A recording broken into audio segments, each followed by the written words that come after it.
Chapter 1. What is dark psychology? There are many different ways to define dark psychology, but in this book, we will go with the simplest one. Dark psychology is the art and science of manipulation and mind control. Psychology, in general, seeks to study and understand human behavior. It is focused on our thoughts, actions, and the way we interact with each other. Dark psychology, however, just focuses on the kinds of thoughts and actions that are predatory in nature. Dark psychology examines the tactics used by malicious people to motivate, persuade, manipulate, or coerce others into acting in ways that are beneficial to themselves and potentially detrimental to the other person. Dark psychology can be seen as the study of the human condition in relation to the psychological nature of the different kinds of people who prey on others. The fact is that every single human being has the potential to victimize other people or other living creatures. However, due to social norms, the human conscience, and other factors, most humans tend to restrain their dark urges and to keep themselves from acting on every impulse that they have. However, there is a small percentage of the population that is unable to keep their dark urges in check, and they harm others in seemingly unimaginable ways. The point of dark psychology as a subject is to try to understand those thoughts, feelings, and perceptions that cause people to behave in predatory ways towards each other. Experts in dark psychology work under the assumption that the vast majority of human predatory actions are purposeful. In other words, most of the people who prey on others, 99.99%, do it for specific reasons, while the remaining people, 0.01%, do it for no reason at all. The assumption is that when people do evil things, they have specific motivations, some of which may even be completely rational from their point of view. People do bad things with specific goals in mind and specific rationales for their actions, and only a tiny fraction of the population brutally victimizes others without a purpose that can be reasonably explained by either evolutionary science or some form of religious dogma. You have heard many times that everyone has a dark side.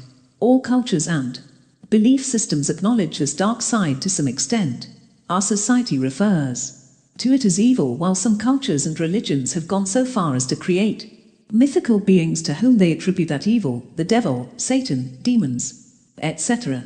Experts in dark psychology posit that there is some among us who commit the worst kinds of evil for purposes that are unknown. While most people may do evil things to gain power, money, retribution, or for sexual purposes, there are those who do evil things because that's just who they are. They commit acts of horror for absolutely no reason. In other words, their ends don't justify their means, they cause harm for its own sake. Dark psychology is rooted in 4 dark personality traits. These traits are narcissism, Machiavellianism, psychopathy, and sadism. People with such traits tend to act in ways that are pointlessly harmful to others. Let's look at examples of how dark psychological aspects are manifested in the real world. Predators are people or groups of people who use modern technology to prey on others, either directly or indirectly. As we have mentioned, everyone has a dark side, and the anonymity that the internet offers has a way of bringing out that dark side in many of us. The result is that there is an increasing number of people who are looking to exploit, coerce, stalk, and victimize others online and through the use of other technological tools. These predators seem to be driven by deviant fantasies, which they feel free to play out because the internet makes it possible for them to lurk in the shadows. In other words, they are not restricted by the usual social norms that keep people from revealing their dark side, because no one online knows their real identities. These people tend to have all sorts of prejudices and preconceptions, which they go to great lengths to impose on others. Predators come in different shapes and sizes. There are stalkers, harassers, criminals, perverts, terrorists, bullies, conmen, and even trolls. No matter what kind of predators they are, they all tend to have a self-awareness of the fact that they are harming others. They also tend to go out of their way to cover their tracks, which means they don't want the people who know them in real life to discover that they have a dark side. Arson is also a different manifestation of dark psychology. Arsonists are people who tend to be obsessively preoccupied with setting fires. Some of them become serial arsonists. They set fires regularly and in a manner that is highly ritualistic. Necrophiliacs are people who are sexually interested in the dead, while serial killers are people who murder 3 or more people over a prolonged period of time. These are some of the most extreme manifestations of dark psychology, and although they are rare as a function of the overall population, they are still worth discussing if you want to understand dark psychology. Experts in the field of criminal psychology believe that serial killers and other evildoers are motivated by the pursuit of psychological gratification, which they can only achieve by performing those brutal acts. To the people who perform the worst kinds of evil acts, those acts are like drugs to them. They are addictive in a way. For instance, when a serial killer gets some form of gratification from murdering someone, he may feel the urge to do it again in order to experience the same gratification. For the purposes of this book, we won't be discussing the darkest aspects of dark psychology. Instead, we will be looking at those aspects that you are more likely to experience in your day-to-day life. We will be looking at how you can deal with people who are narcissistic, sadistic, Machiavellian, and psychopathic. We will look at why and how they do what they do, and what you can do to keep yourself from falling victim to their machinations. Chapter 2. The 4 Dark Psychology Traits. For a long time, psychologists have referred to the dark human traits as the dark triad, which consists of 3 negative personality traits: narcissism, Machiavellianism, and psychopathy. However, in recent years, many experts in the field have been insisting that garden variety sadism should also be added to the list of major dark psychological traits. As a result, we are now moving away from the dark triad and toward the 4 dark psychology traits. In this chapter, we will take a look at each of the 4 traits and discuss them in detail. Before we look at those traits, it's important to note that understanding them is very crucial if you want to have functional knowledge of how to avoid being manipulated. In fact, research into these traits has many applications in different fields, including clinical psychology, law, enforcement, and even business management.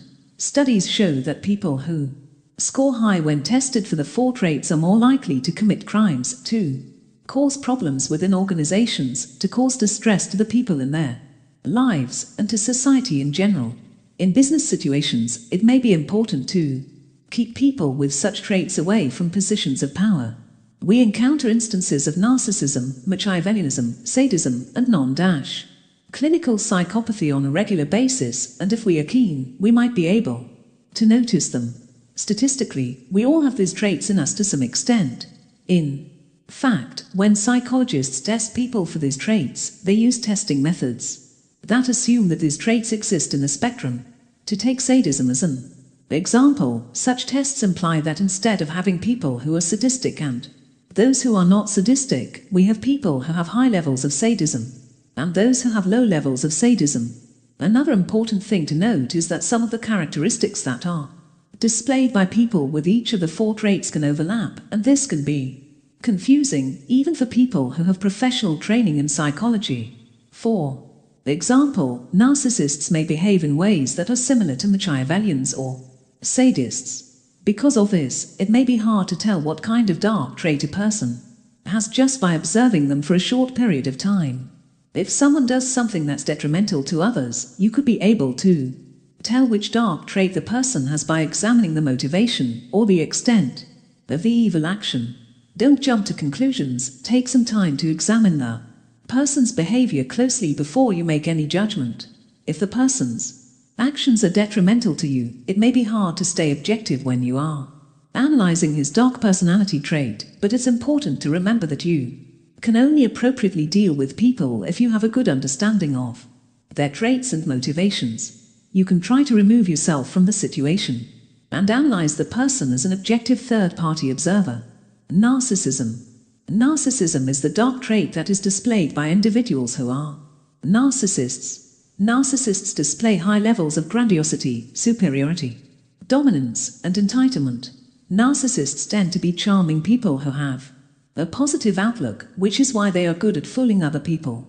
According to psychologists, narcissists are usually on the lookout for people to feed into their narcissistic supply because they want to use those people to build their own egos. They also lack empathy for others. One main characteristic that you see in narcissists is that they are quite good at building and cultivating relationships, and they can initially blind people to the fact that they are acting out of self-interest. We all tend to have narcissistic traits to varying extents, but there are few among us who have narcissistic personality disorder. The terms narcissist and narcissism come from Narcissus, a character in Greek mythology. Narcissus was a hunter and a very attractive young man. He was so attractive that everyone seemed to fall in love with him. However, he only treated people with contempt and disdain, and he never returned the love that others showed him. Because of this, he was cursed by Nemesis, the goddess of revenge, to fall in love with his reflection in a pool of water. Just like Narcissus, modern-day narcissists are in love with themselves. However, psychologists have come to discover that narcissists don't love real versions of themselves. They are in love with perfect versions of themselves, which only exist in their imaginations. It's easy to assume that narcissists have high self-esteem, but that is not actually the case. They have a perverse kind of self-esteem that is not predicated on accepting or loving who they are, but loving a fictitious, grandiose version of themselves. When a narcissist acts out of self-interest to someone's detriment, it's usually in pursuit of that grand vision of himself, even though he knows for a fact that it's not real. Narcissists have an exaggerated sense of self-importance. They think they deserve to be treated better than everyone else around them. They have an exaggerated sense of entitlement, and they truly believe that when they receive favorable treatment in certain situations, it is for the common good. A narcissist thinks that when he is taking advantage of you, he is actually doing you a favor. This way, he can rationalize a lot of selfish and evil acts. In a relationship, a narcissist will think of himself as more important and more deserving than the other person. In the workplace, a narcissist will think that he has more natural talent than his colleagues, and he, therefore, deserves to be put in charge of projects or to be promoted ahead of everyone else. The interesting thing about narcissism is that in some cases, it can make someone successful. Narcissism can be a self-fulfilling prophecy. When a narcissistic person believes that he is smarter than everyone else, he may work hard to prove it, and in the end, he may be more accomplished in his career. When a narcissist believes that he should be in a leadership position, he may exude confidence and acquire leadership traits, and the people around him will become truly convinced that he deserves to be the leader. Because of this fact, some have argued that narcissism could be a positive trait in a person who is ethical. The problem, however, is that most narcissists seem to believe that their needs come before everyone else's, so sooner or later, they are likely to do something unethical and to betray the trust of those who hold them in high esteem. Narcissists who seem confident at the beginning will often turn out to be arrogant. A narcissist who seems ethical at the beginning will throw ethics out of the window as soon as he feels that his dominance is being threatened. Narcissists believe that they are special, and to reinforce this belief, they surround themselves with people who tend to be agreeable. They want to be around people who will validate their inflated sense of self-worth. Now, even the most agreeable people have the ability to spot flaws in others, and after spending some time with narcissists, they will stop affirming the negative actions of the narcissist. To prevent this, narcissists try to control the thoughts and actions of the people around them. Narcissists are very controlling. They control people in both covert and overt ways. They try to manipulate others so that they keep feeding their narcissistic supply, and when people try to break from their control, they can react with anger or rage. In relationships, narcissists are more likely to practice domestic abuse because they are trying to keep the other person under their thumb. At work, narcissists are more likely to act vindictively because they want to punish others for challenging their dominance. Later in the book, we will discuss ways to deal with narcissistic people. Machiavellianism. Machiavellianism is a dark trait that involves deceitfulness and manipulation. Machiavellians tend to be very cynical people, not that they are skeptical or they have doubtful curiosity, they just don't care for the moral restrictions that the rest of society adheres to. They tend to be amoral and self-interested. They don't have a sense of right and wrong. They'll take any course of action as long as it serves their interests. Machiavellians are cold, unprincipled, and they are naturally adept at interpersonal manipulation. They believe that life is a zero-sum game and that the key to success is manipulating others. They approach all kinds of relationships with a cold, calculating attitude, and to them, when they desire a certain outcome in a given situation, the end invariably justifies the means. Machiavellianism is named after Niccolò Machiavelli, the Italian political philosopher who is best known for writing The Prince. The book offers advice on how one can control the masses and manipulate people in order to gain power over them. The book teaches people to be cunning, manipulative, and deceitful as long as they get what they want. It argues that in pursuit of one's interests, it's morally justifiable to harm others. In this sense, Machiavellianism is similar to narcissism because, in both traits, there is an underlying belief that one's own interests serve the common good, even if people are hurt in the process. People with these traits are likely to cheat, lie, and harm others in order to achieve their goals. They are emotionally detached from the people around them, so if you are in a relationship with them, you may notice that all your experiences are shallow.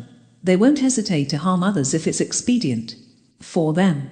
Where narcissists, sadists, and psychopaths may harm others for their own enjoyment, because they lack empathy, or to fulfill certain emotional needs, Machiavellians will do it for a rational and arguably pragmatic purpose. They have little consideration for the emotional collateral damage that they leave behind. In fact, they only care about others' emotions if they know it will come back to haunt them. Machiavellians seem to have cold empathy as opposed to hot empathy. Cold empathy is an understanding of how people may think or act in certain situations, or how certain events may unfold. On the other hand, hot empathy refers to being aware of and caring about people's emotions in a given situation. Normal people have hot empathy, which means that they understand how others feel, and they take care not to negatively impact the sensibilities of those around them. Machiavellians tend to understand the moves that others are likely to make in specific situations, but they don't resonate with other people's emotions. As a result, they tend to come across as unfriendly, emotionally distant, and harsh.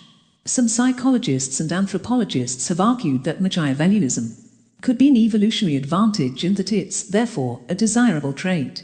Machiavellians understand people's emotional reactions, which helps them deal with real and perceived threats, but they can technically bypass empathy when reacting to threats, which means that their actions are more effective. If the rule of the jungle, survival of the fittest, applies, then Machiavellians are more likely to thrive.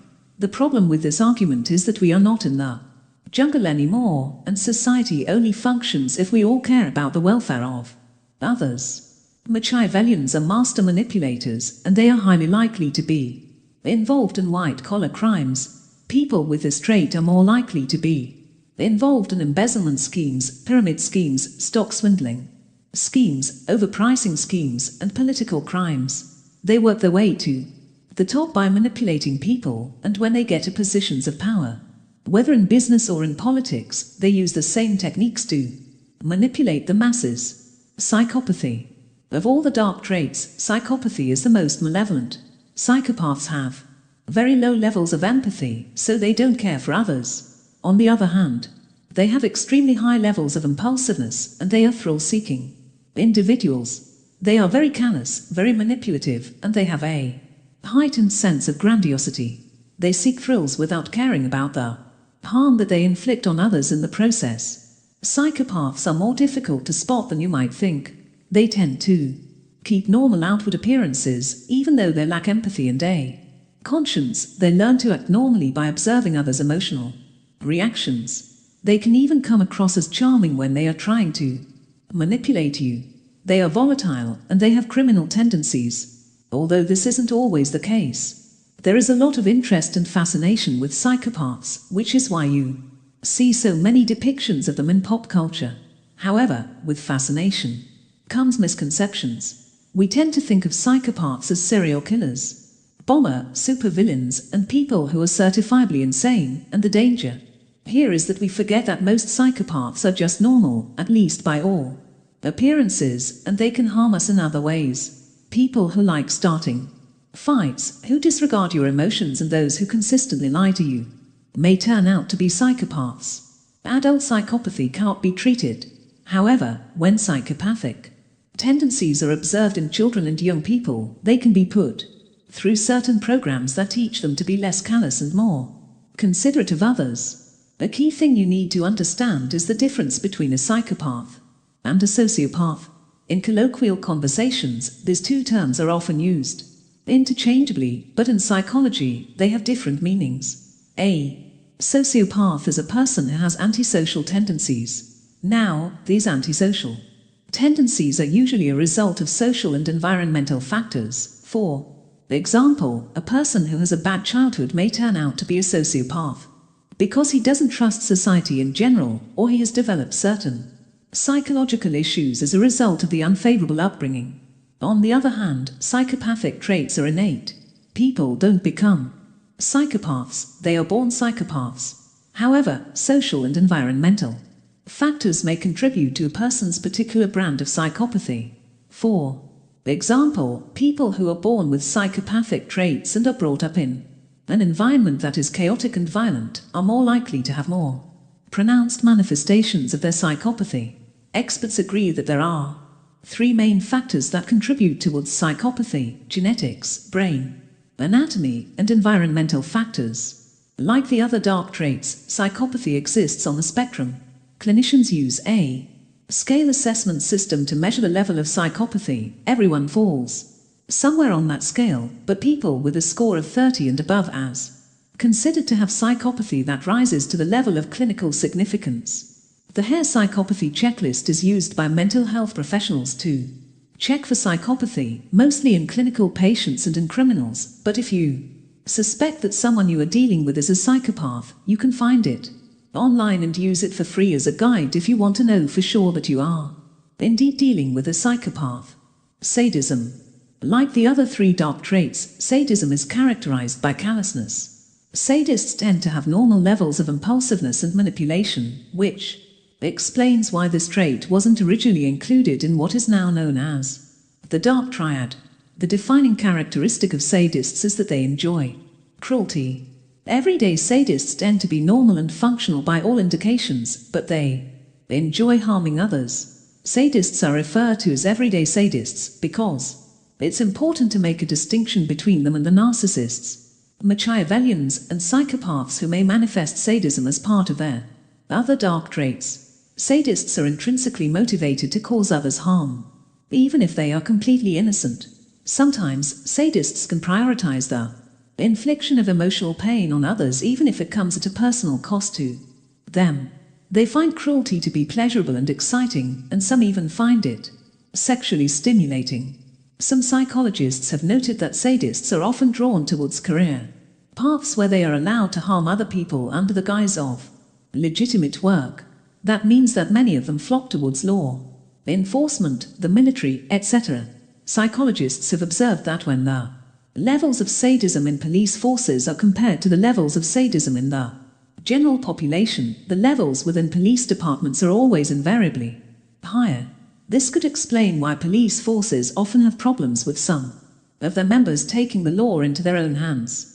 Sadists tend to inflict pain on people around them for no reason, and they are likely to escalate, especially when they discover that the person in question is less likely to push back.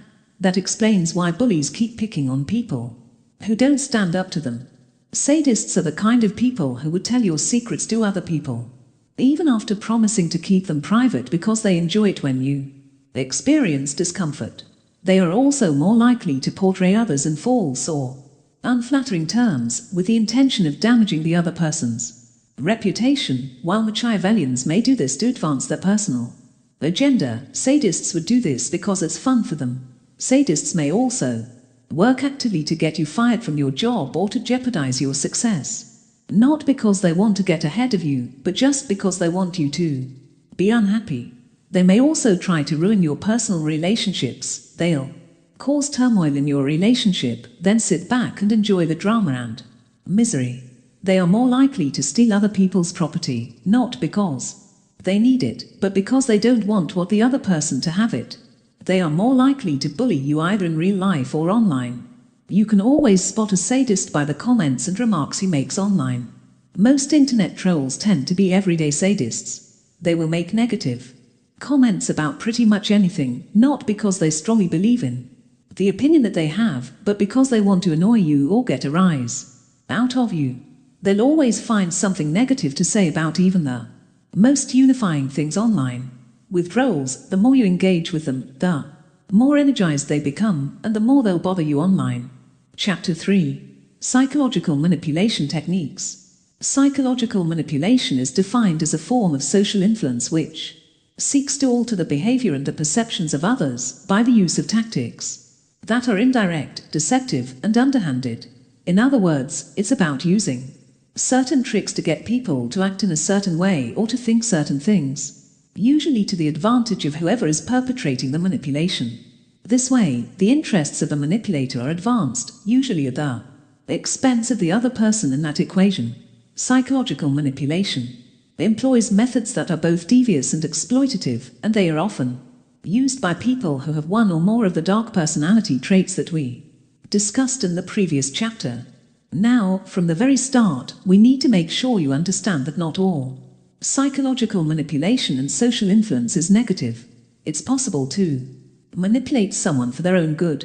For instance, parents may manipulate their children into eating vegetables. Inasmuch as that is manipulation, it ends up benefiting the child because his or her health is improved.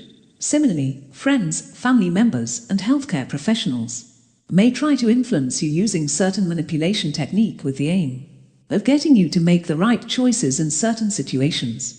Social influence is a normal and important part of social discourse. In healthy social influence, there is no aspect of coercion. In other words, when a well-meaning person tries to influence you and you resist that influence, they are not going to strong-arm you into doing what they want. However, in unhealthy psychological manipulation, the manipulator often resorts to coercive techniques if they sense that you are resistant to the softer techniques that they have been trying to use on you. When malicious people deploy psychological manipulation techniques against you, they usually try to conceal the aggressive nature of their intentions, so you have to understand that most of their techniques are designed to be subtle. Most of them will also take some time to get to know you and understand your psychological vulnerabilities before they can decide which manipulation techniques will work on you. This means that just because you have known someone for a while and you haven't seen them try to harm you in any way, it doesn't guarantee the fact that their intentions are pure, which means that you shouldn't start disregarding your instincts about them. The best manipulators are those who reveal their intentions long after you have decided to trust them. Remember that manipulators generally have a tendency toward ruthlessness. So even if they are treating you well at the beginning of your association with them, pay close attention to the way they act towards others. If you see them using manipulation techniques against other people, you should know that it's just a matter of time before they get around to using the same techniques against you. In this chapter, we discuss the most common psychological manipulation techniques that are used by people who mean to harm you or to take advantage of you. It's important to understand these techniques and how they work so that you can be able to spot them when they are being used against you or someone close to you, and so that you can know how to defend against them. Gaslighting. Gaslighting is one of the most lethal psychological manipulation techniques out there. It's where a manipulator tries to get their target to start questioning their own reality. It involves getting someone to doubt their own memories and perceptions and instead to start believing what the manipulator wants them to believe. The manipulator will sow seeds of doubt in the person so that they start thinking that either they remember things wrong or they are losing their sanity. Gaslighting involves the persistent denial of things that are obvious facts. It also involves a lot of misdirection, contradictions, and blatant lying. When a person is subjected to gaslighting for a long time, they start to become unstable, and they start feeling as though their own beliefs are illegitimate. One common example of gaslighting is where an abuser convinces the victim that the abusive incident she recalls did not even occur. This phenomenon is more common than you might imagine, and it happens in all sorts of relationships. An abusive spouse might deny ever abusing you when Confronted later by either blatantly denying that the abuse occurred or claiming that it didn't happen as you remember and that your version of the events is greatly exaggerated. A manipulative boss or colleague might prey on a subordinate and later deny that it happened that way. Someone who groped you might later claim that they accidentally brushed against you, and they may insist on it so much, to the point that you start thinking that maybe you were mistaken. You may wonder, how does it even work? I mean, I have a firm grasp of my own reality, and I doubt someone could be able to convince me that my perceptions are wrong. It's easy to assume that gaslighting won't work on you because you are smart, or because you are strong-willed, but the truth is that when a manipulator is good at what he is doing, you might not even see it coming. The way it works is that it often starts with small lies on the manipulator's part and small concessions on your part. Say, for example, your boyfriend shows up a few minutes late to an appointment when you had agreed to meet at a specific time, and he insists that he is on time and that it's you who came in a bit earlier and is mistaken about the timing that you agreed upon. At that moment, you might think, well, a 10-minute difference isn't such a big deal, and maybe we just got our lines crossed. You could dismiss this small discrepancy because it seems inconsequently, but that will just be the beginning. The next time, the lie will get a little bigger, and you will feel obligated to excuse it as well, because you already let something else slide, so it would seem inconsistent if you made a big fuss at this point. After that initial seed is sown, the lies will start to escalate, and you will continue making concessions and agreeing with things that you know are lies, until one day, you realize that you are so far gone, you might not even notice when the small lies graduate into bigger lies. In every step of the way, you will be letting go of your reality and accepting the other person's version of things, and you will find yourself trusting their judgment over your own. In a nutshell, gaslighting involves desensitizing you to your own reality until the truth becomes what the other person says it is. Gaslighting is more likely to work in situations where there is a power dynamic between two people, or between a person and a group of people. In a relationship where the victim is financially or emotionally dependent on the manipulator, the victim may accept to let go of her reality because it's more comfortable to do so than to stand up to the manipulator, only to end up losing the relationship. In the workplace, a subordinate may go along with the boss's lies because he is afraid of losing his job. In a situation where a leader gaslights his followers, it often works because deep within, the followers want to believe whatever lies the leader is telling them. There are several techniques that gaslighters use to get a stranglehold on their victims. One such technique is withholding. This is where the manipulator refuses to listen to what the victim says or pretends not to understand what they are saying. You might bring up something important, but the response you get is, I don't even remember this thing you keep talking about. Another gaslighting technique is called countering. This is where the manipulator questions the victim's memory of the events in questions. They say things like, were you even sober? Because that is not how that happened. The manipulator would then go on to offer an entirely different version of the story, where he casts himself as the hero or even the real victim. Gaslighters also use blocking and diverting as a manipulation technique. This is where they change the story or question the way the victim is thinking, in order to avoid addressing whatever issue the victim is raising. Trivializing is also a common gaslighting technique. This is where the manipulator makes the victim feel that her feelings or needs aren't that important, or that she is just being unnecessarily dramatic. Manipulators in such cases may say things like, don't blow things out of proportion. You may be able to tell if someone is gaslighting you if you find that you are frequently second-guessing yourself, or that your convictions fade away when you interact with a certain person.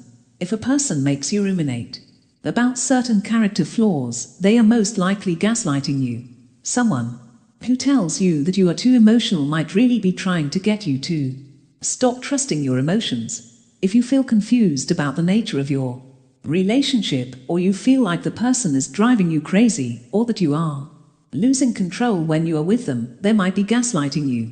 If you walk into a room with the intention of having a discussion about something specific, but a few moments later you find yourself arguing with your partner about a whole other topic, it means that the person is deliberately frustrating your genuine efforts to communicate, and it could be a sign of gaslighting. If you feel fuzzy about your own beliefs, thoughts, and feelings whenever you are with someone, that is a clear red flag. When you're being gaslighted, you might also find that you are constantly apologizing for being mistaken, or that you are frequently making excuses to yourself and to others for your partner's behavior. Projection. Projection is a psychological manipulation technique where someone transfers their emotions and mistakes onto you. Projection is a defense mechanism that almost everyone uses to some extent. We all have a natural tendency to project our negative emotions and undesirable feelings onto the people around us, and this often happens when we feel like we have been put on the spot. However, inasmuch as we all do it, narcissists and people with other dark personality traits tend to do it excessively and to absurd extents. Toxic people find it very difficult to admit even to themselves that the nasty things around them could be a result of their own doing, and they always find people to blame for every little thing that happens. Such people often go out of their way to avoid taking responsibility for their own actions. As a result, they may assign their negative behavior and traits to you. For example, if you have a boss who is always late to work, you might be surprised to find him accusing you of tardiness even if you are consistently punctual.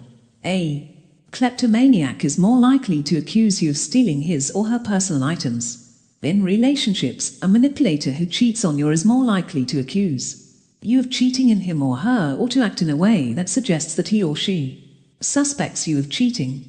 When a person is cheating on you, he may choose to spy on you by checking your messages, phone calls, and emails, and he is more likely to barrage you with questions every time you are a few minutes late. Now, a good partner may get a little suspicious or insecure if you suddenly become more secretive or absent, but if your partner starts treating you with suspicion even if you're acting completely normal, chances are they are the ones who are cheating, and they are just projecting it onto you. Manipulators tend to project partly because they want to distract you and to keep you on the defensive, and this gives them more control over your life.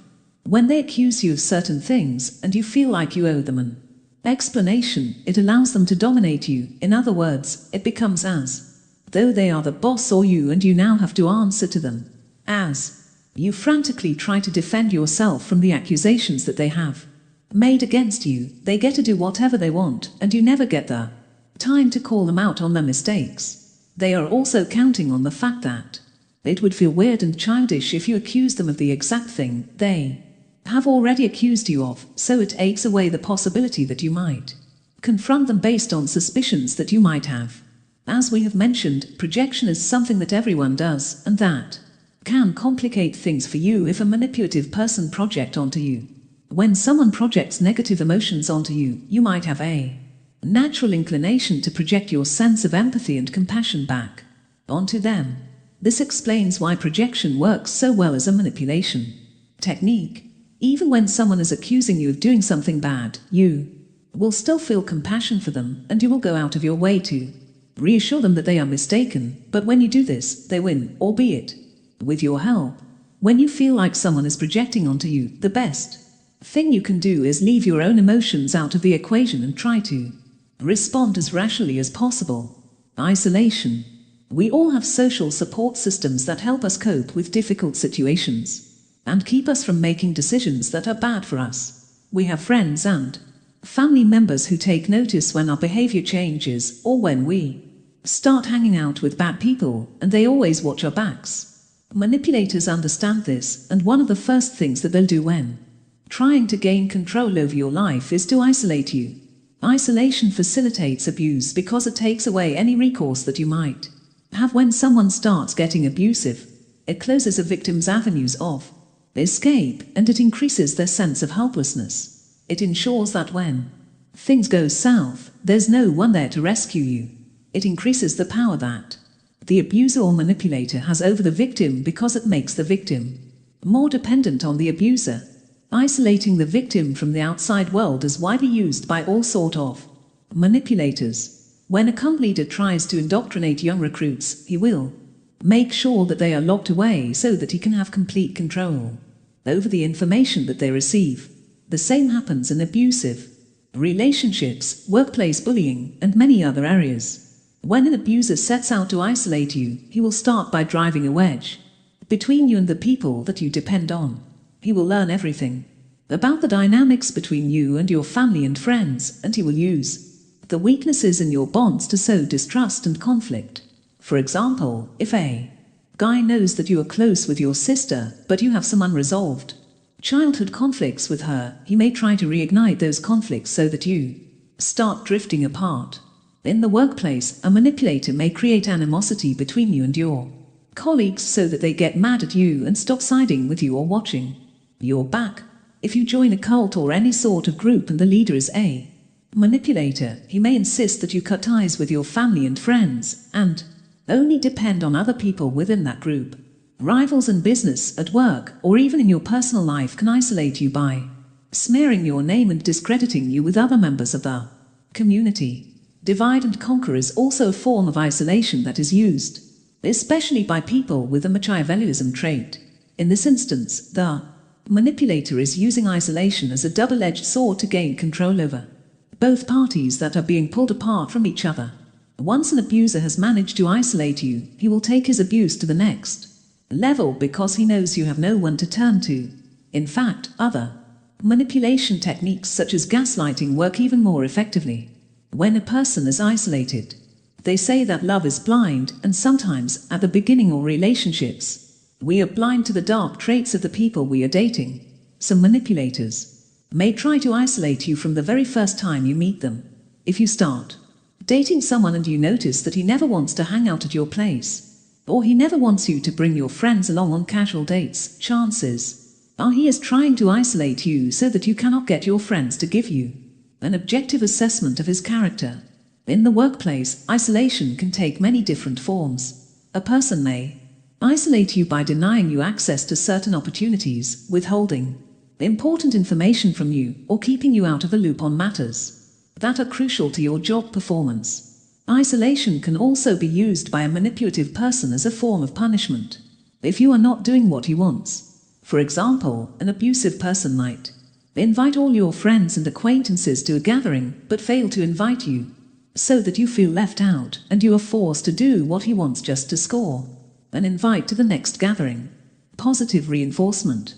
We always think of positive reinforcement as a good thing, but malicious people can also use it to manipulate their victims. The fact is that we all use positive reinforcement in one form or another.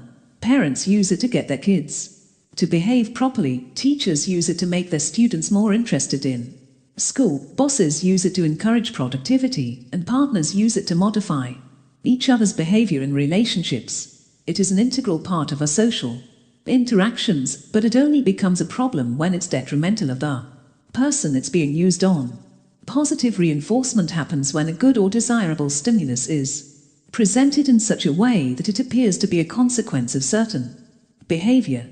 For example, a child who eats his vegetables gets a scoop of ice dash cream at the end of the meal, and it registers in his mind that those two things are intricately linked. An employee who works hard and becomes more productive gets a bonus at the end of the month, and her brain makes the connection between the hard work and the extra disposable income. The next time the person has to perform the same activity, he or she will recall the positive feeling or the reward from earlier and will take a course of action that ensures he or she gets a similar outcome. When manipulators use positive reinforcements, they are always trying to get you to do things that benefit them. For example, an abusive person in a relationship may buy you a gift after a major abusive incident in order to keep you from leaving or reporting him. You may have heard of people who hit their spouses and then buy them flowers the next day. In such cases, the abuser is trying to get you to accept the abuse as a norm that comes with a reward. The message here is that if you shut up, you get something nice. Positive reinforcement is also used by manipulators who want you to be their accomplice when they are taking advantage of a third party. Machiavellians are particularly good at using this technique. For example, a boss who embezzles from work may offer you a payoff to keep his secret. Manipulators often use positive reinforcement on an incremental basis when they want you to do something against your will. The objective here is to lull you into complacency. They know that once you have accepted a basic level of positive reinforcement, they can escalate things and push you outside of your comfort zone. The simplest and most commonly used form of positive reinforcement is a commendation. When someone goes out of their way to compliment you in public, they could be using positive reinforcement to manipulate you. For instance, when you are with a group of friends and one of them starts saying, "What a nice guy you are," how much they know they can rely on you, the chances are that he is buttering you up to ask you for a favor. Negative reinforcement. Negative reinforcement is a form of psychological manipulation which is used to make people feel obligated to act in certain ways in order to avoid certain levels of mental or physical pain or discomfort. In positive reinforcement, you get a reward for acting the way the manipulator wants you to act, and the desire for that reward is what modifies your behavior in the future. Negative reinforcement is, however, a bit more complicated than that. To understand the concept of negative reinforcement, you first have to understand how it's different from punishment. Both of them are popular manipulation techniques, but there is a subtle difference between them.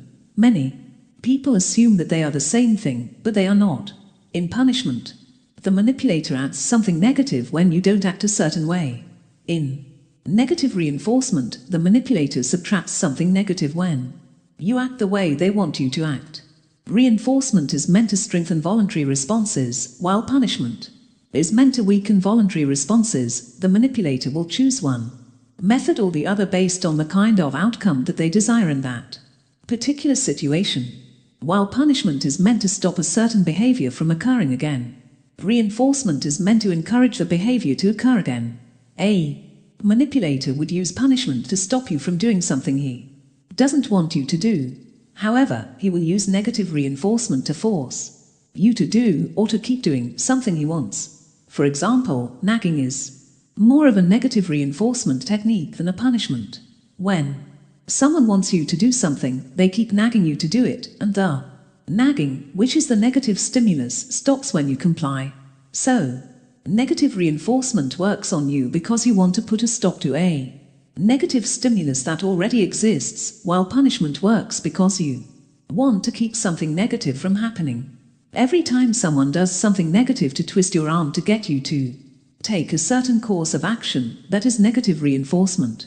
When you are trying to break up with someone and he or she cries very loudly about it in a public place until you change your mind, they are using negative reinforcement to manipulate you. At that moment, you feel that the uncomfortable stares from strangers will only stop if you take the person back. Sanctions are also a very common form of negative reinforcement. They are used by powerful nations to get other nations to bend to their will, but they can also be used in interpersonal relationships or at work in one form or another. A sanction is basically a threat of a future consequence if you fail to do something. Sanctions may be used in relationships for the common good or for malicious intentions. You have to assess the individual situation to tell if the use of sanctioning or any other negative reinforcement technique is malicious. Punishment.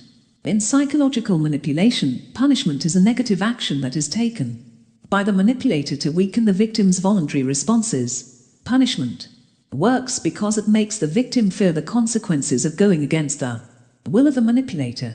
We have already looked at how punishment differs from negative reinforcement, but we should point out that in some instances, those two can overlap.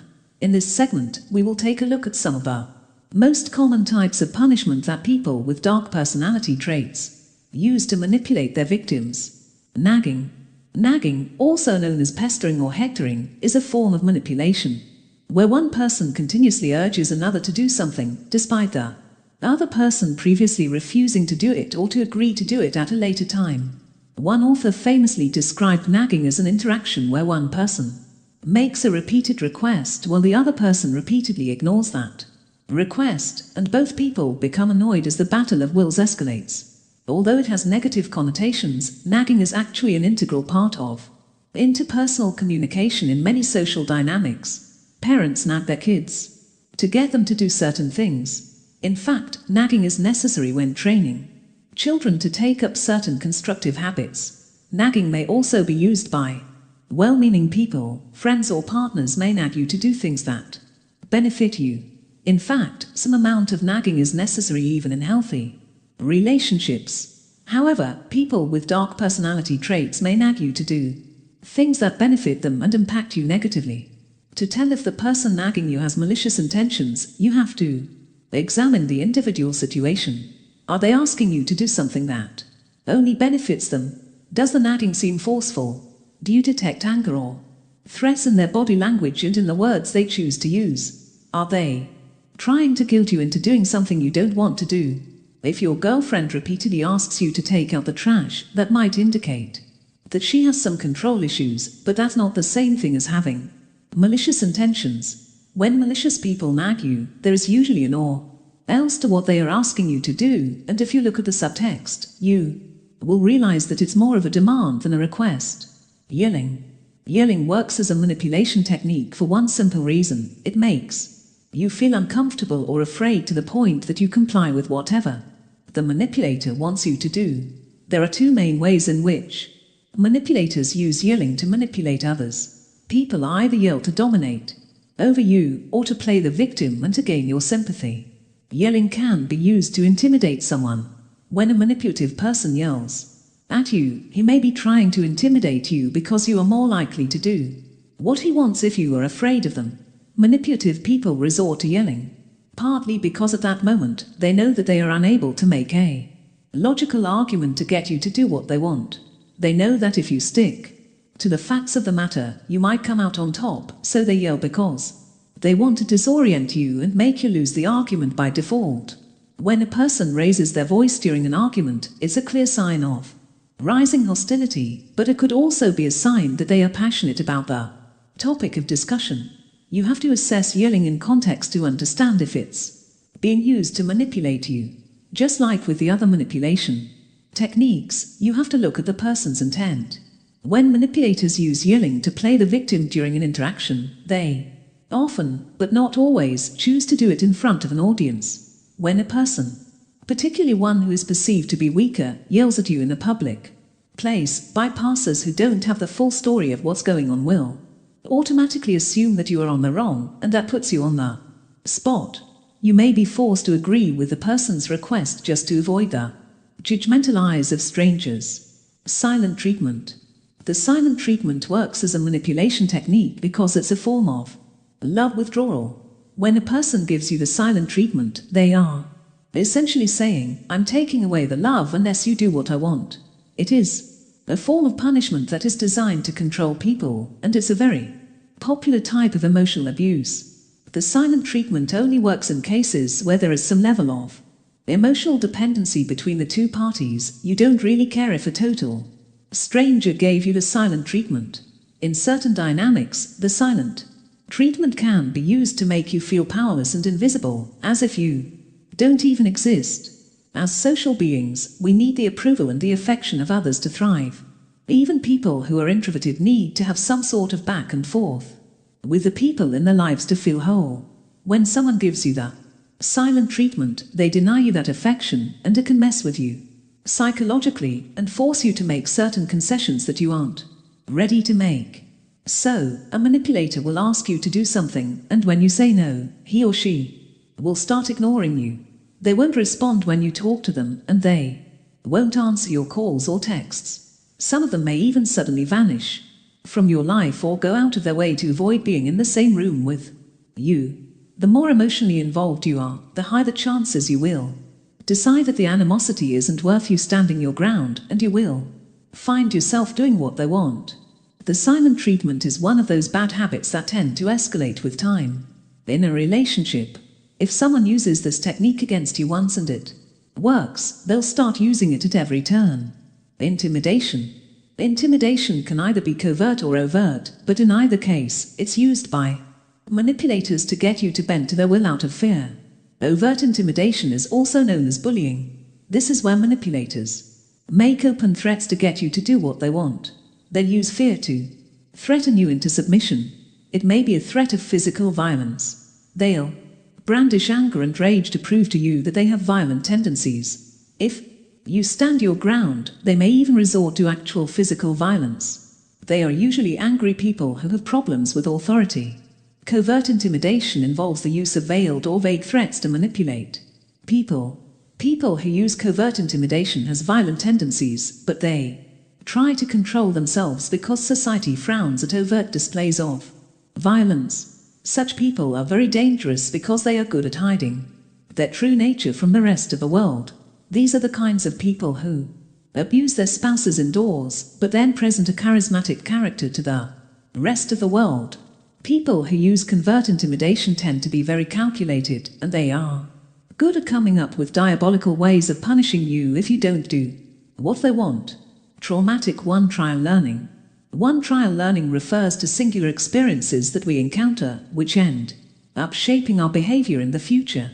This sort of experience is usually traumatizing and powerful enough to serve as a deterrent from acting in a certain way for the rest of our lives. In many cases, one-trial learning may occur without anyone inducing it or imposing it on us. For example, if you try a certain kind of food for the first time, and then you get a serious bout of food poisoning, you may be traumatized to the point that you avoid eating that food again in the future.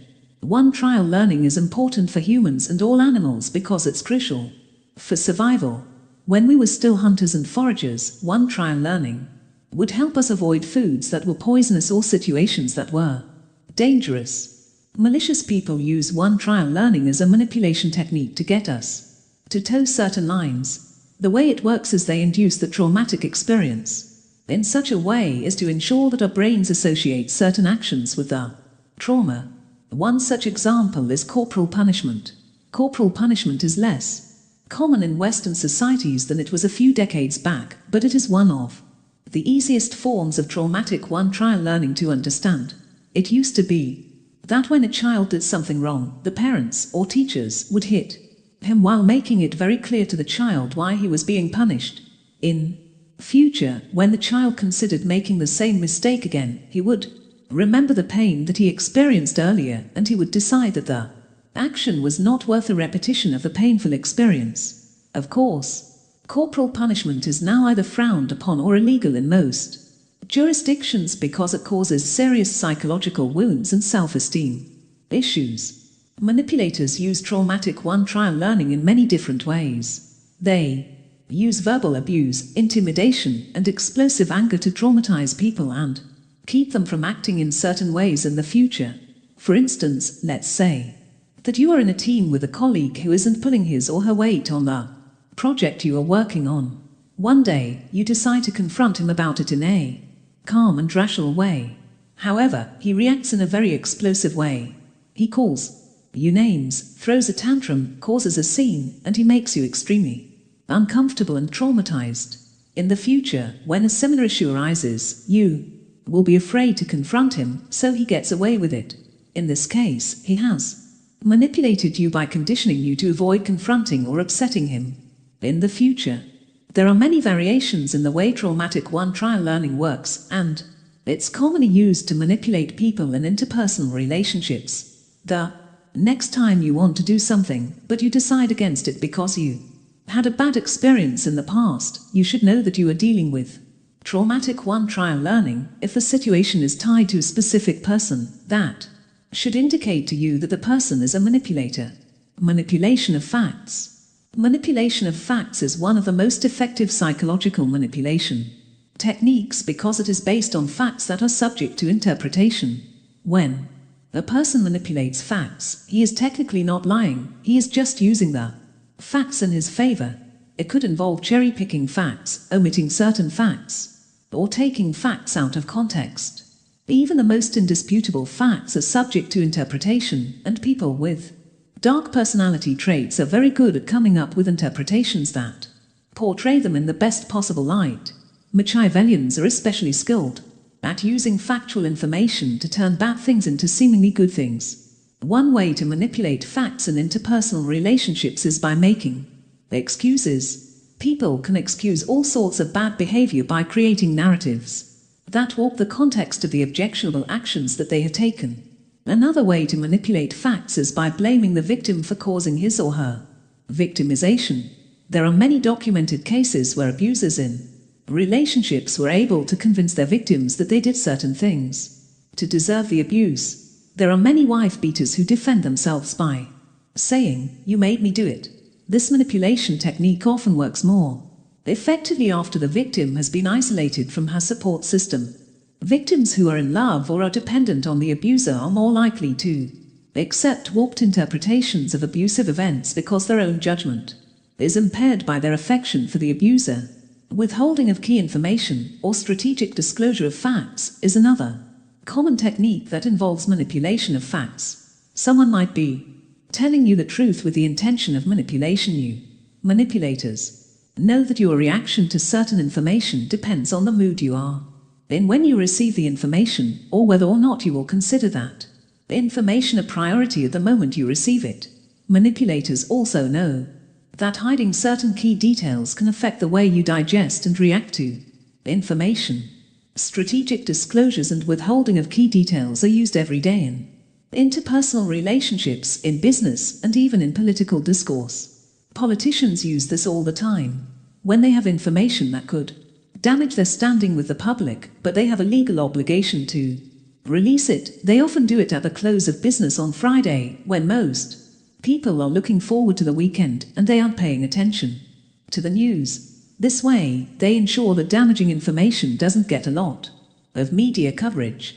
Other ways to manipulate facts include exaggeration of the facts, sensationalizing all the facts, understating facts, or presenting facts with one-sided biases. Everyone uses all of these techniques to some extent. You have to examine each person's intent to determine whether or not they are malicious. Mind control and mind games.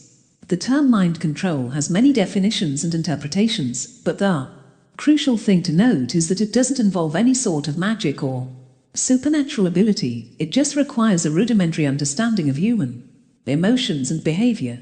Mind control can involve brainwashing a person, re-educating them, reforming their thoughts, using coercive techniques to persuade them of certain things, or brain sweeping.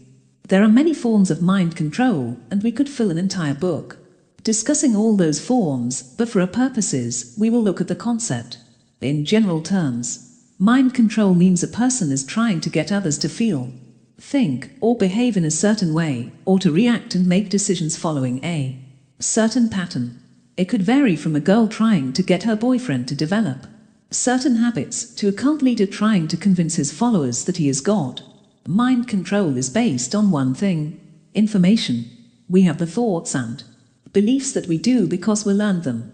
When we are subjected to new information on a deliberate and consistent basis, it's possible to alter our beliefs, thoughts, or even memories. The brain is hardwired to survive, and towards that end, it's very good at learning information that is crucial for our survival. When you receive certain information consistently, your brain will start to believe it even if you know it's not true. For example, even if you are the most rational person out there, if you go online and watch 100 videos about a certain conspiracy theory, you will start to believe it to some extent. That explains why people who seem smart can end up getting indoctrinated into cults or even terrorist groups. Mind control also works more effectively when one is dependent on the person who is trying to control his or her mind. Even in relationships that are involuntary, the victim can start buying the perpetrator's worldview if they have been dependent on the perpetrator for a long time. That explains phenomena such as Stockholm Syndrome, where people who are kidnapped or held hostage start being affectionate towards their captors and empathizing with their causes. The worst thing you can do is assume that you are too smart for mind control to work on you. Under the right circumstances, anyone can be persuaded to abandon their worldview and adopt someone else's.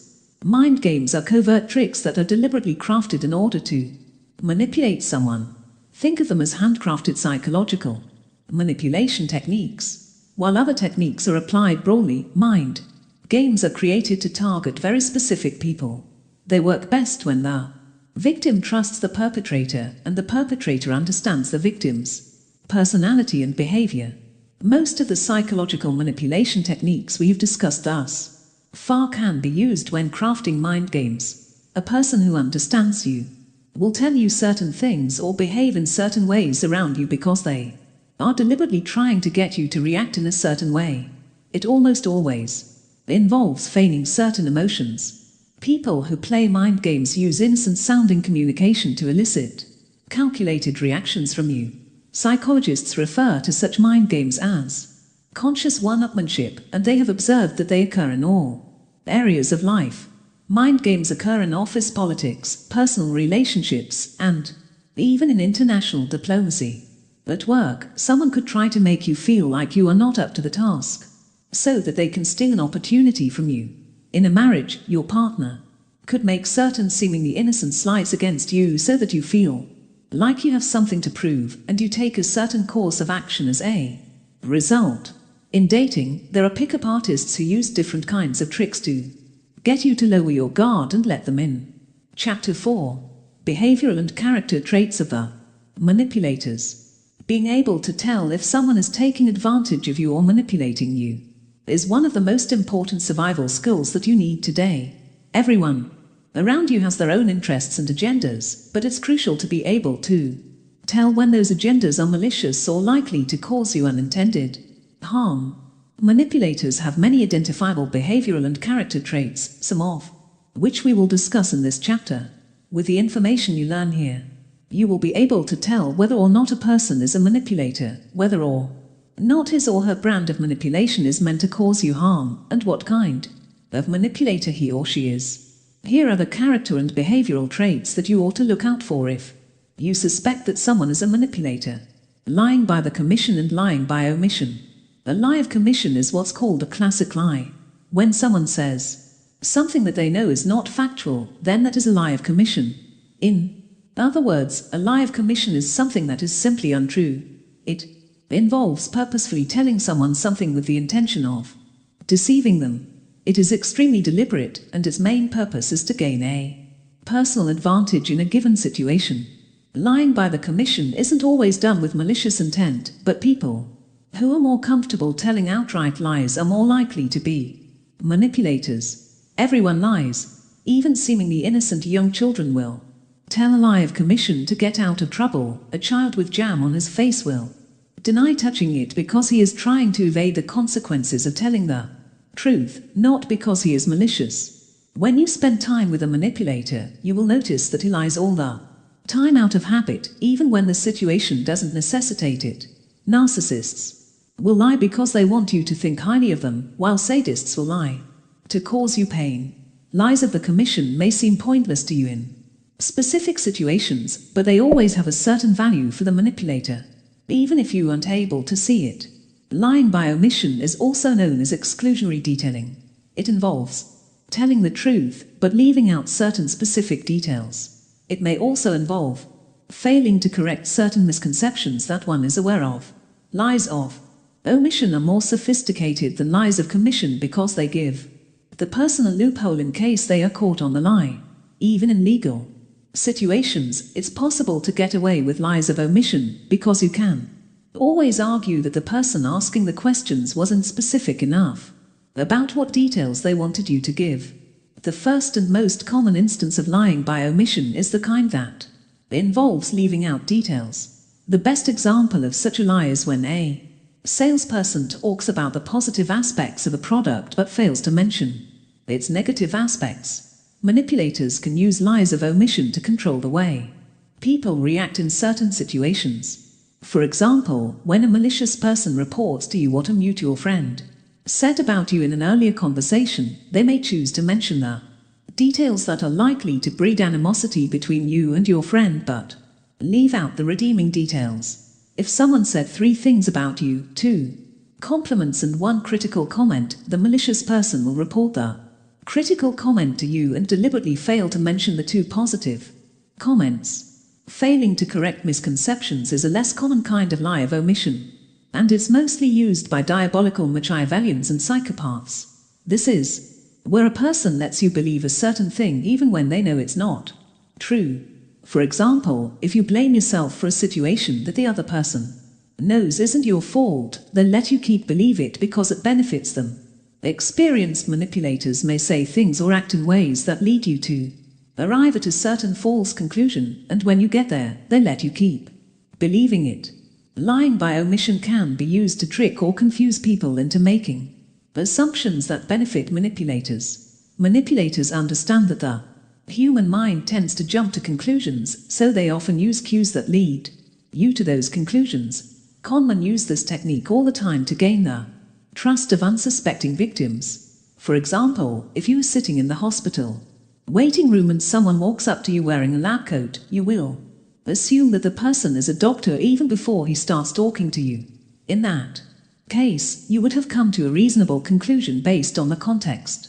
Manipulators know that you have the inclination to do that, so they'll create the right context to make you jump to the conclusion that they want. Once you are at that conclusion, they'll let you keep believing it, and they'll exploit you. Denial. When you say that someone is in denial, it often means that they are having a difficult time accepting reality. However, denial takes on a whole different meaning where manipulators are concerned. Manipulators use denial to feign innocence when they know full well that they have done something wrong. Manipulators use denial to control other people's impressions of who they are and interpretations of the things they did. Some manipulators are so good when it comes to using denial that they are able to get people to start guessing themselves. Denial is a crucial behavioral trait in predicting whether or not a person is likely to gaslight you. If in the early stages of a relationship, your partner blatantly denies something you both know to be true, you can rest assured that he is the kind of person who will be gaslighting you for years to come. When manipulators are confronted and put on a spot, they might use denial to save face. This is fairly easy to conceive. The person doesn't want to admit the truth, so they deny it. But with some people with dark personality traits, especially the psychopaths, denial goes beyond that. When ordinary people use denial, do it to deceive you. However, when some disturbed individuals use denial, they do it to deceive both you and themselves. This is a particularly dangerous trait because it could mean the person completely lacks a conscience. For instance, if a person causes you harm and he denies doing it to get you off his back, that's one thing. But if he denies it because he truly believes there is nothing wrong with what he did, then you are dealing with a dangerous psychopath. Denial also indicates that the person you are dealing with is unwilling to change his behavior. Inasmuch as he is manipulating you as he would using other techniques, denial implies that the person feels justified and he won't hesitate to do the exact same thing again in the future. They say that accepting a mistake is the first step towards correcting it.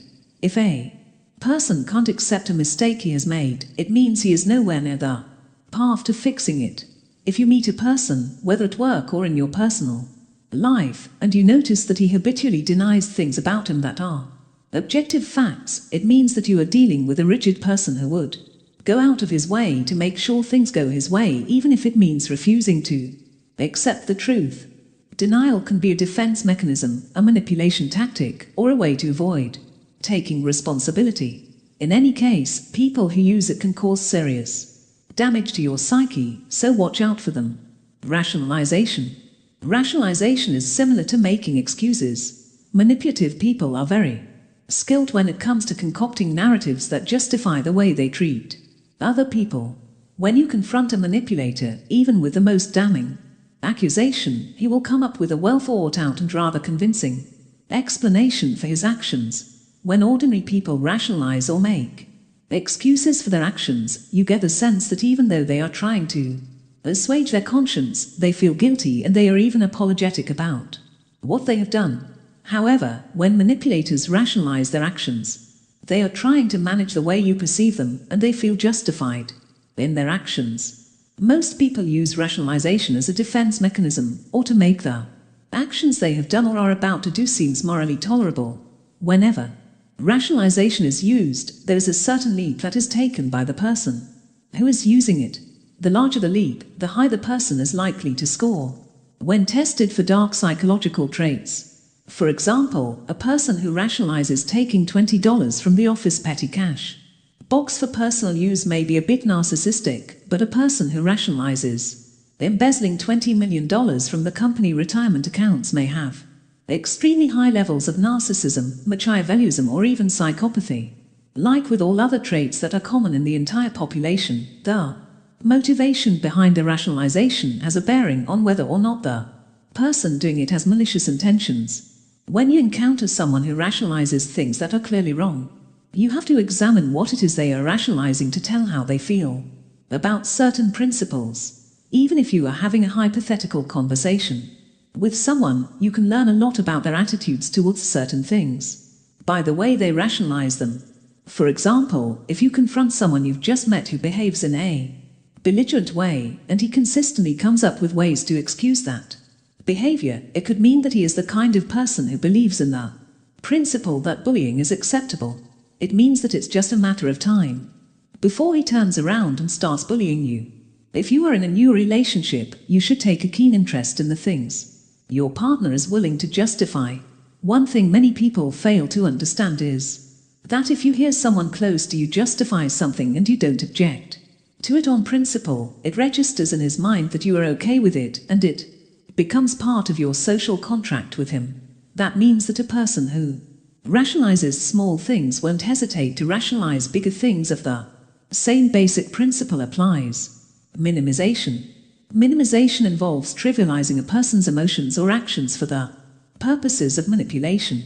It often combines elements of denial and rationalization. It's somewhere in between those two characteristics. When a manipulative person can't completely deny something, and he can't completely rationalize it either, he will settle for minimizing it. Manipulators downplay the significance of certain events or emotions all the time. The emotions or actions that they downplay could either be yours, theirs, or those of a third party, as long as it serves their purposes. If you have accomplished something significant, a manipulative person may try to belittle or to discount that achievement.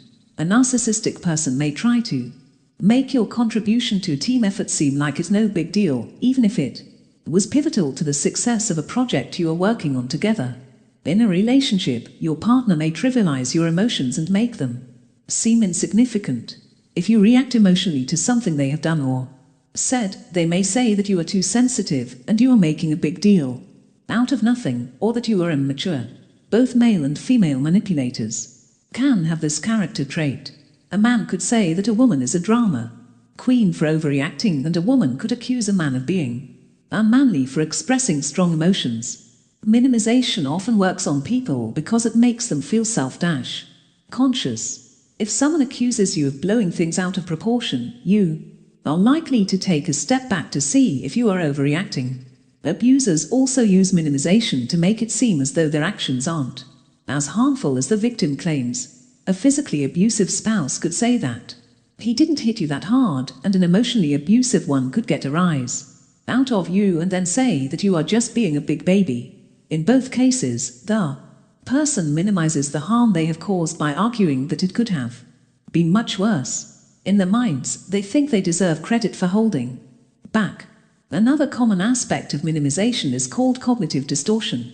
This is where a person minimizes certain actions or emotions by making it seem as though they are not that important, or by trying to reduce the perception of the impact of those emotions and actions. For example, a person may insult or taunt you, but when you confront him about it, he may try to say that it was just a joke and that you should get a sense of humor. Cognitive distortion also happens at institutional levels. For example, institutions that have systemic problems always claim that they have a few bad apples instead of acknowledging that there is a big picture problem that needs to be addressed. You should be very careful with people who use minimization in manipulation, because this behavior has a tendency of escalating. Diversion and evasion. Evasion and diversion are used by manipulators to keep the spotlight away from their manipulative behavior. These tactics also help them to avoid being exposed for who they are, and they keep them from having to take responsibility for what they are doing. Evasion involves providing rambling or irrelevant feedback in a situation that demands direct responses. When manipulative people are asked direct questions, they start talking about vaguely related things that aren't even relevant to the conversation. The person who uses evasion will try to avoid giving a straight answer to a question that you have asked them. On the other hand, a person who uses diversion will change the topic or steer the conversation in a whole other direction.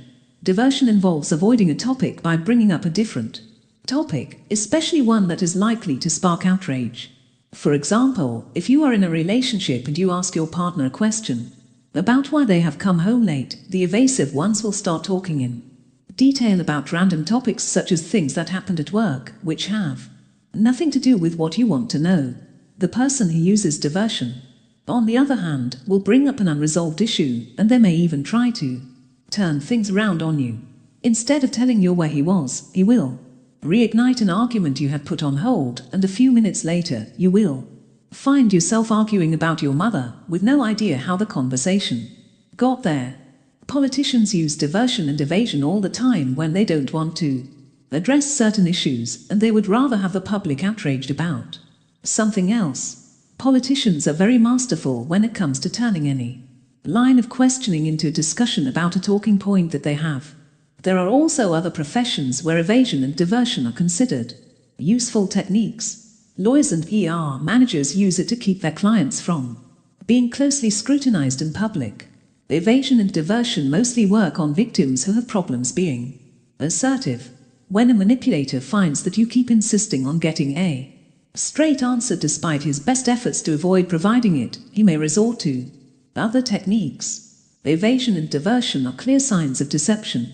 They often mean that the person is hiding something and he doesn't want to go on record, so he goes out of his way to avoid giving a real answer to your question. Covert intimidation and guilt tripping. Covert intimidation and guilt tripping use the same underlying principle. They prey on a person's emotions. Covert intimidation preys on fear, while guilt tripping preys on compassion. People who use these techniques have what psychologists refer to as covert aggressive personalities. They are wolves in sheep's clothing. They present one face to the world, while deep within, they are very malicious people.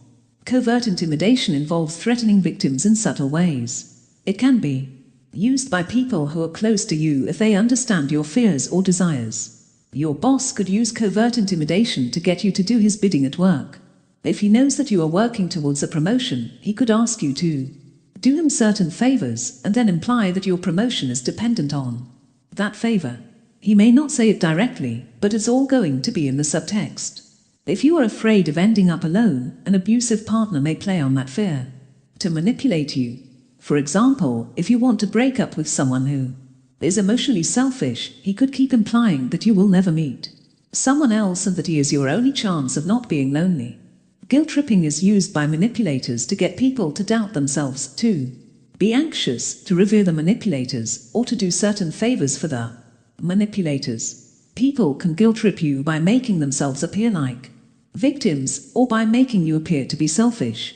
When you are accused of being selfish, you are likely to go out of your way to prove that you are not, and manipulative people can take advantage of this. For example, if you are dating someone and she wants you to buy her something expensive, or to do her a favor that is going to cost you, you'll try to explain as plainly as possible that you are unable to do it.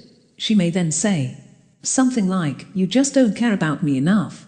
When she says this, even the most rational argument you make won't matter.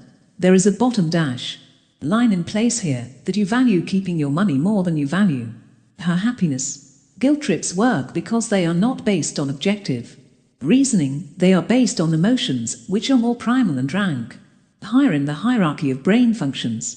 When you care about someone, and you feel a sense of obligation towards them, then they have the power to take you on a guilt trip. That means that for a manipulator to guilt trip you, they are going to make sure that you have some emotional connection with them. If you are in a new relationship, you should watch out to see if your partner likes to take his or her friends and family members on guilt trips, because it could mean that you will be subjected to the same treatment once you are emotionally involved. Shaming. Shame refers to the uncomfortable feeling of distress or humiliation, which results when we are conscious of certain behavior that we consider to be wrong or foolish. The thing to understand about shame is that it's a social construct, and it's highly subjective.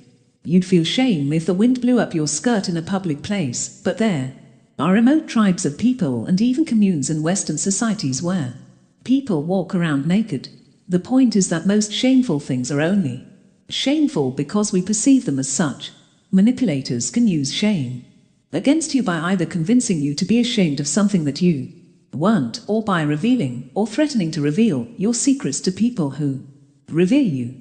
Traditionally, shaming is used as a deterrent to make people adhere to social contracts or to teach children the proper way to behave. Malicious people shame people in many different ways, often to their own benefit. They shame people by calling them names, expressing disgust in response to others' ideas, emotions, and behavior, using sarcasm, rolling their eyes, or exposing their secrets. A malicious person shames others to bring them down and to elevate themselves. They can do this because they want to distract people from their own inadequacies. A sadist may shame you because he enjoys it when you are uncomfortable. A narcissist may shame you just to show others that he is smarter than you. A Machiavellian may shame you because he wants to modify your behavior to his advantage. Shaming is somewhat similar to guilt tripping, but shaming tends to play out in the public arena. Shaming works more effectively when there are people whose opinion you value who are involved. Malicious people know that there are certain things you don't want people to find out about you, even if you are comfortable with them in principle. Slut shaming is one example. Revenge porn is an even more extreme example. When you are in a relationship with a malicious person and you try to get out of it, they may use these techniques to either get you to stay or to punish you for leaving them.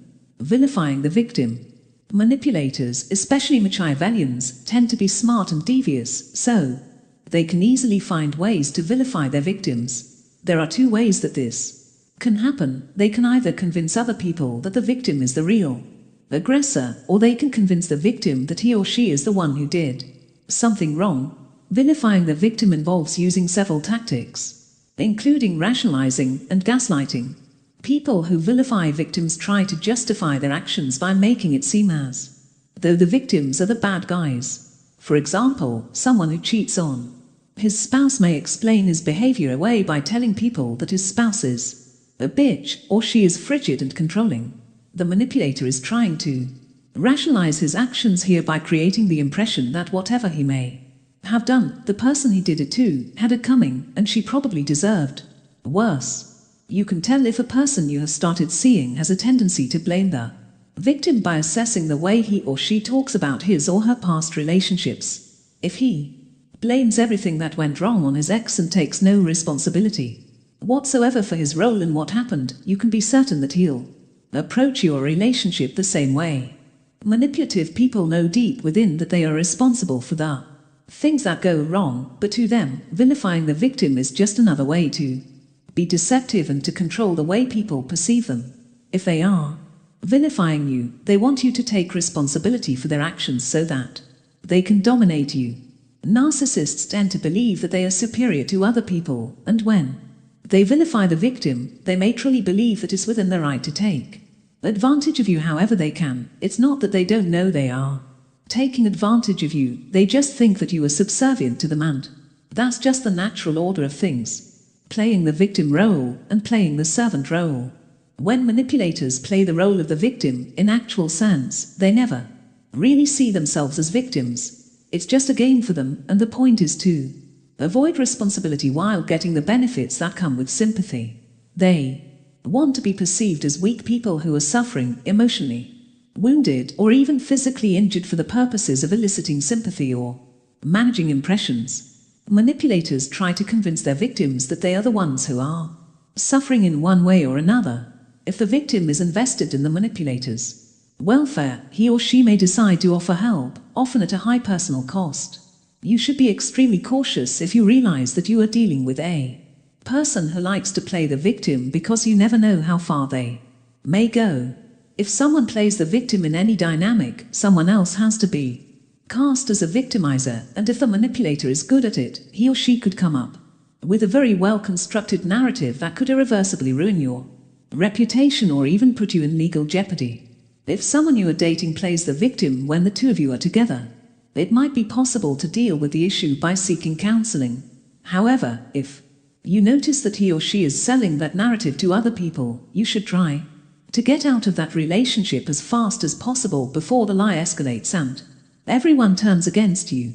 Playing the servant role refers to a manipulative trait where a person pretends to be doing something for a noble cause or to serve someone else when they are actually cloaking a self-serving agenda.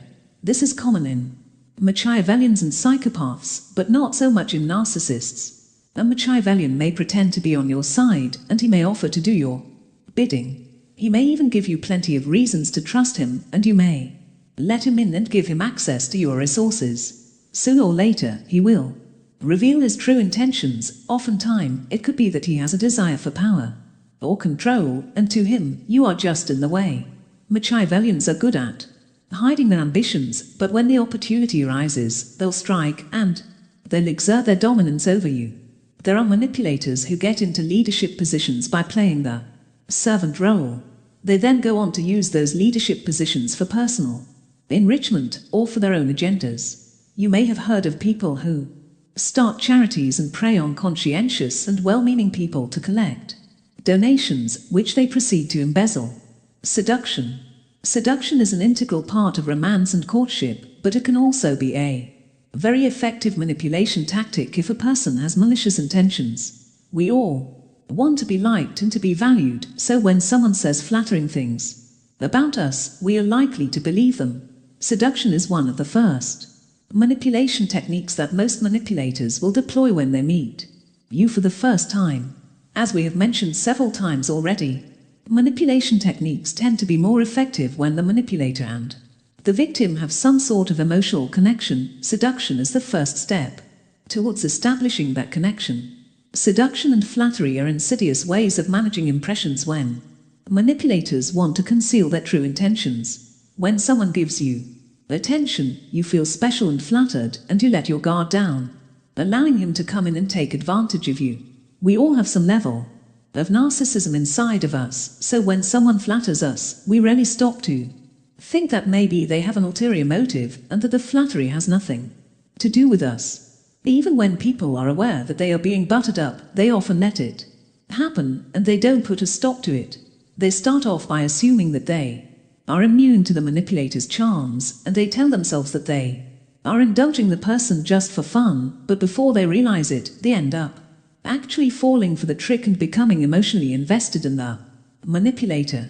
Manipulators don't pull any stops when they are seducing their victims. They present themselves very well, and they use every trick in the book to win over their victims. Depending on the manipulator's dominant dark trait, after getting what they want, they may either reveal their true nature, or they may continue to make efforts to conceal it. By the time the victim knows what's going on, it would probably be too late. Projecting the blame. Playing the blame game is one of the most defining characteristics of manipulators. They like to project blame on others because it keeps others from blaming them, and as a result, they are able to avoid taking responsibility for their actions. Projecting blame on a person forces him to go on the defensive, and this serves as a distraction. Such people always claim that it was another person or a circumstance that caused them to do something wrong. Psychologists call this tactic projection. In ordinary people, projection is an automatic mental behavior that is well documented in research concerning psychodynamic psychology. People can unconsciously project their intentions, motivations, or actions on others if they are feeling guilty or unnerved under the prevailing circumstances. However, after that initial subconscious reaction, most people will do the logical thing and admit to themselves that the projection is mistaken. People with dark personality traits, on the other hand, will stick with the projection even if they know that they are the ones who are truly responsible for a negative outcome. Sadists will not only project their mistakes onto you, but they will also go out of their way to make you feel bad about it. Narcissists, Machiavellians, and psychopaths are especially good at projecting blame on others because they don't feel guilt and shame the way most people do. When an ordinary person projects blame on someone else, he will have to deal with a high level of cognitive dissonance, which means that he would be torn up inside. Manipulators, on the other hand, will rationalize their projections. For example, Machiavellians will just see it as a means to an end. The more tactful manipulators can pass blame in a more subtle way by spreading it around rather than just projecting it onto one entity. For example, when they do something wrong and you call them out on it, they will bring to your attention a whole list of contributing circumstances with the intention of obscuring or minimizing their role in creating the problem under discussion. Brandishing anger. Malicious people use anger to manipulate people all the time.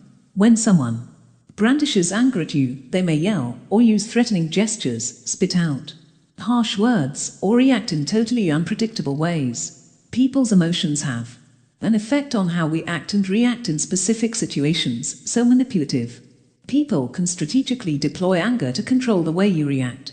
It could be that they want you to be afraid of them so that you refrain from asking prying questions. No one wants to be yelled at, so if someone is angry at you, it incentivizes you to drop the issue you are raising.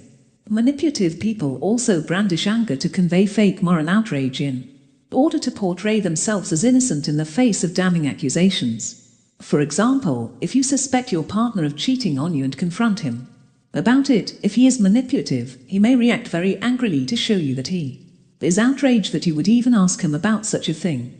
Brandishing anger also makes manipulative people feel superior to those around them. A boss who yells at his subordinates may be doing it to show that he is in control, that he knows more than everyone else, and that he wants people to do things his way out of fear. Abusive partners do the same thing when they want to put their spouses or girlfriends under their thumbs. Chapter 5. What is covert emotional manipulation? Covert emotional manipulation is used by people who want to gain power or control over you by deploying tactics that are both deceptive and underhanded. Such people want to change the way you think and behave, without you ever realizing what it is they are doing. In other words, they use techniques that can alter your perceptions in such a way that you think that you are doing it out of your own free will. Covert emotional manipulation is covert because it works without you being consciously aware of that fact. People who are good at deploying such techniques can get you to do their bidding without your knowledge. They can hold you psychologically captive. When skilled manipulators set their sights on you, they can get you to grant them power over your own emotional well-being and even your self-worth. They will put you under their spell without you ever realizing it. They will win your trust, and you will start attaching value to what they think of you. Once you have let them into your life, they will then start chipping away at your very identity in a methodical way, and as time goes by you will lose your self-esteem and turn into whatever they want you to be. Covert emotional manipulation is actually more common than you might think. Since it's subtle, people are rarely aware that it's happening to them, and in some cases, they may never even notice. Only keen outside observers may be able to tell when this form of manipulation is going on. You might know someone who used to be fun and jovial, then she got into a relationship with someone else, and a few years down the line, she seems to have a completely different personality. If it's an old friend, you might not even recognize the person she has become. That is how powerful covert emotional manipulation can be. It can completely overhaul someone's personality without them even realizing it. The manipulator will chip away at you little by little, and you will accept minute changes that fly under the radar until the old you are replaced by a different version of you, built to be subservient to the manipulator. Covert emotional manipulation works like a slow-moving coup. It requires you to make small progressive concessions to the person that is trying to manipulate you. In other words, you let go of tiny aspects of your identity to accommodate the manipulative person, so it never registers in your mind that there is something bigger at play. When the manipulative person pushes you to change in small ways, you will comply because you don't want to sweat the small stuff. However, there is a domino effect that occurs as you start conceding to the manipulative person. You will be more comfortable making subsequent concessions, and your personality will be erased and replaced in a cumulative progression. Covert emotional manipulation occurs to some extent in all social dynamics. Let's look at how it plays out in romantic relationships, in friendships, and at work. Emotional manipulation in relationships. There is a lot of emotional manipulation that takes place in romantic relationships, and it's not always malicious. For example, women try to modify men's behavior to make them more housebroken. That is just normal. However, there are certain instances of manipulation where the person's intention is clearly malicious, and he or she is motivated by a need to control or dominate over the other person. Positive reinforcement is perhaps the most used covert manipulation technique in romantic relationships. Your partner can get you to do what he wants by praising you, flattering you, giving you attention, offering you gifts, and acting in an affectionate way. Even the seemingly nice things in relationships can turn out to be covert manipulation tools and props. For instance, your girlfriend could use intense sex as a weapon to reinforce a certain kind of behavior in you. Similarly, men can use charm, appreciation, or gifts to reinforce certain behaviors in the women they are dating. Some sophisticated manipulators use what psychologists call intermittent positive reinforcement to gain control over their partners. The way it works is that the perpetrator will shower the victim with intense positive reinforcement for a certain period of time, then switch to just giving her normal levels of attention and appreciations. After a random interval of time, he will again go back to the intense positive reinforcement. When the victim gets used to the special treatment, it's taken away, and when she gets used to normal treatment, the special treatment is brought back, and it all seems arbitrary.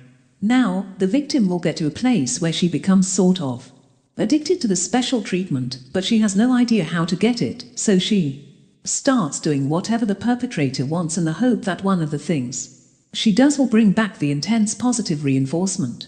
In other words, she effectively becomes subservient to the perpetrator. Negative reinforcement techniques are also used in relationships to manipulate others covertly. For example, partners can withhold sex as a way of compelling the other person to modify their behavior in a specific way. People also use techniques such as the silent treatment and withholding of love and affection. Some malicious people can create a false sense of intimacy by pretending to open up to you. They could share personal stories and talk about their hopes and fears. When they do this, they create the impression that they trust you, but their intention may be to get you to feel a sense of obligation towards them. Manipulators also use well-calculated insinuations to get you to react in a certain way at the moment, with the aim of modifying your behavior in the long run. Such insinuations can be made through words or even actions. In colloquial terms, we call this dropping a hint. People in relationships are always trying to figure out what the other person wants out of that relationship, so a manipulative person can drop hints to get you to do what they want without ever having to take responsibility for the actions that you take, because they can always argue that you misinterpreted what they meant. Dropping hints isn't always malicious. For example, if your girlfriend wants you to propose, she may leave bridal magazines out on the table. However, malicious insinuations can be very hurtful, and they can chip away at your self-esteem. Your partner can insinuations to suggest you are gaining weight, you aren't making enough money, or even to suggest that your cooking skills aren't any good. People use insinuations to get away with saying any number of hurtful things that could affect your self-esteem. Emotional manipulations in friendships. Covert emotional manipulation is quite common in friendships and casual relationships. Friendships tend to progress slower than romantic relationships, but that just means that it can take a lot more time for you to figure out if your friends are manipulative. Manipulation in friendships can be confusing because even well-meaning friends can come across as malicious. That's because there is a certain social rivalry that exists between even the closest of friends, which explain the concept of frenemies. Manipulative friends tend to be passive-aggressive. This is where they manipulate you into doing what they want by involving mutual friends rather than by coming to you directly. Passive aggression works as a manipulation technique because it denies you a chance of directly addressing whatever issue your friend is raising, and so in a manner of speaking, you lose by default. For example, if a friend wants you to do her a favor, instead of coming out and asking you, she goes to a mutual friend and suggests that she asks you on her behalf. Now, when the mutual friend approaches you, it becomes very difficult for you to turn down the request because there is added social pressure. When you say no, your whole social circle now perceives you as selfish. Passive aggression can also involve the use of silent treatment to get you to comply with a request. Imagine a situation where one of your friends talks to everyone else but you. It's going to be incredibly awkward for you, and everyone will start prying, wondering what the issue is between the two of you, and taking sides on the matter. Friends can also covertly manipulate you by using subtle insults. They can give you backhanded compliments which have hidden meanings. When you take the time to really think about what they meant by the compliment, you will realize that it's an insult in disguise, and that will bruise your self-esteem and possibly modify your behavior. Some friends can manipulate you by going on a power trip and trying to control your social interactions. For example, there are those friends who are going to insist that every time you hang out, it should be in their apartment or at a social venue of their choosing.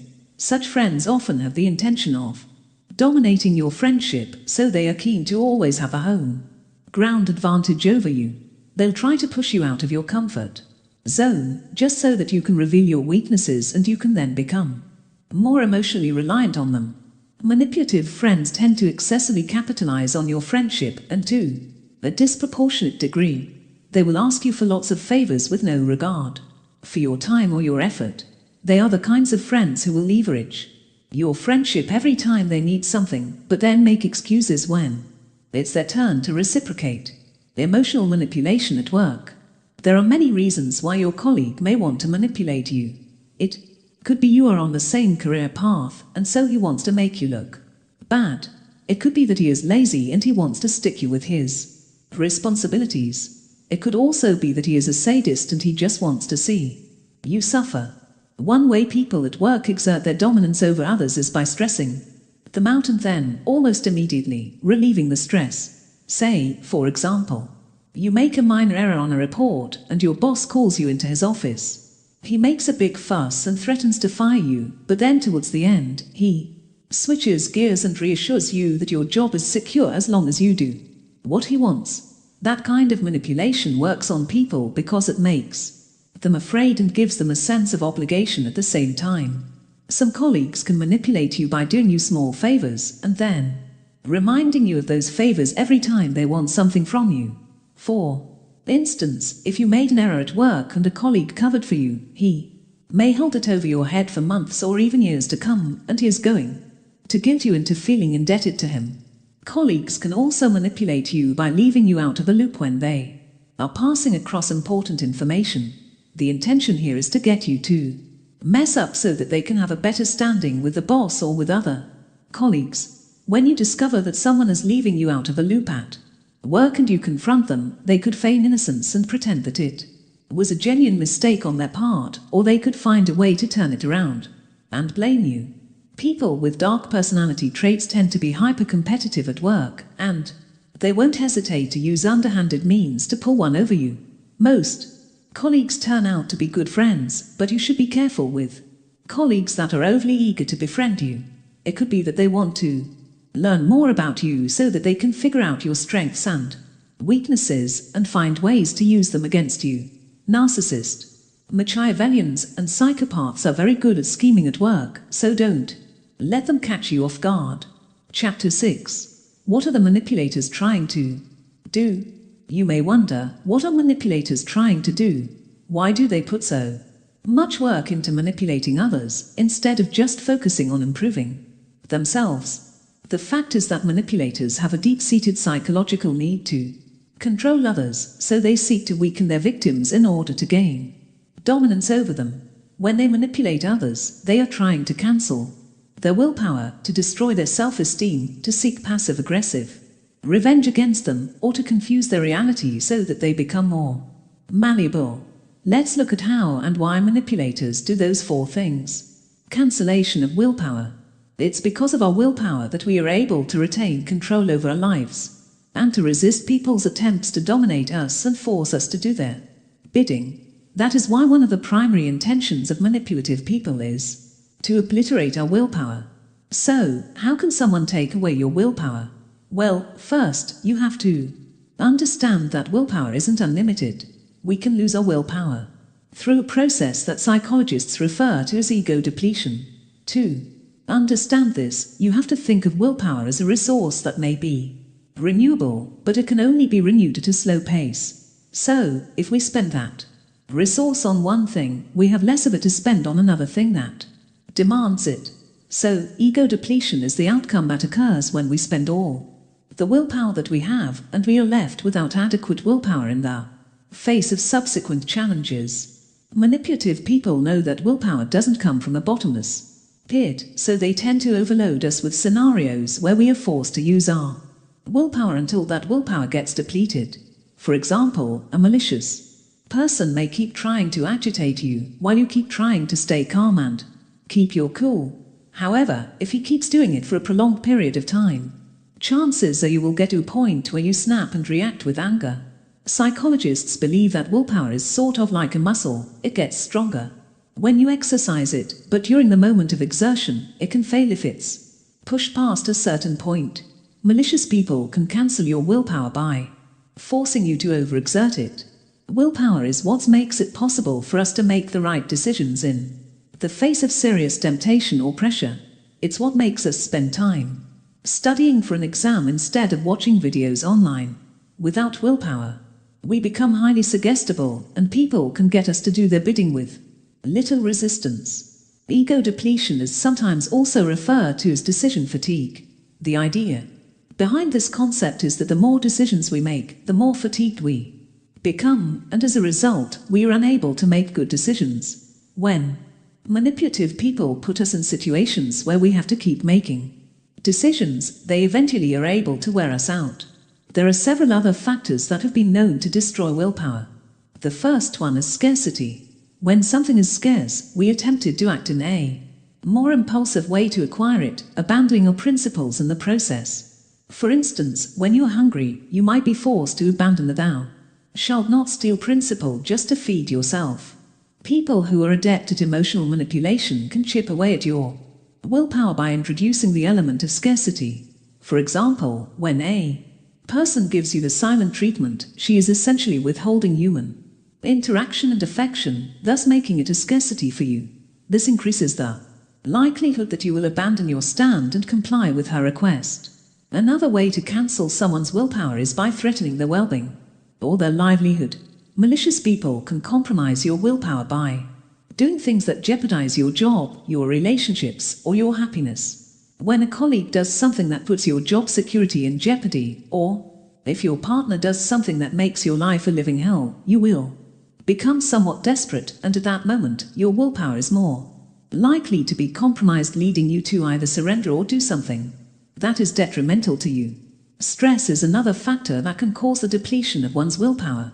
When we are constantly stressed, our minds are filled with worries that cloud our judgment, and we end up making bad decisions. Malicious people will work both overtly and covertly to introduce stressors into our lives in the hope that the resultant stress will take up all our energy, and we will be left more susceptible to their manipulation. When manipulators succeed in cancelling our willpower, then they gain the power to control us and tell us what to do. We will start deferring our judgment to them, and we will lose our identities. Destroy self-esteem.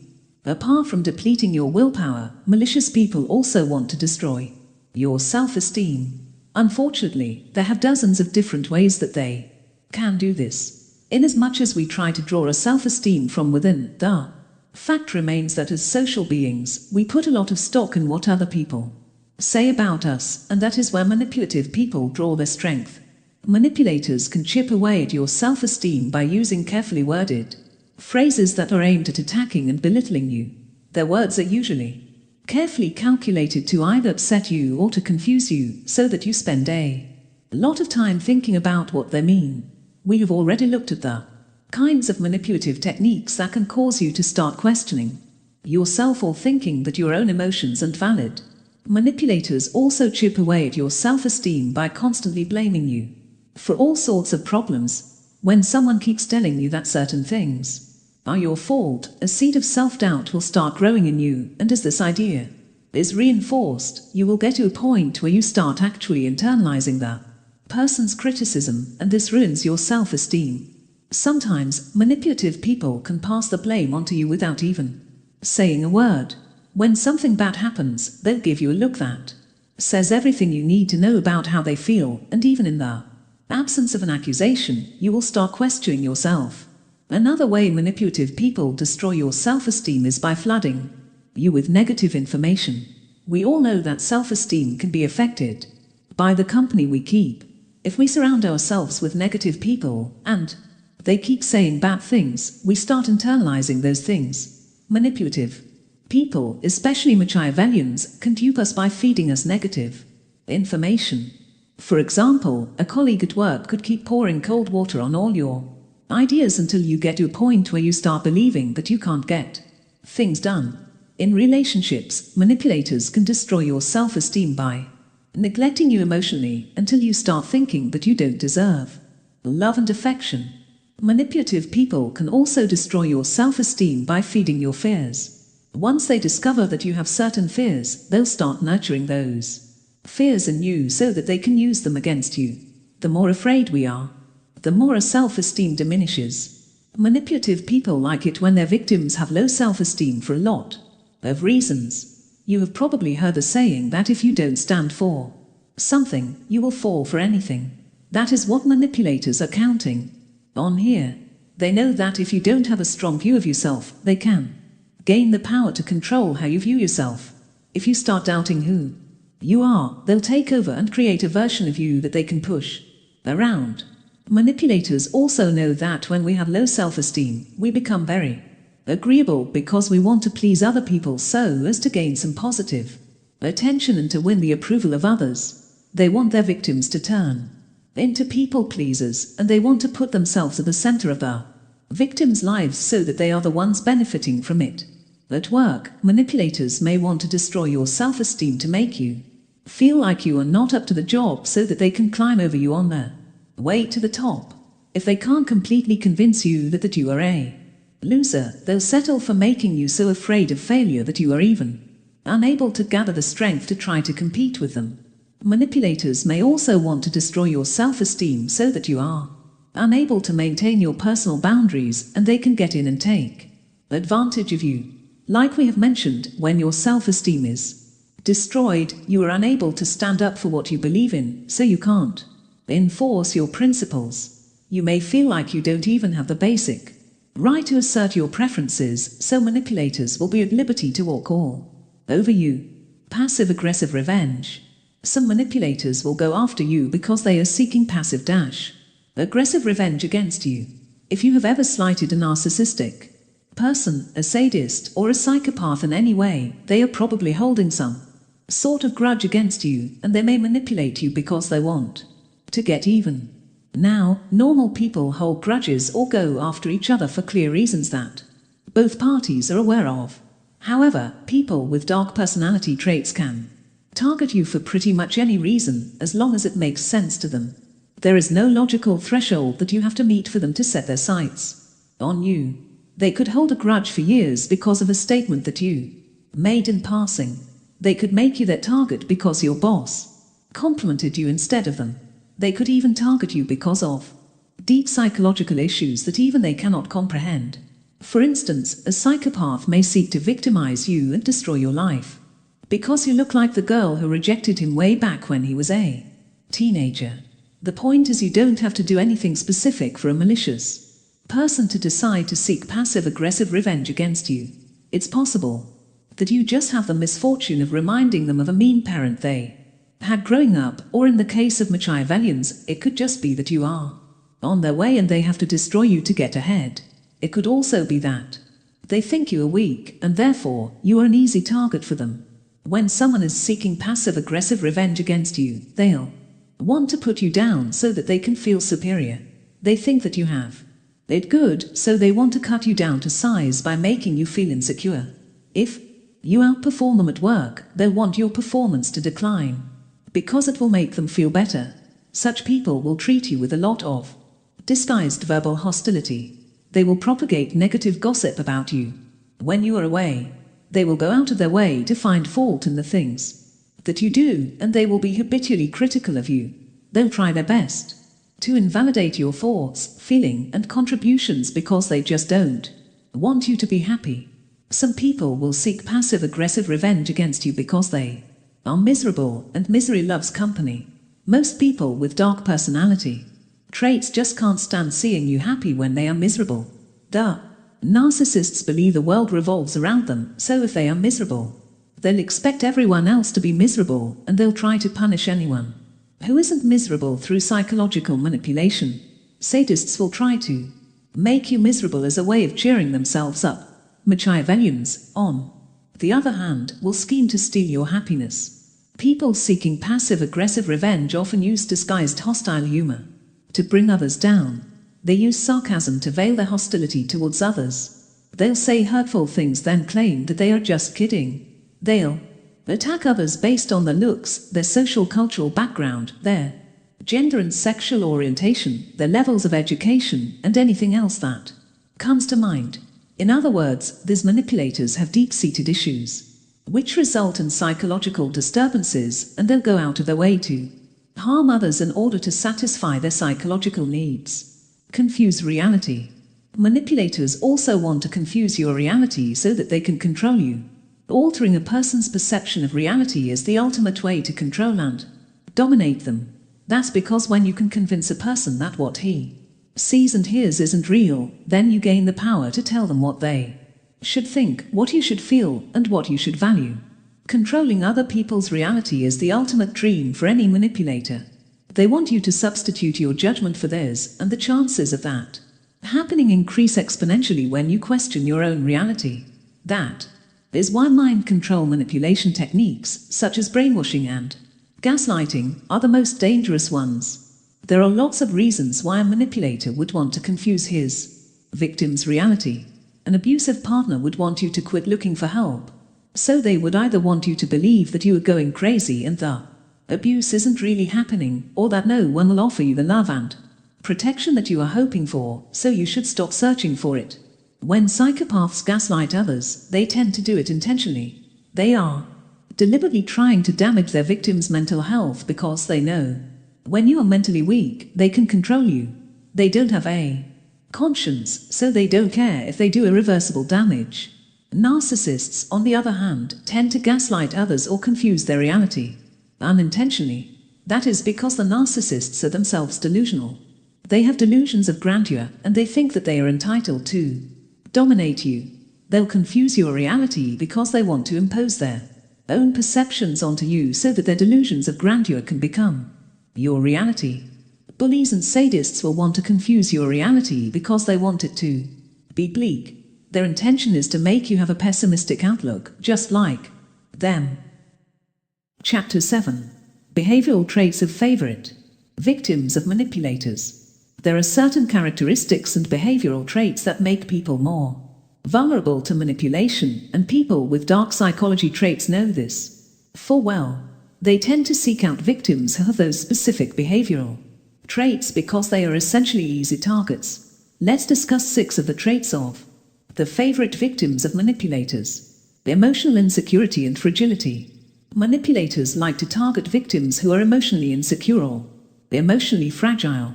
Unfortunately for these victims, such traits are very easy to identify even in total strangers, so it's easy for experienced manipulators to find them. People who are emotionally insecure tend to be very defensive when they are attacked or when they are under pressure, and that makes them easy to spot in social situations. Even after just a few interactions, a manipulator can gauge with a certain degree of accuracy how insecure a person is. They'll try to provoke their potential targets in a subtle way, and then wait to see how the targets react. If they are overly defensive, manipulators will take it as a sign of insecurity, and they will intensify their manipulative attacks. Manipulators can also tell if a target is emotionally insecure if he or she redirects accusations or negative comments. They will find a way to put you on the spot, and if you try to throw it back at them or to make excuses instead of confronting the situation head-on, the manipulator could conclude that you are insecure and therefore an easy target. People who have social anxiety also tend to have emotional insecurity, and manipulators are aware of this fact. In social gatherings, they can easily spot individuals who have social anxiety, then target them for manipulation. Pick-up artists are able to identify the girls who seem uneasy in social situations by the way they conduct themselves. Social anxiety is difficult to conceal, especially to manipulators who are experienced at preying on Emotional vulnerability. Emotional fragility is different from emotional insecurity. Emotionally insecure people tend to show it all the time, while emotionally fragile people appear to be normal, but they break down emotionally at the slightest provocation. Manipulators like targeting emotionally fragile people because it's very easy to elicit a reaction from them. Once a manipulator finds out that you are emotionally fragile, he is going to jump at the change to manipulate you because he knows it would be fairly easy. Emotional fragility can be temporary, so people with these traits are often targeted by opportunistic manipulators. A person may be emotionally stable most of the time, but he or she may experience emotional fragility when they are going through a breakup, when they are grieving, or when they are dealing with a situation that is emotionally draining. The more diabolical manipulators can earn your trust, bid their time, and wait for you to be emotionally fragile. Alternatively, they can use underhanded methods to induce emotional fragility in a person they are targeting. Sensitive people. Highly sensitive people are those individuals who process information at a deeper level and are more aware of the subtleties in social dynamics. They have lots of positive attributes because they tend to be very considerate of others, and they watch their step to avoid causing people any harm, whether directly or indirectly. Such people tend to dislike any form of violence or cruelty, and they are easily upset by news reports about disastrous occurrences or even depictions of gory scenes in movies. Sensitive people also tend to get emotionally exhausted from taking in other people's feelings. When they walk into a room, they have the immediate ability to detect other people's moods because they are naturally skilled at identifying and interpreting other people's body language cues, facial expressions, and tonal variations. Manipulators like to target sensitive people because they are easy to manipulate. If you are sensitive to certain things, manipulators can use them against you. They will feign certain emotions to draw sensitive people in so that they can exploit them. Sensitive people also tend to scare easily. They have a heightened startle reflex, which means that they are more likely to show clear signs of fear or nervousness in potentially threatening situations. For example, sensitive people are more likely to jump up when someone sneaks up on them, even before they determine whether they are in any real danger. If you are a sensitive person, this trait can be very difficult to hide, and malicious people will be able to see it from a mile away. Sensitive people also tend to be withdrawn. They are mostly introverts, and they like to keep to themselves because social stimulation can be emotionally draining for them. Manipulators who are looking to control others are more likely to target people who are introverted because that trait makes it easy to isolate potential victims. Manipulators can also identify sensitive people by listening to how they talk. Sensitive people tend to be very proper, they never use vulgar language, and they tend to be very politically correct because they are trying to avoid offending anyone. They also tend to be polite, and they say please and thank you more often than others. Manipulators go after such people because they know that they are too polite to dismiss them right away. Sensitive people will indulge anyone because they don't want to be rude, and that gives maliciously people away. In emphatic people.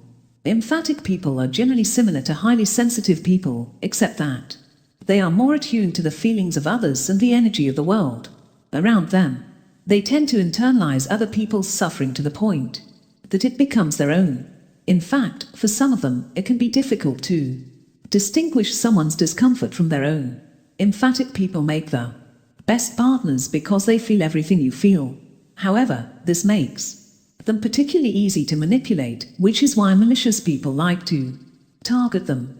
Malicious people can feign certain emotions and convey those emotions to emphatic people who will feel them as though they were real. That opens them up for exploitation. Emphatic people are the favorite targets of psychopathic conmen because they feel so deeply for others. A conman can make up stories about financial difficulties and swindle lots of money from emphatic people. The problem with being emphatic is that because you have such strong emotions, you easily dismiss your own doubts about people because you would much rather offer help to a person who turns out to be a liar than deny help to a person who turns out to be telling the truth. Emphatic people have a big hearts, and they tend to be extremely generous, often to their own detriment. They are highly charitable, and they feel guilty when others around them suffer, even if it's not their fault and they can't do anything about it. Malicious people have a very easy time taking such people on guilt trips. They are the kind of people who would willingly fork over their life savings to help their friends get out of debt, even if it means they would be ruined financially. Malicious people like to get into relationships with emphatic people because they are easy to take advantage of. Emphatic people try to avoid getting into intimate relationships in the first place because they know that it's easy for them to get engulfed in such relationships and to lose their identities in the process. However, manipulators will doggedly pursue them because they know that once they get it, they can guilt the emphatic person into doing anything they want. Fear of loneliness. Many people are afraid of being alone, but this fear is more heightened in a small percentage of the population. This kind of fear can be truly paralyzing for those who experience it, and it can open them up to exploitation by malicious people. For example, there are many people who stay in dysfunctional relationships because they are afraid they will never find someone else to love them if they break up with an abusive partner. Manipulators can identify this fear in a victim, and they'll often do everything they can to fuel it further to make sure that the person is crippled by it. People who are afraid of being alone can tolerate or even rationalize any kind of abuse. The fear of being alone can be easy to spot in a potential victim. People with this kind of fear tend to exude some level of desperation at the beginning of relationships, and they can sometimes come across as clingy. While ordinary people may think of being clingy as a red flag, manipulative people will see it as an opportunity to exploit somebody. If you are attached to them, they'll use manipulative techniques to make you even more dependent on them. They can withhold love and affection, e.g., by using the silent treatment to make the victim fear that he or she is about to get dumped so that they act out of desperation and cede more control to the manipulator. The fear of being alone is, for the most part, a social construct, and it disproportionately affects women more than men. For generations, our society has taught women that their goal in life is to get married and have children, so even the more progressive women who reject this social construct are still plagued by social pressures to adhere to those old standards. That being said, the fact is that men also tend to be afraid of being alone. People with abandonment issues stemming from childhood tend to experience the fear of loneliness to a high degree. There are also those people who may not necessarily fear loneliness in general, but they are afraid of being separated from the important people in their lives. For example, lots of people end up staying in abusive or dysfunctional relationships because they are afraid of being separated from their children. Fear of disappointing others. We all feel a certain sense of obligation towards the people in our lives, but there are some people who are extremely afraid of disappointing others. This kind of fear is similar to the fear of embarrassment and the fear of rejection, because it means that the person puts a lot of stock into how others perceive him or her. The fear of disappointing others can occur naturally, and it can actually be useful in some situations. Parents who are afraid of disappointing their families will work harder to provide for them, and children who are afraid of disappointing their parents will study harder at school. In this case, the fear is actually constructive. However, it becomes unhealthy when it's directed at the wrong people, or when it forces you to compromise your own comfort and happiness. When manipulators find out that you have a fear of disappointing others, they'll try to put you in a position where you feel like you owe them something. They'll do certain favors for you, and then they'll manipulate you into believing that you have a sense of obligation towards them. They will then guilt you into complying with any request whenever they want something from you. Personality-dependent disorders and emotional dependency. Dependent personality by a person having an excessive and even pervasive need to be taken care of. This need often leads the person to be submissive towards the people in their lives and to be clingy and afraid of separation. People with this disorder act in ways that are meant to elicit caregiving. They tend to practice what's called learned helplessness. This is where they act out of a conviction that they are unable to do certain things for themselves, and they need the help of others. Such people have a hard time making decisions, even when dealing with simple things like picking out which clothes to wear.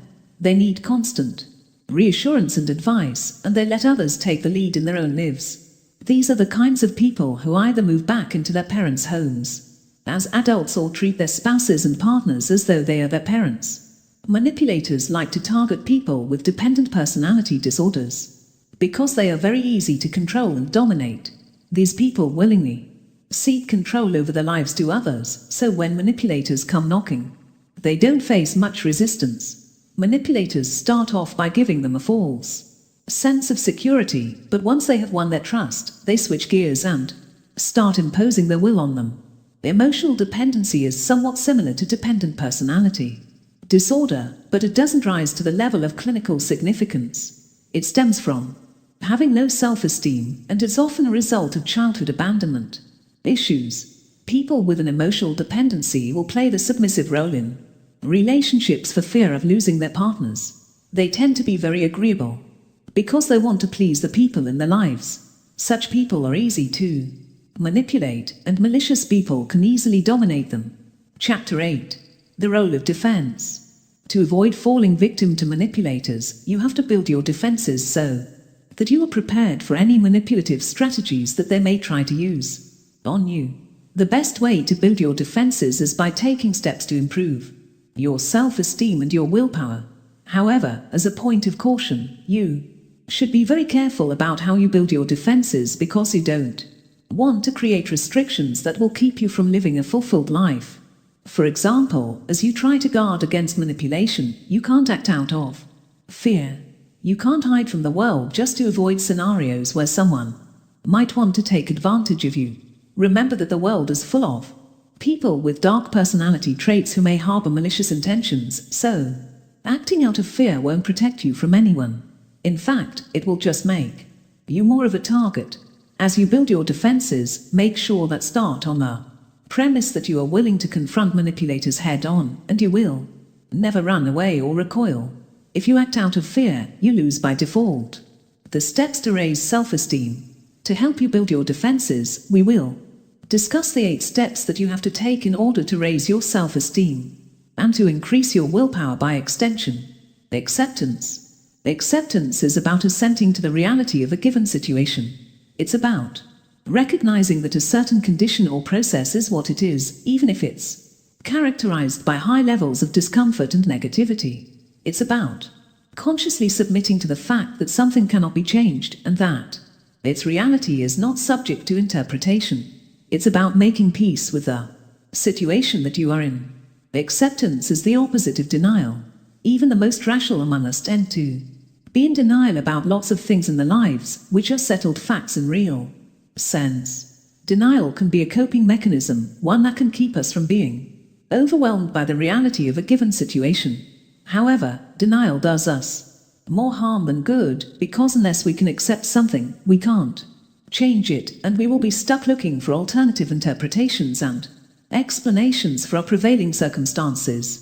Without acceptance, the door remains wide open for malicious people to exploit us. Take the example of a patient who is told that he or she is terminally ill. After seeking the opinions of several medical professionals and getting the same diagnosis, the patient is still left with the choice of either accepting or denying the situation. The one who accepts it will make peace and try to make the best out of what little time he has. The one who stays in denial will become susceptible to tricksters who may offer alternative cures, and he may end up losing all his savings paying such people, so that in the end, he leaves his family with nothing. That is an extreme example, but it perfectly illustrates why acceptance is important in avoiding manipulation, even if the reality may seem too painful to accept. The most crucial form of acceptance is self-acceptance. It refers to the state of being satisfied with yourself, the way you currently are. Self-acceptance is a kind of covenant that you make with yourself to validate, support, and appreciate who you are, instead of constantly criticizing yourself and wishing you were someone else. Most people have trouble accepting themselves as they are.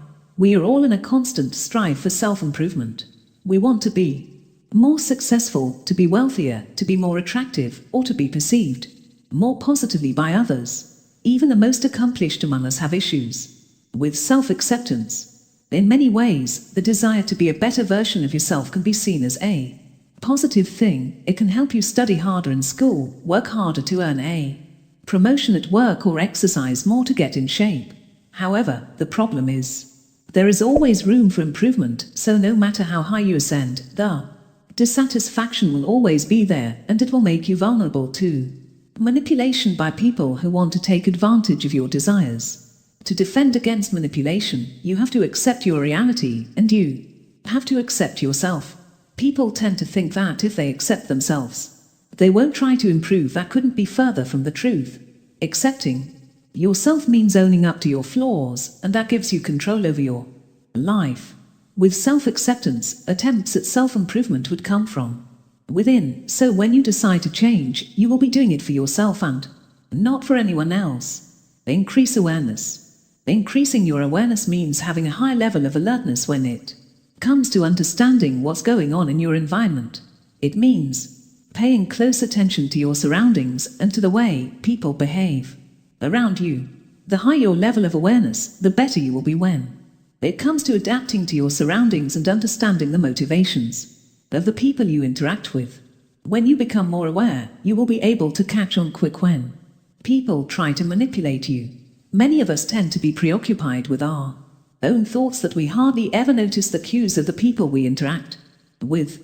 We tend to live life on autopilot, so when other people try to seize control over our lives, we only notice it when it's too late. If you increase your awareness, you will be equipped with the skills necessary to identify all the red flags, and you will be able to stop most manipulators on their tracks before they can do any real harm. The first step towards increasing your awareness is to learn about the tendencies of manipulative people. Reading this book puts you ahead of the curve. You now know enough to be able to spot people with ill motives, but you should understand that the worst kinds of manipulators are very good at concealing their motives, so you have to keep working on increasing your awareness. To be truly aware of manipulative people, you have to approach all interactions with some levels of skepticism. We are not telling you to turn into a paranoid person who doesn't let anyone in. We are just saying that you should take a deeper look each person you interact with. Try to study their body language and their words, and try to see if they are trying to hide something. Apart from increasing your awareness, you have to increase your self-awareness as well. Many people confuse those two things, but they're entirely different concepts. Self-awareness is about understanding yourself. It's about having a clear concept of your own personality. You have to examine yourself and figure out what your strengths and weaknesses are, what your values and motivations are, and what kind of thoughts and emotions you are likely to have in specific situations. Self-awareness helps you understand both who you are and how other people perceive you. Self-awareness works as a defense against manipulation, because when you know who you truly are, it becomes more difficult for someone to alter your thoughts and perceptions. If you have strong and well-articulated values, it becomes harder for a manipulator to get you to abandon those values. People who lack self-awareness are more likely to be gaslighted or to be subjected to other forms of mind control. If you end up in a relationship with a manipulative person, self-awareness can help you keep your identity.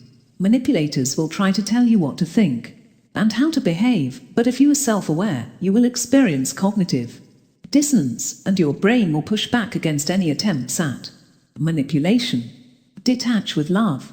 Detaching with love is a defense against manipulation that is most commonly used by people who have loved ones who suffer from substance abuse problems. Even though it was conceptualized to help people deal with addicts, it can also work when you are dealing with manipulators.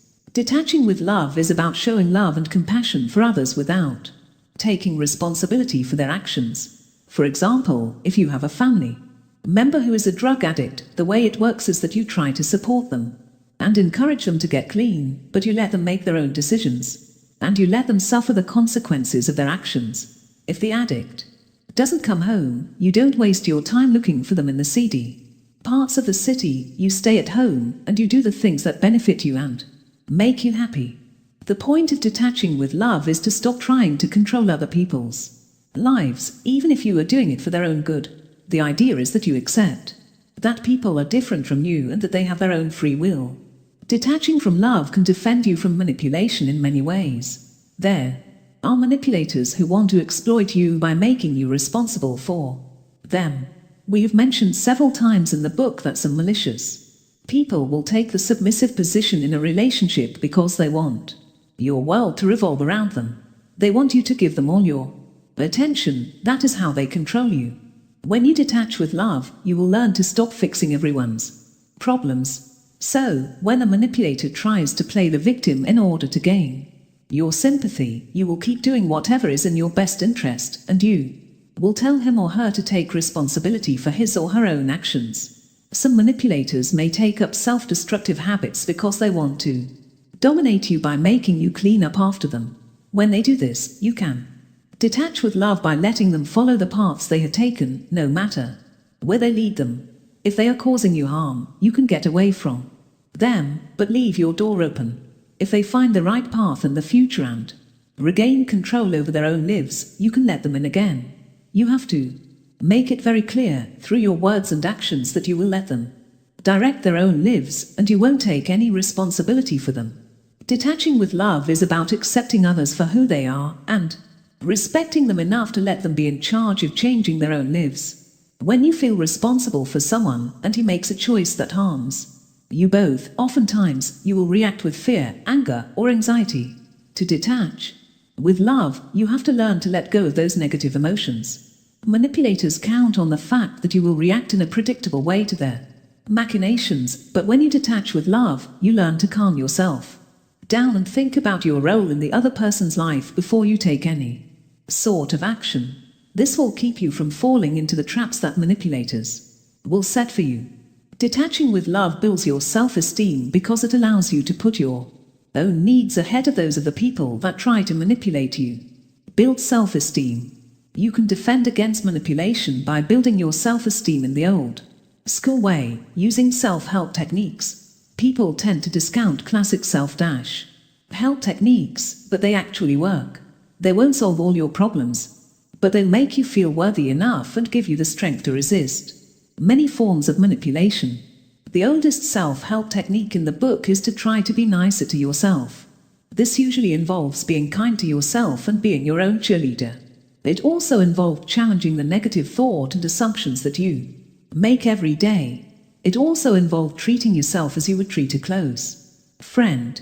If your friend had certain fears and doubts and he came to you for advice, you would try to tell him the truth, but you won't be harsh with him. Similarly, you should embrace your reality even if it's uncomfortable, but you shouldn't beat yourself up even if you have made mistakes. Even when things are gloomy, you should try to talk yourself up. We all have to draw strength from somewhere. That means that if you don't try to build your own self-esteem, you will look for external sources of strength and motivation, but the problem with that is that people have their own interests and agendas, and your well-being isn't always their biggest priority. When you look for strength from external sources, you open yourself up for manipulation. You can also build your self-esteem by avoiding comparing yourself with other people. Manipulators are very good at preying on your desires. When you desire the things that other people have, manipulators see this as an opportunity to gain control over you. Most people who end up getting conned are usually pulled in because they are blinded by their desires and they want what other people have. To build your self-esteem, you have to do your own thing. You should pursue your own interests and create your own goals. Never live your life by measuring it against someone else's. That is a surefire way of obliterating your self-esteem, introducing negative emotions into your life, and opening the door for all sorts of predatory characters. You can also build your self-esteem by being careful about the kind of company you keep. Surround yourself with positive people who make you happy, and try to keep away from the kind of people who are constantly negative or those who unnerves you. You can also build your self-esteem by exercising more. Studies show that when we exercise, we are more motivated, more confident, and we feel more in control of our lives. Working out makes our bodies release feel-good hormones, which can help boost our self-esteem. Change reactions. To defend against manipulation, there is one important thing that you need to realize. The only person you can control is you. You have absolutely no control over what other people might say or how they might act. Your reaction is the only thing that is within your control. Even if you were a victim and someone limits your choices considerably, at the end of the day, the power to choose how to act or react is still in your control. Think of all the civil rights icons you learned about in school. All of these people were victimized in one way or another, but they came out on top because of the way they chose to react to that victimization. So, to defend against manipulation, you have to change the way you react to the words and actions of manipulators. First, when someone does something to set you off, try to approach that situation with calm rationality. Focus on resolving the conflict instead of debating whose fault it is. When you react with anger in response to an accusation, or if you start passing the blame back and forth, you're playing right into the hand of the manipulator. When you change the way you react, you will be creating your own rules for the game that the manipulator is trying to play, and that will keep you from falling into his trap. Never lead with your emotions. Instead, you should practice thinking things through before you react. In other words, instead of reacting instantaneously, train yourself to respond in a calculated way. When someone upsets you, refrain from lashing out angrily and try to figure out what their motivations are. You can manage your reactions by using the same techniques that are used in anger management therapy. Take a deep breath and weigh the situation before speaking out. It may not seem so, but the simple act of taking a deep breath can do a lot to center you and to help you react better in any stressful situation. When you take a breath, it puts some distance between your reaction and the trigger situation, and that small window of time is enough for your brain to deliberate on things and to create a better response. You also have to understand that things only have the meanings you give them. When a manipulator calls you names or yells at you angrily, it's completely up to you to decide whether you let it roll off you like water or whether you will internalize it. It's true that people only treat you the way you let them. You can change your reaction by changing the questions that run through your mind when you are in a negative situation.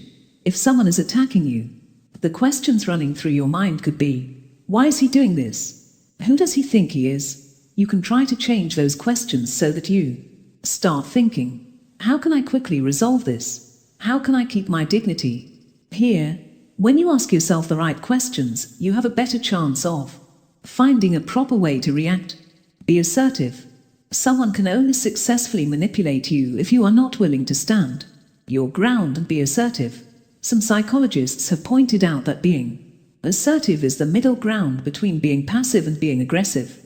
Aggressive people bully others to get what they want, and passive people let others walk all over them so they don't get what they want. Assertive people, on the other hand, stand strong and ask for what they want in a firm and diplomatic way.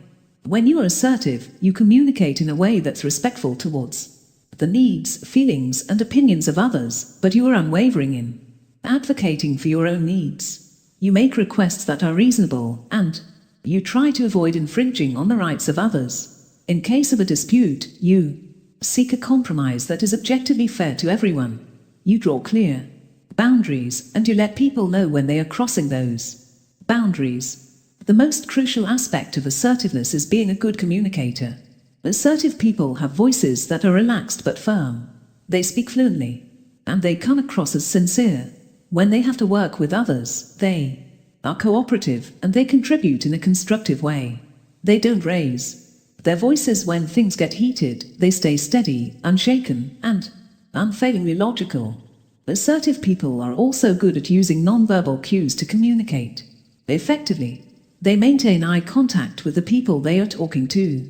They have open body stances and good posture, which helps project strength and confidence. They smile when they are pleased, and they frown when they are displeased.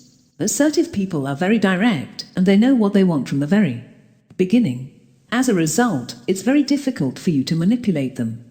Manipulators like to use mind games and other little tricks to conceal their ill intentions, but assertive people will cut through all that by enforcing straight and clear two-way communication. When ordinary people suspect that they are being manipulated, they may keep those suspicions to themselves, but assertive people will come out and ask the manipulators what their intentions are. This throws the manipulators off balance and forces them to back off or switch gears. Being assertive means having the skills to communicate with both aggressive people and passive people. They don't let anger or fear keep them from putting their point across when they are dealing with aggressive people. However, when they are dealing with passive people, they also don't let other people's meekness deter them from demanding what they are entitled to. Assertive people are also well attuned with their own emotions. When they are upset, they don't let their own negative feelings derail them from asserting for themselves in a rational manner. Feed yourself. The idea that the food we eat affects our self-esteem has been around for a very long time. There is a lot of scientific evidence that shows a correlation between the type of food we eat and our levels of confidence, as well as our general mental well-being. The food you eat has an effect on your mood, your levels of anxiety, and how you feel about yourself as a person.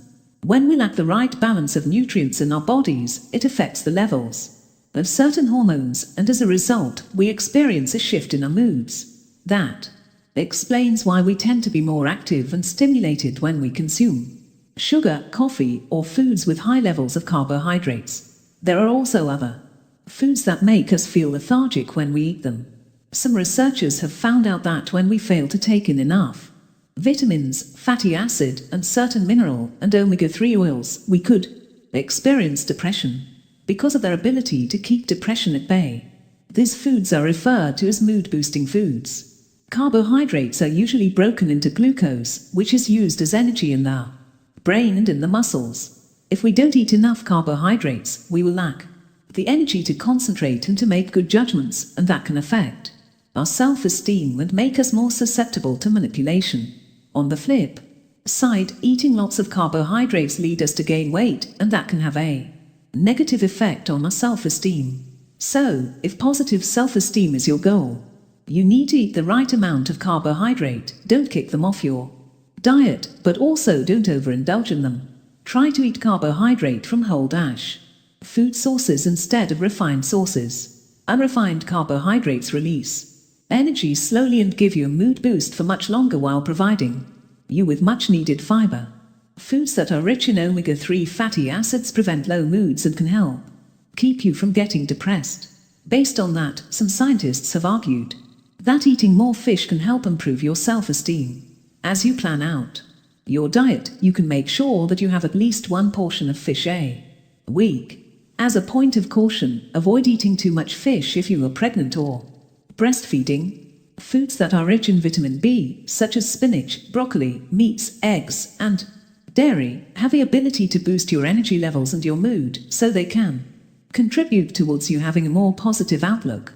Vitamin D food sources such as eggs, cereals, and oily fish can increase serotonin levels in your brain and make you feel good about yourself. Of course, you can also get vitamin D from the sun, so letting in the light or taking a walk outside every now and then can be good for your self-esteem as well. Excessive sugar, too much caffeine, and a high amount of alcohol can affect your self-esteem in a negative way. When you have a sugary snack, it increases your blood sugar levels and causes a spike in energy, but that is just momentary. After that, you will experience a crush. That, combined with the feeling of guilt that comes from consuming empty calories, can dampen your mood and lower your self-esteem. Caffeine also has a similar effect. It will stimulate you for a moment and improve your mood, but once it starts wearing off, your mood will go down.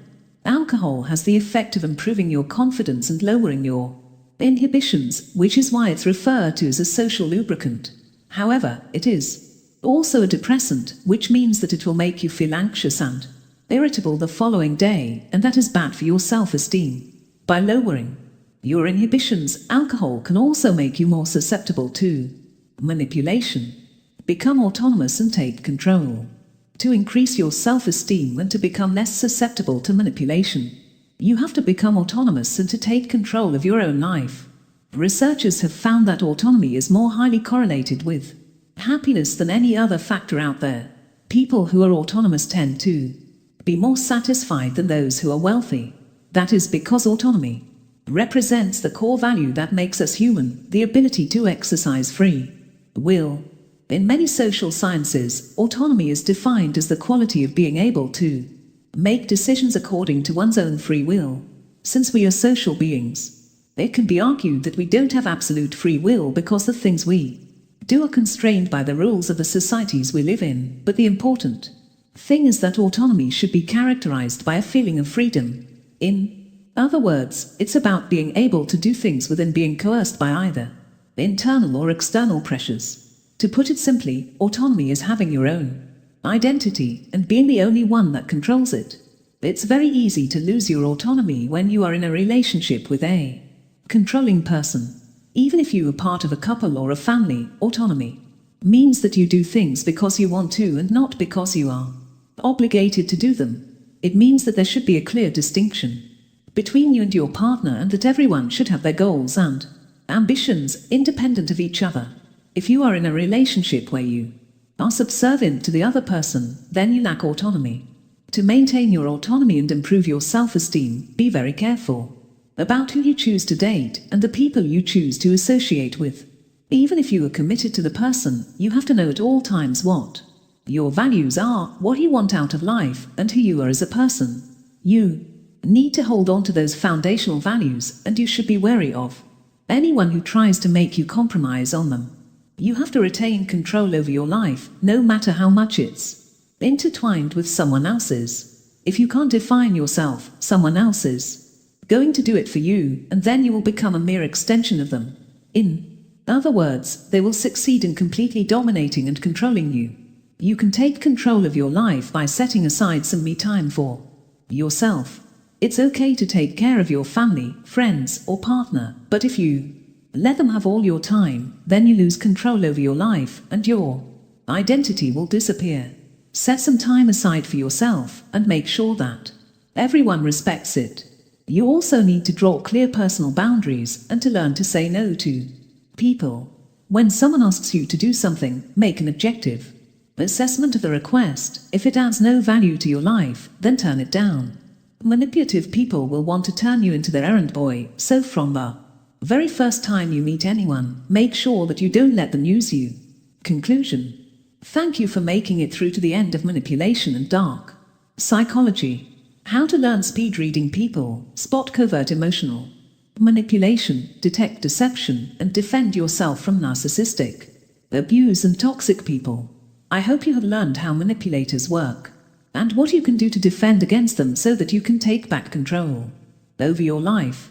The next step is to start being more proactive in the way you deal with manipulators and with people who have dark personality traits. Don't wait to be a victim. Instead, you should use the information you've learned here to analyze the people you interact with at home, at work, and in social settings, so that you have a clear understanding of what their intentions are. You now know better, so don't let malicious people catch you off guard. If you have family members or other people in your life who have been manipulating you on an ongoing basis, it's time to put a stop to it. Use the defense techniques we've discussed to push back against those people so that you can once again be the author of your own destiny and the master of your own life. Now that you understand all the manipulation techniques out there, we should point out that you have a responsibility to protect the people in your life. If you notice that someone you care about is being manipulated or victimized, do something about it. Also, don't use your powers for evil. Don't use these techniques against other people. Persuasion and Dark Psychology. How to detect deception in psychology of persuasion, read body language, dark NLP. Hypnosis and defend yourself from covert emotional manipulation and dark psychology. Introduction. What does psychology mean? The excellent minds that have existed before us. Psychology as the science of the soul can be defined as having its start and its end with the mind. It is not just science, however, because it contains elements that can be aware or unconscious. It also involves patterns of behavior. Many have discovered the minds of the human being to be very puzzling and intriguing, and, therefore, they have taken a career in the areas of psychology, scientific science as well as philosophy, in order to debunk this enigma that is the human mind. They are listening and helping us navigate through problems like depression or anxiety. The darkness in us is suppressed. With their assistance, and we can live our life. In neuropsychology, a branch of psychology which deals with the way the brain is related to conduct and feelings focused on knowing the human mind. How does the brain collect data? How is this data processed? How do you, lastly, store that data? These issues relate to neuropsychology. Understanding how the mind functions go beyond visiting a shrink who provides guidance and some pills or the fundamental knowledge of the brain. It is much deeper. It is much deeper. In us all, it is nice and bad. According to Colin McGinn, evil people generally get enjoyment from pain, and vice versa. We people have all these emotions: fear, happiness, joy, pain, sadness, and sometimes in the process we can harm others if we cannot regulate our feelings. Now, what is psychology of darkness? Dark psychology is the research we use to hurt others around us intentionally and intentionally. Dark psychology is about mind control and manipulation. It is said that we all have that darkness within as human beings. Man is also said to have intrinsic evil or sin from Christian scriptures. Sometimes the darkness in us makes us do something unexpected. Take a person's example: you knew they were good, then they suddenly do the unexpected one day, and then we do not want to associate with them anymore. Dark psychology is about control and manipulation of the mind.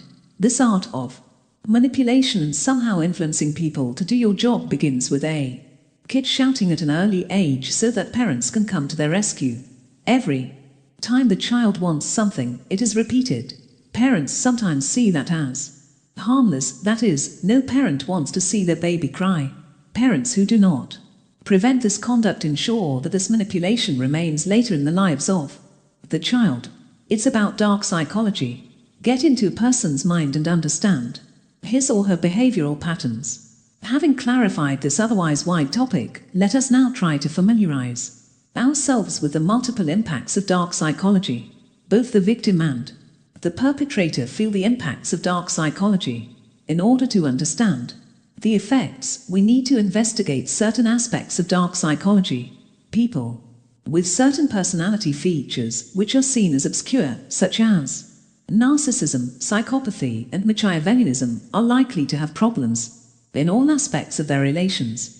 They are more likely to commit a crime if all three characteristics are present in one individual. The three personality traits mentioned above have particular features.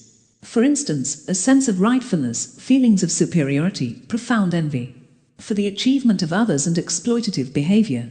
Psychopathy has a lack of guilt, a lack of empathy, a destructive impulsive behavior, self-cantering, and a lack of accountability. Machiavellian features are indicators of egoism, ruthlessness, and manipulation. These features are problem-specific individually but can be combined to cause problems with spelling in the connection between an individual and others. In particular, people who enter into contact with them pay a heavy emotional price. If you have encountered an individual who is defined by these experiences, leave them for the sake of your health and well-being. If you experience that, on the other hand, you are looking for the psychical assistance you need to improve. No matter how deeply rooted these problems are, you can improve your behavior and experience by using the right form of therapy. The first step is to understand what the scenario is, acknowledge that you have an issue, and seek assistance quickly.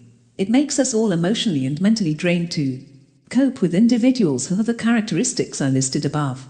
The impact can sometimes be physical and in extreme instances deadly.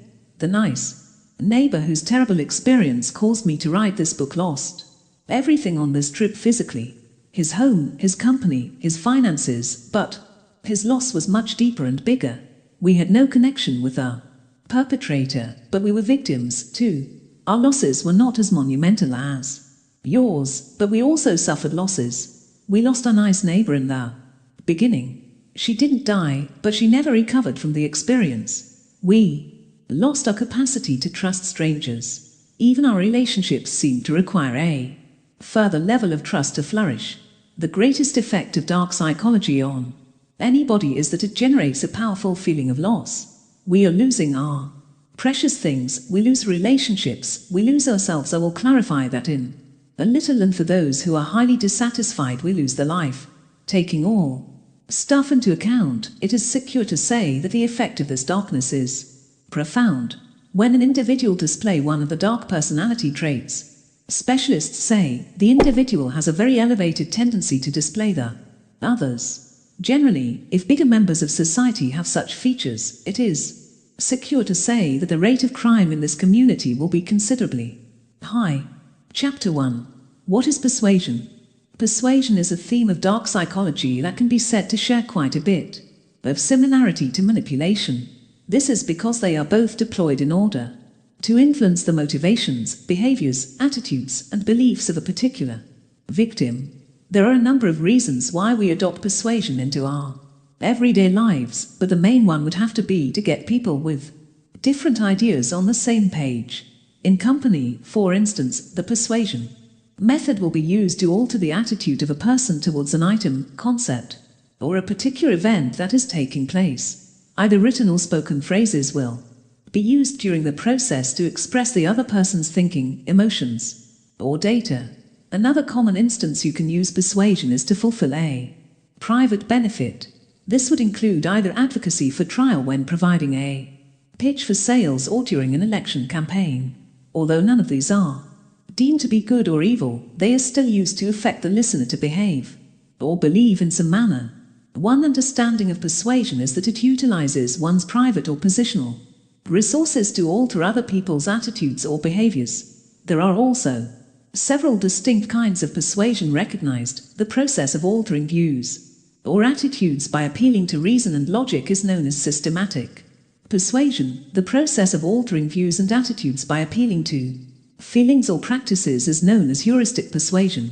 Persuasion is a type of mind control that is constantly being used in society. You may attempt to convince them to believe the same way you do when you speak to someone about politics. You are persuaded to vote a certain way when you listen to a political campaign. There's a lot of persuasion going on when someone is attempting to sell you a fresh item. This form of mind control is so prevalent that most people don't even know it's happening at all to them. The problem will arise when someone takes the time to convince you to believe ideals and values that do not suit your own value system. There are many distinct types of persuasion available. Not all of them have a bad intention, but they will all work to get the subject to change their minds about something. When a political candidate arrives on television on election day, they try to get the topic or the voter to vote on the ballot a certain way. The company that submitted that advertisement is attempting to get the victim to buy that item. When you see a commercial on television or online, all of these are kinds of persuasion that are bent on attempting to modify the way they believe about the victim, to get the victim to modify their way of thinking. Dark persuasion has no moral motivation whatsoever. The motivation is rather amoral and sometimes largely immoral. If beneficial conviction is understandable as assisting individuals to help themselves, dark persuasion can be seen as a mechanism by which individuals behave against their own self-interest. Sometimes people make it reluctantly, knowing that they may not make the best choice, but are keen to stop a continuous persuasion efforts. On other occasions, the best dark persuaders can make someone think they act wisely when they actually do just the opposite.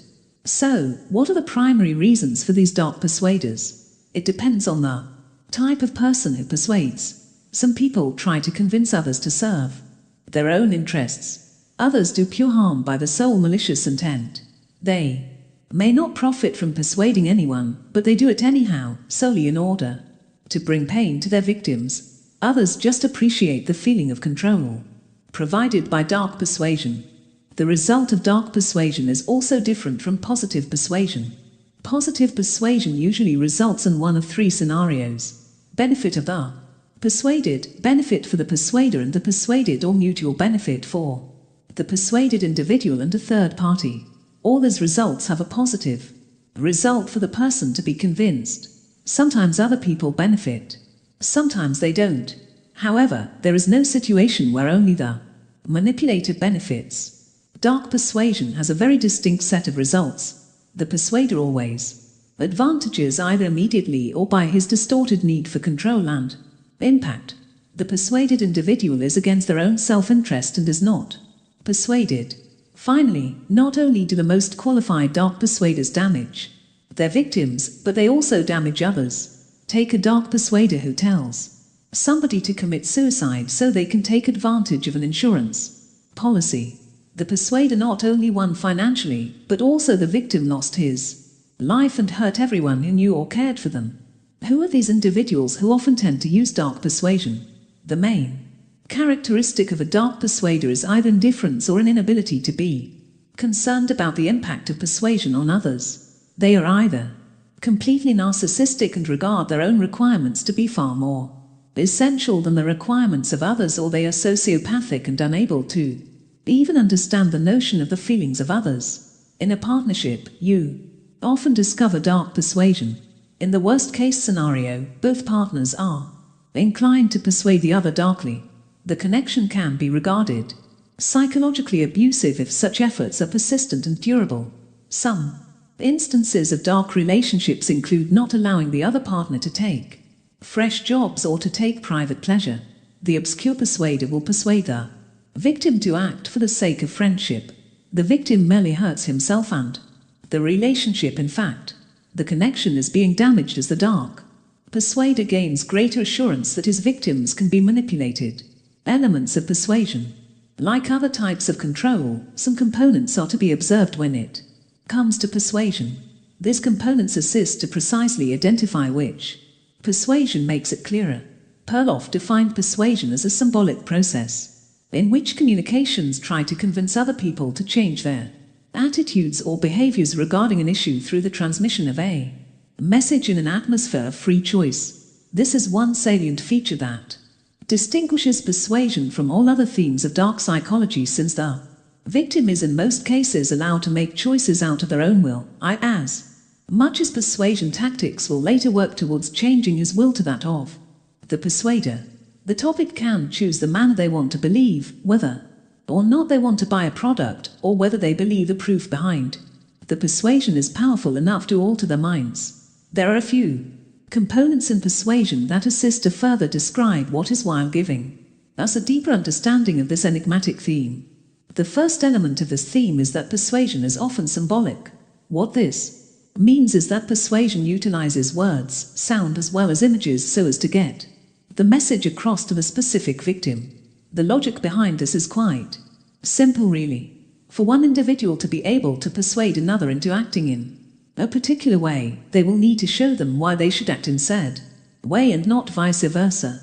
This is best achieved by using word sounds or various images. You can use sentences to start a debate or argument to prove your point. Pictures are a great way to show the evidence needed to persuade someone to go one way or the other. Some nonverbal signs are possible, but they are not as effective as using words and images. The second key is that persuasion will be used deliberately to affect how others act or think.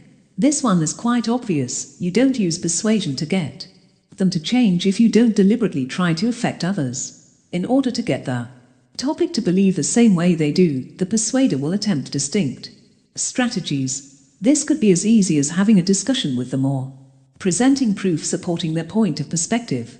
On the other hand, to change the mind of the subject, it could involve much more and include more deceptive forms. More will be discussed later in this section on the methods used in persuasion. The distinctive thing about persuasion is that it enables some type of free will for the topic. In this way, the topic is permitted to create its own decision. For the most part, they don't have to go for it, no matter how hard somebody tries to persuade them of something. The subject might hear about the best car to buy 1,000 commercials, but if they don't like that brand or don't need a new vehicle at that time, they won't go out and buy it. If the subject is against abortion, how many people will come out and say how great abortion is? It's not likely that the subject will change their minds. This enables much more freedom of choice than is found in the other types of mind control, which could explain why, when questioned, many individuals do not see this as a kind of mind control. Persuasion is a type of mind control that can take place in many respects. While brainwashing, hypnosis and manipulation must happen face to face, and in some instances in full isolation. Persuasion may happen otherwise. Examples of persuasion can be found everywhere, including when you talk to individuals you know, on the internet, on radio and television. It is also feasible to deliver persuasive messages by non-verbal and verbal means, although when verbal methods are used it is much more efficient. Subliminal persuasion. The word subliminal means underneath our consciousness. Subliminal persuasion means an advertising message that is displayed below the threshold of awareness or consumer awareness in order to persuade, or help people change their minds without making them aware of what is going on. This is about affecting individuals with more than words. Some of the subliminal methods of persuasion impact our stimuli with smell, eyesight, sound, touch, and taste. There are mainly 3 subliminal methods of persuasion to affect anyone. They are building a relationship. Building relationship makes the other person feel comfortable. This will open up the other individual more. This can be accomplished through a healthy observation strength that matches their mood or state. This helps create confidence. Power of discussion. The power of a powerful, convincing person is much connected to an advertiser's conversion. The correct words and the inflections help you to be openly straightforward. Suggestive power. Associating useful and desirable stuff in discussion or interaction enables an individual to become more open to fresh thoughts. Suggestion and emotional intelligence. This stage may be described as having one central and dominant idea focused on the participant's conscious mind, which was to stimulate or decrease the physiological performance of the various regions within the participant's body. Later on, the use of different non-verbal and verbal suggestions was increasingly emphasized in order to convince the participant easily. Chapter 2. Methods of Persuasion. Since by now we have a firm grasp of what persuasion is, let us now dive in head first on the various methods of persuasion that are available to us. These persuasion methods can often be classified using other names as well as being referred to in such ways as strategies of persuasion as well as their tactics. It is important to note that there is not only one single method that may be used in order to persuade someone to think and act in the desired way. The manipulator is usually able to talk his victim in a way that they present a certain type of evidence that is generally geared towards switching the subject's mind. They may be able to use some sort of force or pull they have against the victim. This puts the victim in a position where they can perform some services for the victim or use another tactic. Examples of these tactics will be discussed in the concurrent pages of this chapter. Manipulators often take their time in befriending their victims and make sure they admire them to the point of earning the victim's trust and confidence in them. Is after this solid trust base has been established that the persuader starts taking a jab at manipulating their victims. The dark manipulator will start off with some mild and sincere positive percussion, leading the victim into performing acts that are actually for their own benefits. This is done with 3 main objectives at heart. The first is to allow the victim to become accustomed to being persuaded by the persuader. This, in turn, makes it possible for the victim to closely associate the positive outcome of a particular persuasion. Once the 2 are fulfilled, then the persuader can easily persuade the victim to do something against their own self-interest without throwing them off. Get a clear image of this. Let's take the example of a divorced woman. She is in need of love and attention which was denied to her by her ex-husband. She is then befriended by her old college classmate, who showers her with intense love and supports, making her drop her guard. After a few short months, he then takes on advisory roles like offering the best financial choices to make, which fulfills the criteria of small personal persuasions, making her trust him even more. He will then go further to manipulate her so as to allow him to invest her money for her, but will instead steal the money, leaving his victim in a financial run shamelessly, blaming it on her. Usage of force. The first method we shall talk about is the usage of force. The manipulator may decide to use some degree of force in order to successfully persuade the victim into thinking in some specific type of way. This is, however, dependent on the situation at that particular moment. This is, however, seen to be deployed in instances where both the ideas of the manipulator and the Victim do not seem to match up the type of conversation they are having, don't seem to bear fruit, or where the subject seems to be irritated or frustrated with the turn the conversation has taken. This may be classified as a scare tactic by most, since it gives the victim minimal time to think in a logical manner of the events that seem to be transpiring, as opposed to when the victim is of a normal state of mind. A manipulator is normally inclined to use force as a method of persuasion is usually when at that particular they may have hit a wall on their journey of persuasion. They may also result in this if the manipulator feels as though he is losing control of the grasp he had on the victim, or when the victim presents them with solid evidence of the manipulator contradicting them. An experienced manipulator is knowledgeable of the fact that this is not really the best tactic to use when they want to persuade a victim to something. The reason for this is because victims will be able to detect the use of force, since they will feel cornered by the mode of conversation they might be having at that moment. The main law of using force is countered on the notion of the victim being able to choose their own path. It is then after the deployment of force that the option of having a choice is taken away. Once the victim feels threatened by this, they will most likely listen closely to what the manipulative individual is saying, so as to point out the red flags in his speech. It is because of this very reason that using of force is to be used as a last resort of persuasion. Asking leading questions.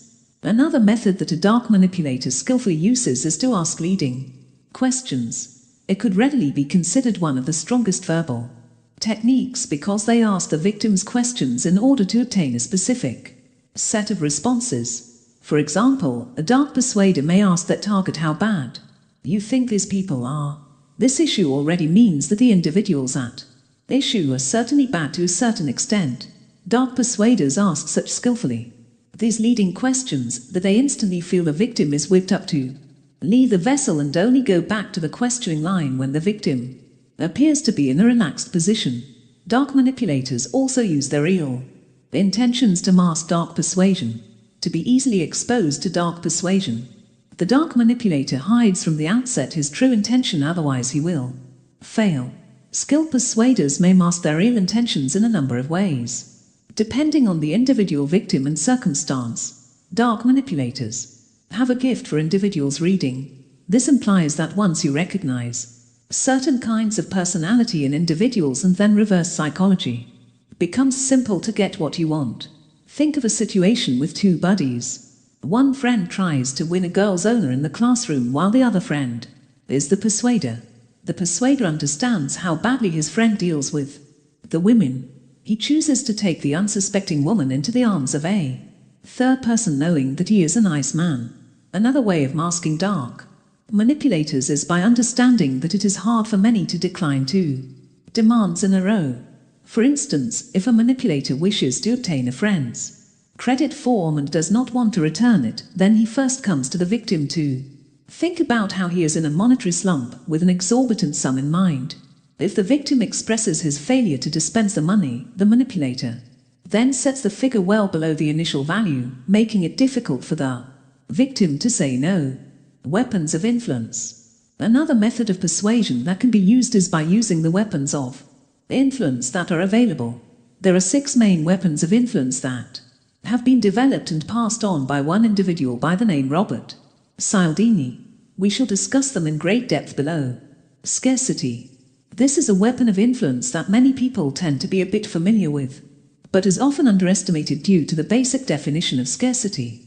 If for one reason or another a particular idea or product has a limited time for which is available, it is most likely that a higher price will be attached to it. As human beings, we are usually obsessed with chasing after that which we cannot get. When this issue of scarcity surfaces, it will play out depending on the context it is used under. What this means is that it may prove to be advantageous in certain scenarios more than in others. There are 2 main reasons why this tactic is likely to be successful. The first one is when products are usually a bit too hard to find. These goods will likely have a high value attached to them. People attribute the high price to the fact that they are rare to find. The second reason is usually when something is not available as it normally has been. This makes the victim begin to have a feeling that they will miss out. On the chance of a lifetime. Once both of these have happened, the victim will begin to assign the service that is scarce a high value simply since it is going to become a bit hard to acquire. Liking. This weapon will entail a manipulative individual who will be motivated to work hard in making the victim like them.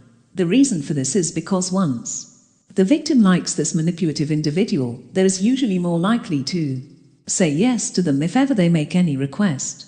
There are mainly two main factors that will contribute to how well the victim will like the manipulator. Reciprocity. This weapon is used in such a way that the victim will try to repay the manipulator in kind when the manipulator provides the victim with something of value. This basically means that when the manipulator performs some kind of service to the victim, they will tend to feel that at some point they have an obligation to perform a service similar. While the two services may not be the same, they have the same value to match each other's obligations. The act of reciprocation ends up giving the subject a sense of obligation, which the manipulator can then use as a powerful tool when they want to use persuasion. The reciprocity rule is very effective as it helps the manipulator get the victim into the right frame of mind for the act of persuasion by instilling and overpowering the victim with a sense of duty. The manipulator may be more likely to convince the victim to do or act in some way because at this point will have that sense of duty hanging over them. Commitment and consistency. This is where the manipulative individual will have to use both of these tools. If they want any person to change their point of view of any particular thing, they are easier to understand when things are consistent and can help the subject make better decisions. It's not good for the manipulator to always change the facts they use or change other information needed to help the victim process the information. Instead of helping with the persuasion process, keeping away constantly from consistency will make the agent look like a liar and someone who cannot be trusted, resulting in the persuasion process failure. Consistency is a great tool since it usually allows the victim to make the right decisions and process information. If the manipulator wants to succeed in persuading the victim, they need to make sure their message is consistent. There is no room for false evidence that may later appear and ruin the entire process. Keep the facts accurate and concise, and to persuade the victim is much better. Social proof. Persuasion is a form of social interaction and therefore the social rules where it occurs will have to be followed. The victim will be influenced by the people around them. They will be more likely to want to do what others are doing instead of doing their own thing. The victim will base their beliefs and actions on what others do about them, how they act and how they believe. Saying the crowd's power can be very effective under this belief. The victim will want to know at all times what other people around them are doing. In this country, being able to do what others are doing to fit in, despite the fact that people will say how they want to be different and be an individual, has become almost an obsession. Authority. One way the manipulator will succeed in persuading the victim is by becoming an authority. Most people have a tendency to believe that something an expert says about a topic is true. The victim is more likely to enjoy listening to a trusted and knowledgeable manipulator. This means that if the manipulative individual can bring these two things to the table, they are already on the way to getting their victim to listen and believe them. Persuasion techniques. There are techniques that can be utilized so as to make persuasion more successful. All victims are usually presented with different forms of persuasion on a daily basis. A food manufacturing plant will work on getting their victims to purchase a new product, while a movie company will focus on persuading their victims to watch their latest movie projects. There are 3 main techniques of persuasion that have been prevalent since the birth of this theme. These 3 techniques of persuasion that give the agent the most value and will be discussed in this section: create a need, appeal to social needs, and use loaded images and words. Create a need. This is one of the techniques that are often deployed by the manipulator so as to be able to get the victim to change their way of thinking. This creates a need, or rather appeals to a need that is already pre-existing within the victim. If it is executed in a skilled way, the victim will be eating out of the persuader's palm in no time. What this means is that the manipulator will need to tap into the fundamental needs of their victim, like, for example, their need for self-actualization. This technique will in most cases work so well for the manipulator because the victim is actually going to need these things. Food, for example, is usually something that we as humans need in order to survive, and prolonged lack will pose as a big problem. If the agent can convince the subject that their store is the best, or if they can get more food or shelter by switching their beliefs, there is a high chance of success. Utilizing illustrative and words. The choice of words one chooses to use comes a long way in the success of using persuasion. There are many ways in which you can phrase sentences when actually talking about one thing. Saying the right words in the right way is what will make all the difference when attempting to use persuasion. Tricks used by mass media and advertising. The media use two main methods which they use to persuade the masses. First is through the use of images, as well as the use of sounds. Media persuasion by use of images. Our size and visual processing areas of the brain are very powerful. Just think about it for a minute. Have you ever thought of a person without ending up picturing how they look? It is because of this that makes imagery and visual manipulation a preferred method by the media. Companies will often include split-second images of their product or individual inserted into an advertisement that seems quite innocent on the face value. This usually a form of subliminal persuasion. These split-second images that are usually assumed for the most part usually end up taking some form of control of the victim, which persuades them to purchase that particular service. Media persuasion by the use of sound. Sound is yet another trick that is used by media in the persuasion of unsuspecting victims. Some people usually underestimate the powers that exist within the sound. But answer me this: how many times have you heard a song somewhere only to have it loop through your mind continuously? Songs usually have an influence on us even though we are not aware of it, despite knowing you are listening to it. This is what the media tend to exploit. In their quest for persuasion of the masses, there will often be a number of phrases skillfully hidden and repeated in an advertisement song that will most likely convince you to be inclined to prefer one company over the other. An example of this is seen at McDonald's. The melody "I'm lovin' it" is often repeated in a manner that persuades the victims to constantly purchase their meals. Chapter 3. Brainwashing. What is brainwashing? Brainwashing is basically the process of conniving someone to give up beliefs they had in the past to take on new ideas and values. There are many ways this can be done, even though not all of them are considered bad. For instance, if you're from an African country and then move to America, you are often forced to change your values and ideals to fit in with the new culture and environment you are in.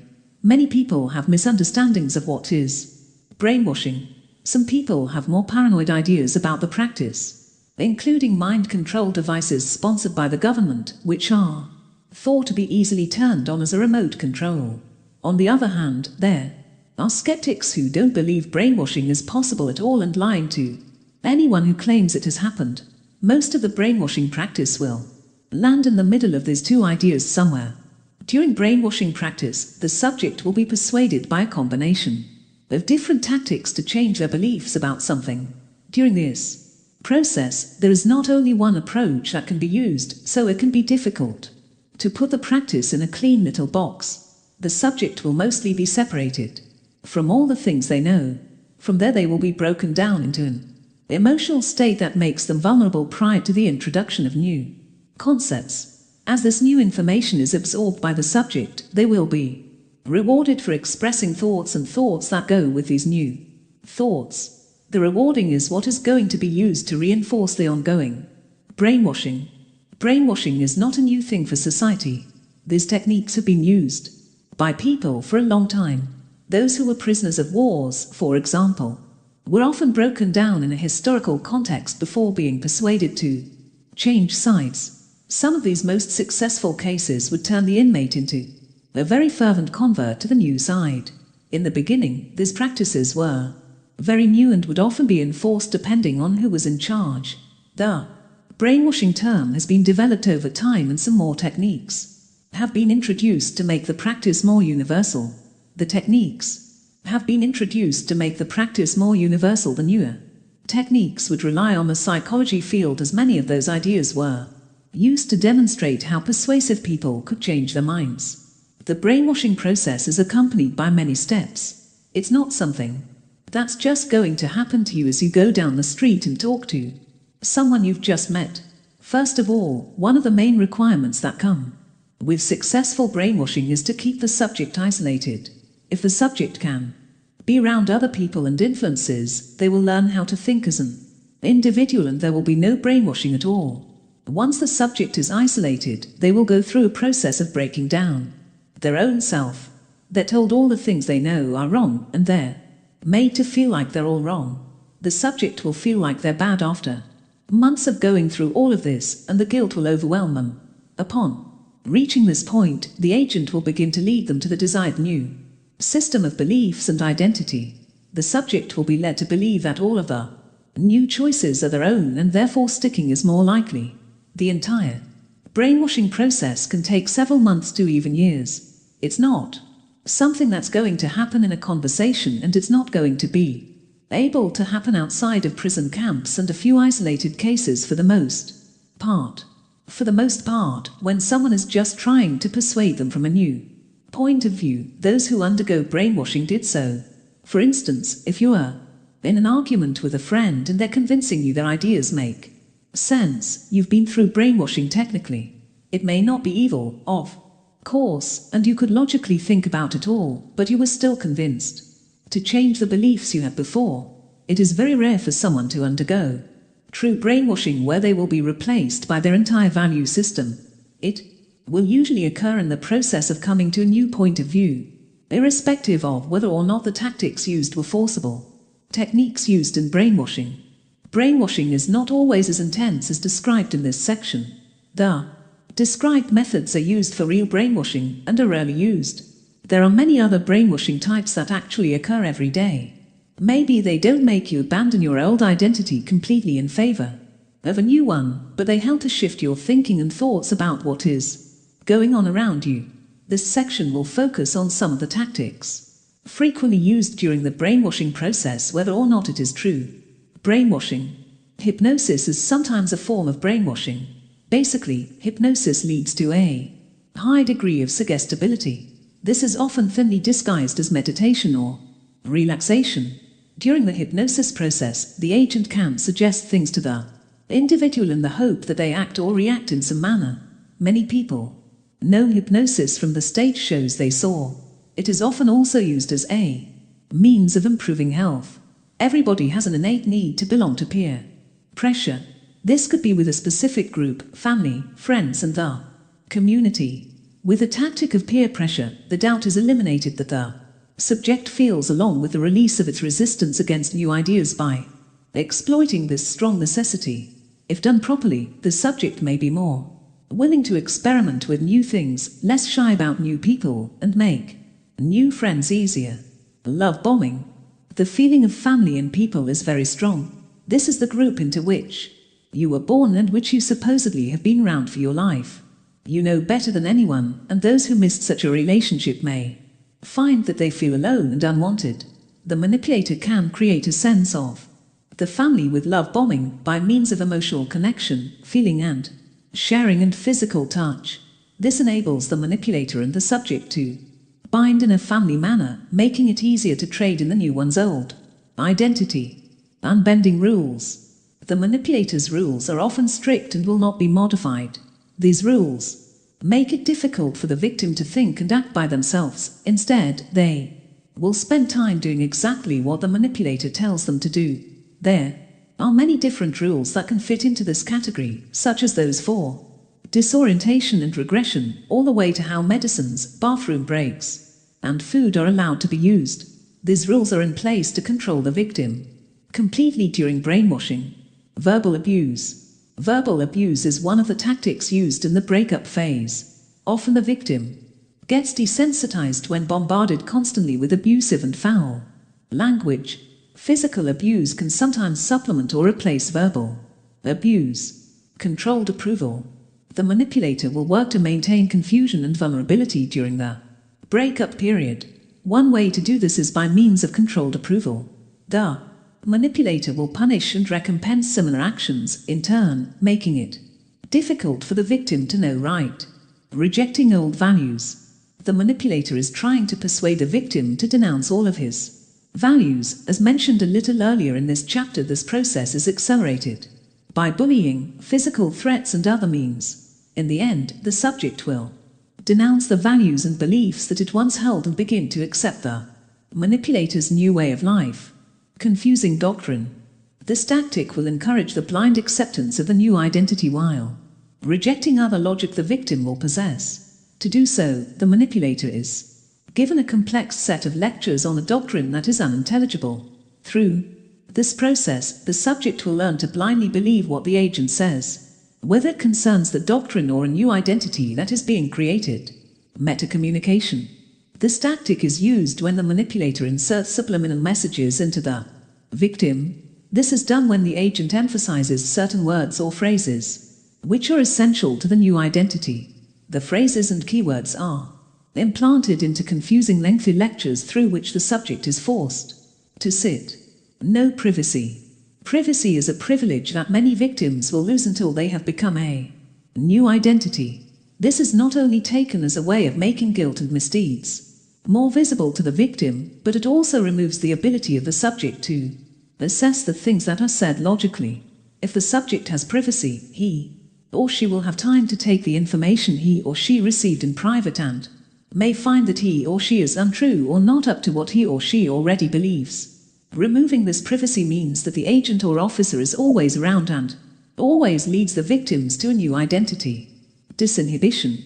The manipulator encourages the victim to give childlike obedience during this tactic. This facilitates the manipulator's shaping of the subject's mind. The change in diet. Changing the food consumed by the victim is another tactic that creates disorientation while increasing the sensitivity of the subject to emotional excitement. When the manipulator drastically reduces the food that the victim is allowed to consume, the nervous system of the victim is deprived of the nutrients needed to prosper.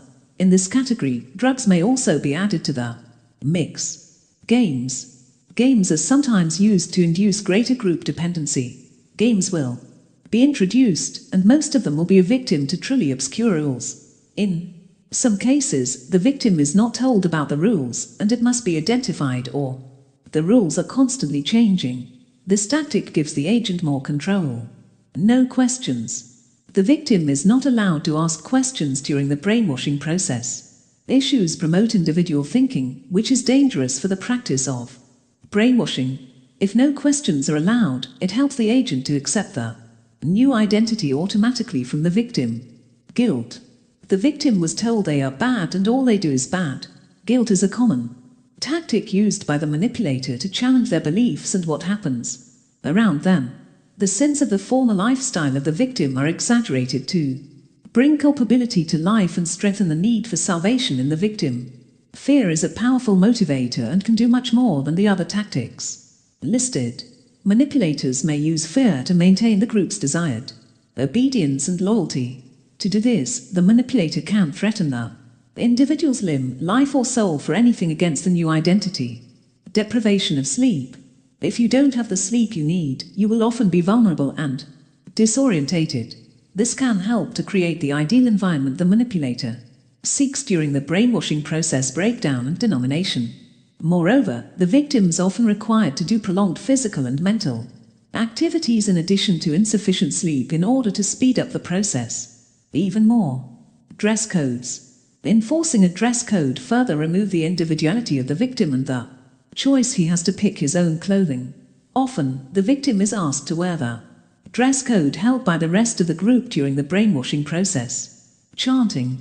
The agent works towards the elimination of any uncultured ideas in the mind of the victim. One way to do this is by chanting or repeating phrases used by those who follow the new identity. Confession. Confession in people who are transforming from their old identity to the new identity is strongly encouraged. During this process, the subject destroys its own individual ego by acknowledging the agent's innermost doubts and personal weaknesses. Once you can let go of these things, the new identity can be introduced. Financial commitments. Financial contributions are required in some cases. This can help the officer in many ways.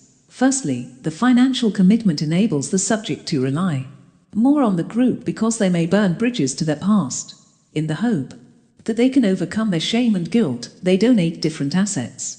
Whether their car, home, money, or some other financial contribution. They are now attached financially to the new identity. In addition, these financial contributions can be used by the agent to foster its own needs. Pointing your finger. If you can point your finger towards another, you will feel righteousness. This is your way to tell the world that you are good by simply pointing out some of the deficiencies in the world. The manipulator may indicate all of the murder, racism, and gulf of the world before contrasting it with the good of the new identity to which the victim is directed. Isolation. When you're isolated from everything around you, it's hard to get outside opinions that may change your mind. That is what the agent is going to try. Because they don't want to get away with all their work. The brainwashers will be separated from society, friends, families, and any other rational references that will change their thinking. Chapter 4. Hypnosis. What is hypnosis?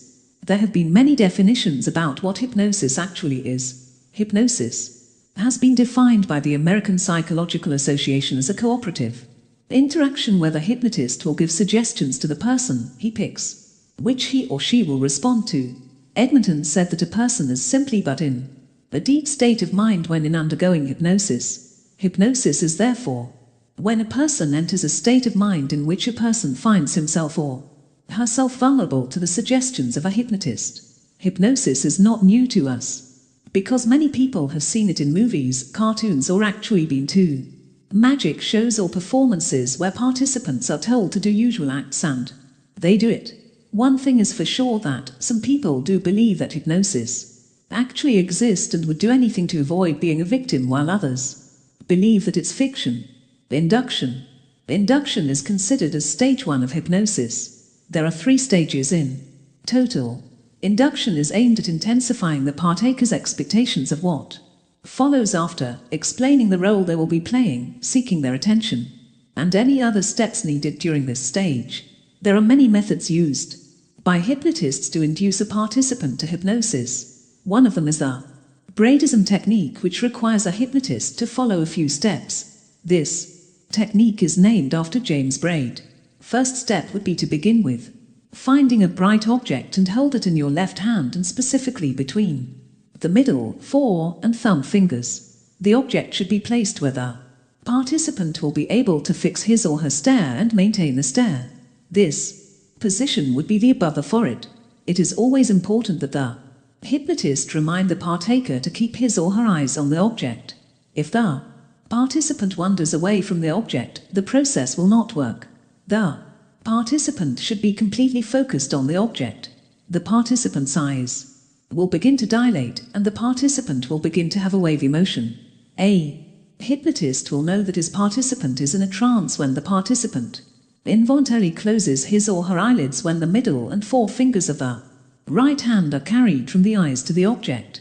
When this does not happen, the participant begins again being guided that their eyes are to close when the fingers are used in a similar motion, where therefore this puts the participant in an altered state of mind. He or she is said to be hypnotized. The induction technique has been considered not to be necessary for every case, and research has shown that this stage is not as important as previously had been known when it came to the effects of induction technique. Over the years, there have been variations in the once original hypnotic induction technique, while others have preferred to use other alternatives. James Braid. Innovation of this technique still stands out. Suggestion. After induction, the next stage that follows is the suggestion stage. James Braid left out the word suggestion when he first defined hypnosis. He, however, described this stage as attempting to draw the conscious mind of the partaker to focus on one central idea. James Braid would start by minimizing the functions of different parts of the partaker's body. He would then put more emphasis on the use of verbal and non-verbal suggestions to begin to get the partaker into a hypnotic state. Hippolyte Bernheim also shifted from the physical state of the partaker. This well-known hypnotist described hypnosis as the induction of a peculiar physical condition which increases one's susceptibility to the suggestions by the participant. Suggestions can be verbal or one that doesn't involve speech. Modern hypnotist uses different Form of suggestions that include non-verbal cues, direct verbal suggestions, metaphors and insinuations. Non-verbal suggestions that may be used include changing the tone, mental imagery and physical manipulation. Mental imagery can take two forms. One includes those that are delivered with permission and those that are done nonetheless and are more authoritarian. When discussing hypnosis, it would be wise if one would be able to distinguish between the conscious mind and unconscious mind. Most hypnosis while using suggestions will try and trigger the conscious mind, other than the unconscious mind, while other hypnotists will view it as a way of communicating with the unconscious mind. Hypnotists such as Hippolyte Bernheim and James Braid, together with other great hypnotists, see it as trying to communicate with the conscious mind. This is what they believed. James Braid even defines hypnosis as the attention that is focused upon the suggestion. The idea that a hypnotist will be able to encroach into your unconscious mind and order you around is next to impossible, as according to those who belong to Braid's school of thought, the determinant of the different conceptions about suggestions has also been the nature of the mind. Hypnotists such as Milton Erickson believe that responses given are normally through the unconscious mind, and they use the case of indirect suggestions. As an example, many of the nonverbal suggestions such as metaphors will mask the true intentions of the hypnotist from the conscious mind of the victim. A form of hypnosis that is completely reliant upon the unconscious theory is subliminal suggestion, where the unconscious mind is left out in the hypnosis process. Then this form of hypnosis would be impossible. The distinction between the two schools of thoughts is quite easy to decipher. The first school of thought believe that suggestions are directed at the conscious mind will use verbal suggestions, while the second school of thought, who believe that suggestions are directed at the unconscious mind, will use metaphors and stories that mask their true intentions. In general, the participant will still need to draw their attentions to an object or idea. This enables the hypnotist to lead the participant in the direction that the hypnotist will need to go into the hypnotic state. Once a stage of suggestion is completed and is successful, the participant will move on to the next stage.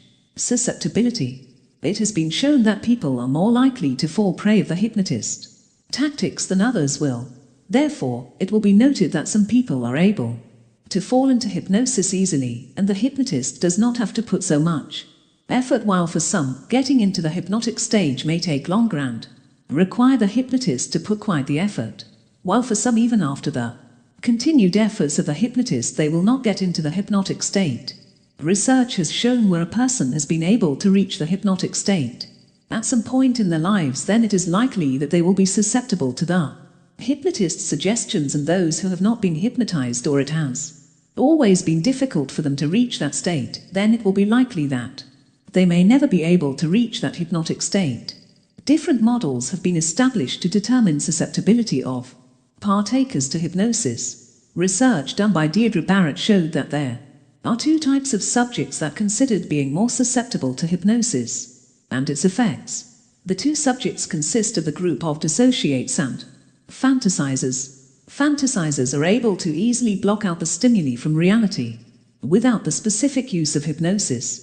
They daydream a lot and also spend their childhood believing in the existence of imaginary friends. Dissociates are persons who have scarred childhoods. They have experienced trauma or child abuse and found ways to put away the past and become numb. If a person belongs to this group finds him or herself daydreaming, then it will be associated in terms of being blank and in creation of fantasies. These two groups will have the highest rates of being hypnotized. Types of hypnosis. A hypnotist can use different types of hypnosis. A participant, each of them, will use different ways and will help with certain issues. Some types of hypnosis will assist in the area of weight loss, while others will be used to help a participant relax. The types of hypnosis are discussed below. Traditional hypnosis. This type of hypnosis is very popular and used by hypnotists. It works by the hypnotist making suggestions to the participant's unconscious mind. The participant that is likely to be hypnotized by this is one who does what he is told and does not ask many or frequent questions. If one was to hypnotize themselves, they will do this by using traditional hypnosis. Like we have said this type of hypnosis is very popular, and this could be attributed to it does not require much skill and it is not technical. The hypnotist will just have the right words and just tell the participant what to do.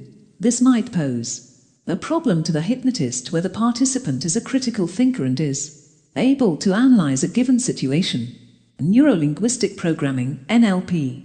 This type of hypnosis gives the hypnotist wide criteria for the methods they can use in the process of hypnosis. The hypnotist is able to save time during the process, as the hypnotist will just use the same thought patterns as the one that is creating the problem in the participant. If it is stress, for example, the same thought pattern causing this stress will be used to counter the stress. The different types of NLP are discussed below. NLP anchoring. To understand how anchoring works, think of a particular scent. The first time you had that scent, you were going through some feeling which the unconscious mind attached these feelings to that scent.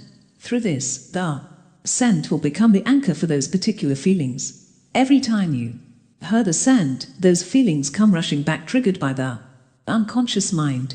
This type of NLP has been useful to hypnotists in the process of hypnosis. If, for example, you won a prize or some money, the hypnotist will try and recreate those feelings you had when you won the prize. While recreating these feelings, the hypnotist will ensure the participant does an action during this process. Each time the subject does the said action, they will be reminded of those feelings. This type of NLP can be used to motivation a person to accomplish their goals. For example, if they are trying to be healthier or trying to lose weight, the hypnotist will create a positive anchor that is in line with the mental image of the participant. The mental picture will be that of a sexy slim body. This image will be used as the motivator to start losing weight. NLP Flash. This technique should only be done by a certified professional because it is considered to be very powerful and used to alter thoughts and emotions around the unconscious mind of the participant. It is considered helpful to persons who experience chronic stress or are addicted to a substance. Here is what the hypnotist will do. He or she, where a person is addicted to a substance, instead of it causing some feelings of happiness, the act will now cause feelings of pain. Where the person had chronic stress, the cat will bring a sense of relaxation. Those addicted to substances such as cigarettes and alcohol will now feel pain when they take these substances, which then can effectively assist them in getting over their addiction. While those undergoing chronic stress will find this technique also very useful, as it helps them relax. Because stress can be very harsh to one's body, they will be able to know what causes their stress and redirect them to cause feelings of relaxation. Instead, NLP Flash has been effective in getting rid of conditioned responses found in the mind of the subject. A practical example will be a person who enjoys drinking alcohol in events. Whenever this person is at an event, even when no alcoholic drinks are being served, he will associate every event to alcohol. When this person goes through NLP Flash, they will be to separate these two events from each other. This means the person will be able to enjoy an event without thinking about alcohol and will be effective when trying to quit consuming alcohol. NLP Reframe. This is the third type of NLP that can be used in hypnosis. It aims and works well in helping the participant change the way they behave. The hypnotist, for this work, should be able to comprehend that there is in fact a positive outcome when the behavior is changed.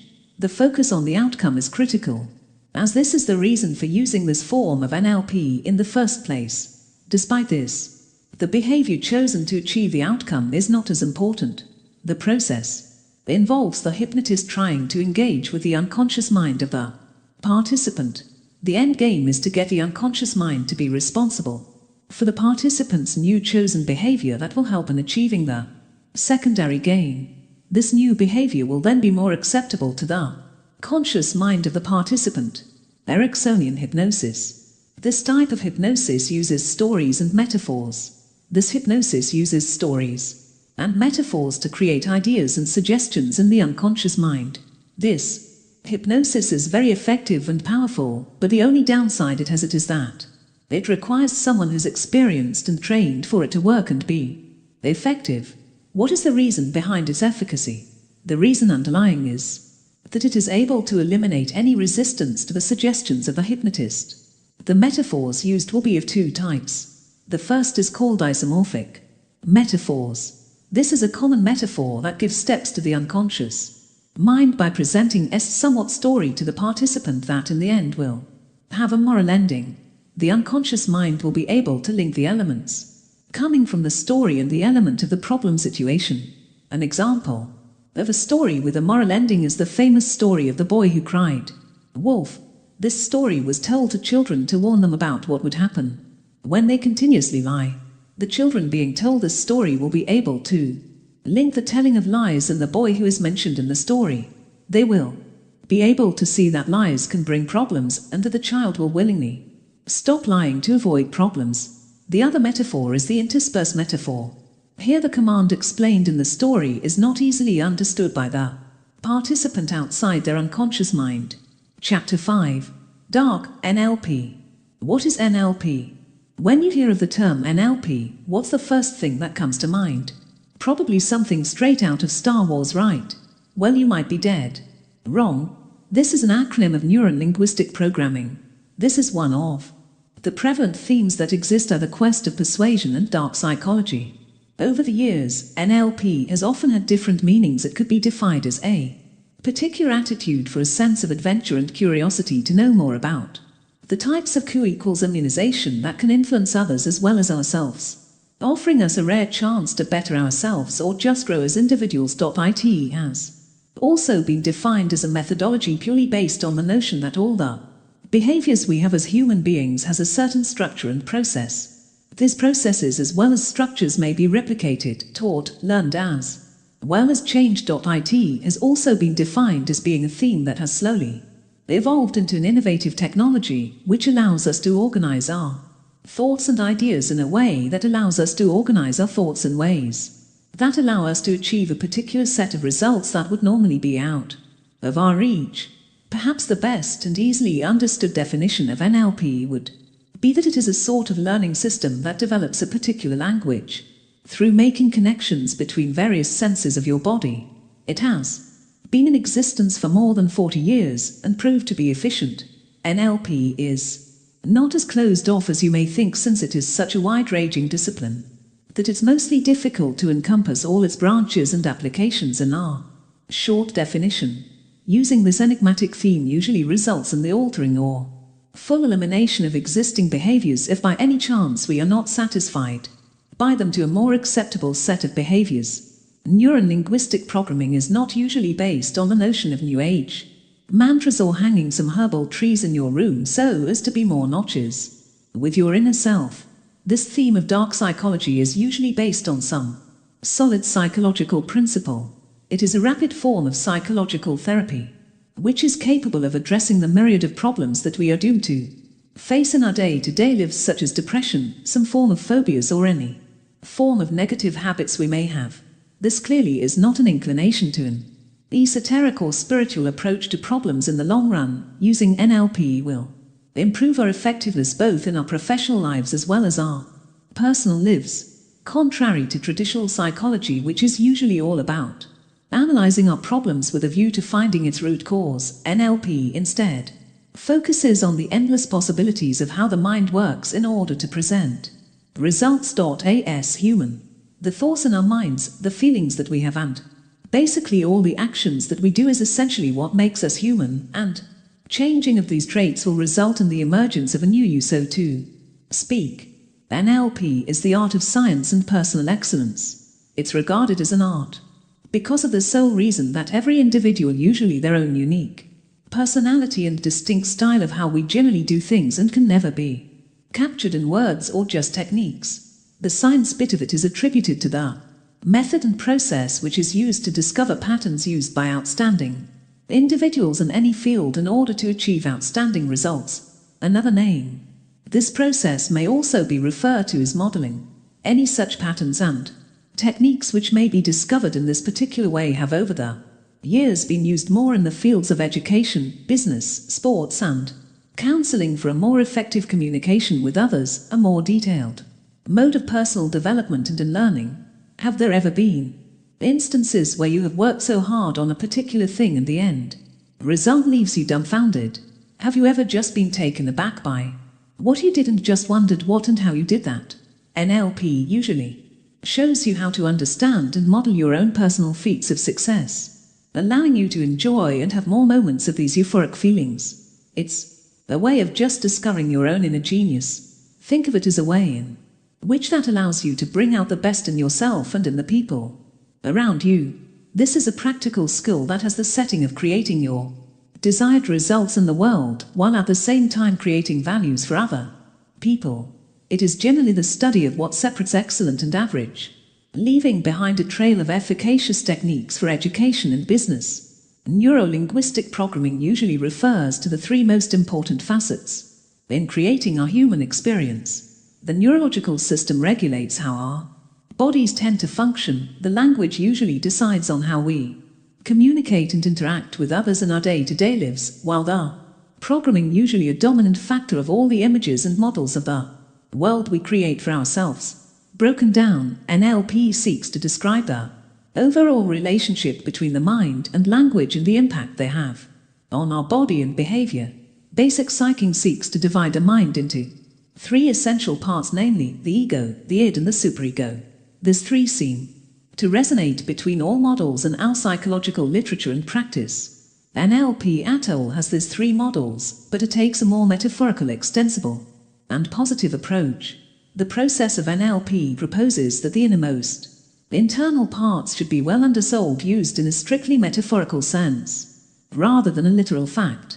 Besides from the few discussed features, NLP has some other distinct features that we shall briefly mention. NLP is not usually based on any statistics. The reason for this is that statistics may not be able to predict a person's subjective experience. This is because human beings' subjective experiences are not understood by the external sensory experience. Another distinct feature of NLP is that it is not linear. This enigmatic theme set usually limits itself to any particular linear cause-effect thinking. This happens to be so because it has a preference for whole system thinking. This system tends to be self-organizing and too complex for useful linear cause-effect analysis. Another feature is that it is not Aristotelian. What does this mean? It has been defined over the years as a process and structure-oriented, and not really classification-oriented. NLP on a basic is more geared towards putting people into categories based on their personality types, rather than assisting them to grow and heal. NLP can also be said to be really efficient. AS is now familiar to you. NLP usually does not pursue case effects of an unresolvable nature, such question-answer sequences like why. NLP prefers to ask a useful set of questions such as how, what, when, who. Since this has few expectations, it is of the view that taking the long personal history of the individual for some casual analysis is basically a colossal waste of time. It will, however, opt to take that route when it is absolutely appropriate, direct as it's presently coded in a person's mind. The start theme has a set of powerful tools that, when utilized correctly by the individual who has come across them, can make some drastic positive change to their ongoing experience of personal history, as well as its meaning, patterns which emerged as a result of one's own life experiences and other factors connected with their past. This is, however, devoid of the use of any drugs, hypnosis, or years of analysis. NLP is non-reductionist. NLP considers reductionism such as the belief that our feelings and experiences are just the results of genetics or just chemical processes in the brain. This is usually resultant of a linguistic confusion. As a theme, NLP can be considered to some level as being post-Newtonian. What this means is that NLP has a solid footing in the advances in physics that took place in the late 20th century, which observed that the universe is usually made up of processes and patterns as opposed to a collection of objects or things. The last feature is that NLP does not seem to share the same definition as psychology. This is particularly true if you look at the behavioral point of view. Here, behaviors include thought structures like values and beliefs, memory, sensory representations, linguistic structures in thinking, etc., none of which have the capability of being directly observed externally. Yet absolutely no reasonable person would deny the very importance and meaning of internal experiences in our lives. How to use NLP in purchase. Establish rapport. The first element of the report is the way people move quickly. Have you ever noticed that people tend to move at certain speeds? They move at some speeds. It is about how information is processed, whether visually, through auditing, or kinesthetically. So, if you meet someone, for instance, who is extremely visual and you are not quite there, you're sitting in your chair, breathing from the top of your lungs and being excited, or at least act in a way that corresponds to what they do. On the other hand, if you meet someone who is a little more audacity, you want to slow down a little, modulate your voice a little more and listen, really listen, and talk about feelings to them. Actually, alter your voice so it fits yours and get a feeling of it. The second element in the relationship is the physical reflection of the physiology of the individual. Actually, copying their postures physically, facial expressions, hand gestures, and motions, and blinding the eyes will cause their bodies to say to them subconsciously, "Hey, he's like me." The nervous system is undeniable. The third element is to match their voice. The tone, tempo, timbre, quality of the voice, and the volume. You can also match their keywords. Perhaps, they often say, actually. You can use it in a sentence several times. Say it back to them. The fourth aspect is to match the breathing, simply to speed up someone's breathing, precisely as they do. To match the breath in and out. The fifth element is to match the size of the information parts in your speech. Please remember that when you start using these advanced communications means that none of these modes of operation in another person is correct or incorrect. They are just how people work. You also want to maintain in mind that individuals are best contacted when you interact with them in the manner they process data in order to be a master communicator. You can also match the predicates and predicate phrases of a person. Look now and notice the words and phrases used by individuals in every major system of representation. In each significant scheme of representation, individuals use distinct terms, distinct sentences that show what's happening within their heads. You can also ask questions. When you start to notice and use this, ask questions. The second step is questioning. Of course, the first and second steps will take place simultaneously. You can report simultaneously when you ask questions. I don't mean to ask one or two questions, I mean to ask enough questions until you see what the individual is going to purchase. Please ask them questions about what they will purchase. As you ask questions, you should suppose they will purchase whatever you sell, and all you need to do is ask sufficient questions so that you can see how they will purchase it. This particular sales process is a question-making process and a one-on-one communication with your customer. And through relations and questions you get into one-on-one communication. When you ask questions, you need to be truly interested. You need to be interested, not interesting. Establish value.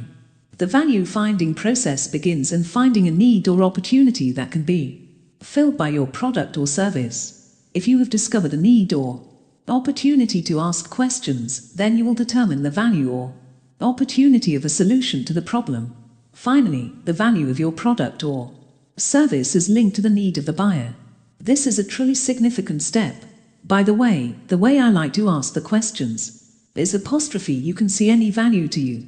Suppose he feels like too many people are waiting for the computer to use, and it is always tied up. You can say, can you see any value in getting your computer to function quicker? The issue is, can you see any significance? That is how I ask. Can you see any value for yourselves? And in this event, the price would be quicker or less waiting time for the computer.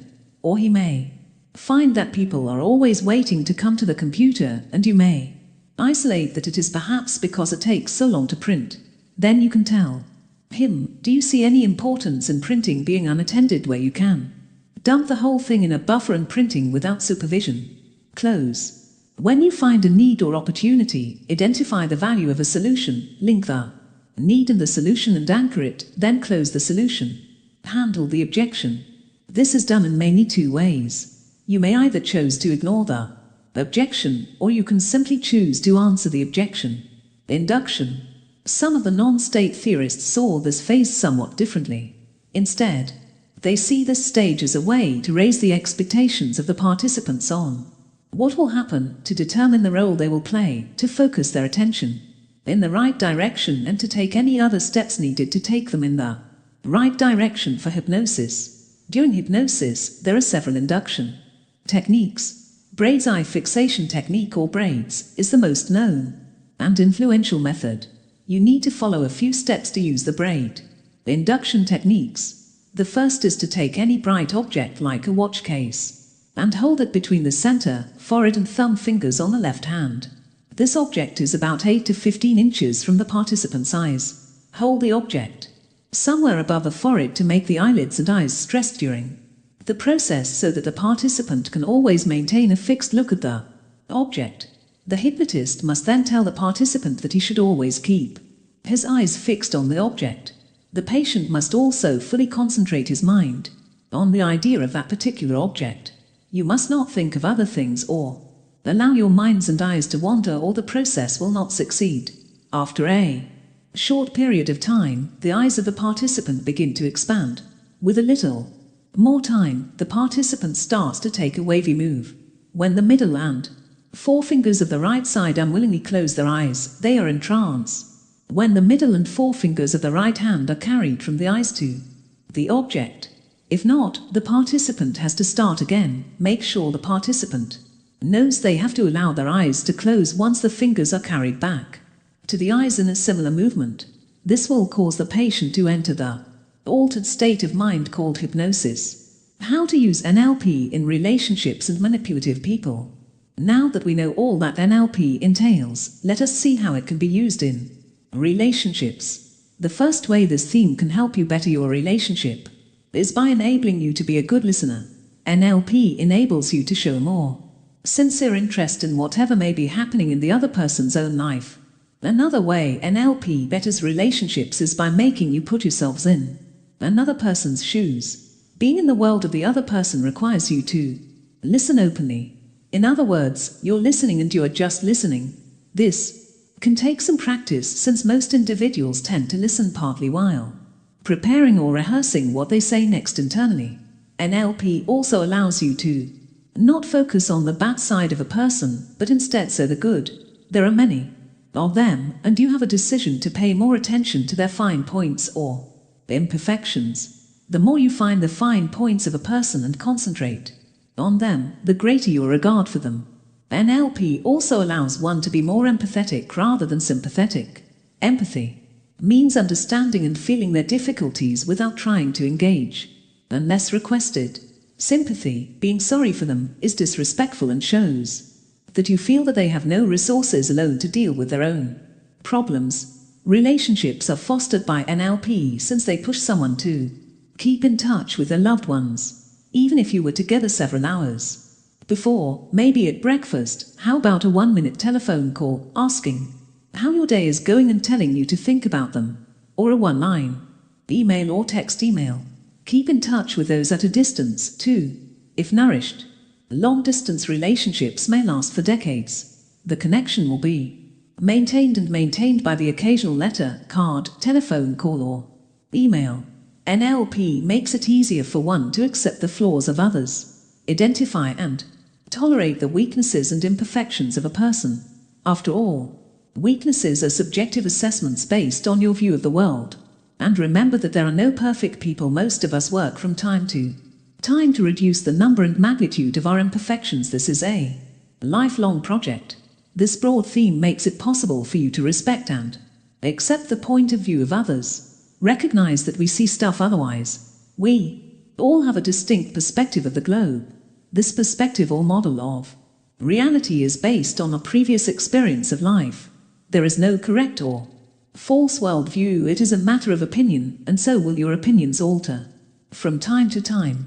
By taking the time to learn about their ever-changing view of the world, you might learn things to enrich or extend your own.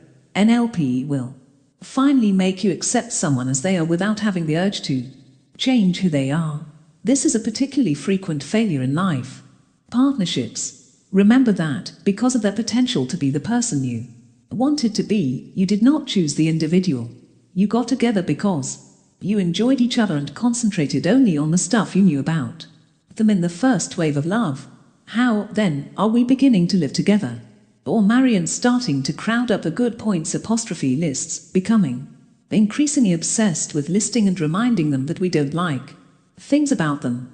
Chapter 6. Body Language. Body language cue. When you try to know more about your goal and how they view the world, body language is going to be so crucial. Too many times we get caught in the words that someone else tells us and we won't concentrate on the other indications they also give us. There is so much that can be disclosed by these body language clues, and it makes a large difference how effective you are in understanding and working with your goals. Body language will refer to some of the nonverbal signals we use to interact with others. These nonverbal signals will take up much of the interaction we communicate every day, from the movement of our body to our facial expressions and everything in between. Things we don't say can still share a ton of information during the process. Indeed, 60 to 65% of our interaction could be accounted for by body language and other nonverbal communications. So how do we learn to read this language to our own advantage? Let's begin by learning more about the various indications of body language and how we can read this for our benefit. First off, we have the facial expressions. Think of a time by the expression on your face about how much data someone can convey. A smile is a nice way to show happiness or consent. A frown can imply the other way around. In some instances, facial expressions can show our real emotions about a scenario. While an individual may say, "He's okay, he looks like he's talking," when he says this might talk otherwise. There are many feelings on our facial expressions, including 1. Contempt, 2. Desire, 3. Excitement, 4. Confusion, 5. Fear. The expression that appears on the person's face helps us to determine if we trust and think anything the person says. In reality, one research discovered that the most credible of all facial expressions will be a small eyebrow raise and a slight smile. This is an expression that in many instances shows us to trust and friendliness. The other type of body language cue will have to be the mouth. Mouth expressions and motions can be another vital component of body language reading. For instance, if you notice someone else chewing on his bottom lip, it may show that there are feelings of insecurity, fear, and worry. The individual can cover his mouth to be polite when he coughs, but sometimes the other person's disapproval and smiling will be one of the best signals of corporeal language, but the smile and what it says about a person can be evaluated differently. Some of the stuff you can care about when reading someone else's mouth movements include pursed lips. If you see your goal tightened up, it's a sign of distrust, disagreement, and disgust. Lip biting. This is when you bite your lower lip, usually when you are stressed, anxious, or distressed. Mouth cover. Any moment someone wishes to conceal one of their emotional responses, they can cover their mouths in order to assist. Turned up or down. Even a slight shift in your mouth can be a subtle indication of how you feel right now. When your mouth turns up, it's a sign that you are hopeful or glad. It could be a grimace, disagreement, and even sorrow when the mouth turns down. Another area to observe as body language cue is gestures. Gestures can be a very evident, direct sign of body language to be careful about. Waving, pointing, and fingering can be common and easy to understand gestures. Some may even be cultural. Some of the most popular gestures and the significances that come with them include a clunk fist. In most cases, this will show anger, but sometimes it can also imply solidarity. Up or down thumbs. This is used as a sign of approval and disapproval. The all-correct gesture. This one will assist others to say you are fine in the United States, but it is seen in some other cultures as a vulgar gesture. The next thing we have to do is look at the arms and legs of the individual you talk to. These can be useful if a lot of information is to be transmitted non-verbally. Crossing the weapons will often be a defensive maneuver. Crossing the legs away from another individual will also show a person's discomfort or a dislike. Other subtle signals, including the large expansion of the arm, can sometimes help us to seem bigger and more comfortable while maintaining the arm's close to the body.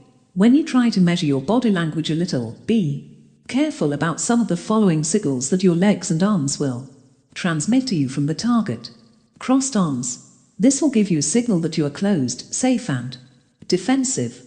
As a manipulator, you need to uncross the arms of the goal to make you feel comfortable. Standing on hips with your hands. This can be a good sign that the person is ready and controlled. This will sometimes be a sign of aggression. Clamp the hands so that they're behind the back. This will be a sign that your goal is angry, anxious or boring. You have to look at some of the other signals that come first. Tap fingers or fidgeting quickly. The other person is frustrated, impatient and even bored. Crossed legs. This is a good indication that someone feels closed or needs some privacy. Posture is another thing you should look at. The way we hold our bodies will also be a significant component of body language.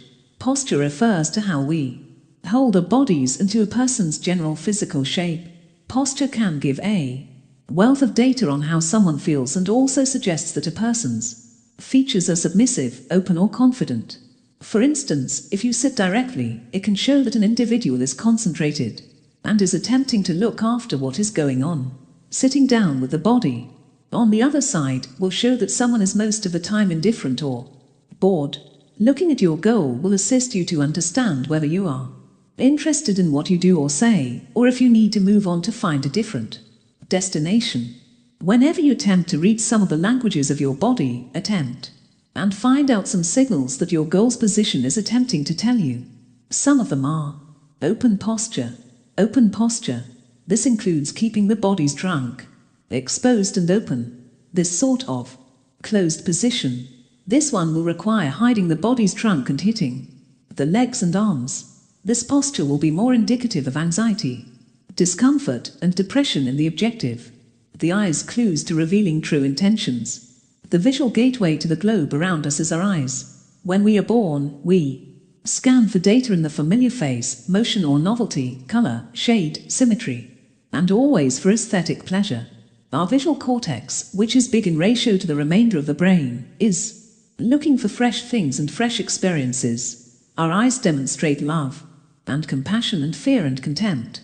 Welcome or happy eyes can create our day. But eyes can also let us know that something is wrong, that issues exist. In a crowd of strangers, the eyes can own space or cower. We adorn our eyes so that we can attract and prevent them. They are usually the first thing we notice in others, and so we spend a lot of time looking at the eyes when a baby is born. Maybe because we really look at their soul through the window. Our pupils expand when we are comfortable or like something or someone we meet. We have no control. We have no control over this. If couples are comfortable, their pupils dilate as their eyes attempt to get as light as possible. This is why dimly lit restaurants are excellent places to meet, as it softens the eyes and increases the size of the students, which makes us relax even more around others. Signs of the shoulders, neck and hips. Shoulders. Whether they are broad, narrow, athletic, slim, attractive, beguiling, or slumping, our shoulders speak volumes about us. Some identifiers will be explained below. An ear-raised shoulder when an individual answers a question is generally insecurity or doubt. In combination with other behaviors, this indicates that a person lacks trust in what he says, hesitation in answering, arms drawing closer to the body. When a party raises a single shoulder in negotiations in reaction to a question such as "Is that your best price?" it usually indicates that there is space for negotiation. A one-shoulder response indicates that there is no complete commitment to what is said. The slow, deliberate increase of one shoulder combined with a bent head to the same shoulder while making direct contact with the eye represents a private interest. We generally see this in dating circumstances, generally in females who look like someone. When individuals are asked a question and do not understand the response, they lift rapidly and prominently both shoulders. The swift upward motion is serious conduct that is defiant. In this situation, these are generally associated with favorable feelings. This is more honest than a slow shrug, as "I don't know" reply, or a shrug with only one shoulders hesitating. Neck. Beyond a scratch, neck touch is a good measure of insecurity, fear, anxiety, concerns or problems. However, we tend to touch our neck slightly if something disturbs us or concerns us. Neck touch is often ignored in all its forms, and yet it's one of the most accurate when it comes to exposing something that bothers us. The touch or curring of the neck dimple or suprasternal notch, the region of the indented throat under the Adam apple, and just above the upper thorn, shows concern, worry, insecurity or anxiety. Men tend to grab or cover this area robustly by their hands while adjusting or grabbing their collar. Women touch this region more often than males, and with the tips of their fingers they tend to do so more lightly. Whether delicately or forcefully, the weakest point of the body means something is at stake. When we feel threatened, our neck developed most probably as a consequence of the innumerable encounters our species experienced numerous acts of predation by the big felines, which generally go for the neck. See what everybody is saying for more data. Playing with a collar is used by females to cover the dimple neck with the hand. It protects a susceptible region and alleviates stress by repeated motion. The front shirt collar is used for pacification or alleviating strain in 3 respects: by covering the neck region, as tactile repetitive conduct, and by shifting clothes to vent the skin below. Hips. Hip swiveling is a way to deal with stress, boredom or exhaustion in a single location. People could do this either when their feelings are rallied or afterward, in controversial discussions, as a method of calming down. You rarely see this with couples at an early stage. They tend to appear, if any, on the path when problems are discussed. Under pressure, individuals are upped as a pacifier by their hips and legs. It is also used for drying sweaty hands. When you feel nervous, you see this gesture as learners prepare for an exam, or as people pass customs. Persons under psychological stress can rock back and forth on the hips while sitting. Serious stress, such as witnessing a loved one's death, will trigger this conduct, which pacifies with its repetitive movement. This conduct could also be seen in individuals with certain mental illnesses, such as autism. If we're bored, we might stand and swing our hips, as if we were cradling and sleeping a child. Swinging our hips leads our inner ears to move fluid and hair, and it is a very calm feeling. This is distinct from the forward and back hip torso rocking. Mimic body language. Mimicking is a social phenomenon in which people imitate the posture, gestures, and words of another person. Often it is unconscious conduct. We rarely know this when we do, but is a sign that individuals are in harmony and synchronization with one another. When 2 persons look at each other, it demonstrates convenience, trust, and relationship between them. Long-term friends and romantic couples are especially attuned. You will often notice couples mirror themselves as they communicate. If you ever go to a populous pubic region, such as a park, a mall, or a busy road, as social humans, it is part of our basic nature. For instance, in my apartment, I have a balcony over a busy road in Brooklyn. It's a nice place for me to observe human behavior casually. One prevalent thing I discover is that couples walk in a lock. They move in ideal synchrony with their correct and left foot, like a marching band. They also tend to look at each other and look away simultaneously. They literally appear to be linked. Mimicking can be seen in many respects as taking a viewpoint or empathy. Previous studies in psychology show that our bodies show a lot about how we are thinking and feeling. Embodied cognition is the word for this. Thus, if we adopt the positions and body language of another individual, we can better understand what another individual experiences from their view. Not only do you like to see yourself reflected, but it's also deeper than that. Mimicking demonstrates readiness to comprehend and communicate with someone truly. Chapter 7. Covert Emotional Manipulation.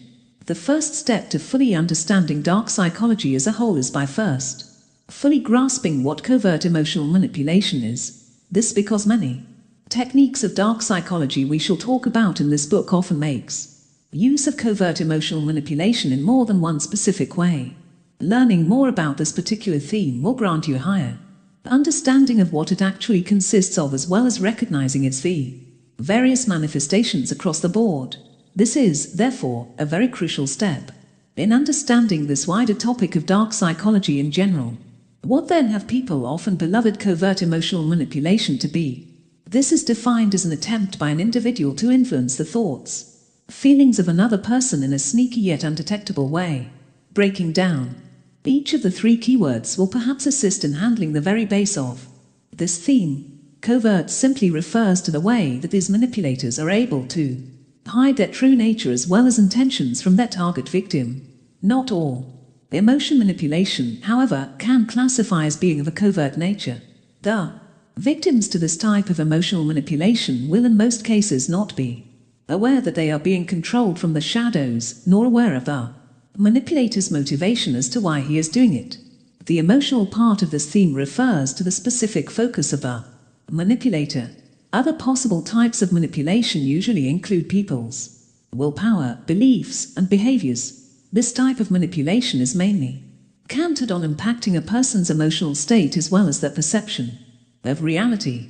A majority of the manipulators dwell on this area the most since they will often lead to them fully grasp a person's emotions, seeing that they are the gateway to all the other aspects of their personality.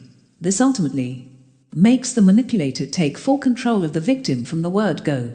Manipulation is the final piece to covert manipulation of this rather complicated puzzle. Manipulation is generally misunderstood and is that it is totally the same as influence. This could not be further from reality, as manipulation is often referred to as the concealed process of undue influence that is said to have occurred outside the consciousness of the individual who has fallen prey to control.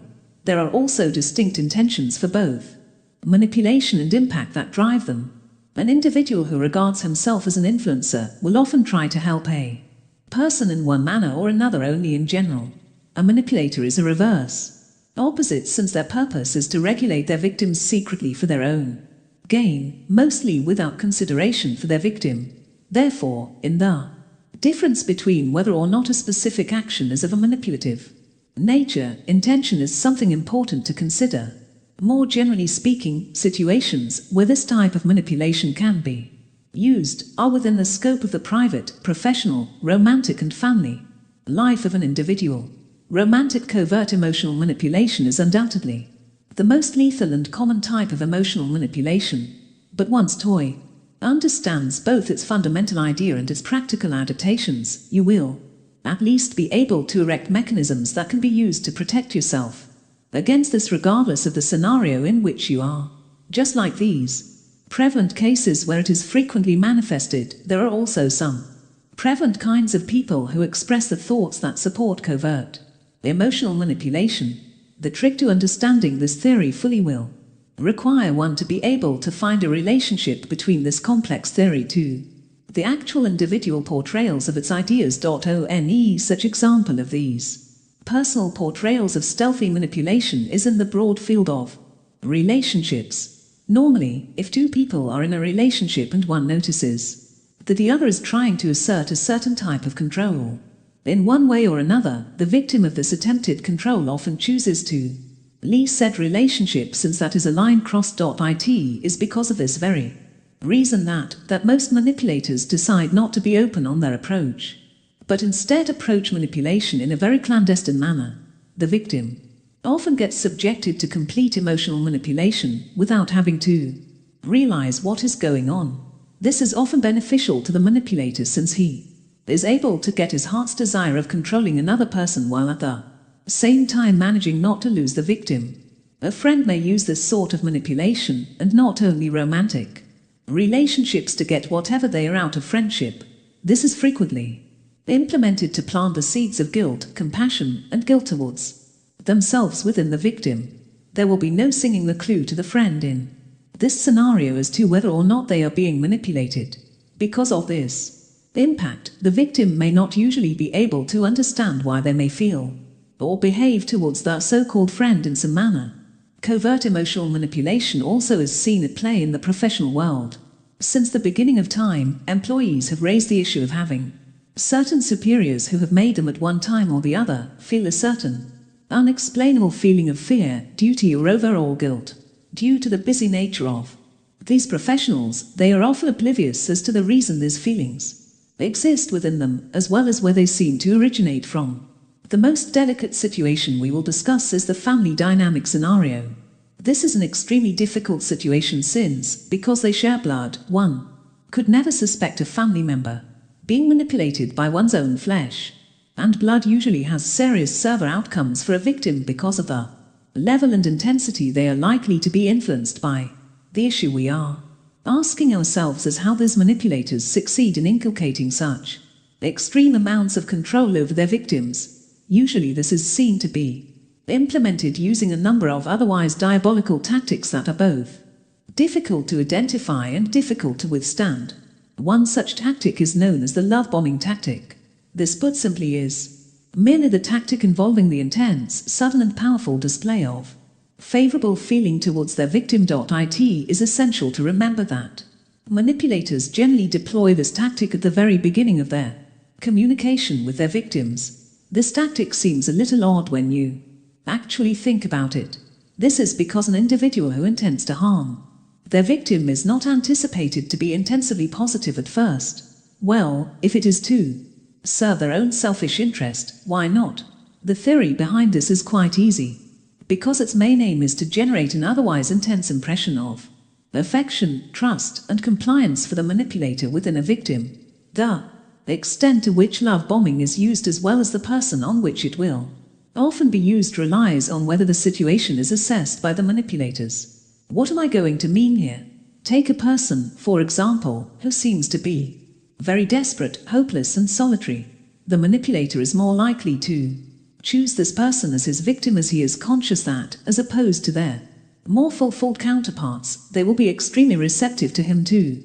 Very important things may be learned from the above definition above. 2. Very important lessons about covert emotional manipulation can be seen to be introduced to us. The first lesson is the flawless nature and use of covert emotional manipulation. If, let's say, someone with an intention of harming another person might tell you, this person was really good to me, we should all hang out together sometime, how could you be able to release this as a type of love bombing at first glance? This is basically any particular negative outcome is more often than not presented in the most positive ways. The second lesson we derive from this is that emotional stealth manipulation can be presented in distinct ways depending on the specific position of the victim. For this, a qualified manipulator with some experience is best suited, as they understand the ideal timing of how and when to deploy this method in any specified situation. Let's look at an instance of this being used on a daily basis. Normally, when provided with donations and presentations at events, whether it's birthday parties, commitment parties, etc., someone inexperienced will attempt to use this without knowing exactly they are doing, and end up failing even before they actually started. They are supposed to know the extent to which his victim is likely to respond to certain techniques more than others. Another technique to this is known as imminent positive reinforcement. This is a technique that usually involves controlling a victim without them having any knowledge of that. This is generally the flow of activities from love bombing, directly followed by positive reinforcement, then finally intermittent positive reinforcement. Why is this so? Love bombing has the purpose of lowering the victim's defenses, which in turn increases their reliance on the person manipulating them. This sets the dream of a positive relationship or friendship. Another tactic often employed by the manipulator is known as triangulation. This is an effective tactic in the arsenal of a manipulator in which he creates a relationship between you, him or her, and some other third party. The main goal of this is to make a victim feel somewhat uncertain about the relationship, leading the victim to have an intense love for the manipulator that just makes them stay together for a longer period of time. Talking about an old lover they had, or just bringing up someone they often meet randomly at the gym. Their primary interest is in generating insecurity for their victims. If you create subtle, unfavorable comparisons between you and the outside individual, it makes it much worse. They will deny interest in the other person if you confront them and tell you that the real problem is your insecurity or low self-esteem. Where did you hear before that? It is not unusual for the manipulator to treat the other person as his next destination, while using him conveniently. Another devious tactic used to deploy covert mind control is known as insinuating. The primary objective of this is to create a victim feel somewhat unsure about the relationship, leading the victim to have an intense love for the manipulator that just makes them remain together for a longer period of time, speaking about an ancient friend they had, or just bringing up someone they often meet randomly at the gym. Their main interest is to magnify their victim's insecurity. It makes it much worse if you generate subtle, unfavorable comparisons between you and the person outside your partner. Smiles as an example and says, "What do you know? As a prostitute, you could make a lot of money after having sex with him." He'll tell you, when you ask him, that he meant it as a compliment, but for a long time to come. You're going to wonder what he really meant. You may wonder why your partner, when he was in bed with you, was thinking about prostitutes, why he understands so much about prostitution in the first location, what he really believes about you, and how much you should put on the bill that you are tempted to give him. And you'll also wonder if he'd just compliment you on how great, as he said, a lover he believes you are. Such remarks are going to work on you and provide the fuel for plenty of resentment, future arguments, and relationship insecurity. Positive reinforcement is the next step engaged in the search for love bombing. This can be described as the general behavioral switch whereby the specific manipulator does not attempt to show any unconditional positivity towards the victim. He does this until required conduct is performed by the victim. Maybe an instance will shed some light on this issue. If a manipulative guy begins to court this lovely woman, let's say he meets in a coffee shop.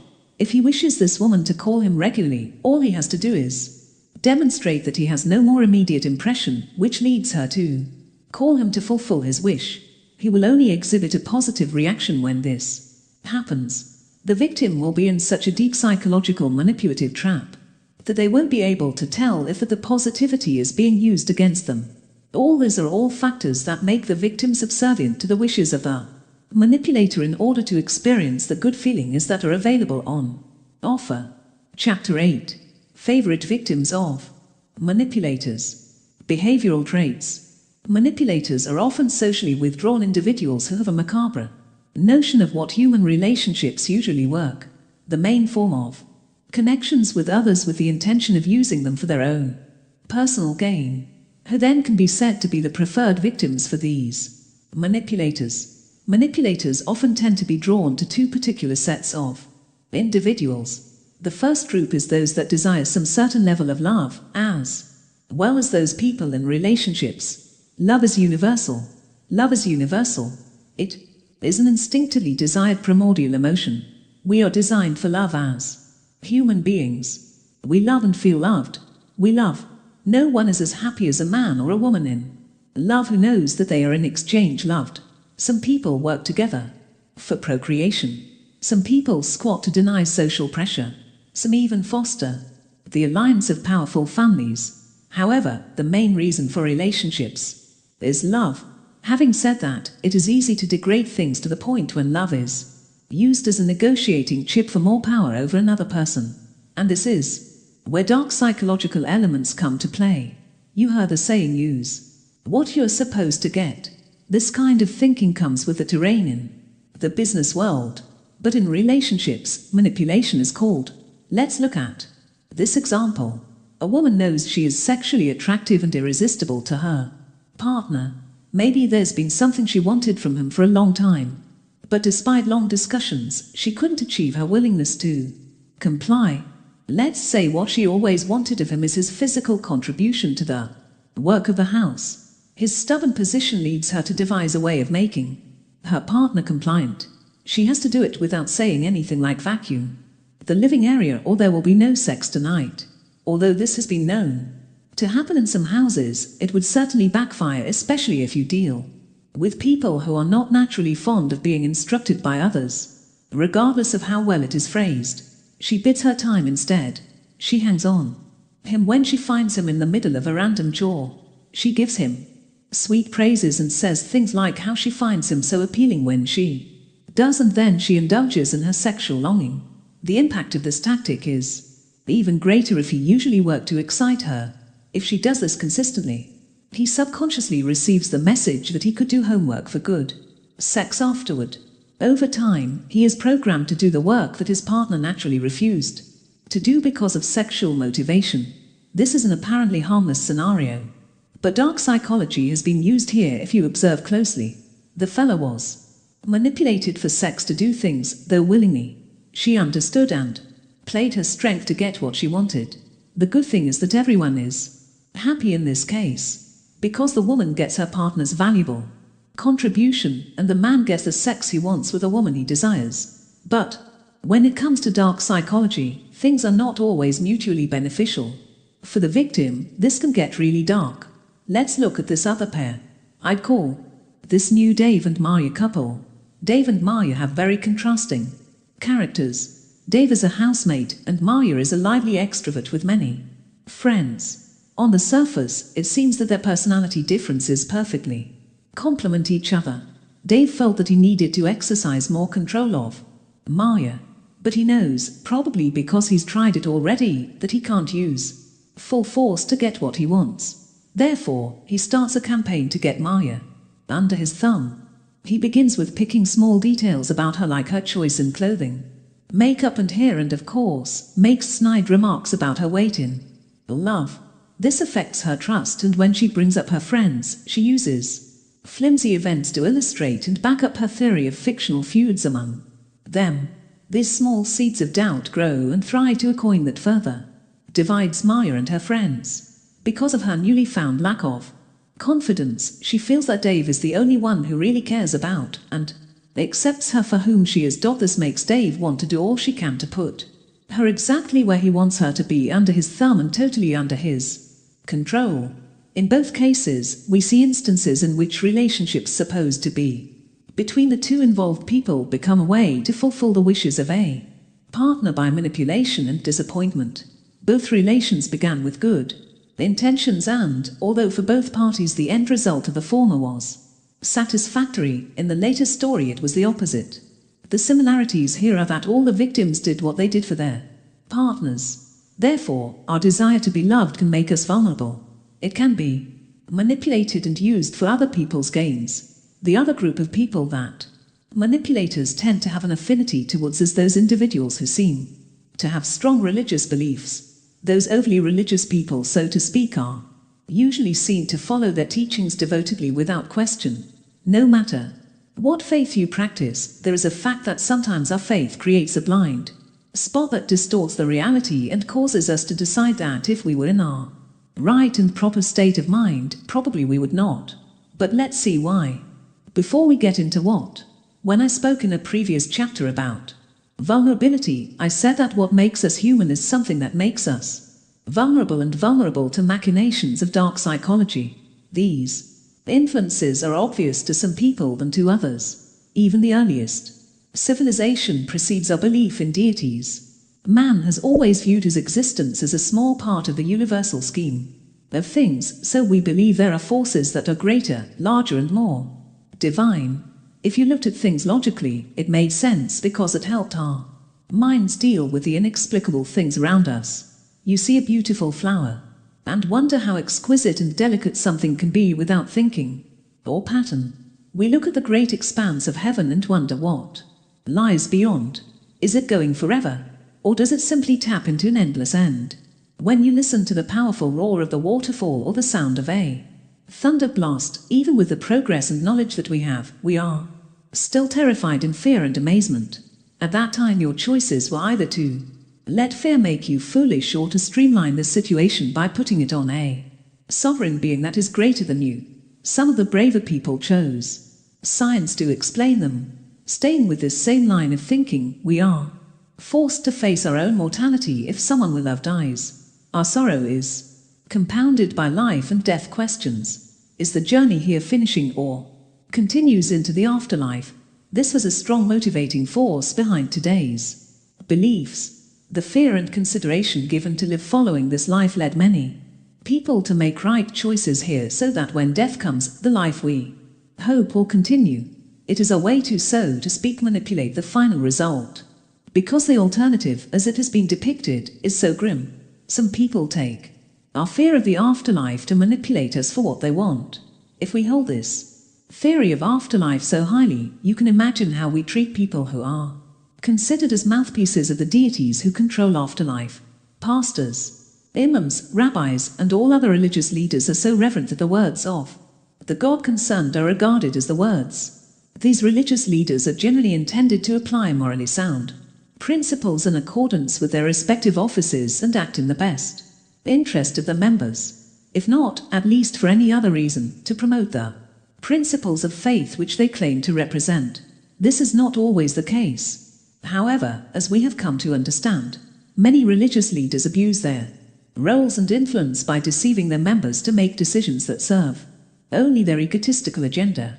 The common practice is that the name of the main deity twists the words drawn from the sacred manual of religion to mean new things that confirm whatever the story they are telling to help them manipulate the people successfully. Many people have been swindled, physically hurt, and even committed atrocious crimes. Another method these false leaders use is to claim that they have a vision or spiritual insight into a certain need for the victim. They create a complex story that is a mix of lies interwoven with the trust, and the main objective is to extortion the victim for money, favor, or power play. Only some victims are forced to divide more money than they could ever expect. In some cases, impressive young victims are brainwashed in fear in occult situations. But such scenarios don't just end in religious houses. There are people who don't belong to any religion but want to be spiritually open. These people are fake psychics and mediums who claim to have a strong relationship with the netherworld. Again, our attachment to dead people and our concerns about what happens after death cloud our judgments and open us up to crooks who would manipulate the situation to their advantage.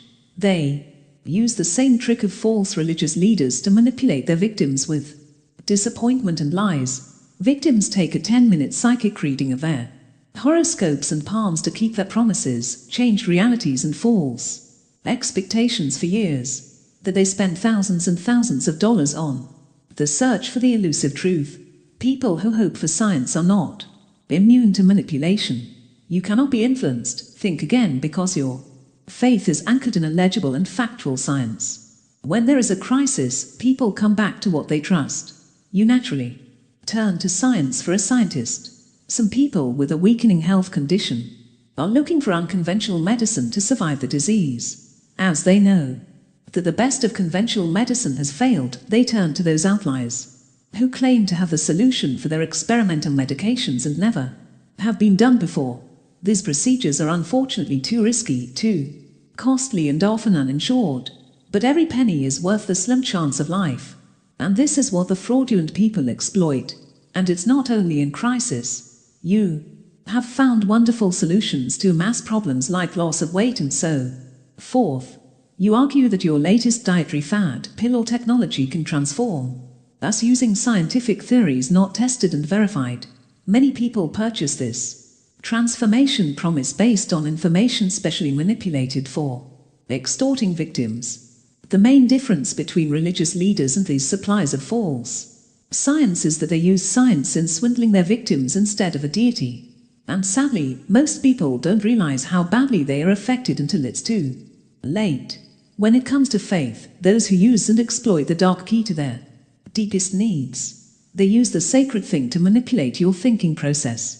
And sometimes it doesn't really matter the sacredness. As long as it is important to you, they regard it as some sort of gold mine.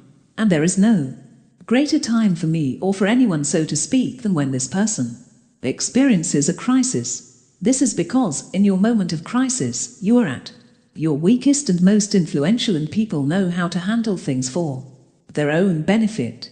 Chapter 9. Deception. What is deception? Definition is a theme that usually resonates within the spectrum of dark psychology. It has throughout the years been defined as any particular act that is used by a particular manipulative individual in order to instill certain beliefs within the victim that are usually false in nature, or only those possessing partial truths. It is usually placed in the same category as deceit, mystification, and suffrage. Deception is not usually an easy theme to understand, since it involves a lot of different things, like, for example, distractions, propaganda, camouflage, and concealment. The manipulator is often able to easily control the subject's mind, since the victim is often led to placing immense trust in this particular manipulative individual. The victims often believe in whatever the manipulator will say, and might even be basing future plans and shaping their world based on the things that the manipulator is feeding their subconscious mind. This strong element of trust towards the manipulator can quickly fade away once the victim realizes what is going on. It is because of this very reason that a certain level of skill is needed for deployment of this theme, since only then will a manipulator be able to skillfully change the focus of suspicion towards him and onto the victim's paranoia. In most cases, deception will often present itself in relationship settings and can lead the victim to have dominant feelings of distrust and betrayal between the partners in the relationship. This usually happens because deception is a theme that violates most of the rules of most relationships, together with having a negative influence on the expectations that come with the relationship. When getting into relationships, one of the things that are usually expected is the ease of having an honest and truthful conversation with their partner at all times. If it then learns that one of them is beginning to show signs of deception, they might have to learn the different ways using misdirection and distractions to pry out reliable and truthful information that they need from them. The trust would have gone into a permanent rift that will not be easy to come back from, since the victim will always be questioning everything that the partner will say and do, wondering whether the story is actually true or fabricated.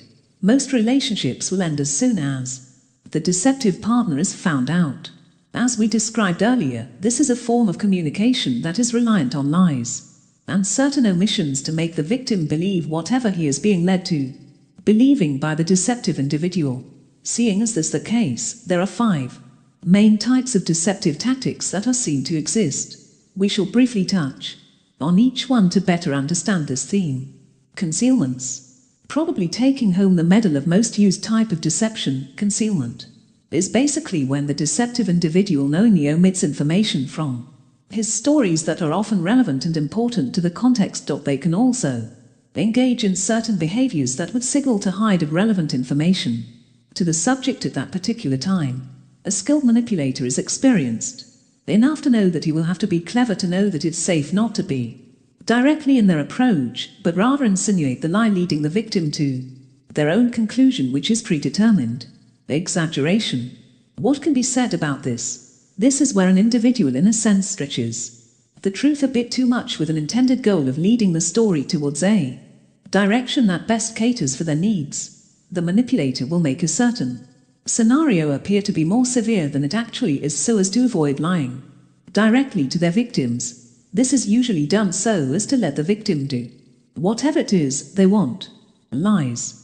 This is one tactic that we as humans use on a daily basis for one reason or another. We are often inclined to lie as a way to avoid some form of penalty. For example, if you work in the bank and you run late because of something minor, you will be inclined to lie to your boss so as to keep him from cutting you loose. What then can be said to be the meaning of this? This is where an individual gives information that is all south of the actual truth. They will present this completely fabricated truth to the victim, and they will believe it. Equivocations. This is where an individual will knowingly make a statement of a contradictory nature intended to lead the victim to the path of confusion on what is exactly seems to be going on. This is usually a clever tactic will allow the manipulator to save his image if he is later on discovered. Understatements. This is where an individual minimizes aspects of the truth in the particular story being told at the time. They will often approach a victim preaching how something isn't that big of a deal, when in fact it is of the utmost importance. What drives a manipulator to the deployment of the theme of dark psychology? According to research done over the years, there are usually 3 main things that motivate an individual into using deception on others. These 3 motives are under the umbrella of close relationships. They include self-focused motives, relationship-focused motives, and partner-focused motives. Let's look first at the motives focused on the partner. The victim will use deception in this kind of motive to avoid harming the subject or their partner. They may also use deception so as to protect the relationship between the victim and an outside third party, to avoid worrying about something about the subject, or to keep the subject's self-esteem intact. Such motivation for deception will often be seen as both relationally beneficial and socially polite. Next is deception's self-focused motive. This one is not considered as noble as the first one and is therefore considered more inferior to the other techniques. Rather than worrying about the victim and how they feel, the manipulator will simply think about how they feel and their own self-image. The manipulator uses the deception to protect or enhance their own self-image in this motive, to shield the victim from criticism, embarrassment, or anger. This form of deception is used. Finally, we shall look at the relationship-focused motive of deception. The manipulative individual will use this deception in the hope of limiting any harm that could come to the relationship simply by avoiding the trauma and conflict of relationships. This form of deception sometimes helps the relationship, depending on the situation, and at other times it may be the cause of harming the relationship because it will make things more complicated. For example, if you choose to hide how you feel about supper because you don't want to get into a fight, the relationship might be helpful. On the other hand, if you have an affair and choose to keep this information to yourself, it will only complicate things in the end. Primary components of deception.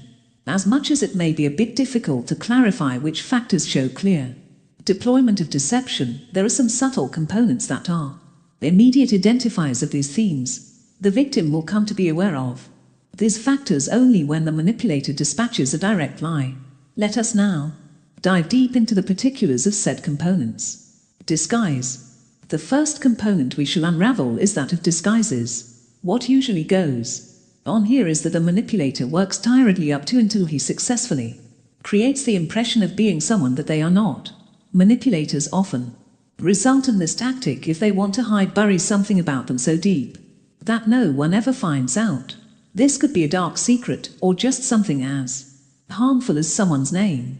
The popular belief of this component is that is simply a change of clothes, just like in the moves. However, it goes far beyond this in that it also involves a complete change of one's persona. Having a rough idea of how disguises work, let us look at a few examples of how it can be used in the process of deception. The first instance is where the manipulator changes himself to another person so as not to be discovered. This will be done by an individual with a view to maybe be able to get back into a particular crowd of people that are not very fond of him, revamp their whole personality so as to make someone like them, or just to further their own personal goals. In some instances, disguise may be used to refer to the hiding of one's true nature in the hopes of maybe hiding the effect that appears to be unpopular with that proposal. Disguises usually have adverse effects because it is generally the hiding of one's true intentions. For a particular victim, when information is withheld in this fashion, it often clouds the victim's judgment.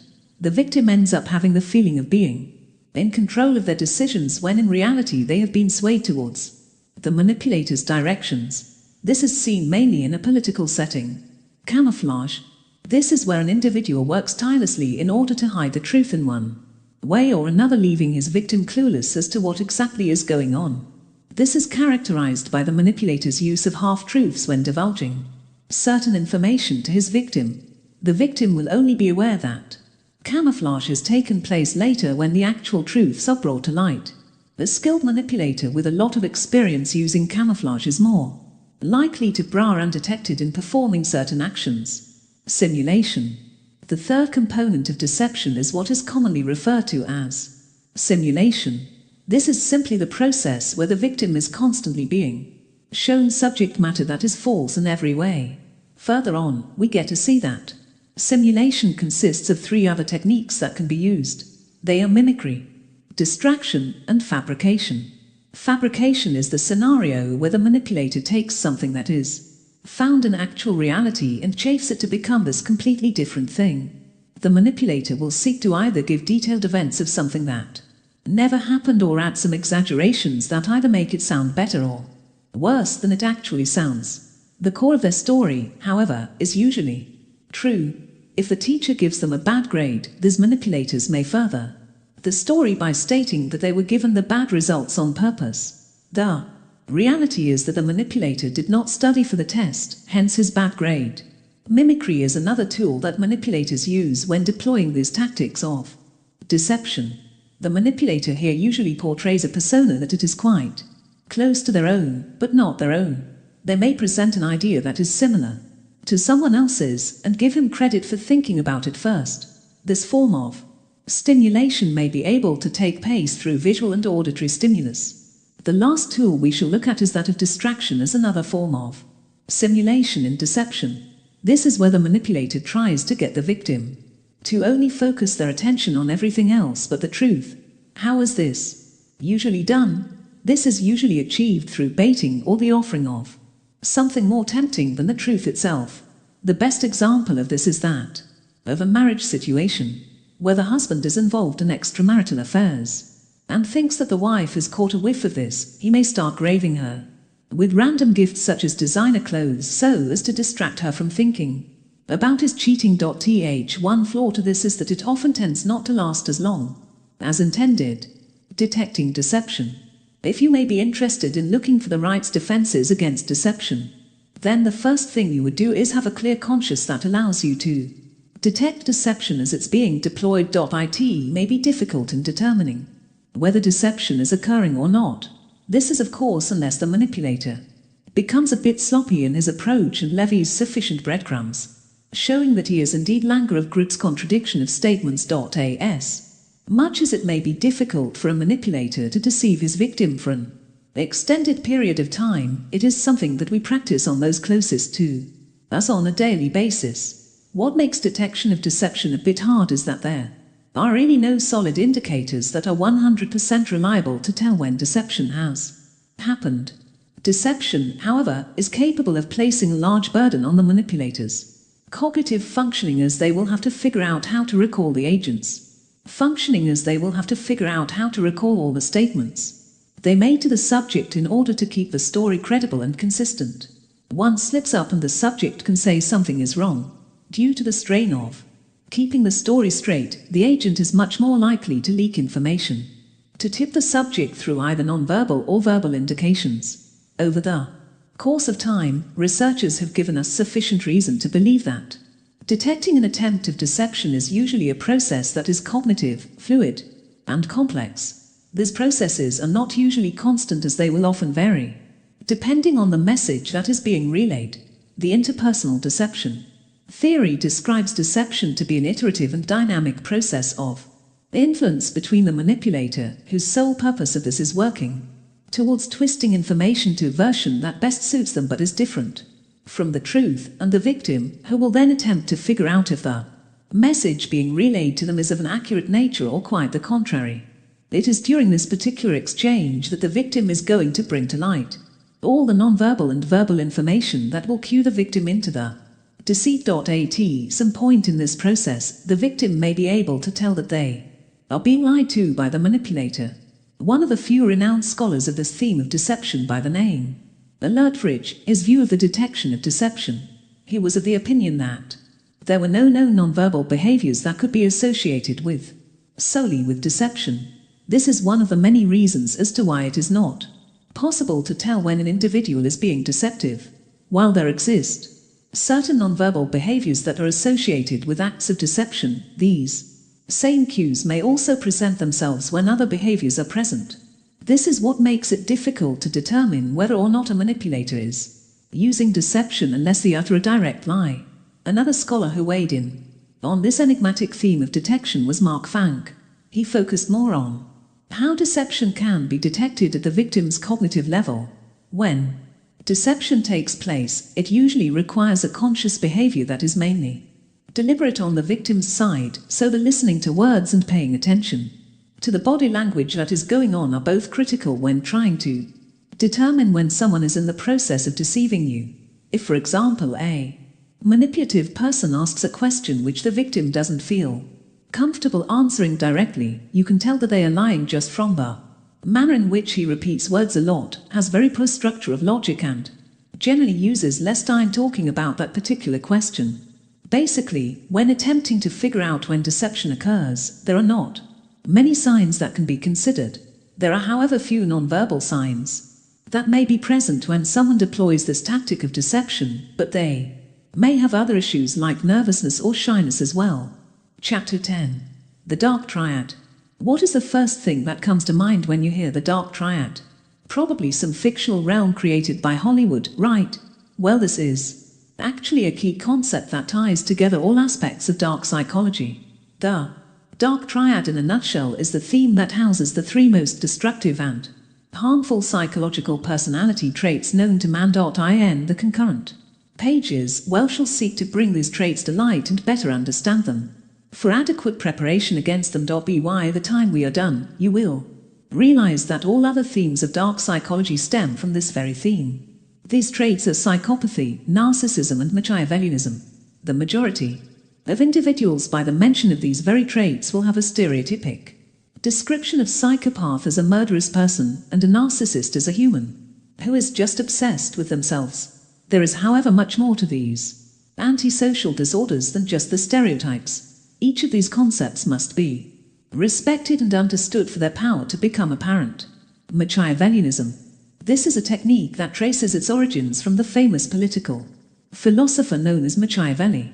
His established works on influence and political power, the Prince, Machiavelli shares with the rest of the world his version of ideas, principles, and tactics that have saved the purpose of a sort of blueprint for those individuals who might be looking for influence throughout the course of history. Based on this, we then ask ourselves what this Machiavellian person actually is and how he comes about.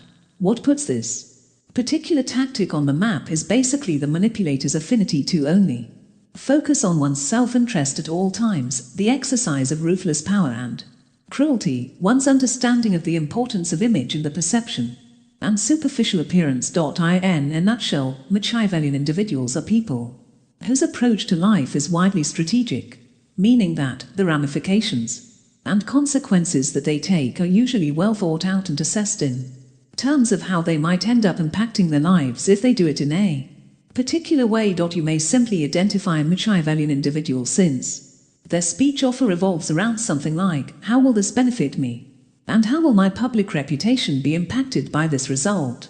Machiavellian individuals are pros at doing that which personally serves their interests while at the same time skillfully managing to maintain the best public image without anyone being the wiser. Perhaps one of the biggest examples of one such individual is that of the former President of the United States, Bill Clinton. He succumbed to his sexual desires while in office time and time again, while at the same time managed to keep the people's admiration for him stronger than ever. This is really an advantage he had over majority of politicians with the same lifestyle but is frowned upon by the public. Another example in the political arena is also that of President Barack Obama and George W. Bush. Barack Obama, while in office, cultivated and capitalized on his love for peace, while Bush solidified his image as that of a guy who always had war on his mind. Obama was able to manipulate the masses, building a public perception that served his one interest. Evil Bush did to even try. This is despite the very fact that both of his presidents were as militant as the next president. This is a very powerful lesson of what people perceive vs what the actual reality of things is. Psychopathy.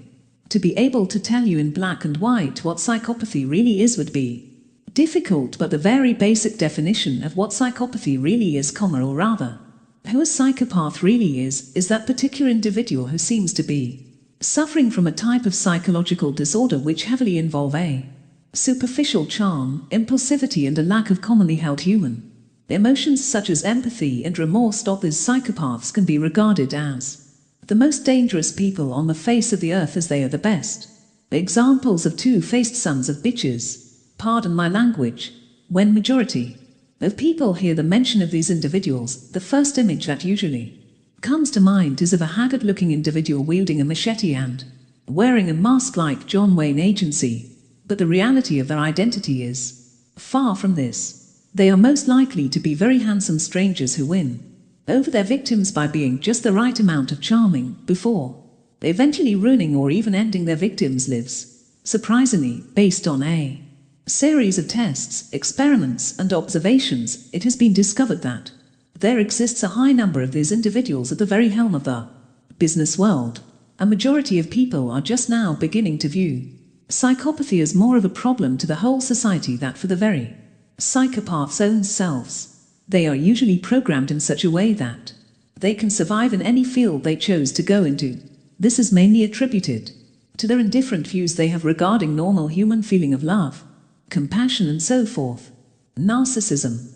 If you ask anyone who they think a narcissist is, I can bet on it that the most likely answer you are likely to receive is that of an individual who simply loves themselves. This is along the correct lines but not accurate enough, particularly when narcissism is understood through the dark triad lens. Without being a narcissist, you can have self-love. So, what are some of the differences between a highly self-esteemed individual and someone who is narcissistic to the extent that they are regarded in the dark triad range? Someone who meets narcissism's medical diagnostic requirements, to the point that they are deemed to have a psychological disorder, is likely to continuously display a variety of the following characteristics. They are usually captives of the inflated sense of self-worth which manifests itself in a number of ways. These include seeing their lives as the most special and important to have ever existed, seeing that they're of a biter spaces higher in status than that of normal people. This behavior often reflects their sense of self-worth. Narcissists are likely to have an excessively inflated self-worth, such as seeing their life as special and one of the most important in history, often the most important. Narcissists are not, in their own minds, only special, they are superior. They are a better species of person, higher in status than normal people. Their behavior reflects their sense of self-worth. Some of narcissism's prevalent outward manifestations are an inability in any manner to tolerate criticism or dissent. The need to be flattered is similar to this need to be agreed. Narcissists need continuous praise, endorsement, and appreciation and tend to organize their life in a manner that provides them continuous access to others who meet this need. Having looked at the base of this particular behemoth theme of dark psychology, let us now dive in headfirst into how the dark triad manifests itself into the behaviors of these indifferent human beings. Machiavellian characteristics. What was discussed above, we know that a Machiavellian person is a political schemer who is mainly concerned borderlining obsessed with his public image. These particular groups of individuals are considered to be the most cold-hearted in their pursuit of self-interest above all else. What then could be said about the behavior of these types of individuals? Due to their master-level skill of masking their true intentions from the public eye, their behaviors might be a bit hard to decipher. For most individuals who do not fulfill Machiavellianism's clinical definition, their public persona is generally a reflection of their true personal self. Everyone polishes their picture and conduct in public a little, but in general, the outward picture of most people is nothing more than a polished portrait of who they really are. They often have a fine line as to what they truly are and the person who they often portray themselves to be in the public eye. Perhaps the best example to be given here is that of serial killers. The best has often been able to escape the grip of the law because of their outward image being the furthest thing from their morbid fascinations. The most famous example that can be given on this is that of renowned serial killer Ted Bundy. He was a very handsome man according to those who knew him. He was also very eloquent and just well presented that no one imagines him to have a single bad bone in his body.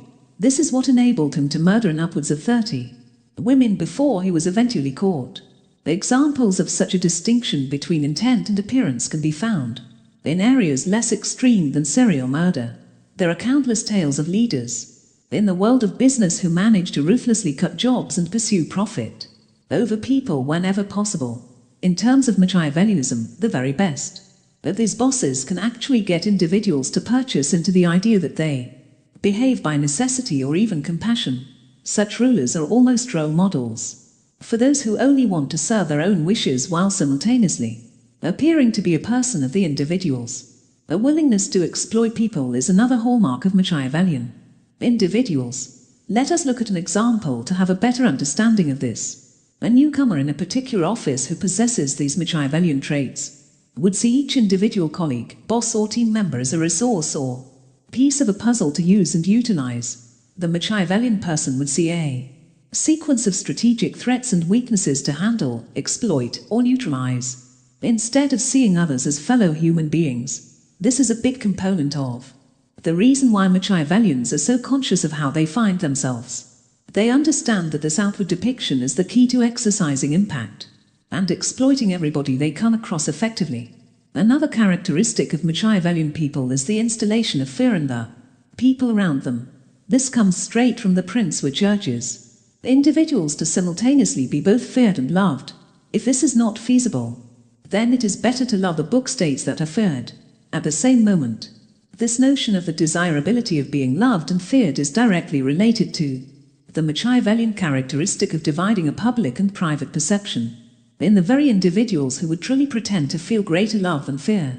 As a consequence, the ideal Machiavellian can inspire fear and obedience. Psychopathic characteristics. It is in all aspects to know how this group of individuals manifest themselves, so as to detect them early and putting up the necessary defenses against them.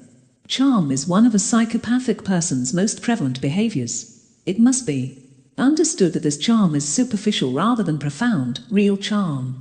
If you think of a truly charming individual from your lifetime, you will probably acknowledge that they have favorable characteristics that underpin outward behavioral displays. However, if an individual genuinely displays a charming persona as an expression of kindness, they should not be labeled as psychopaths.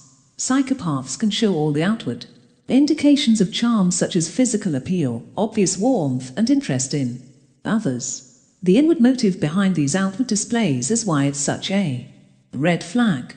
Psychopaths see charm as part of an equation. The manipulator usually asks himself as to whether, if displaying a particular emotion towards the victim, makes them feel in a particular euphoric way, and also if the result will prove to be advantageous or themselves. They are very calculative. People who are numb to normal human feelings. Lying is another trait that really makes psychopaths really stands out.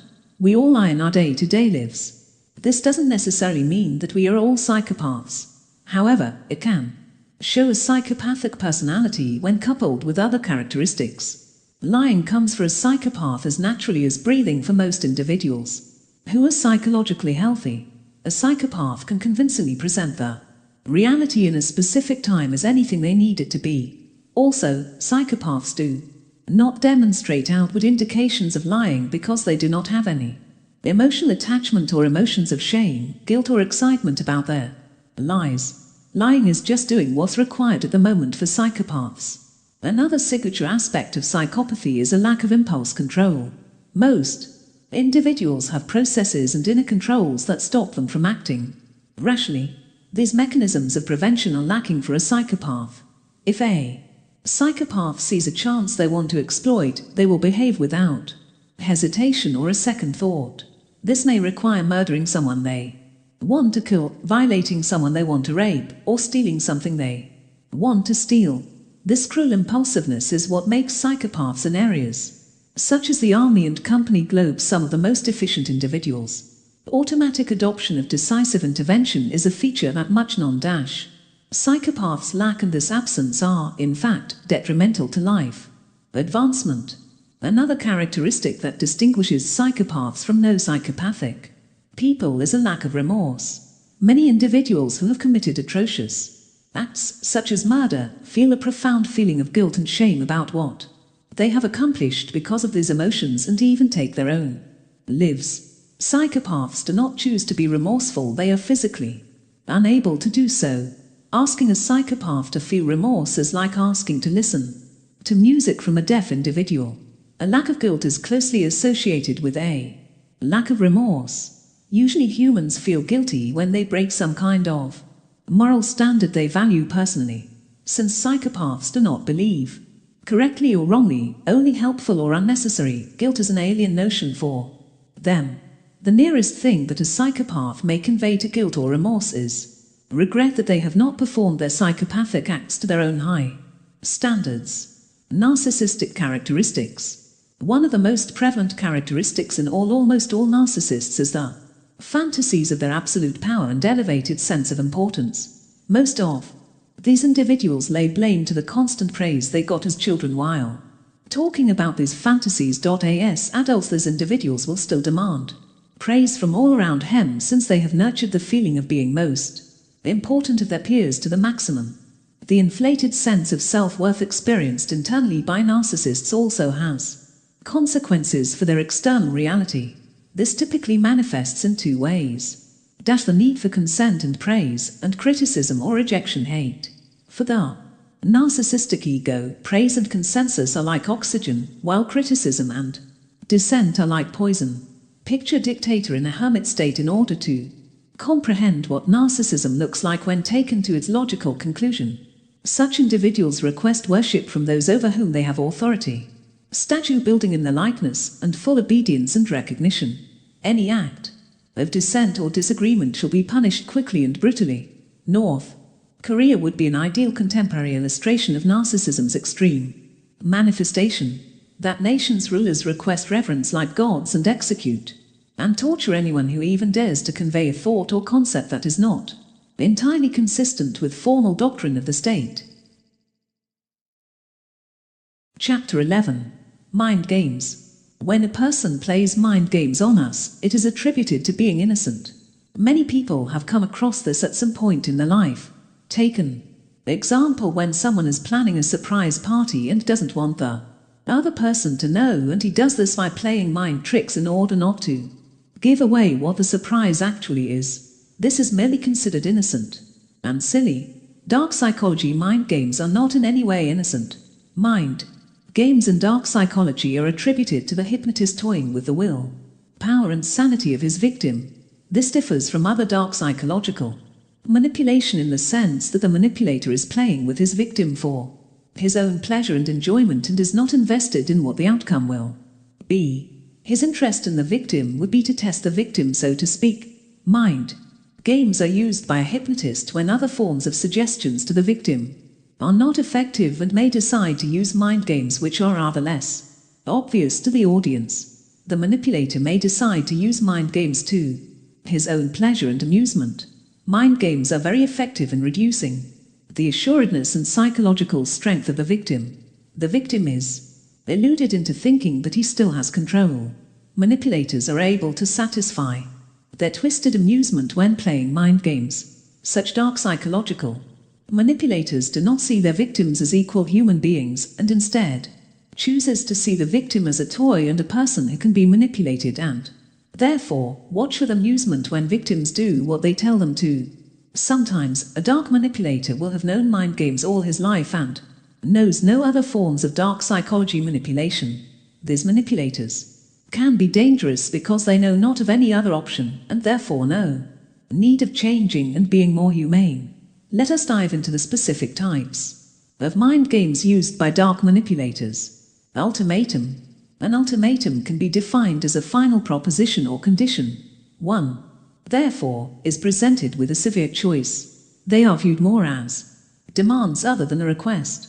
An example is, be more outgoing or I will see other people. Certain factors will decide whether an ultimatum will be considered as a mind game. The three factors are: 1. The type of person giving the ultimatum, 2. The intention for giving the ultimatum, and lastly, the nature of the ultimatum.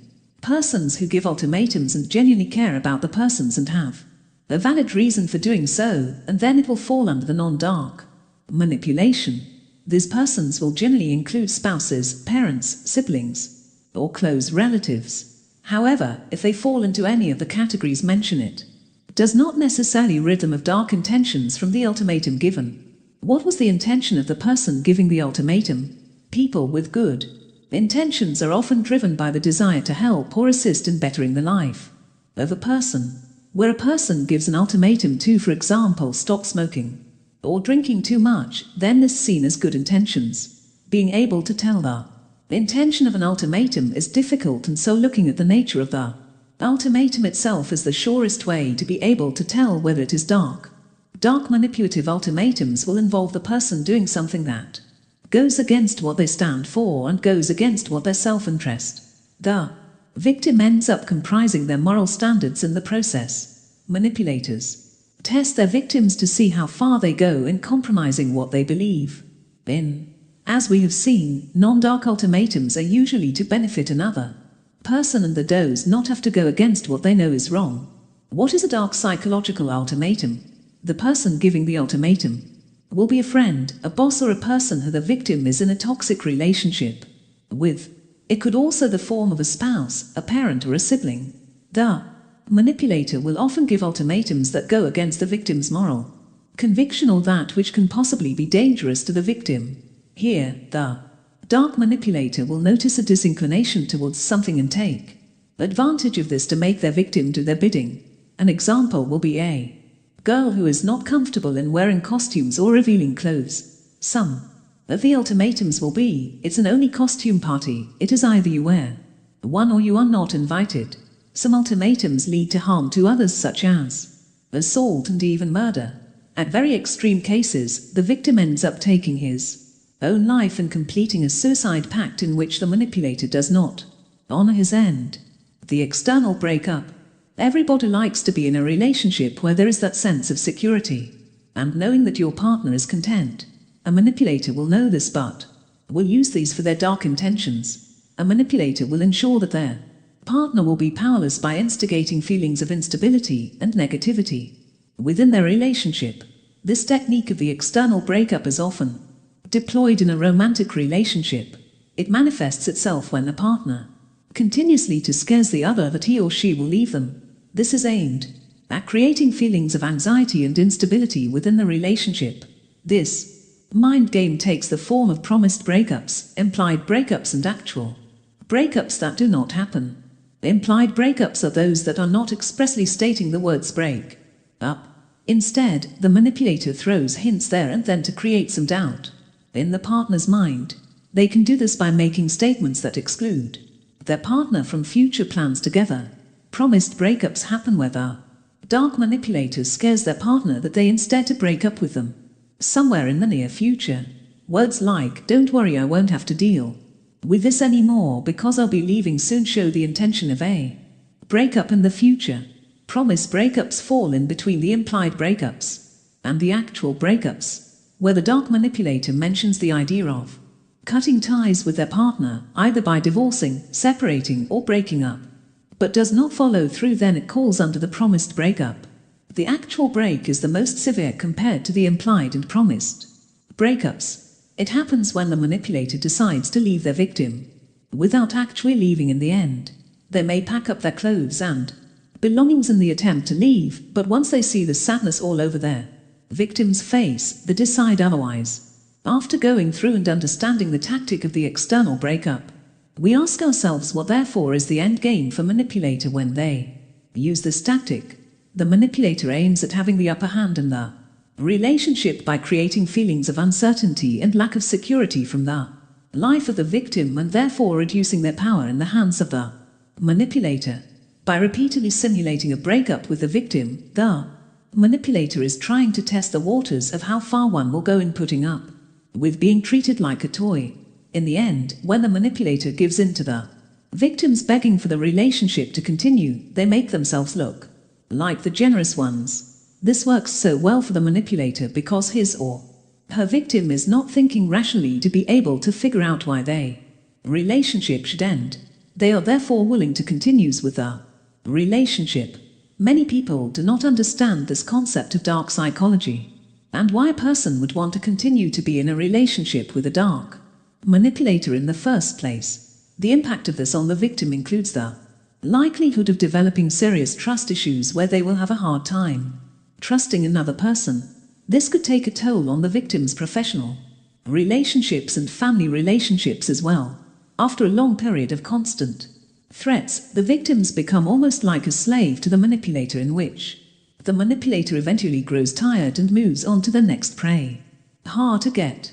And just like ultimatums, the hard to get tactic can easily pass off as being normal. Hard to get can be dark as it can be also harmless and normal.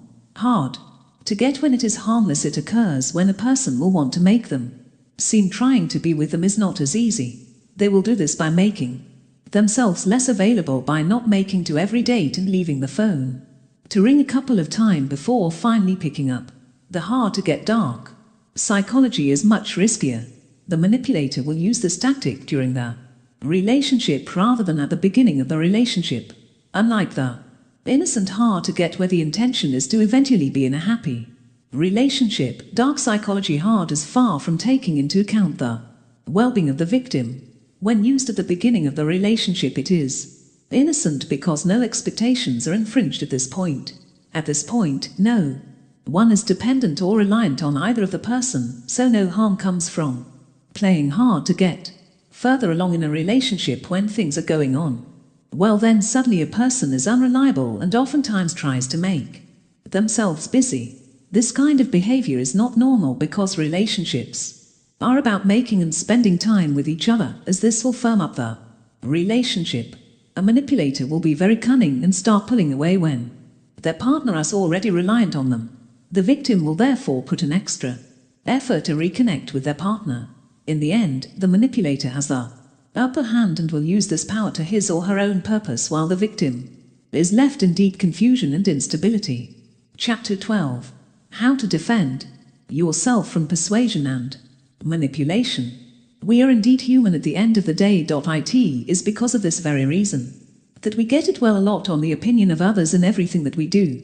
We always desire and adore getting validation from others so that we can subconsciously decide whether or not we shall be depressed. In this age of the millennial, the norm has become to just brag about their wealth on social media. A lot of this bragging are often than not the truth. This ultimately leads to one having a loose relationship with reality. Self-deception of this type can dig deep into the human psyche, that a victim of this may one day wake up and realize that their perfect world is only existent within their maze. Depression will closely follow suit. The first step to attempting to defend yourself from persuasion and manipulation is confronting the situation and taking the stance of breaking off any illusions you may have. You will not be able to proceed normally with your life. You have to be wary of the fact that you are in control of your own choices. Then make the conscious choice of seeing things for what they are. That deal, which seems too good to be true, could actually be just that, too good to be true. The other thing you should follow is to definitely trust your instincts. There are times that a lie has been told to you in the most skilled way imaginable that you will end up believing. But you can feel an imbalance on some instinctive level between what should be, what is, and then what is being projected onto you. There may be no physical signs to show that, hey, something is wrong, but you feel something is wrong. The next important thing when you ask questions is to listen to the responses. This may sound somewhat unbelievable because you listen to the answers. The truth is that our self-disappointment can make us choose the answers we receive. We tell ourselves that we listen, but we only pay attention to the answers we want to hear rather than to the answers we receive. You may have broken the illusions around you, but some of you are still clinging to the comfort of those illusions. The pain of confronting the situation would prevent you from listening to the real answers to your questions. Actual listening requires a certain sense of detachment, but this time around not from reality. You have to get rid of your emotions. Your detachment from our emotions would lead you to the next step, which would logically process the new information. It can complicate situations more than they already are to act irrationally. It makes your exit strategy so much difficult to let all the emotions simmer and spring to the surface. When you face the truth, the irrational part of you may want you to let it all go hell. Your rightly justified anger can inspire you to take steps to calm your emotions in the short term, but you may come to regret these actions in the long term. I'm not saying that you should deny your emotions. I'm not saying that you do not act on these emotions. First deal with the situations and later deal with your emotions. Act quickly. It's great that you have come to terms with the reality of things, but defense against these dark manipulative tactics entails so much more. While attempting to defend you from the claws of these manipulators is often intense and exhilarating at first, this intensity of these emotions may cause one to slowly slide into denial. The more you delay in taking any action is usually what accelerates the onset of this denial, and when it happens, there are high chances that you might relapse and end up getting trapped in the same web. This can be avoided by taking action immediately you realize that someone is trying to manipulate you. This can present itself in the simplest of ways, like when informing a close friend of some reality of the particular situation may be all that's needed, so set in motion a series of events that will eventually lead to your freedom.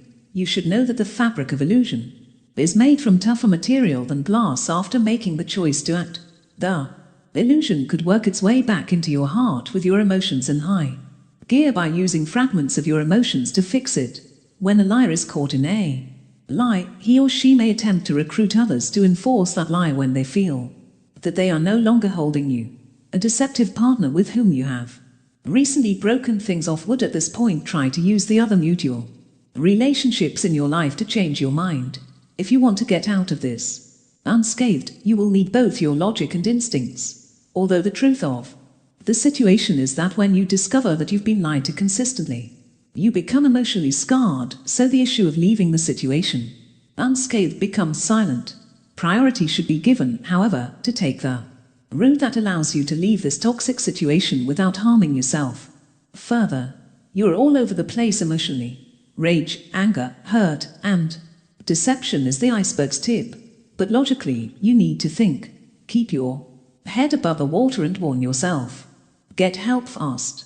When you're trapped by other people's manipulations, confusion is one of the emotions you'd experience. This helps cloud your rational thinking and leaves you feeling helpless. You might even question the reality of what you are facing at this point. It would lead to denial if you continue to entertain these doubts. You're probably going to want to conclude you've got the whole situation wrong, that you misunderstood some things and came to the wrong conclusion. Such thinking would drive back to the manipulator's arms. Resist the urge to give in by receiving a second opinion. People go to another doctor in a health crisis to get a second opinion. This is to remove any iota of doubt about the first diagnosis that you may have and to affirm the best treatment course for you. Similarly, getting another person's opinion can help you discern the truth of the situation and what might be your next steps. Just remember, it's better to go to someone who has proved countless times they're interested in your best. The next step is to confront the perpetrator if you have the help you need. For this, I suggest you choose the scene or location. Choose a place you know. That gives you the upper hand. On your part, that would require some careful planning. If the perpetrator exists in the cyber world, especially if the person swindled you of your money, you would have to involve the police and the relevant authorities. Do some of your own investigations so as to ascertain the truth. After you face the perpetrator and take the necessary steps to get out of the situation, you must start the healing process quickly. The scale and gravity to which you were hurt, manipulated or abused do not matter. You must be able to walk past it and wait until you can heal your wounds, rather than sitting on your couch and reliving the past. Time would give you enough distance from your experience, but if you learn something from this book, it would be almost never healing for emotional scars. If you don't do anything about it, an unhealthy scab could form over the wound, which would make you as vulnerable, if not more, than you had experienced. Speak to a counselor, attend therapy, and take an active part in facilitating the healing process, whatever you choose to do. It won't happen overnight, but you are sure that you get closer to improving every day and every step you take in therapy.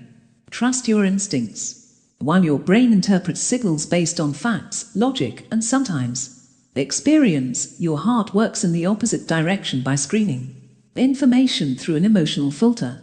The only thing that picks up vibrations is your gut instinct, which neither the heart nor the brain can pick on. And if you can groom to the point where you recognize your inner voice and are trained to react to it, you will lower your chances of being seduced by people trying to work on you with their manipulative will. To begin with, it's hard to recognize this voice, and that's because we allowed voices of doubt, self-discrimination, as well as the critics' apostrophe loud voices within and without, drowning out our authentic voice over the course of our lives. Your survival depends on this voice or instinct. So, trust that when it kicks in, your brain neurons can still process things in your immediate vicinity. Some people call it intuition, and some refer to it as instinct, especially when it comes to relationships. They are undoubtedly the same thing. You must accept that it may not always make logical sense to start trusting your instincts. If you've ever been in the middle of doing something and experienced the feeling of being watched all of a sudden, then you know what I mean.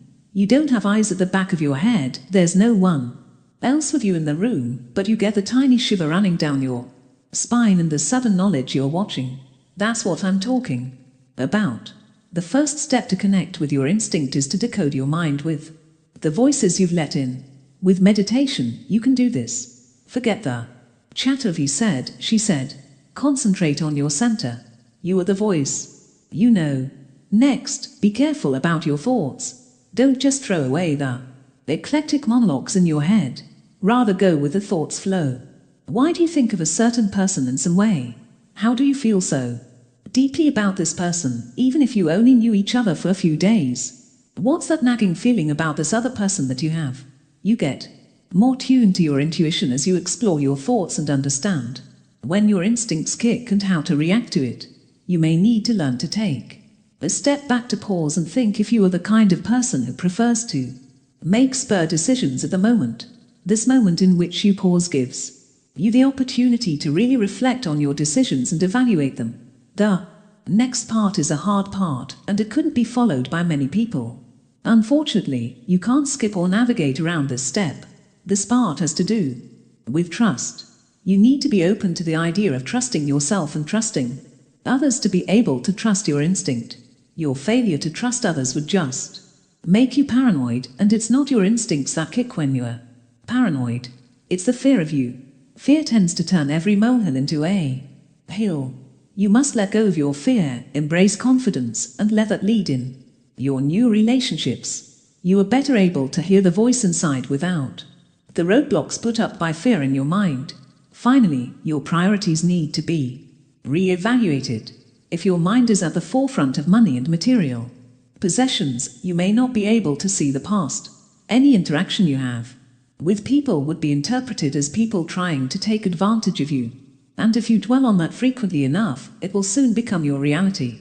You know how you attract into your life what you think of. If you are constantly thinking about material wealth, you're only going to attract people who think like you. Using this as a guide, look at all your relationships with this new hindsight, the old, the new, and the perspective. Don't enter a relationship that expects to be played. Be open when you approach them. Whether it's a business relationship, a romantic relationship, or even a regular acquaintance, you can get the right feedback about them from your intuition. Do not step into this thinking, too, that your gut will tell you to run in the opposite direction when you meet suspect people. Conclusion. Hypnosis is a psychological state when an individual loses his or her will to do things willingly, thus subscribing to a hypnotist's orders. We've found that hypnosis is actually true and not stories or films we saw on television. It can either be verbally or non-verbally suggested in two types. The tactics of a manipulator can take the form of verbal or non-verbal suggestions. Compared to non-verbal, verbal recommendations are more difficult because the words used by the hypnotist could be innocent and familiar. An instance is the hypnotizer who wanted to cause suicidal thought by wrapping it up in phrases like "you will go to an art gallery to enjoy art and death." Silent indications can be used by a hypnotist. This is accomplished by the language of the body, including the posture of the body, facial expressions and gestures, and the hypnotics. There are individuals who are more inclined to follow the suggestions of the hypnotist. Vulnerability to hypnotism can be triggered lately by some life-changing accounts. The NLP technology includes individuals with the authority to manipulate individuals. Anchoring is a form of NLP technique that uses external stimuli and links hypnotisms to a certain emotional state. And, finally, the technique of future pace that includes the hypnotic person taking a victim to an appalling place is future. We distinguish persuasion from dark persuasion and try to alter how an individual believes. Persuasion can be positive, such as that of a police officer who tries to speak to an individual holding a weapon. Positive persuasion seeks to save an individual. Then there is a dark conviction, which has no moral foundation. In comparison, the process of doing an activity that harms the individual is defined as dark persuasion. Positive conviction leads to the convinced advantage and benefits for the persuaded too. It ends in some beneficial action overall. Dark persuasion always helps the persuader, and the persuaded ends up doing something that harms him and harms third parties. In certain cases, as well as a dark persuader is often a narcissist or a sociopath. Tactics used include a dark persuader who friends and trusts his victim. In this way, they wouldn't see the lengthy con coming, the convincer would. Take measures gradually with the victim the dark persuader is a specialist at. Gradually, and the dark persuader would disguise his real motives from their victims by providing 2 applications in a row and using reserve psychology. Masking real motives. Control of the mind may go undetected, and this type is deadly. This makes it difficult for anyone under this control to object in any manner. Undetected mind controllers are not often as dark and often cowardly manipulators. Only after much consideration do you do so. The methods used by unrecognized mind control devices are to choose someone who wants to be their victim because he or she is more prone to unrecognized mind control. In this case, the dark persuader discovers what the victim needs and takes advantage of it. Another is the restrictive selection method that requires the dark persuader to take away anything that a person has in relation to a case while making sure that the person thinks that he has controlled all the time. Media mind control. Sound is the art of sound, which controls an excellent instance of a person's mind. Music in a restaurant that prompts clients to order wine from that nation, and finally to manipulate an individual with pictures. The control of the mind becomes an obsession or a real interest. At least, it will be one of those things you want to constantly test and master. Not as important as before. Once you begin to think a level, you will rise above the turbulence, compulsions, and desires that have first encouraged you to know how to control the thoughts and actions of others. The result? A calmness that puts things in a clear perspective. Your initial obsession with mind and power will be discovered, and your next desire will be to see how skillfully you can practice this strength. In the end, as you are surrounded by the tranquility that real energy brings, your goal is to see how little effort more the true persuaders of our behavior as we try to raise ourselves above them will remain our fears, vanities, and appetites. Believing anything else embraces Pollyanna's simplicity and denies our origins as livestock.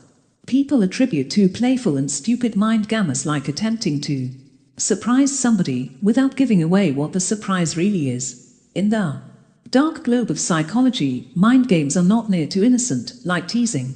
A mind game in dark psychology connotes the manipulator's drive to play with the health and the victim's strength.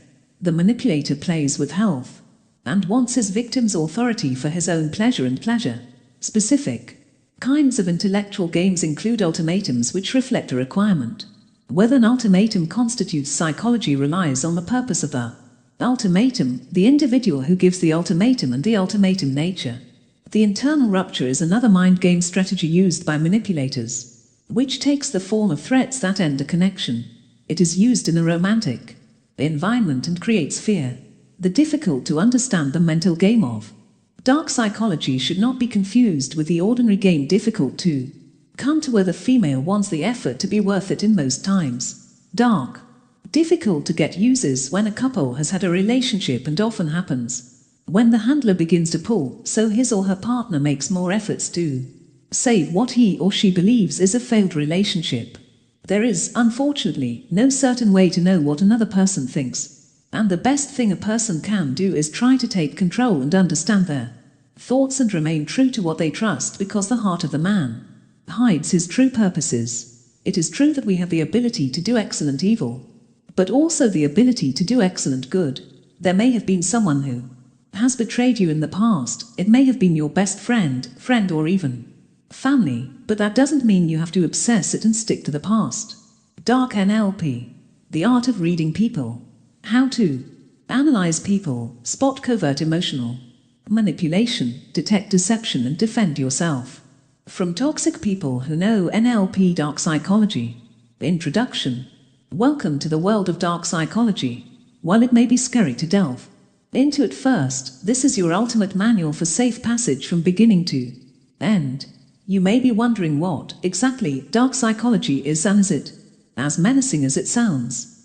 The short answer is sometimes. Of course, we'll delve into the specifics later on. For now, understand that it refers to a predisposition to manipulate and prey on others. It's important to understand the reasoning behind criminal minds and how you can protect yourself from these master manipulators. Mind control, coercion, and manipulation are three of the key ingredients in cooking up dark psychological schemes. Criminology is deeply related to it.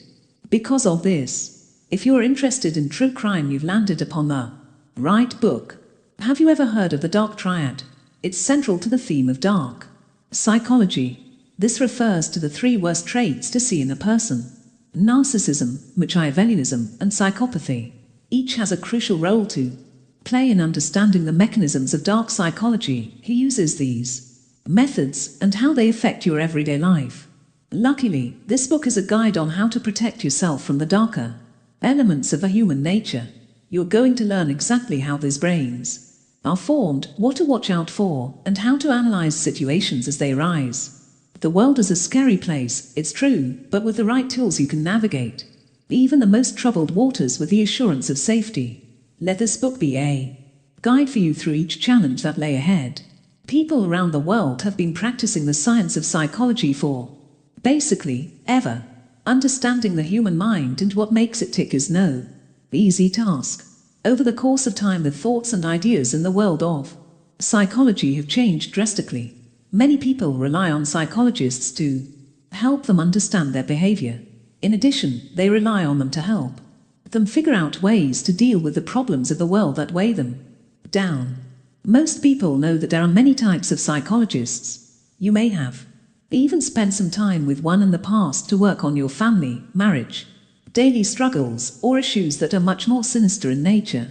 Psychology is not an exact science, and what will work for some will not work for others. It is an ever-evolving science that can be very difficult to understand. Chapter 1. What is NLP?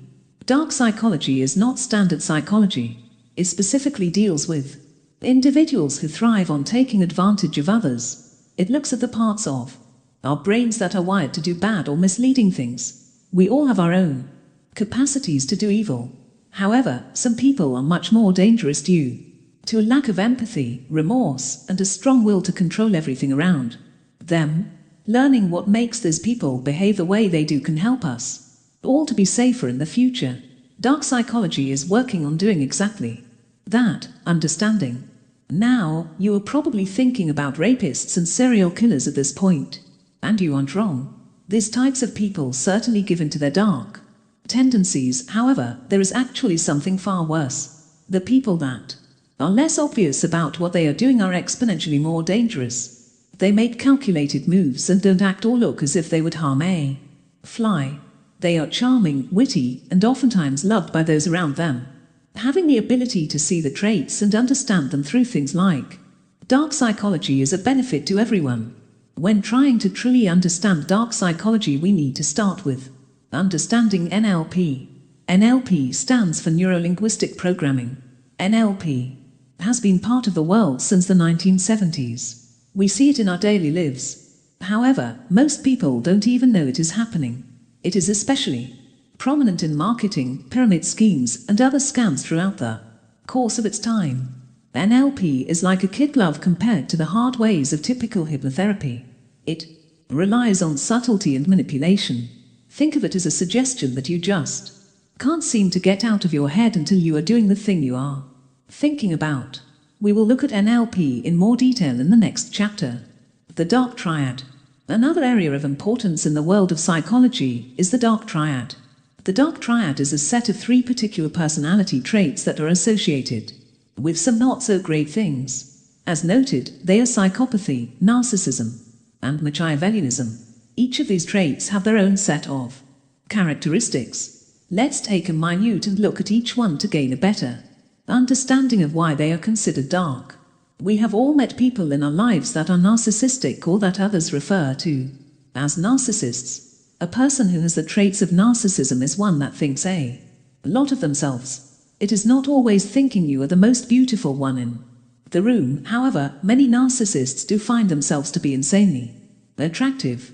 Narcissists are also commonly people who have giant egos. They have a totally unrealistic view on their personal image. Obviously, people that are too full of themselves are difficult to be around and tend to be great at manipulation people and situations. Pretty easy to see why this is a character trait that we, non-narcissists, are happy to not have. Psychopathy has its own traits, and they are much different than that of the narcissist. Psychopathy is characterized by exceptionally antisocial behaviors. The psychopath does not, typically, feel empathy toward others. In addition, they can have big egos and no remorse for their actions in life.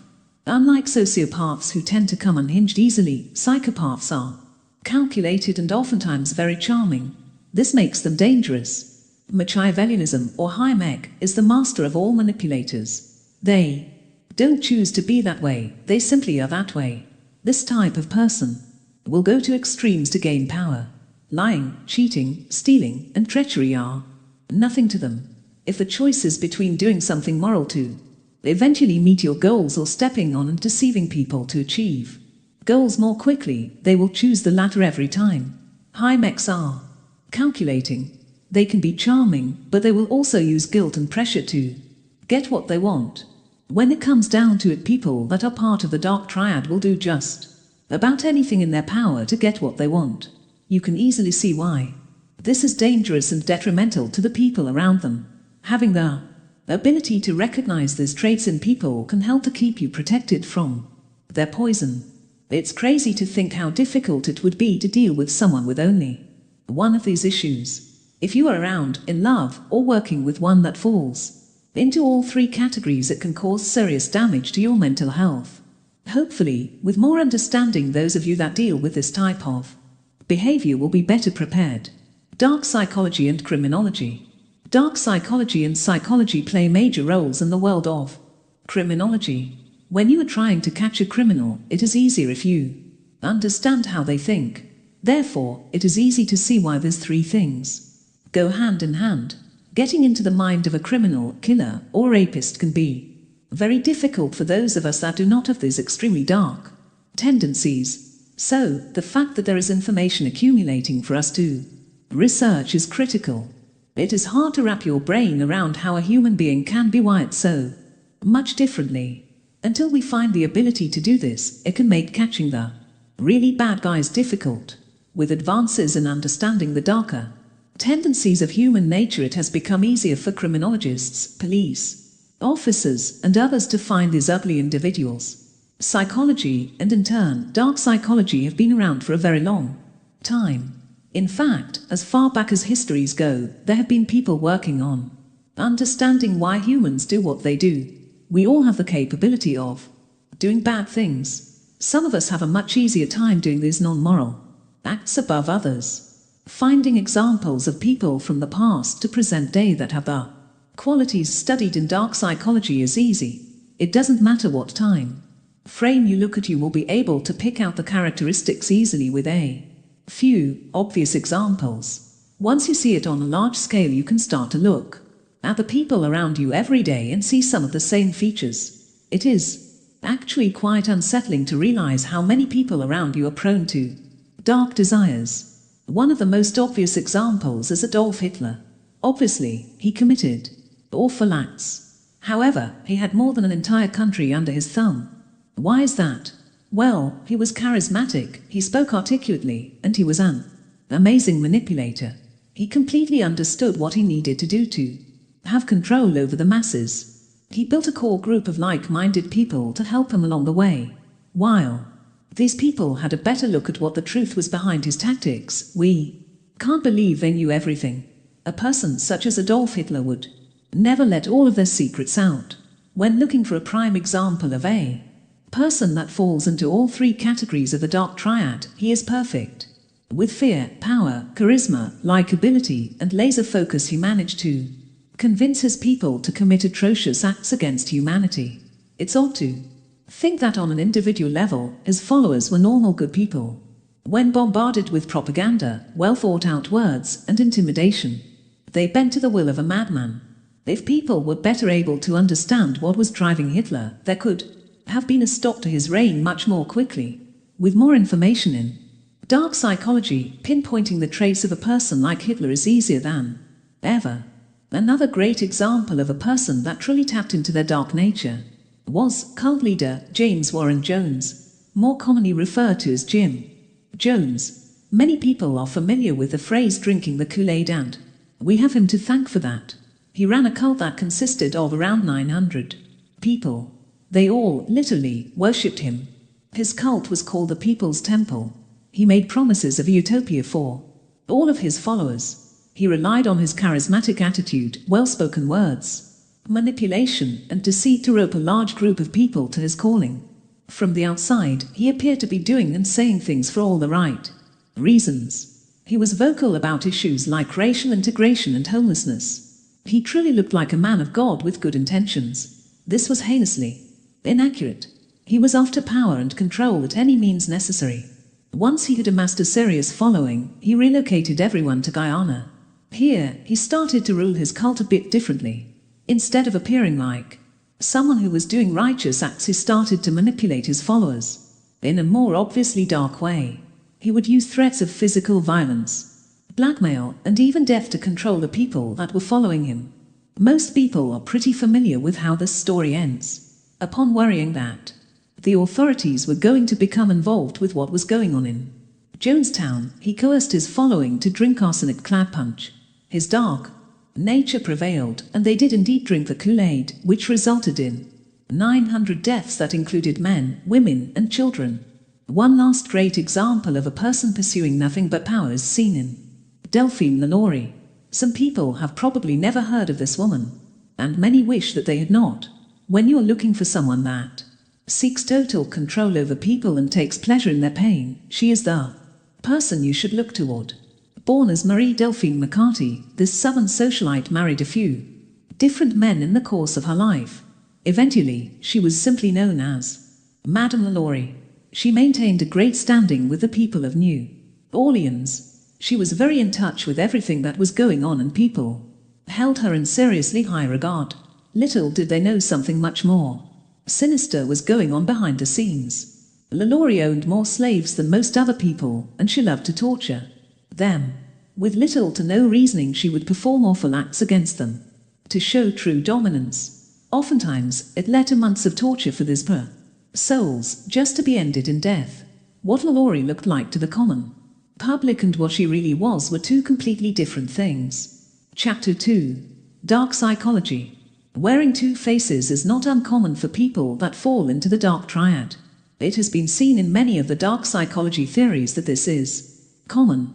Someone that is pretending to be something else so that they can gain respect, power, and control is someone you don't want on your team.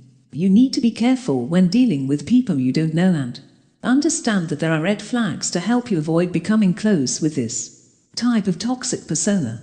Keeping yourself well protected from people like Adolf Hitler and Jim Jones is critical. These are, of course, extreme cases. Many people have individuals around them or very close to them with traits that are very similar to these two men. The ability to recognize them can help improve your mental health, as well as your safety. How to analyze people.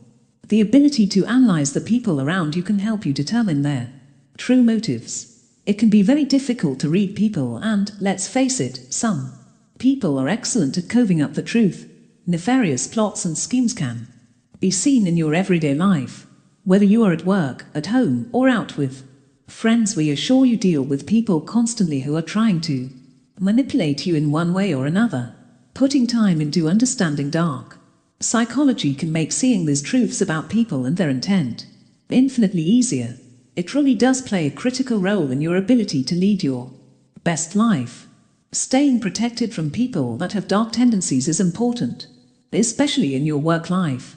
We have all had a job at one time or another that was ruled by drill sergeants, those people that believe you build a team through fear and intimidation. Conversely, you may have had a manager that treated everyone well but realistically relied on covert scare tactics and manipulation to hold on to power and control. Typically, we see more of these types of tendencies in upper management. People that focus solely on being the boss are, oftentimes, more apt to succumb to the dark pieces of human nature. They are willing to do some deplorable things to gain power, such as using intimidation tactics. Why would they work hard and fair to gain power when they can simply lie, manipulate, and deceive people to get what they want quickly? You may have also experienced the co-worker that is never happy with other people's success. The person that starts to spread rumors about you simply Because you are doing well, they try to turn people, including management, against you so that you will fall and they will succeed. Sometimes the way these people behave is very petty, using small verbal digs to make you feel inferior. This can throw you off of your work game and ultimately lead to a loss of your job in more extreme cases. Employees that are arrogant, quick to anger, condescending, or domineering can truly rip a team apart. Being assertive and nipping their annoying and detrimental behaviors in the bud can help to ensure your team stays focused and cohesive. You can also work on being aware of people's body language and use empathy to ease a troubling situation. Managing your own emotions can also help you keep a cool head and ward off any unnecessary tendencies before they become a problem. In addition, being in control of yourself can help you observe the actions that are happening around you, as it is easier to have a broader perspective. Mastering these techniques takes time, but can save you a lot of drama in your workplace. When you have the ability to pick out the traits of this type of people, it can help you deal with the repercussion. Instead of feeling weak and vulnerable, you will feel empowered, no longer allowing people to make you feel small or cause detriment to your career is quite freeing. Keep in mind that dealing with people that succumb to a darker sides can be very difficult. It is truly important when learning about traits like cheating, manipulation, lying, and selfishness that we look in the mirror. Self-actualization is an important factor of living your best life and being a good person. So, looking at your habits and pinpointing the ones that are detrimental to those around you is important. Even more importantly is figuring out how to change them so that you can evolve into something better. Finding the flaws in ourselves can be difficult. Broadening your perspective so you can see the things you do is even harder, with time and effort. However, you can truly work on these negative internal aspects to improve yourself. This is not only good for you, but also for the people you come into contact with on a daily basis. Having bad habits is part of life. Sometimes those habits are simply annoying, like chewing with your mouth open. Other times, it is devastating to our lives. A good example of this is telling lies to spare feelings or to stop yourself from some sort of trouble. Other excellent examples are doing things like flattering people to get your way and being extremely cynical of other people's thoughts or beliefs. Having a realization that you are doing these things does not come easy for many people. It can take a lot of hard work and dedication to truly find the ability to improve the way that you act and change your bad habits. There are a variety of ways that people have implemented to help aid them in finding their true self and dealing with their less than stellar qualities. Meditation. One option that people find to be truly helpful is participating in meditation practices. Meditation teaches mindfulness. It helps us to become aware of the things that we experience externally and internally. When you can become aware of your surroundings, it helps encourage you to become aware of yourself. Meditation helps to quiet the mind. It brings peace and clarity to the people that practice it on a daily basis. It can be a difficult skill to accomplish in the beginning, as clearing your mind is hard all in itself. However, if you keep at it and delve into the numerous available pieces of information, learning how to meditate can be truly beneficial. People tend to not only lie to others, but also to themselves. This can be very small lies or major ones. A benefit to meditation is that it will allow you to focus on the negative aspects of yourself one piece at a time. This is due to the fact that self-actualization becomes easier as you become better at meditation. While many people believe that meditation is a hooky way of coping with bad behaviors, it has proven itself effective time and again. Anyone can tell you that clearing your mind and focusing on yourself works. Until you do it for yourself, you will never be able to see the true power to overcome that it gives so many individuals. For many of us, studying oneself to become better is a major part of our lives. For others, not so much. People that fall into one or more of the dark triad groups typically have no wishes to become better. They don't see anything wrong with their behavior or the way that they affect people. It is not surprising to find out that many of the people in these groups are criminals. As noted, there are 3 categories in the dark triad, and it is clear to see why the behaviors of the people that fit into them are not good for anyone. It It is important to understand that psychopathy, narcissism, and Machiavellianism have similarities but are also quite different. While it may seem that if you fit into one you could not fit into the others, however, this is simply untrue. There are absolutely people in the world that hold traits from all three categories, and that can be catastrophic for the people around them. Over the years, measuring people's tendency towards darkness and bad behavior has changed. It used to be that psychologists would simply look over individual types of personalities. Roughly 20 years ago, a new system was put into place. Dr. Peter Jonason and psychology professor Gregory Webster put together a series of 12 questions to help determine if people fall into any of the categories of the dark triad. They developed this test in 2010 and it is still widely used today. Basically, it is a scale to figure out how malevolent you are.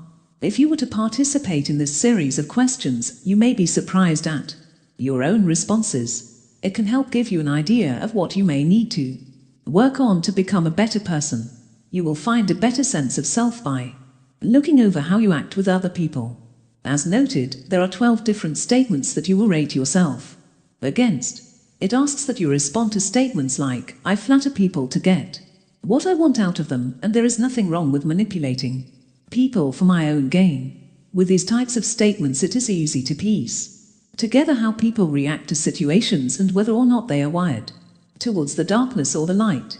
People that fit easily into one or more of the dark triad tend to be quite anti-social.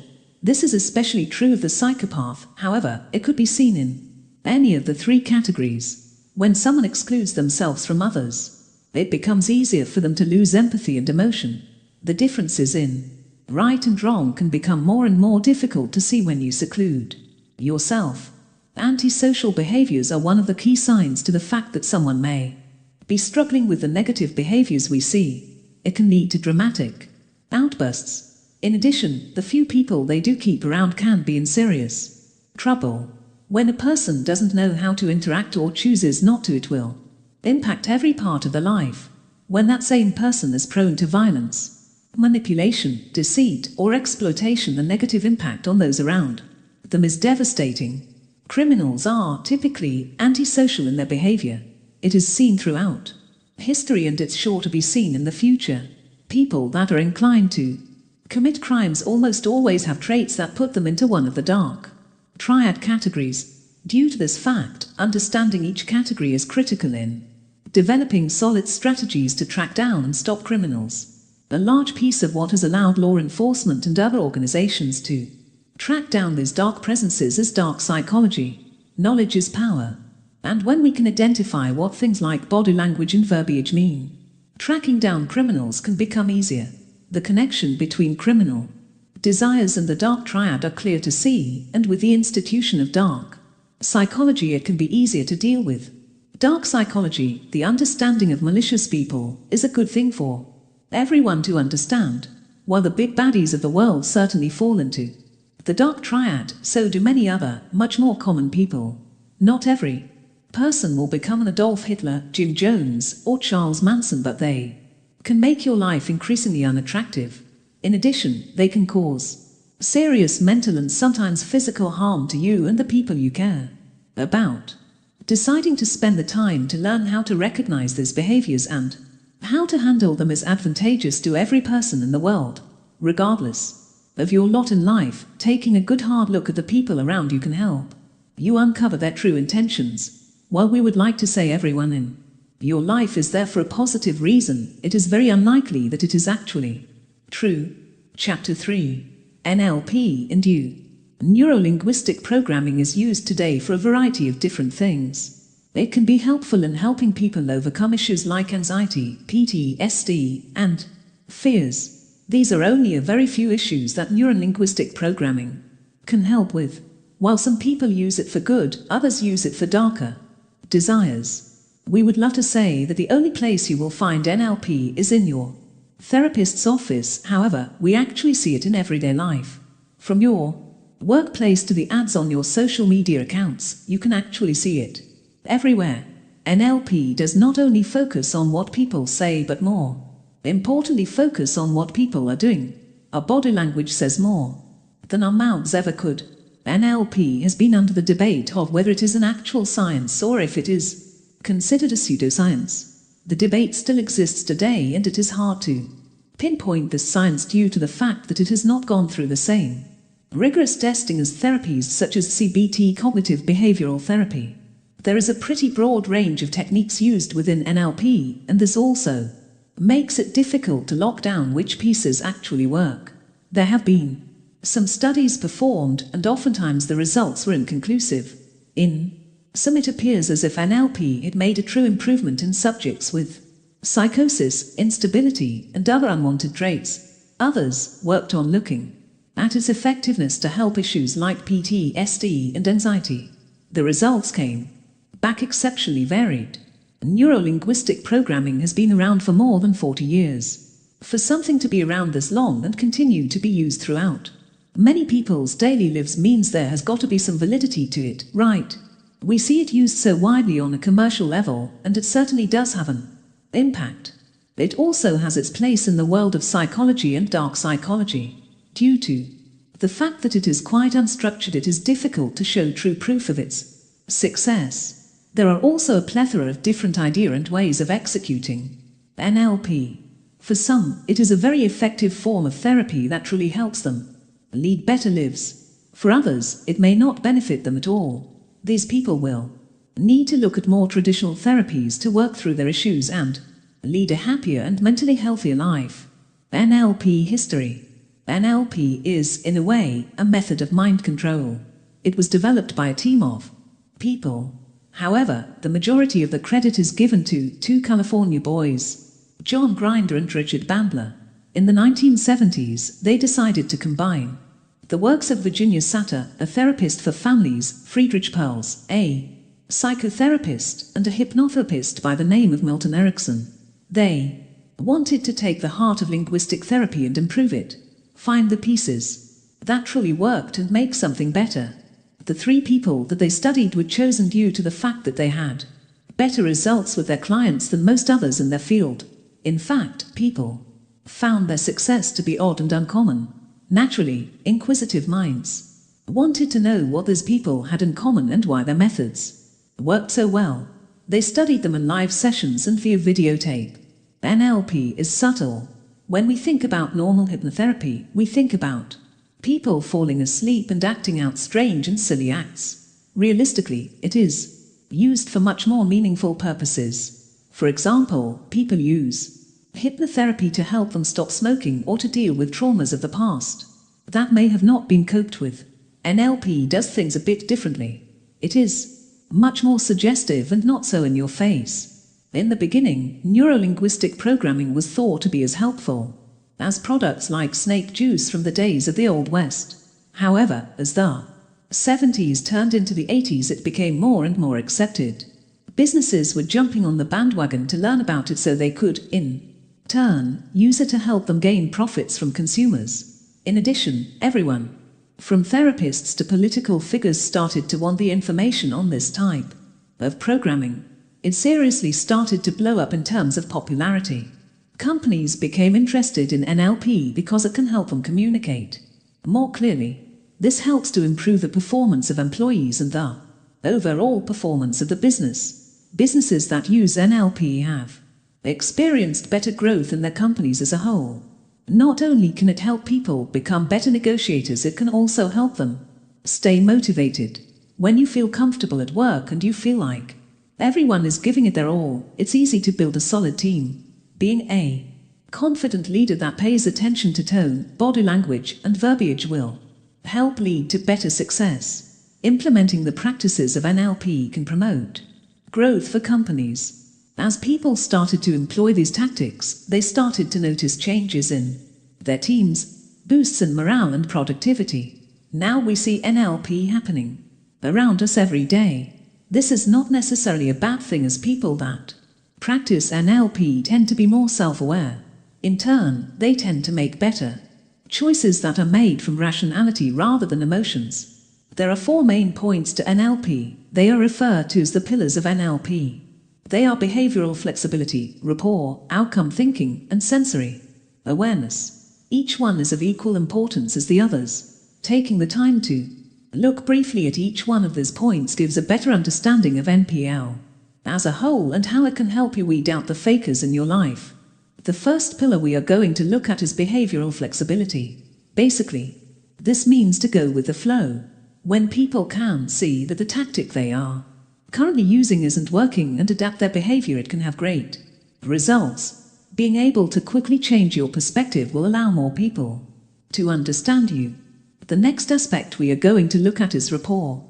Creating a good rapport with someone is simply getting them to trust you quickly. In addition, it is the ability to form quick relationships with people. It is easy to build rapport by using common language, being polite, and showing empathy. There are many ways to build a good rapport with a person. These are only a few. Then we move on to outcome thinking. It is exactly what it states, spending the time to think about the end result of what you want.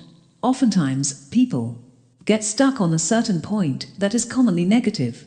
It consumes the thought pattern and can make choosing the correct route to where you actually want to go difficult.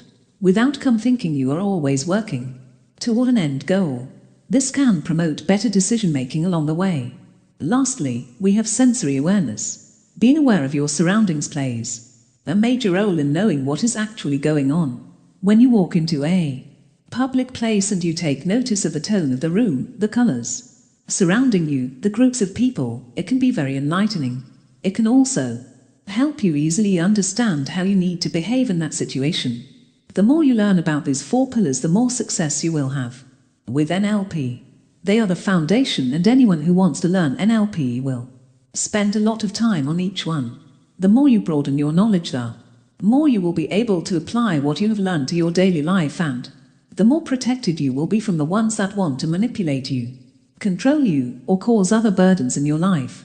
NLP has grown and changed over the years. What started out as focusing on what people's eyes were doing, the words they choose to use, and building quick rapport turned into something much, much more.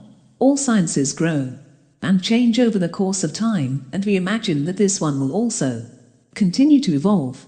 After focusing on what the yes were doing, word choice, and rapport, this therapy started to grow and focus on other aspects. In the 80s, the people using NLP were focusing on what it is that causes feelings inside of us. This helped therapists to figure out how to help someone deal with their individual problems. More and more people started using the techniques found with NPL, but they wanted to put different names to it, to say they had come up with it all on their own.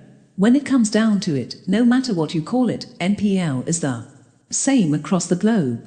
Today, it is used not only to help you have control and choices in how you react, but it can also help you figure out what other people are up to. The people in the here and now that are using NPL have a variety of different reasons for doing it.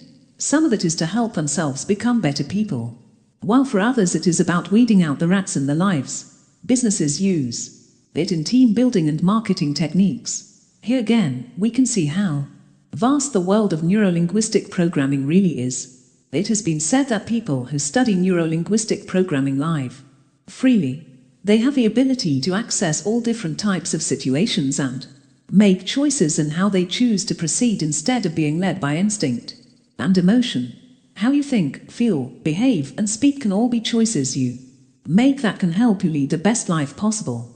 NLP can be used throughout your daily life in a huge variety of ways. Some common reasons that people start using this are that they want to motivate other people, have control over their emotions, conquer their fears, communicate more effectively, and find success in life. There are many other reasons a person would take an interest in NLP. If you are unsure of who you can trust in your crowd, NLP can seriously help. Understanding behaviors and actions of people can help to clue you in on what's really going on around you. This falls into sensory awareness. It is amazing what you can learn from looking at someone's body position and paying attention to things like their tone of voice. People really do tell you everything you need to know with very little conversation. Whether you are at your job or heading for a late-night party downtown, honing these skills can keep you mentally and physically protected against predators. Knowing NLP techniques can also inform you when other people are using it for darker desires. Many people use those practices to become their best selves. However, others have more nefarious intent. Obviously, when you can adapt in a situation and make well thought out choices, you are going to be more successful. There is less of a chance that people will be able to take advantage of you. In addition, you will be able to better understand the people in your life. Weeding out the keepers from the trash is simpler when you can read the situation accurately and adjust so that you are working toward your desired outcome. Among the groups of the dark triad, there is a conglomeration of personality traits that are oftentimes seen in criminals. It is not terribly surprising to find that most criminals have quite a bit in common. Taking notice to these dark traits is a great way of figuring out if someone has malicious intent toward you or not. There are a variety of different dark traits that we see on an everyday basis. You may know someone who is very spiteful. Anyone that does something they don't like will pay for it. Sometimes it will be petty retaliation, but it can explode into something much more dangerous, depending on who you are dealing with. Criminals tend to be spiteful, as they have malicious intent with their transgressions. Another dark trait that you want to watch out for is egoism. When someone is so self-absorbed and focused on their own achievements that they will run everyone else around them into the ground, it is a major problem. Some criminals scramble their way to the top because of their giant egos and their ability to only care about themselves. Keeping an eye on a big ego can save you a lot of trouble, especially in relationships and business. Have you ever met someone that had loose morals? You know that person that really doesn't have much regard for if what they are doing is right or wrong. Someone that even when they know what they are doing is wrong, does it anyway and then just laughs it off. This is a personality trait referred to as moral disengagement. Obviously, the ability to commit a crime and not feel terrible about it is something common among criminals, a pretty dark trait. Earlier we discussed Machiavellianism, that person that will go to any means to get what they want. They are the ones that are the masters of manipulation. The justification for what they are doing is always solid. When trying to track down criminals, these are some of the hardest to catch, as they tend to also be some of the smartest out there. Even experts of NLP can have a hard time locking this trait down. Entitlement or psychological entitlement are also dark traits that we commonly see in criminals and everyday adversaries. Unfortunately, the world's sense of entitlement has gone off the rails. Nowadays, it is natural to meet people that have a sense of entitlement, and this can make it difficult to use this trait in determining somebody's true intent. Self-interest is another trait that you need to watch out for. We all have tendencies to be selfish. However, for some people it is to an extreme. They simply do not care what other people feel or want. This is commonly seen by people boasting about how much money they have or their status. In addition, their self-interest could be used to motivate them in gaining betterment in finances or society. Those that are self-interested also tend to be extremely manipulative. Then we have the narcissist. We spoke of the narcissist earlier, but their traits are very common among criminals. They have a need for attention and commonly an inflated sense of self. They will go to great extremes to prove that they are better than those that are around them. This could be in how they look, how they think, or how they act. The narcissist thinks that their ideas are the best, and therefore criminal intent goes hand in hand with the narcissist. Psychopathy means that you are lacking in the ability to empathize with people. They have an extreme lack of concern where others are involved. This dark trait can also lead to a lack of self-control and extremely impulsive behaviors. Obviously, when thinking about criminals, this trait rings true for many of the extreme horrors we have witnessed in the past. The last dark trait that we think needs to be discussed is sadism. A sadist is a person that likes to inflict pain. In fact, they take pleasure in causing other people pain. This does not necessarily have to be physical pain. In fact, many sadists find joy in completely tearing you down mentally. A wide variety of criminal classes fall into this category, and it is a common trait that we see in many of the people that are committing heinous crimes. Behavior imitation. Behavior imitation is something that can be used for good and for bad. Oftentimes, as children, we mimic the behavior of the people around us. It helps us to learn social norms. In addition, it helps us feel like we fit into the crowd. Many traditions have been built off of people mimicking other people's behavior. As we continue to grow up, we continue to imitate people around us. Here, again, it makes us feel as if we belong. Additionally, it can help us build relationships and understand the people around us more easily. While many people use behavior imitation for the right reasons, there are many others who don't. Criminals who are socially awkward have a tendency of acting like the people around them. It can make it harder to discern the good guys from the bad guys. It is a manipulation tactic that works quite well when people don't exactly know how to behave appropriately. It is important to note that while some people are very good at mimicking those around them, it will be quite obvious when others are trying to do this. Cases of extreme social awkwardness will not allow the person to genuinely behave like those that are around them.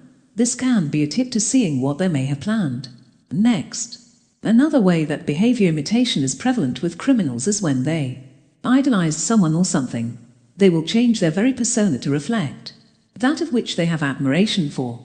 A good example of this are people that still follow the ideals of Adolf Hitler. The new generation of Nazis mimic the ways of old because they still believe his blasphemous thoughts to be true. This is truly scary behavior imitation. Body language. A person's body language is one of the biggest tells on how they are feeling and what they may be planning. The way a person moves and behaves while in a conversation, out in public, and at home gives great insight to what's happening with them at that particular moment. Those who work on learning NLP techniques spend a ton of time studying about body language. Body language is how we speak without using words. It can suggest that you are happy, sad, open to conversation, or completely closed off from everyone. Not only is it shown through your actual body, but also through your eyes. Paying attention to the eyes is also an important part of NLP. There are some truths to be found in body language that may not be what the words coming out of someone's mouth are actually stating. It has been found that we gather more information from a person's facial expressions, eyes, and body language than we ever could from their spoken words. So, learning how to read body language can help you in just about every situation you find yourself in. Learning how shady people act can help you in avoiding unwanted issues. When you first start learning about body language, you will be able to easily identify some emotions. Obviously, we all know what it looks like when a person is happy or sad. The signs of this can be seen easily, but finding out when someone is anxious or uncomfortable can be a bit more difficult. Studying nonverbal cues will take you to every area of the body.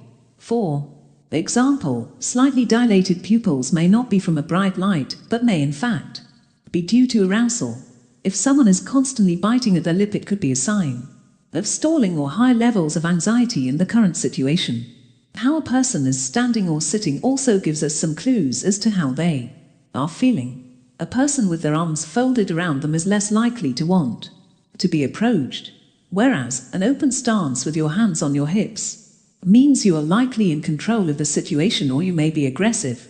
Learning these types of things can seriously help improve your ability to pick out a troublemaker in a crowd.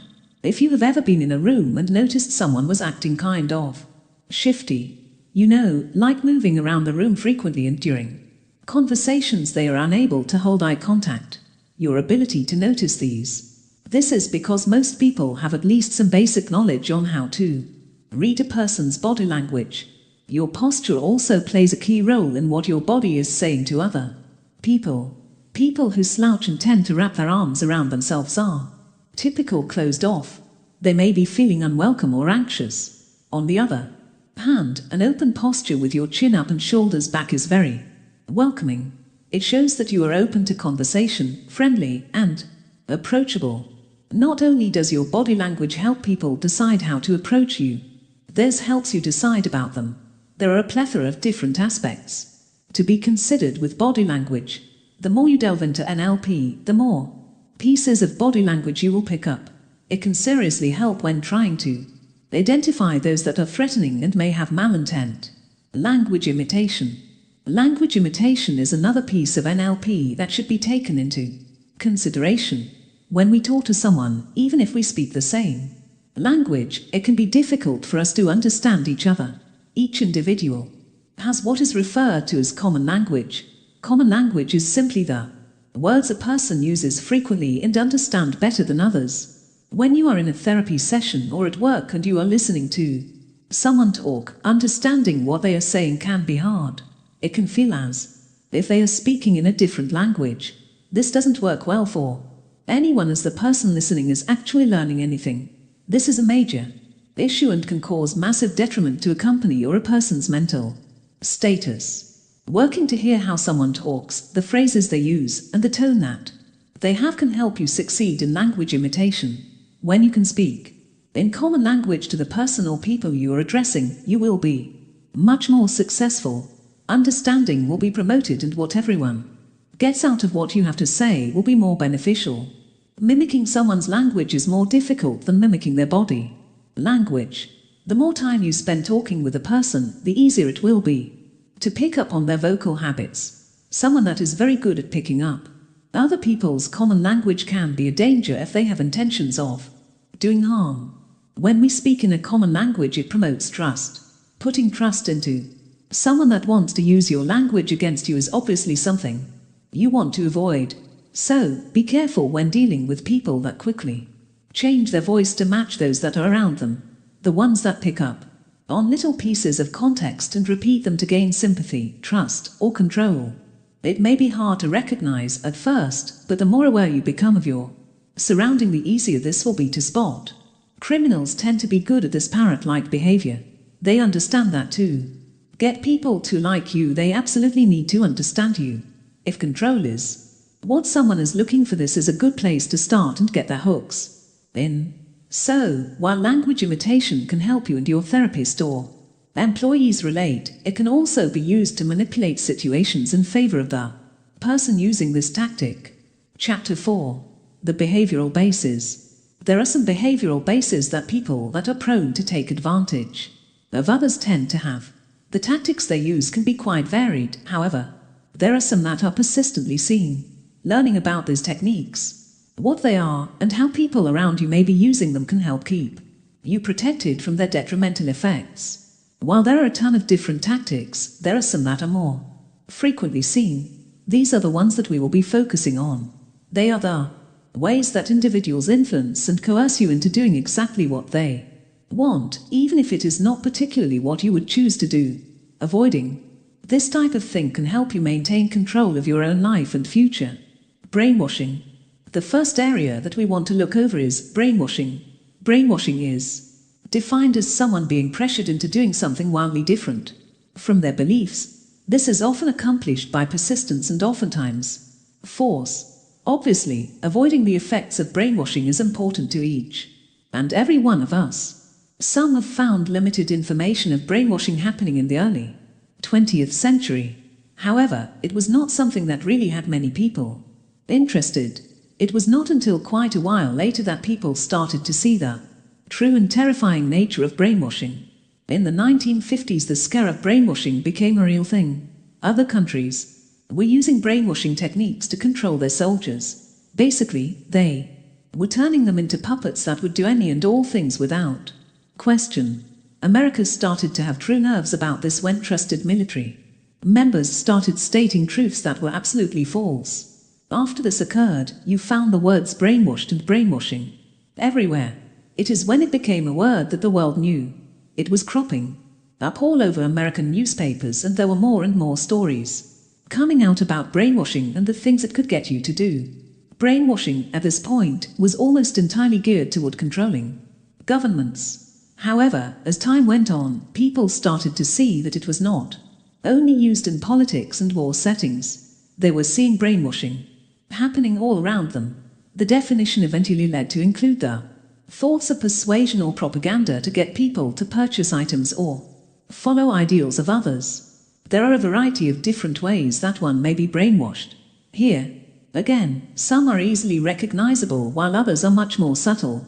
The in-your-face varieties are, obviously, easier to see and understand. This can involve things like hypnosis and isolation.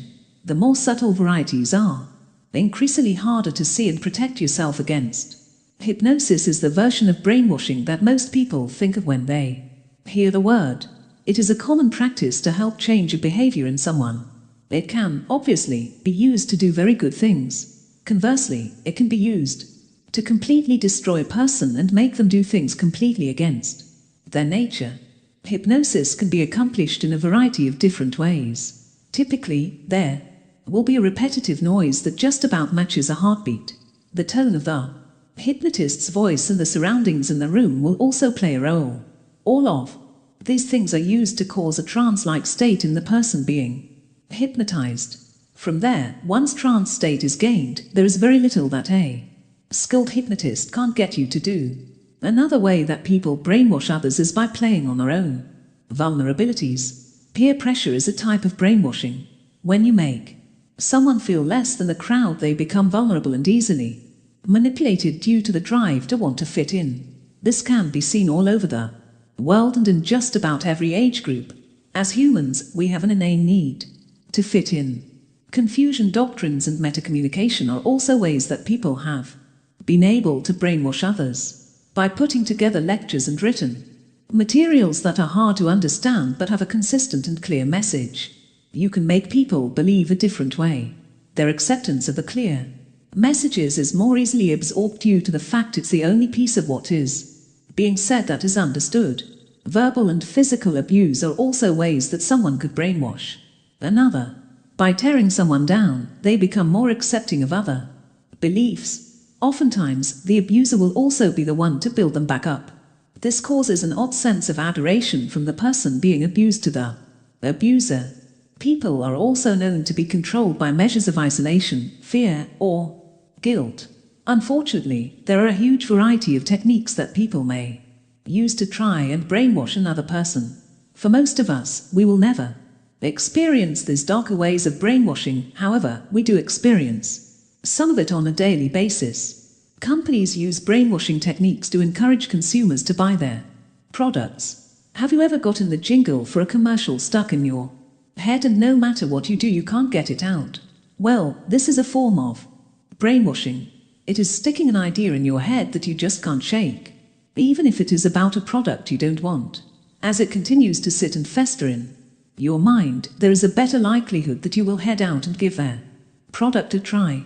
Not only do we find this happening in commercials but also in print ads, catchphrases, and company logos. Everything a brand does to get you to buy their products is, for all intents and purposes, brainwashing, making you believe you will be happier, healthier, or more productive by using whatever it is they have to offer, even if there is no truth to it at all. Being aware of the fact that brainwashing is all around you is the first step in making sure that you are thinking for yourself. Propaganda is everywhere, and so is the influence of other people, whether average everyday people or political figures. Know that most people have an agenda. Recognizing brainwashing tactics isn't always difficult, but it can be hard to avoid. People that fall into the dark triad will frequently try and brainwash their victims. This is perfectly clear with our example of Jim Jones. His cult was enthralled by him even though he had malicious intent. It is not surprising that egomaniacs want to have control of those around them, and they will use any means necessary to get it, including but not limited to brainwashing. As more learning in the realm of dark psychology happens, the newer tactics of brainwashing are uncovered. Knowledge is absolutely power. So, learning more about what people are doing to control others' minds can help to keep us all safer from this detrimental tactic in the future. Manipulation. Manipulation is another area that you need to be very careful with. Let's face it, we have all likely manipulated someone at some point in our lives. Some people do it without even realizing that they are, while others are completely calculated and intend on manipulating others around them for their own gain. Recognizing manipulation can vary in difficulty, depending on how good of a manipulator you are dealing with. Psychological manipulation is not always a bad thing. If you love someone and know that what they are doing is harming them and you subtly make suggestions to help them correct the behavior, it can truly help them. This type of manipulation happens frequently but is honestly quite harmless. Depending on how well you know someone, it could actually be very easy to manipulate them. Manipulators tend to use our vulnerabilities against us. Knowing someone quite well can open up the door to manipulation, as they Understand what makes you tick and what buttons they can push to get you to do what they want. Obviously, this could be used for nefarious reasons, and you need to be careful who you put your trust into. Those who enjoy manipulating others won't be exceptionally aggressive. They understand that manipulation is an art and a skill that you need to hone. While their intentions may be malicious, you would never know it. That is one of the keys to manipulation. A person that is willing to intentionally manipulate others for their own gain tend to be a bit ruthless. They don't particularly care if what they do will cause you harm. Manipulators control their victim in a variety of ways, using things like negative and positive reinforcement. Negative reinforcement is an awful tactic. It's giving someone an out on something they don't want to do and getting rewarded for bad behavior. For example, allowing a child to eat ice cream for dinner if they clean the entire house. While this is pretty minor manipulation, it is a solid look at it. Using positive reinforcement like praise, fake sympathy, gifts, and laughter to get what you want is almost just as bad. You are fooling people into thinking you feel a way that you absolutely don't, so that you will eventually get what you want. Manipulation also typically has lots of lying going on. It can be full-on lies or partial mistruths. Lies are used to protect the actual intent of a manipulator. They will vehemently deny doing anything wrong. They do this with diversion tactics and evasion, giving answers that lead you in a different direction or that don't really answer your questions at all. Being vague is absolutely a quality of the manipulator. Shaming and villainizing victims is another way that manipulators gain control. When you can make someone feel small and then build them back up, you have a lot of control on what they will become. With fake niceness and underlying villainy, the manipulator can always find ways to get what they want from you. Making an innocent person look like a villain is another common tactic that manipulators use. It causes the victim to become defensive, and many will take defense as guilt coming out, even when this is not the case at all. While all of these tactics are underhanded, they are also all quite negative. What about the manipulator that goes about it a different way? Instead of spreading fear and tearing you down, they are charming and charismatic. They take control of the crowd simply by being there. They seduce people into doing whatever it is that they want. These are some of the worst manipulators, and frequently they are the hardest to spot because they are clever. What we have shown you here are just a few of the techniques that manipulators use to get what they want. They also use things like anger, judgment, and projection to get the end that they are shooting for. While manipulation can be harmless on occasion, the majority of manipulation is anything but harmless. We, as humans, have free will, and someone taking control of that is a major problem. Manipulation is used in all facets of life. It could come from your loved ones, co-workers, bosses, media, politicians, and more. You should make yourself aware of how people are acting toward you and be suspicious of their intent until you actually get to know them. However, do we really ever know anyone? A person with true malintent will keep their intentions well covered. This brings the question of, can we actually put our trust into anyone? So, how do you know if you are susceptible to manipulation? Well, there are very specific characteristics that manipulators look to exploit in people. If you have low self-esteem, are immature, naive, dependent, trusting, altruistic, masochistic, or greedy, there is a good chance that a manipulator will seek you out. These characteristics are easier to control. Bending the will of someone that doesn't think much of themselves is going to be much easier than someone that knows their worth and value. Elderly, trusting, and lonely people are also very vulnerable in terms of being manipulated. In addition, young and easily influenced people are more vulnerable. Finding the perfect person to take advantage of is not a hard thing to do. Recognizing your own shortcomings and attributes can help you avoid being manipulated in the future. What motivates a manipulator to manipulate, you may wonder? There are a variety of features that we see in true manipulation. What drives manipulation can vary, but it mostly comes down to power and control over other people.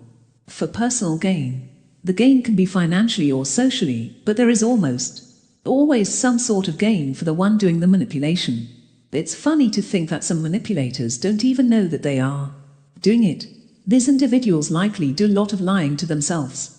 This allows them to disregard their emotions.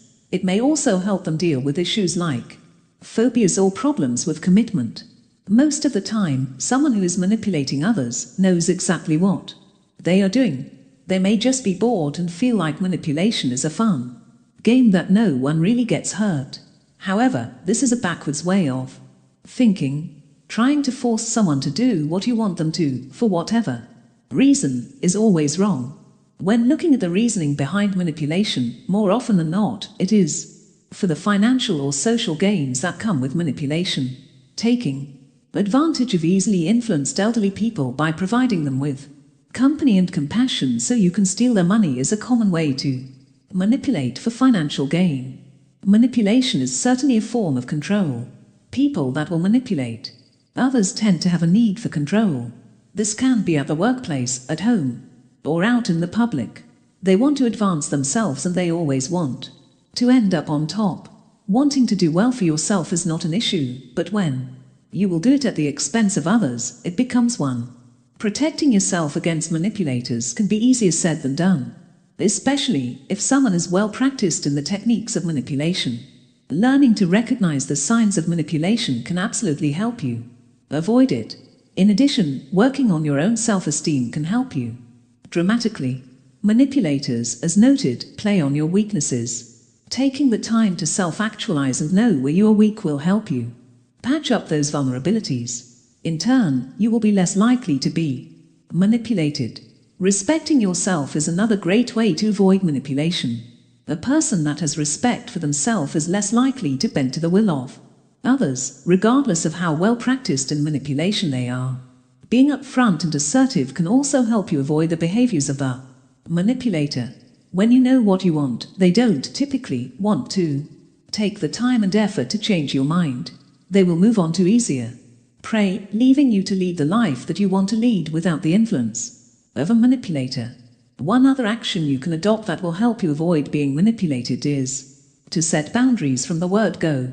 When an expectation is set in stone, people won't want to do the work it will take to change it. Knowing yourself and your limits is, in general, important but becomes vastly more important when dealing with someone that is keen on manipulation. Obviously, criminals tend to be manipulators. So do those that fall into the dark triad. Manipulation is one of the simplest forms of control, and with practice people can turn people into puppets quite easily. This is how cult leaders gain such large followings. Additionally, it is how people like Stalin, Hitler, and others were able to gain control of entire countries and get the people to jump on the bandwagon of their beliefs. Persuasion.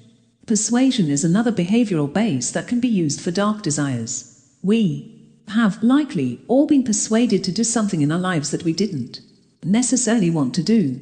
Typically, it is quite harmless. A little task at work or at home that isn't a favorite, but we get talked into doing it anyway. Maybe we are coerced to do it for some reward, or maybe we are simply just trying to be compliant so we don't get in trouble. Persuasion can be used in a variety of ways, and it is surprising what people can be persuaded to do. Sometimes people can be persuaded to do atrocious things that are absolutely against their very nature.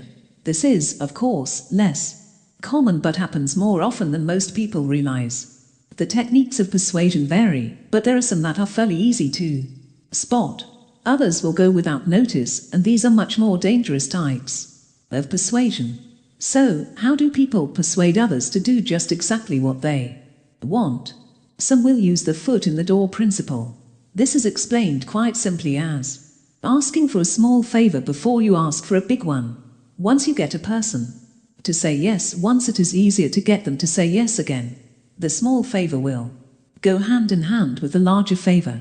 A good example of this would be asking someone for some loose change because you forgot it in your car and it is lunchtime, then proceeding to ask them to share their lunch because you didn't bring that either.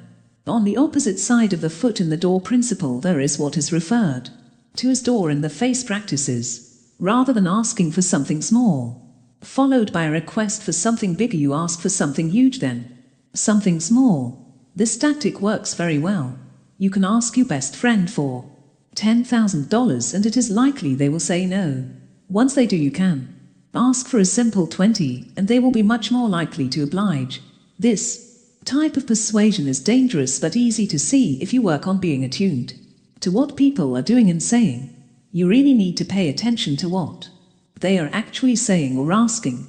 Humans tend to be fairly consistent in their beliefs and commitments. Persuasive people can prey on this behavior. Here again, a person can get you to agree to something small that you would normally do, then turn it into something much larger. Because you have already made a commitment to them, it is more likely that you will follow through with their bigger scheme. Persuasive people may also act like they have some authority, even when they don't. This is done because we, as people, learn respect for authority from the time we are little. When we are in front of someone that has authority, we tend to give them respect and do as they ask. This is especially true in the workplace. Misplaced authority is a great way to persuade people to do your dirty work for you. One of the easiest forms of persuasion to detect are those that come in the form of being social proof, believing something to be true simply because it is commonly expected with no empirical data to back it up. We see this sort of persuasion in groups of friends or workers. One person comes up with something and everyone else simply goes along with it rather than thinking for themselves. Reciprocation is another form of persuasion. If someone does something for you, we naturally feel inclined to do something for them. A persuasive person will do what they can to make you feel indebted to them. By doing so, you may end up doing something you truly don't want to because you feel obligated. You want to be careful who you are asking favors of. When looking at the most commonly used types of persuasion, we need to look at scarcity. This is the you better hurry quick and get this item before it is gone. We widely see it in sales and marketing tactics. When a person believes there is only a small number of something or a limited time on a deal, it is much more likely that they will want it. As you can see, this is a great strategy for businesses. This gives you a good look at how persuasive people function. They tend to be a bit underhanded in working to get the things that they believe are important. Criminals may be very good in the art of persuasion, with skill in the stark tactic, gaining a following and people that will do the deeds you want can become exceptionally simple. As noted, seeing some of these techniques is relatively simple. Spotting others will take time and dedication. Learning NLP can help you spot the persuader more easily. Deception. Along with brainwashing, manipulation, and persuasion comes deception. Another trait that is studied in dark psychology. Deception is something we come into contact with on a daily basis. It can be very small and harmless, or it can bring true burden to a person's life. Being deceptive takes practice, just like any other skill. You can hone it with practice. Criminals and unjust people focus on deception and think of it as an art form. An example of a small deception is to tell someone you love their shirt when you actually hate it. We do this to spare people's feelings and to avoid feeling uncomfortable with telling people what we actually think. Even the most honest people use deception on others. You may not realize it, but not only do we deceive other people, but oftentimes we also deceive ourselves. When we tell ourselves lies, it can be both helpful and harmful. Consistently telling yourself that you are worthy of love or that you can meet a goal even when you, realistically, don't believe these things is empowering when your brain starts to believe it. On the contrary, you may be seeing delusions, and while your rational brain knows they aren't there, the lies convince you that they are. This can lead to psychosis and other mental health problems. Throughout the years, there have been a number of practices to pick out the liars or deceivers. This is seen in testing, like that which is done with a polygraph. Lie detectors are oftentimes discredited. This is because people that have disorders that make them exceptionally antisocial and those with the inability to empathize tend to pass a polygraph with flying colors. This leaves the worst of the worst scot-free because they can trick the test. Polygraphs end up catching good people that made bad mistakes, generally a more honest type of person. When it comes down to it, even the most honest of people will tell lies. It is considered to be part of human nature. It is likely a part that is needed. Sure, giant scandals come from big lies, and criminals tend to lie more than anyone. But saving your best friend's feelings is not always a bad thing. Finding a Balance is important, and realizing why it is exactly that you are lying. Criminals tend to be liars. They constantly want to deceive people, so they get the desired outcome they are looking for. As noted, they hone this skill of deception, which can make it insanely hard to notice. The normal tales of lying don't exist as much when dealing with a narcissist or a psychopath. Being cautious about who you put your trust into is the best form of protection against deception. Deception comes in many different forms. It may be a white lie or a heavy lie. To a boss, friend, family member, or others. I could also look like flirting. NLP teaches us to read other people's body language. A woman or a man can project body language to make someone think they are interested just to get their way. A good example of this is the woman that shows off her form to get out of a ticket. By flirting with the cop, she is deceiving him into thinking he has a chance, so he lets her go. Body language is probably the best detection you will have from people skilled in the form of deception. Sometimes it may be obvious. You should always be wary of people that are mimicking other people's body language. You may actually see it change as they stroll from group to group. Instantly. Be on your guard with people like this, as they are much more apt to deceive and take advantage of you. Covert emotional manipulation. Dark psychology also spends time looking at covert emotional manipulation. It is more commonly referred to as SEM. SEM is a way to gain true power over someone without them even realizing it is happening. You will be so enthralled that these sneaky tactics will have you doing things you would not normally agree to. We have already talked about manipulation, but there are so many different forms of it, and this one is pretty important. It not only allows criminals and people with malintent into your life, it also breaks you down mentally. The effects of this type of manipulation can last forever if you are not careful. As noted, it is insanely subtle, which means looking for the red flags are very important. Covert emotional manipulation looks different depending on the people involved.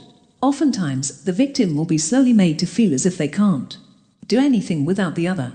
It is a strange sort of codependency that happens over time. This happens without manipulation on occasion. The difference is when your partner is doing it intentionally to get you to behave or think differently.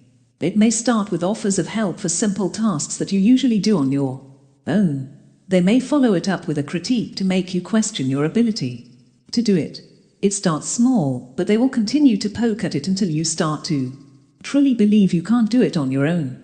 You can see it worked into all kinds of things and a ton of relationships. Depending on who you have allowed to do this to you, it could be mostly harmless. On the other hand, there are a lot of people with less than genuine intentions that could take this to an extreme. This type of manipulation can turn it to flat-out brainwashing. In that case, it is possible that you will lose your free will forever. People that use SEM against other people pay great attention to detail. This can be endearing, as it appears as if they are learning about you. In reality, they are observing your behavior, learning what makes you tick. This will grant them access on how to manipulate your emotions subtly to get what they want. They are truly hunting for your weaknesses. The heinous people and criminals that do this in life are calculating. They tend to have bigger plans, and you are simply playing a role. They have no care or regard for how you feel or for the damage they are causing you. All they can see is the outcome that they are striving for. Finding that they are unable to ever sustain relationships is not surprising because of the selfish nature of how they are wired. As time goes on, SEM turns into something else. What started out as little jabs that looked like they were made from love become something much darker. As you start to lose control and bend your will, the aggressor will pounce. They can become domineering. In addition, they will start to tear you down piece by piece to gain complete control. Playing with someone's emotions is a great way to gain control over them. Some people would rather bombard someone with love to get them to do what they want, rather than being more crass or crude about it. Love bombarding is very typical of a narcissist. It is its own form of manipulation, and it can be downright cruel in reality. You will feel like the most important person in someone's world. You will go along with what they say, hook, line, and sinker, because you truly trust in what they say. Once this person has you there, they can easily force their will and beliefs onto you. Fighting against this is extremely difficult for some people. Becoming solid in your belief system will make it more difficult for someone to prey on your emotions. Another way to combat this dark tendency is to work on really knowing yourself. When you spend the time to meditate, self-actualize, and maintain control of yourself, it is much easier to fend off attacks on your emotions. When someone manipulates your emotions, it can have detrimental impact for the rest of your life. Narcissists and psychopaths do not, oftentimes, have the ability to have true feelings. They are shut off, in a way. So, them playing with yours is a simple way to gain control of you and the situation they are in. Practicing the art of NLP can also give you signs as to when these types of people are trying to harm you. Gut feelings and red flags should be paid attention to. Naturally, we have instincts, and sometimes something just feels off from the beginning. Maybe you meet someone and they seem just a little too perfect, or you just feel a bit uncomfortable around them. Don't disregard these thoughts and feelings. We are wired to sense danger. This is not just physical danger that we sense, but also emotional and mental danger. The phrase, "go with your gut," is a good one, and one that can help you avoid unpleasant situations. Chapter 5. Nonverbal and verbal communication. Communication comes in two different categories, verbal and nonverbal. Understanding both of them can help you understand people better as a whole. We need to look at them separately and discuss the details to promote a solid base of knowledge around communication. Let's start with verbal communication. Not only do good communication skills make it easier for you to understand other people, it also makes it easier for them to understand you. While some people are very effective communicators, others truly need to work on it. Taking a look in the mirror and participating in some communication activities can help you understand how well you are communicating with the people around you. You may be surprised to find that you have some work to do. As it sounds, verbal communication is communication with words. This piece seems obvious. However, did you know that there are 4 different types of verbal communication? Most people don't look at it this closely. However, it can help us understand what people are really trying to say to us. Each type of verbal communication can give us insight into ourselves as well as others. The first type is intrapersonal communication. This is the conversations we have with ourselves internally while we figure out a difficult problem or are working out our grocery list. We all spend time in our own heads talking. Intrapersonal communication is very different between people. Some of us are very good at building ourselves up while others tear themselves apart with their thoughts. It is not uncommon for criminals and those that fall into the dark triad to have terrible intrapersonal communication skills.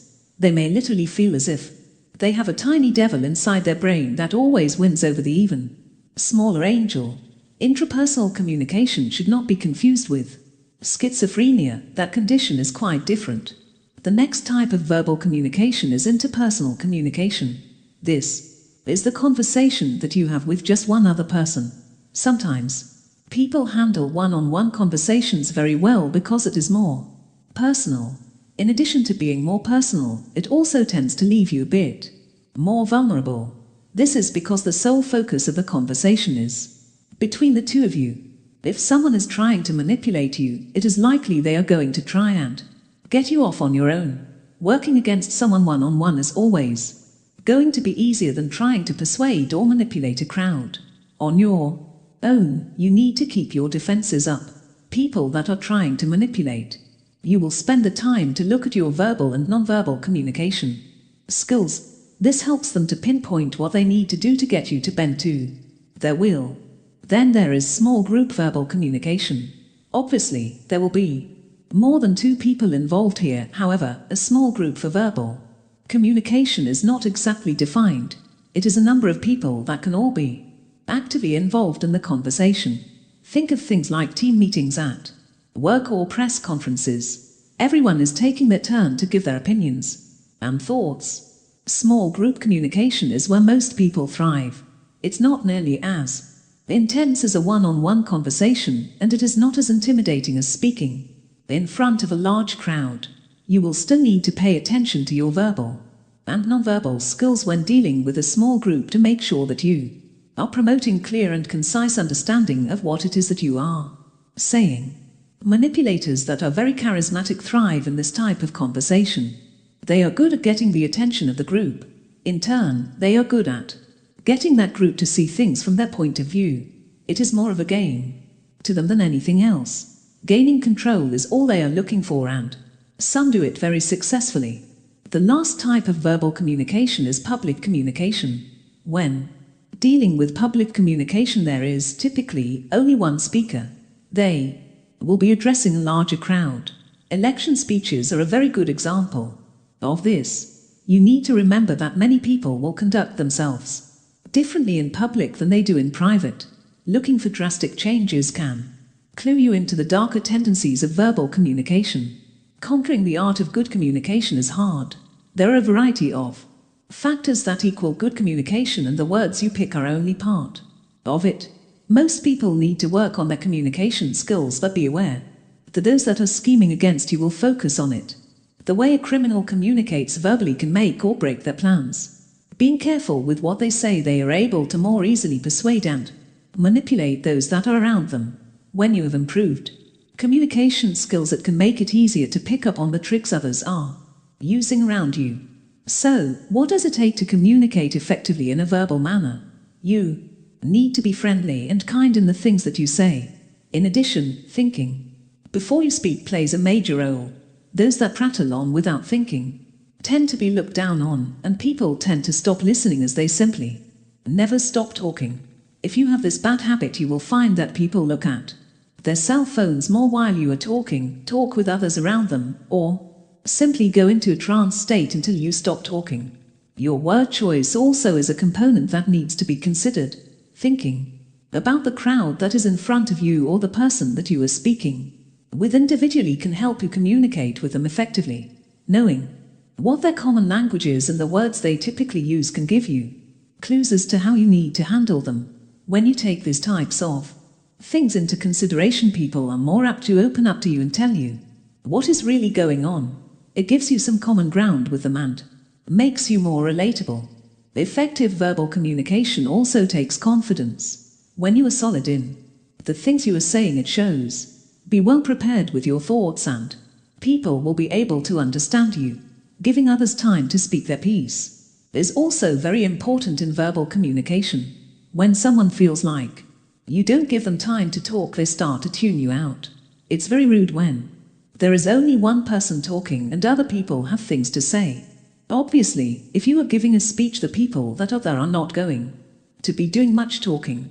So, you will need to take your surroundings into consideration to figure out how much you should actually be saying and how much you should be listening. Sometimes, it is very hard to say exactly what you mean. Being concise in what you are saying is important. If there is a lot of fluff in your thoughts, it can be confusing to the person listening. This could lead to questions that do not relate to what you are talking about at all. In addition, telling a story in a streamline is important. If you jump from one point to another, it causes a lot of confusion and a lack of interest. Here again, spending the time to think about what you want to say before you say it will be advantageous. Verbal communication can be really difficult for some people. They may not be comfortable speaking in public, or exactly the opposite, and become increasingly awkward when put into a one-on-one situation. There are different strategies that can help you become better at verbal communication, regardless of what type makes you uncomfortable.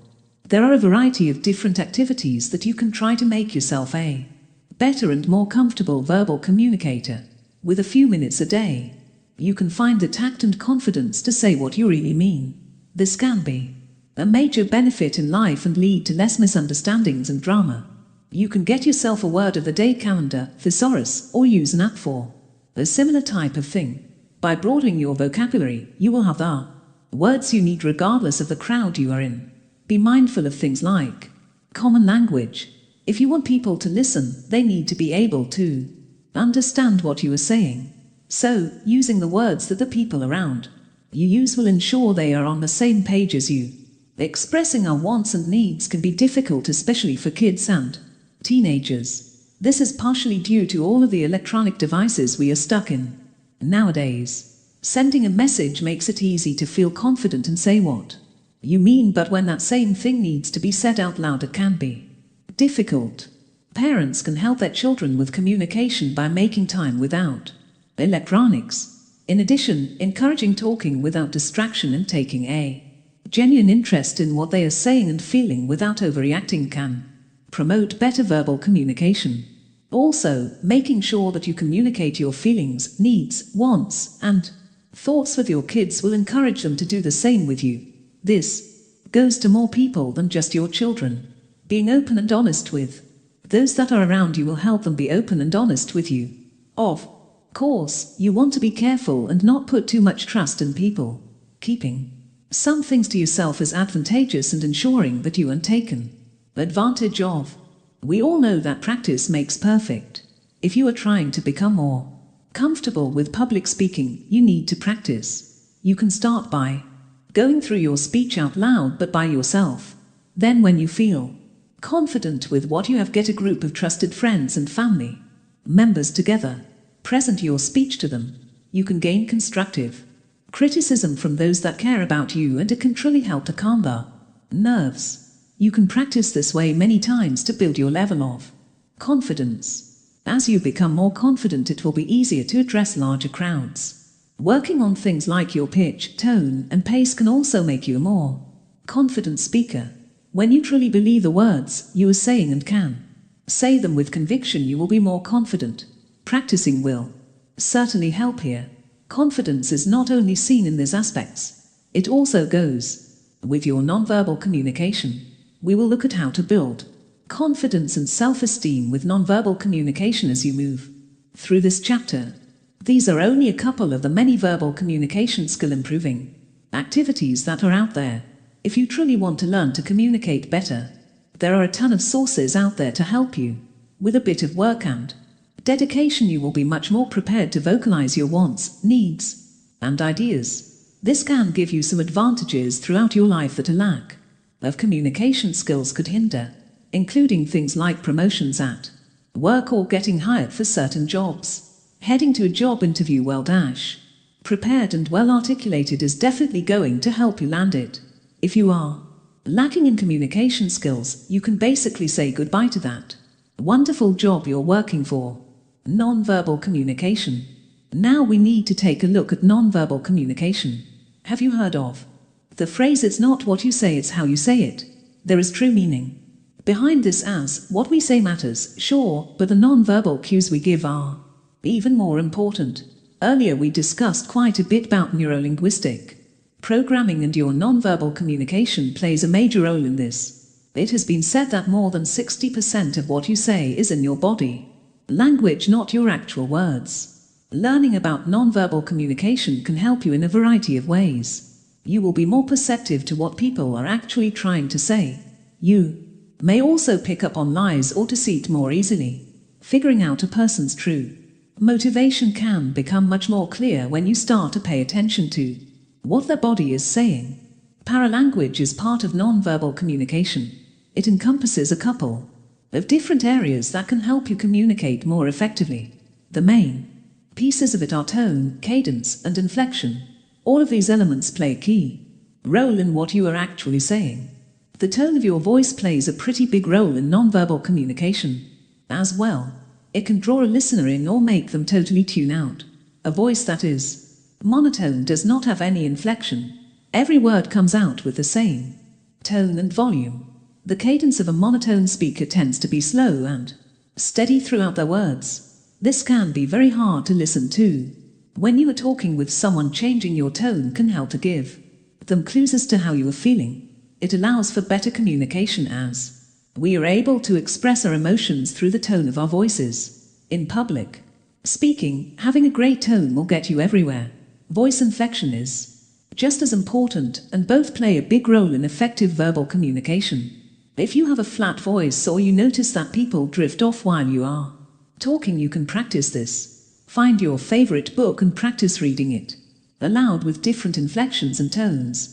This can help you during regular conversations to get away from the monotone nature of some voices. You will notice that people around you are more engaged in what you say.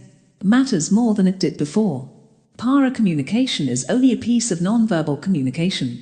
What else do we need to consider when trying to be better nonverbal communicators? This is a tough question, as there is quite a bit that encompasses nonverbal communication. We can take a bit of time and look at the tip of the iceberg. But know that people spend years studying nonverbal communication. Reading someone's facial expressions is a major tell in nonverbal communication. There are many exercises that teach us what facial expressions are saying. Some of them are very straightforward. If you look at someone that is smiling, it typically means they are happy or enjoying what they are doing. However, a smile can be deceiving. Smiling can also be a sign of anxiety. When people want to fit in but don't know how to do that, they will smile to look more approachable and less nervous. Tight lips can give away these smiles. You may also notice that a smile on someone's face simply looks fake. If you feel this way, it likely is. That goes along with going with your gut. The more you notice about someone's expression, the more you can tell about them. Sure, picking out a smile or a frown is easy, but what about the smaller, harder to see expressions? Our faces have up to 10,000 different movement patterns, and believe it or not, they all mean something. Learning more about what facial twitches and twists mean can help you pick out the rats among the group. Kinesics, or body movement, also play a major role in nonverbal communication. The gestures that we make during conversations tell a lot about how we are feeling. If we are interested in what is being said, or we are nervous about it, paying attention to how people's bodies are moving will tell you volumes about what they are thinking and feeling. Think about the last meeting you were sitting in. Did you see the person nervously drumming their fingers on the table or their thighs? This is a sign of boredom, irritability, and nervousness. This can be very distracting to a group and should be avoided. If you are one to take to these body movements, keep in mind that the best thing you can do is keep your hands on the table. Clasping them can help keep you from the annoying drumming that your feelings are pushing you toward. We are used to the meaning of some body movements. When we are having a conversation and someone is looking at us and nodding as we speak, we know this means they are paying attention and actively listening to what we have today. Some may be nodding but not actually engaged. You can see this through their eye movement. This could be from boredom or preoccupied thinking. While both of these examples are easy to spot, there are a few body movements that aren't as easy to determine meaning from. Someone that frequently clears their throat is likely nervous about what they are saying. However, they may just be trying to get someone's attention that is distracted. Nervous tics are commonly seen in people that are going to do something against the law or something harmful to others. Unless you are deep in the trace of the dark triad, you likely feel some sort of guilt when doing something wrong. This can lead to body movement clues, as your body is rejecting the act that is about to be performed. Noticing these tics can give you great insight as to the intentions of a person.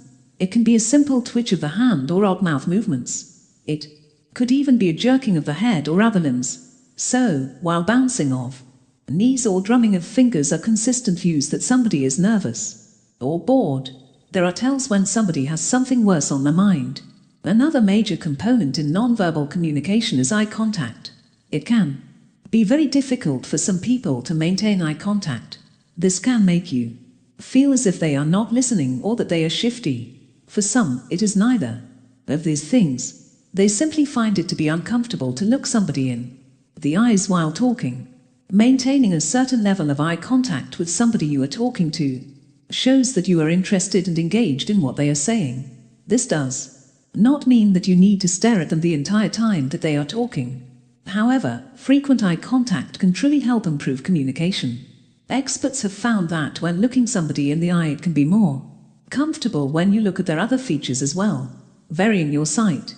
To look at their eyelids, nose, and around the other areas of their face can make it less uncomfortable. Of course, you will also want to take the time to actually look them in the eyes as they are speaking. People that have committed crimes or that intend on committing crimes have a hard time maintaining contact. It has been said that the eyes are the window to the soul, and there is definitely some truth in this. When you notice how somebody's eyes move and look, it can help you to determine their intent, whether it be good or bad. When looking at nonverbal communication and people that truly command attention, a lot of it is said through their posture. Your posture says a lot about not only you and your confidence levels, but also your position in life. When we talked about your posture, we're not only speaking of when you're standing up, it also plays a role when you are sitting down. For example, if you are trying to show that you are confident, strong, and self-assured, you will stand with your shoulders back, your back straight, and your head held high. People, naturally, will think of these positive things about you if you are standing in this position. It truly does command attention. On the other hand, if you are slouched in your body as in general, facing downward, it makes you look indecisive.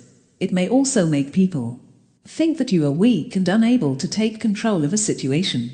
Open and closed posture also play a role in how people perceive you. If you are accepting of people coming up and talking to you, you will want to use an open posture. This looks like a pretty relaxed position. Your shoulders and hips will be equally spread and you won't be standing at attention. You will leave your stomach exposed rather than crossing your arms over top of it. Standing this way makes you more approachable. It will make it so that people trust you more easily and are willing to have conversations with you at any point. A closed posture going to have the exact opposite effect. If you were sitting in the chair with your arms crossed over your stomach and your legs crossed as well, you are telling people to stay away. This type of positioning can make it look like you are very bored. It also tells people that you are unapproachable and unwilling to open up to them. This causes distrust and tends to lead to poor communication. Proxemics is another important factor in nonverbal communication. This genuinely has to do with people's personal space and their comfort levels. Most people want you to stay outside of their personal bubble. Most are comfortable standing in conversation with somebody they don't know when that person is a foot or more away from them. Obviously, the people that we care about can be closer to us without making us uncomfortable. This goes for family members, people you are in relationships with, and close friends. Taking notice to not only other people's personal space but your own is important. Some people that would like to victimize you will try and get in close. They realize that touching somebody makes a connection. They will hone in on their ability to come into close contact with you and then take advantage of it. So making sure that you stand a reasonable distance away from people will stop this behavior from occurring. In addition, if somebody is a bit touchy-feely, there is nothing wrong with telling them that it makes you uncomfortable. Letting them know that it is not okay to be in your personal space can save you from harm in the future. In a business atmosphere, you want to make sure that you are not overly far away from someone. If you are very far away during a conversation and it may seem as if you are disinterested, it is easier to get distracted while somebody is talking if you're not near to them. Knowing the appropriate distance for conversations is important for most people. It really can help you to communicate more effectively. The last area to look at in nonverbal communication is psychological changes. These can be quite hard to notice, but with practice it can become easier. This type of communication is related to our emotions. When we use the word psychological changes, we are talking about noticing if somebody starts to sweat or their face turns red from embarrassment. These are surefire ways to tell that somebody is feeling uncomfortable or uneasy about their current situation. If you are dealing with a friend that gets teary-eyed while you are talking, you probably need to change your tactics to make them feel more comfortable. Putting somebody at ease when they are feeling nervous can truly help to build your rapport with them. Of course, you want to be careful when dealing with people that you don't know very well. They can pick up on your psychological changes and, in turn, use them against you. Communication skills. It is possible that after reading this you have found that your nonverbal communication skills are lacking. There are absolutely different activities that you can do to help improve what you are saying to others. Taking the time to spend a few minutes a day working on your nonverbal communication can lead to a more successful life. This is because people will understand how you are truly feeling and thinking as you try to express yourself to them. You find that taking a few minutes out of your day to think about your facial expressions can work in your favor. Some people have a very hard time controlling their expression, and this can make others uncomfortable when They are not interested or object to the things that are being said. Being aware of the look on your face can help set people at ease. In addition, it will help them trust you more and listen to the things that you have to say. Another thing that can help you to improve your nonverbal communication is to pay attention to how you act. When you are standing in a room and talking with somebody, how close are you standing to them? Giving them more or less space can help improve the communication between you. Remember, too close is not good, however, too far away is also not good. There is a fun experiment that you can try where two people stand fairly far apart and 2 steps at a time come closer and closer together. When one person starts to feel uncomfortable, they raise their hand to tell the other to stop. This gives you a good look at what most people's personal space is. As noted, working on your tone and inflection can also improve your communication. Alongside of this is eye contact. Many people struggle with the right amount of eye contact, and it can make you seem shifty. Practicing these things together can improve overall communication skills. This goes for both verbal and nonverbal skills. People who effectively communicate verbally and non-verbally tend to have high levels of self-esteem. This is because they truly feel understood. The people around them can listen to them talk and gain true insight from them. This is great for businesses and personal lives. Taking the time to work on your communication skills can absolutely help to improve your life overall. Opening up your stance and relaxing a bit can help improve the confidence that you have in yourself. It can make talking with others much easier. An open stance will naturally make you more relaxed and approachable. You won't be as afraid to talk to those people that are coming up to you, as they will also be relaxed because of your stance. When people are coming up to you and talking, it's going to encourage you to talk back. Being aware of how you look and what you are saying well naturally make you feel more confident. Taking notice to small twitches that might show nervousness and correcting them will also make you more confident. Self-esteem can be built quite easily, and your communication skills will play a major role in it. When you decide to start working on yourself and trying to like yourself more, focusing on your verbal and non-verbal communication will certainly help you along the way. Some of you folks may be exceptionally confident when talking to an individual person or small crowds. However, when you get in front of a large crowd, as it can be increasingly more intimidating. Training yourself to be confident and have great self-esteem can be difficult in a situation where there are thousands of people listening to you. Remembering that your body language speaks just as loud as your words will help you when put in these situations. When you are able to relate to the thousands of people looking at you and they are able to relate to you, it will truly help build you up. On the other side of that, many people are great at talking to a group of people, but on an individual level they struggle. Talking one-on-one or with a very small group of people can be emotionally intimidating. It can make someone feel as if they have to be more vulnerable than they want to be. This goes along with the eyes being the window to the soul. We tend to be in closer proximity when working with only one person or a small group of people. They will be able to more easily see what's going on with you while you talk. Most people have at least one person they are comfortable talking with.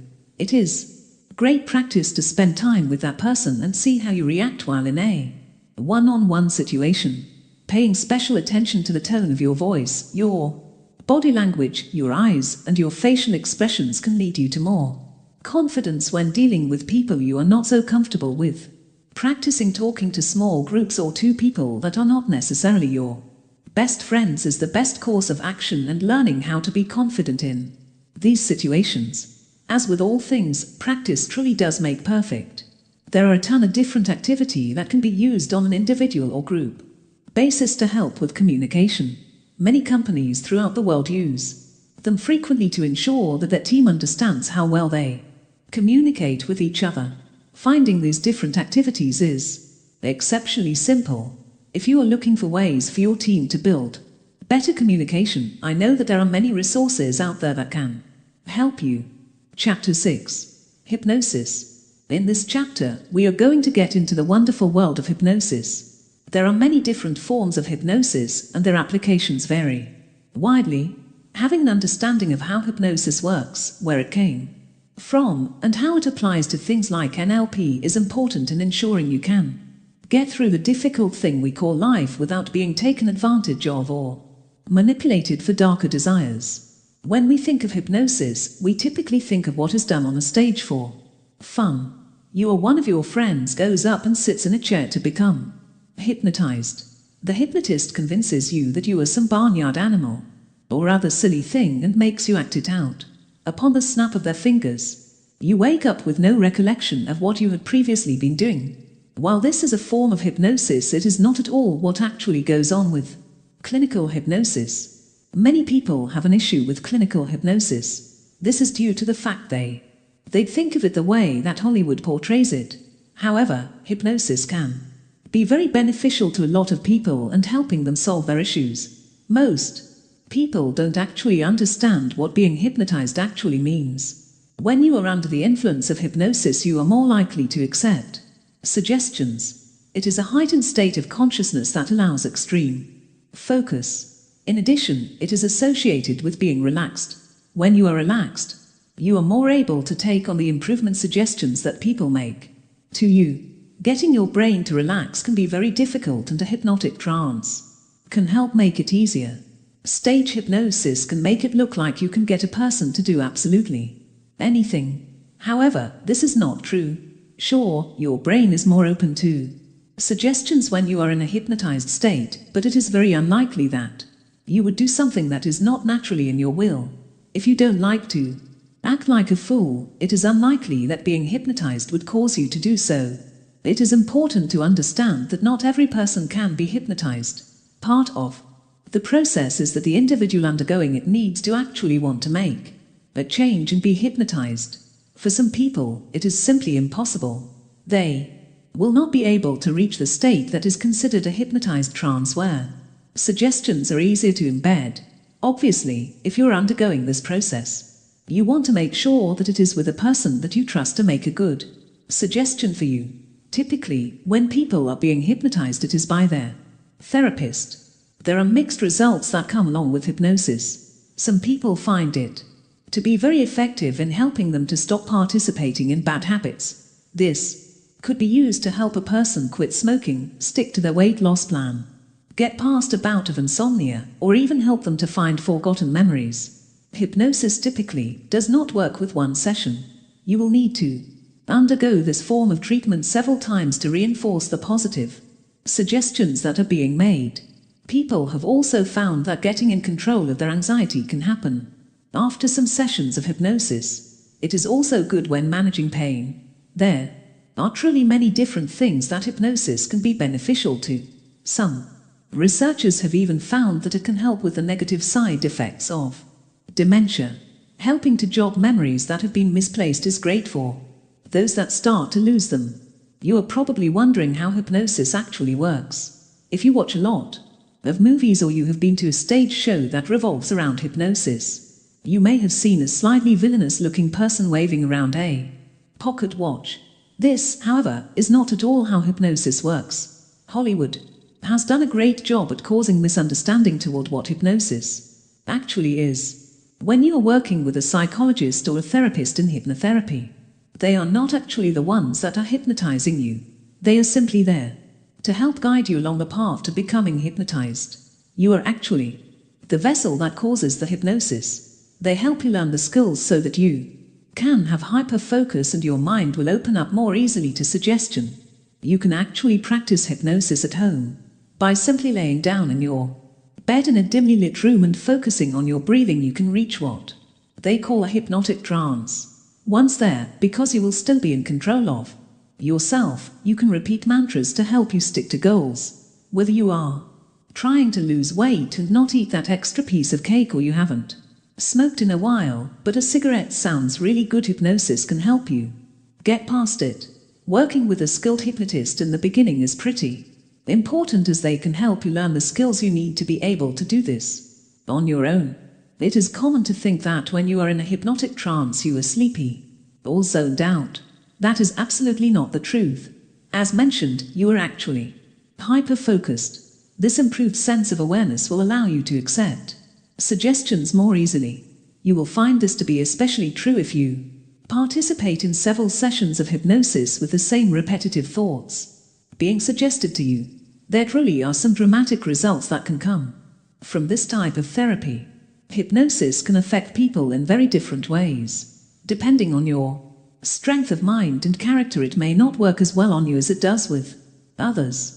Many have suggested that it feels like an out-of-body experience. Some will be able to hold actual conversations while in a hypnotic trance, while others will be able to barely mumble words. The type of person you are, in the way your brain is wired, will play a role in how well you receive hypnosis. In addition, it has a lot to do with how much you want it to work.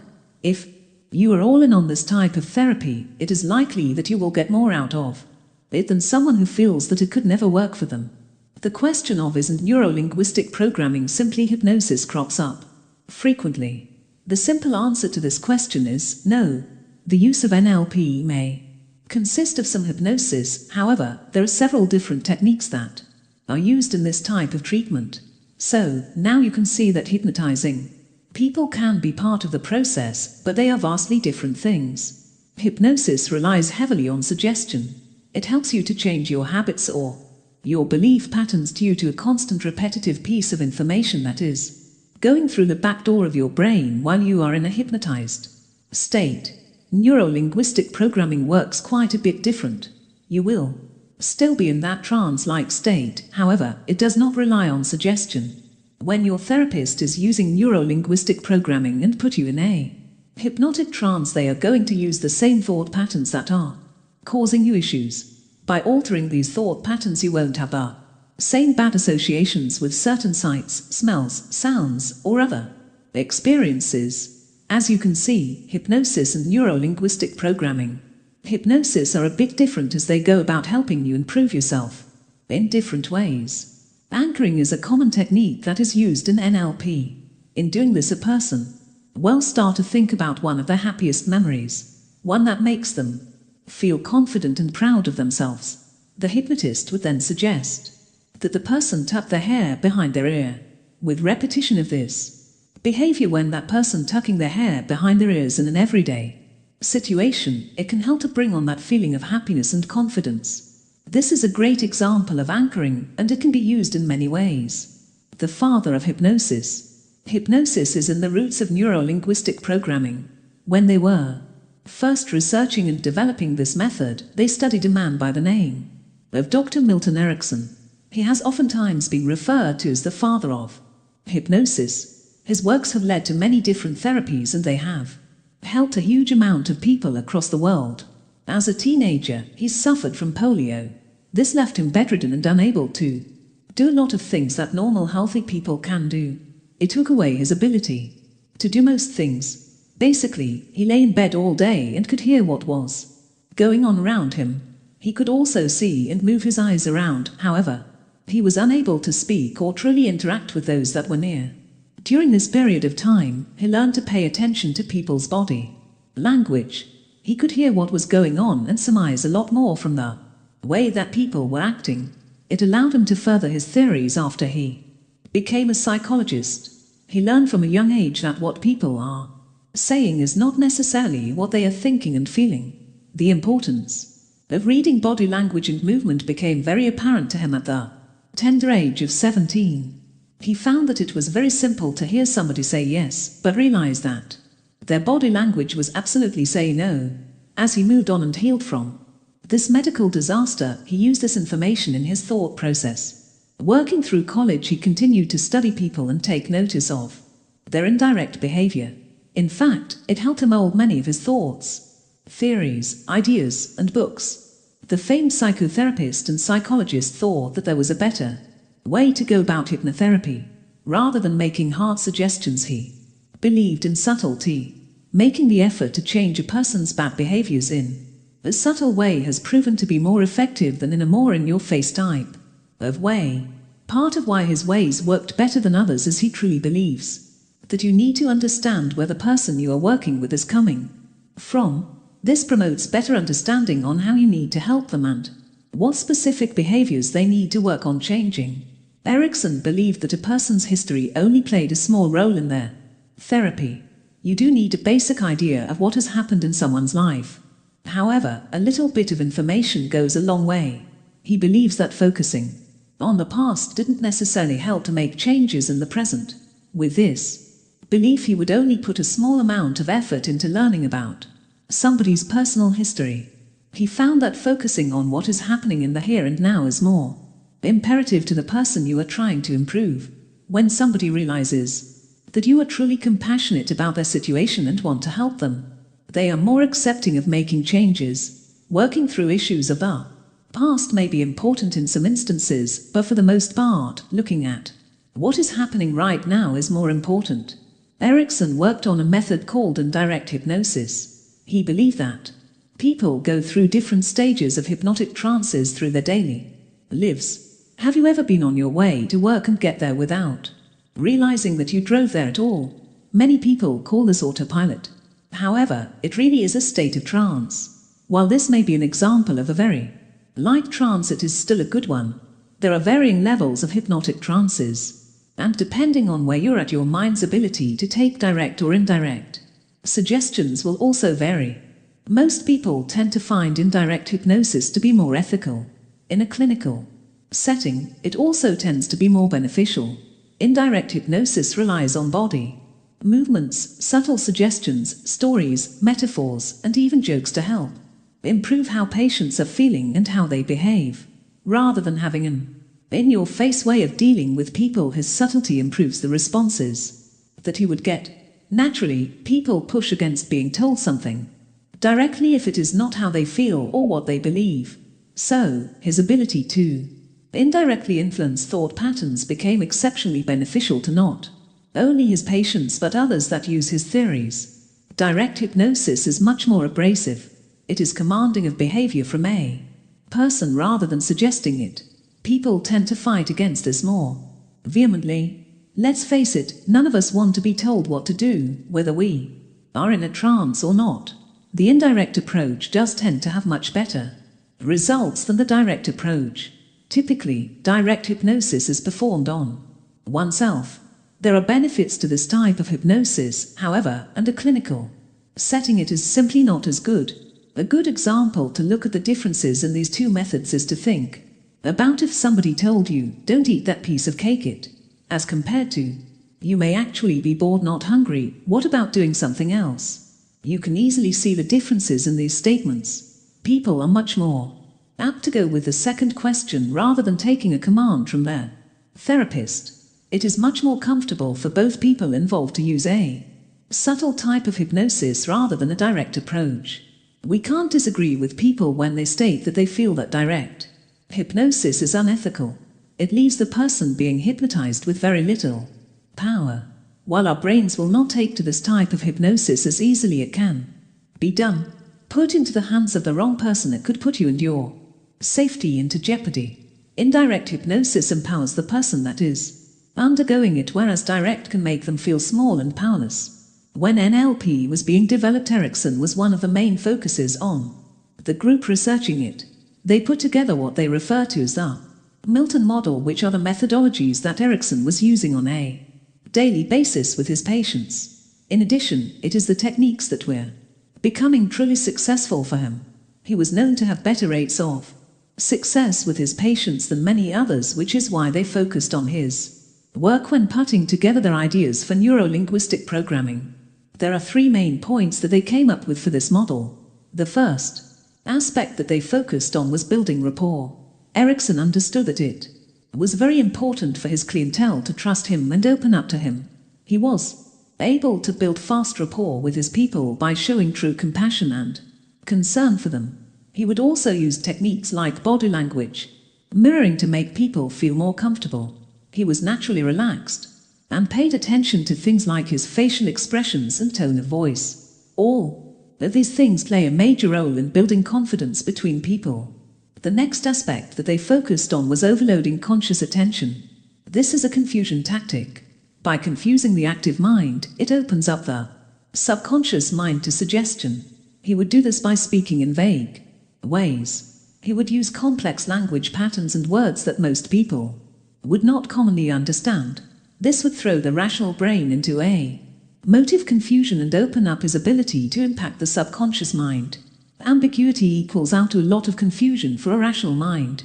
In doing this, he was able to make better suggestions to his subconscious mind as it is more open. The last aspect that was studied in this model was the use of indirect communication, trying to get somebody to change the way they do something or the way they believe can be difficult when taking a direct approach. When we are told exactly what to do, it is likely that we are going to do the opposite. By using an indirect approach, he was able to influence people to make better decisions and change the behaviors that they were looking to improve. It was easily seen that this indirect approach worked much better than the direct approach that many others had tried in the past. Ericksonian hypnosis. There are several different techniques that are linked to Ericksonian hypnosis. Each technique will help to encourage a person into a certain type of behavior or way of thinking. It is not an in-your-face approach, but each technique should be looked at individually so that we can truly understand why Erickson did the things that he did and why he did them the way that he did them. Over the course of time, his techniques have been proven effective. Some of them are more well regarded than others, however, they all have their place in different settings. We feel as if it is easy to see why his techniques fit so seamlessly with neuro-linguistic programming. Reading body language and paying attention to all of your senses are major components of NLP. In addition, they are pretty big pieces of his thoughts and theories. Realistically, NLP would not exist as it is today without the principles and guidance of Milton Erickson. The group of people that are behind neuro-linguistic programming are very smart to take his practices into consideration. With a good hard look at what he was doing, it is simple to understand why his methods were more effective than other psychotherapists that were practicing during his time. The first technique that we would like to discuss is encouraging resistance. Most therapists want to direct the conversation by asking questions about specific things. Erickson took a different approach, and instead he encouraged his patient to talk about what they wanted to talk about. Due to the fact that these people were given a choice in what they were talking about, it ended up that they were telling him more than anyone else. When you are leaving a conversation, that can be very empowering, and you are more apt to provide extra information than when you are being asked specific questions. Another technique that he frequently used was seeding ideas. Rather than using a direct approach, when people were in a trance, he would tell stories and use metaphors to help manipulate the unconscious mind. The human brain is much more susceptible to accepting this type of idea rather than one that is blatantly obvious. It allows us to come up with our own versions of the idea and feel as if it is our own rather than someone else's, which is ultimately easier to accept. He is also famous for his handshake technique. It is actually a very involved process, but one that works quite well. A handshake is one of the most common forms of politeness when greeting a person. You can see this gesture happen all across the globe before a meeting starts, when you get to somebody's event, or through simple daily interactions. Whether people realize it or not, when you shake someone's hand, your brain is on autopilot. You simply do it without thinking, and this is a trance-like state of mind. In turn, this means that your mind is more open to suggestions. Many people experienced this handshake with him, and it was discussed frequently in his books. There is a lot to learn in this technique, and it can be very beneficial when trying to help people change their thought patterns and behaviors. He started his handshake with a firm grasp, but then in the middle of it loosened it up and moved his fingers to touch certain pieces of a person's hand. This interrupts the autopilot thought pattern that goes along with a handshake. There was a lot more to it than this information, however, it would take far too long to explain it in detail. Be aware, there is plenty of information on this particular technique if you were wanting more information. Erickson was also infamous for using techniques of confusion. In fact, you can see it through every piece of his theories on therapy. When you confuse the conscious mind, it makes the subconscious mind more susceptible to indirect suggestions. He would have accomplished this confusion in a variety of ways, using complex language, metaphors, jokes, and uncommon words. He was able to change a person's thought pattern. By distracting a person's main train of thought, he was able to make indirect suggestions to their subconscious mind. Another technique that works exceptionally well is focusing on the positive By emphasizing the positive points of a person's negative tendencies, you can get them to behave in a different way. It is a bit like reverse psychology. Erikson had a lot to overcome in his life. As a young child he got polio and it forced him to learn to use his other senses. This is how he became so good at reading body language and seeing what was actually going on. Sure, this had left him tone deaf, partially paralyzed and colorblind, but in return it allowed him to learn how to truly read people, pointing out the positives that can be found in negative situations and behaviors is truly advantageous in a therapeutic situation. The last technique in his theories that we want to look at is his use of shock therapy. We are not talking about using electrodes to blast electricity into someone. His version of shock therapy was to help people face their fears. His version of shock therapy was more like surprise therapy. When people were dealing with ridiculous issues like not leaving their homes because they felt as if they had small feet, he was known to stomp on their foot and explain how anyone could want to be with somebody who has such large feet. Oftentimes, this left them feeling silly, and they then had the ability to move on past such a silly fear. This technique is by far the least accepted of all of his. Most people are not happy with this technique as they feel it is stepping over a boundary. It is a bit abrasive. You won't find this technique and a lot of the training that is revolving around his thoughts and ideas. While it may be pushing some bounds, it was quite effective for the people that he used it with. Conquering fears can be extremely difficult, and when they are pushed in front of you it can be easier to deal with on the whole. There is a huge number of people that can benefit from the work that this psychologist did. It can help to combat a variety of different psychosis and ailments within the human mind. It has been proven over time that his theories work much better than many others. There are practical applications of his thoughts and techniques that people use in their everyday lives. Consistently, they have found that it leads to a better quality of life and a more stable mental environment. People who suffer from obsessive-compulsive disorder, phobias, addiction, obesity issues, or problems with controlling their habits can find great benefit from his teachings. The way that he went about helping people with these types of disorders was quite a bit different than others in his field at the time. Today, his practices are commonly seen in many different types of therapy. People also use these techniques when they are trying to lose weight, work on their relationships, or they are trying to manage their pain. There truly are a plethora of different applications that his methodologies can be used in. Many therapists and psychologists today rely on the works of Erikson. This is because his tactics have been proven quite effective over the course of time. You will find his teachings and techniques being used in marriage, counseling, family therapy, behavioral disorder therapist, and many others in the same realm.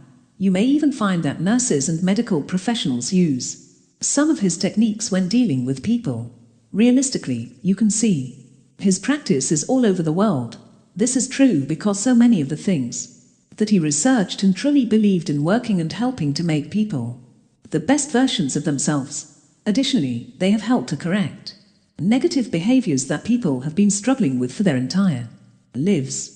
Neuro-linguistic programming and Ericksonian hypnosis go hand in hand. One can be used without the other, however, many people find that using them together will give the best results. Many therapists throughout the globe use them in conjunction with each other because it is such a solid method for helping people get over a variety of different issues. Whether you are struggling with obsessive-compulsive disorder or overeating, this type of therapy can be very beneficial in helping you overcome the problem. Neuro-linguistic programming and Ericksonian hypnosis are both based on subtlety. They allow you to change your way of thinking by learning more about what's going on inside of you and around you. With small changes come much larger ones in the grand scheme of things. By combining the efforts of 3 different psychologists and therapists, NLP was born. When the group that put together the thoughts and ideas on neuro-linguistic programming decided to study different therapists, they found some common denominators, and all of them, each of these people, for finding greater success with their patients than most others. Why was this? Well, because they paid attention to the fine details of human behavior. They not only listened to what their clients had to say, but they watched what they were doing in Looking at their body language and adjusting their own, they were able to truly build a great rapport and level of trust with the people they were working with. Erickson's version of hypnosis was quite a different thing than the direct approaches that many others were taking. It appeared to be more ethical, because it was more suggestive than in your face. When we are learning about neuro-linguistic programming, it is all about noticing subtleties and people, not only in people, but also in ourselves. It's paying attention to facial movements, voice inflection, posture, and general body movements. These are all subtleties that are not usually paid attention to by the average person. By combining what they have learned from each of the psychotherapists and psychologists that they studied, is that these subtle tactics simply worked better than others. Ericksonian hypnosis takes advantage of the unconscious mind. It is a bit about distraction. By keeping the focused mind a bit confused, our subconscious is more susceptible to taking suggestions. Not only that, it's not really taking a direct order, but figuring out the best course of action through storytelling, jokes, and redirection. We all go through trance-like states on a daily basis, and Erickson simply learned to take advantage of that to help people become better. His theories help set the basis for neuro-linguistic programming. We all have similar patterns in the way that we speak, think, and act. The patterns are consistent and easy to see when you know what you are looking for. With training in NLP and Ericksonian hypnosis, it becomes easier and easier to see exactly what you are looking at. This will allow you, as a therapist, to help people gain better control over their thought patterns and their lives. These teachings can also help people in their everyday lives. Let's face it, there are a lot of bad people out there that are wishing to do harmful things to you or people that you love. Having the skills and abilities to notice the small changes in their demeanor can help you pinpoint the people that are up to no good. It does take a lot of practice and hard work to be able to spot these small inconsistencies in the way people are behaving. However, it is truly advantageous and keeping yourself safe. For more than 40 years, NLP and Ericksonian hypnosis has been very successful in treating people. As noted, the subtlety of this form of therapy is astounding. It truly helps to reprogram someone's brain into thinking a different way, allowing your thought patterns to maintain the same direction that they used to, but altering them has great effect. You'll be using what used to hurt you to empower you. You will find that not everyone has great belief in these practices. However, there have been many great successes using it. That is why so many people are still studying it today. Unlike regular forms of hypnosis, Ericksonian hypnosis gives gentle commands instead of direct ones. Our brains like this form of alteration much better, as it is more acceptable to our conscious mind. The effects of it tend to stick more quickly than those of standard hypnosis. In addition, the practices of neuro-linguistic programming also tend to stick around longer because they are less in your face. These theories put together will allow someone to make true conscious choices in their lives, rather than running on instinct that can get you into trouble quickly. You'll be able to look at each situation and consciously decide what you want to do. Obviously, with this kind of power, you need to be careful and kind to those that are around you. If you are around people that are very observant, they may notice the skills and tactics you are using to get your own way and make your own outcomes. This is what makes this kind of learning dangerous.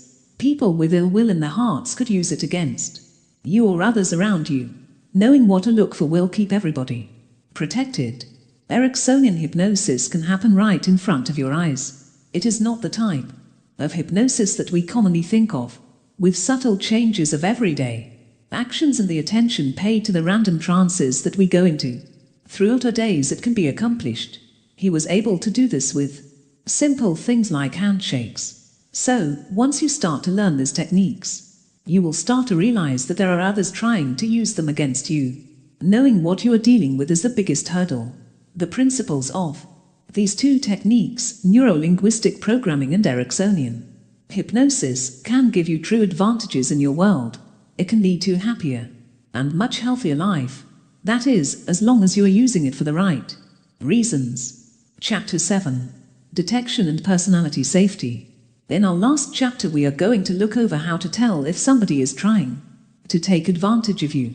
In addition, we are going to try and make it easier for you to spot manipulation when you have a good idea of what is going on with the people around you, and we mean truly knowing what they're planning. It can help to keep you safer in a lot of situations. We will look over how to be exceptionally mindful in what you do on a daily basis and ways that you can build your self-esteem when you are trying to understand human behavior. It's important to understand yourself.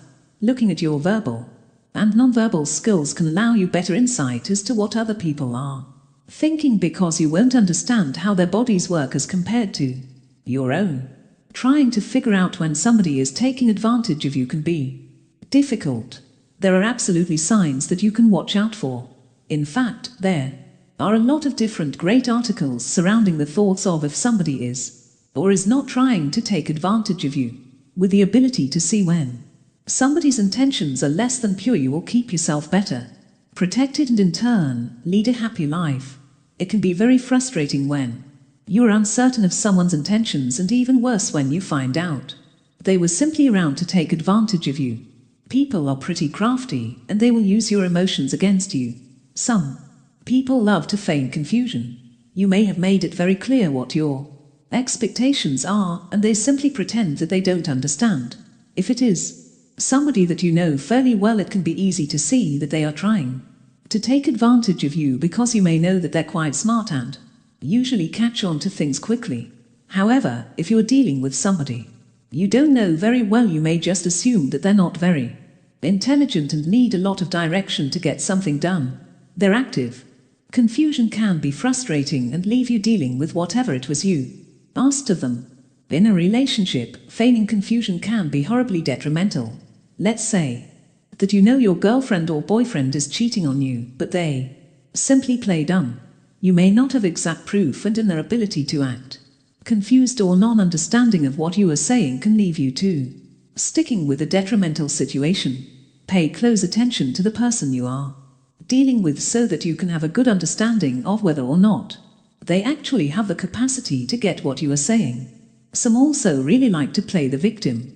You've probably met a person or two in your life that does this. Everything that is going on with them is simply terrible. They do this so that they can have your attention and get you to do what they want. Sympathy is a powerful feeling. If somebody is working through hardship, naturally, good people want to help them. Somebody with malicious intent will use this to their advantage. Knowing that you are a good person or realizing that you help people around you can encourage them to play the part of the victim to gain your trust and sympathy. People that play the victim tend to do it in their everyday lives. Each person that they come into contact with, they have another sob story to make them feel bad. If you are around somebody that has a generally negative attitude, this could be because they like to play the victim. Some people do it unconsciously, but others do it to get you under their thumb. Be careful when you are handing out sympathy and empathy for those around you, and make sure that they deserve it. In today's world, we hear a lot about shaming. This can be done in a variety of ways, and it is insanely detrimental. It can start out with little digs about the way you look, feel, or it may be that you did not do something up to the standard of the person speaking to you. In the real world, they are simply doing this to get you under their thumb. When people give us critiques, it can be difficult to understand that they may not be true. Human beings naturally take things to heart. Shame is a very powerful feeling that can tear you down quickly.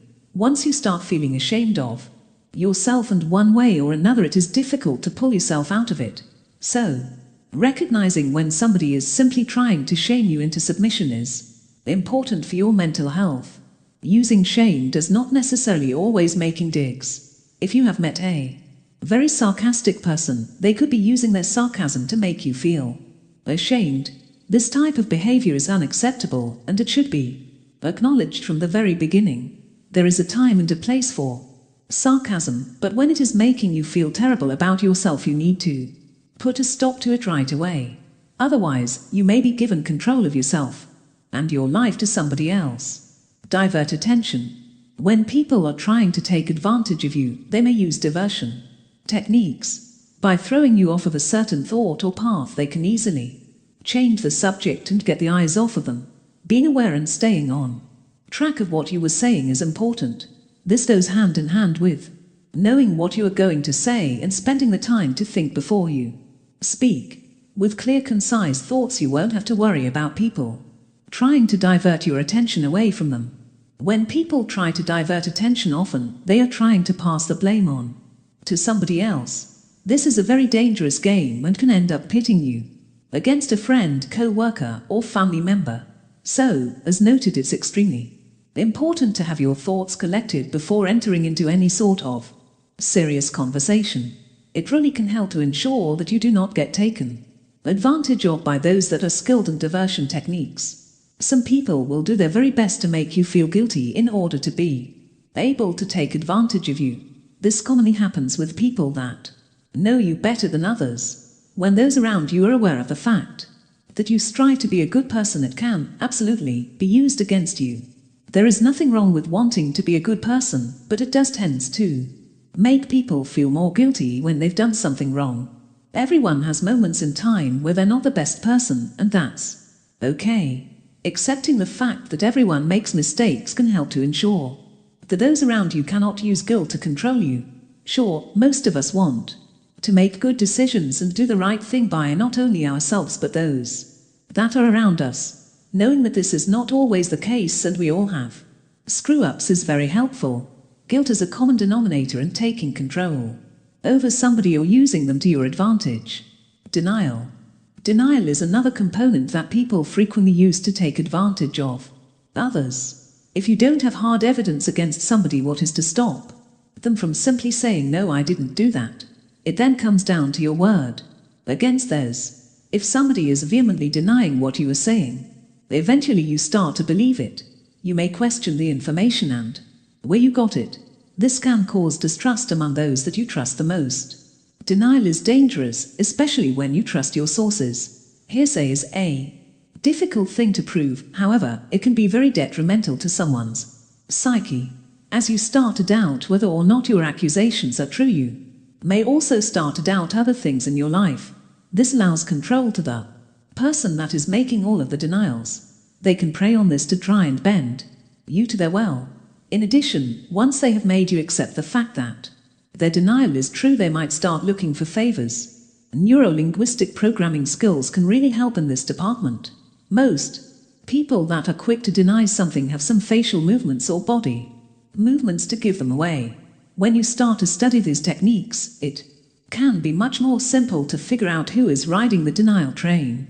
When you understand that somebody is simply denying the accusations to save face or keep themselves out of trouble, it becomes easier to figure it out and understand that is what's going on. Lies are all around us. From the time we are little, there are lies in our lives. Ones that we have told and ones that others have told us. Lies are typically trying to take advantage of you. Sometimes the lie that is told is quite harmless and can be brushed off. Other times they are major lies that can ruin lives. We talked a bit about lying earlier, and when it comes down to it, every person in the world tells a lie on occasion. When we tell a lie with good intent, it doesn't make it much better than lying with malintent, but it is more understandable. Sometimes it is simply easier to tell a white lie than it is to hurt somebody's feelings or cause turmoil for somebody that you care about. Then there are the other types of lies, the big ones. These can affect not only your daily life and relationships, but also your job. When people are telling a lot latent lies, it can be very difficult to deal with. Emotions may become heightened, especially if you know for a fact that they are lying. This can make you act out in a way that you normally would not. Obviously, if you are at work and you have a major meltdown because somebody thought you trusted is telling a major lie, it's going to lead to trouble. Spotting lies can be difficult, so be careful who you decide to put your full trust into. The daily liar is exceptionally dangerous. They make small embellishments. And I have a story for everything. You may learn to trust this person very easily, as it seems they are quite open and honest. Realistically, people that talk too much about themselves or what they have done in their life should be looked at a bit skeptically. It takes time to open up, and so those that just continuously talk are likely lying to you in one way or another. People that rely on lying to get through their daily lives become very good at it. They are completely comfortable with telling these mistruths to just about anyone. It can be hard to pick out a liar, but with practice and attention to detail it can become easier. Know that the liar is always trying to prey on somebody, even if it is for a simple joke or to make themselves feel better. Ever come into contact with someone that simply blows you off? They make plans but then never get back to you, or you know they've read a message and are simply not responding. These people are absolutely trying to take advantage of you. Don't get us wrong, some people just get busy and don't have the time to respond. However, it continues, you can be fairly sure that they are playing some sort of game. This type of behavior is commonly referred to as selective inattention. Some days, you may find that the person you are dealing with is right there, helping you with everything you need. Then for the next 2 days you simply can't get a hold of them. They become very distant and closed off, even when you need help. Oftentimes, this type of behavior is thought out. Planned selective inattention can give power and control to the person that is ignoring you. They understand that people get frustrated when they're being ignored. When someone is being ignored, they typically work harder to get attention. This makes the person ignoring you hold the power. You are striving for their attention and they are simply letting you do it. Seduction. Another way that people try to take advantage of others is with seduction. Let's face it, we all want to be accepted and loved. Some people will use charm and flattery to get you on their side of the fence. They make you feel truly special but then end up simply getting what they want. They honestly don't care about you one way or the other. Recognizing when somebody is trying to seduce you can be very difficult. Obviously, if you are in a relationship and somebody is hitting on you, it may be easier to blow off. Other times, when you're single and lonely, you are leaving yourself completely open to being taken advantage of. This can happen in your dating life, work life, or even in your everyday life. Seduction seriously plays with your emotions. Your mental stability is being challenged when you allow somebody to seduce you. Taking the time to truly get to know someone before you fall for their witty comments and compliments is crucial, and keeping yourself protected against being taken advantage of.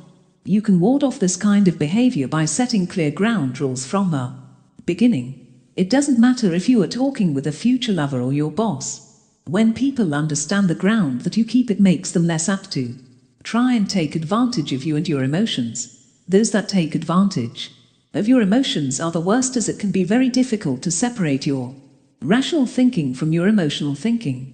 When you practice NLP and start to really get into the inner workings of it, it can definitely keep you better protected from these emotional abusers. You will make the choice on whether or not somebody has the ability to affect you.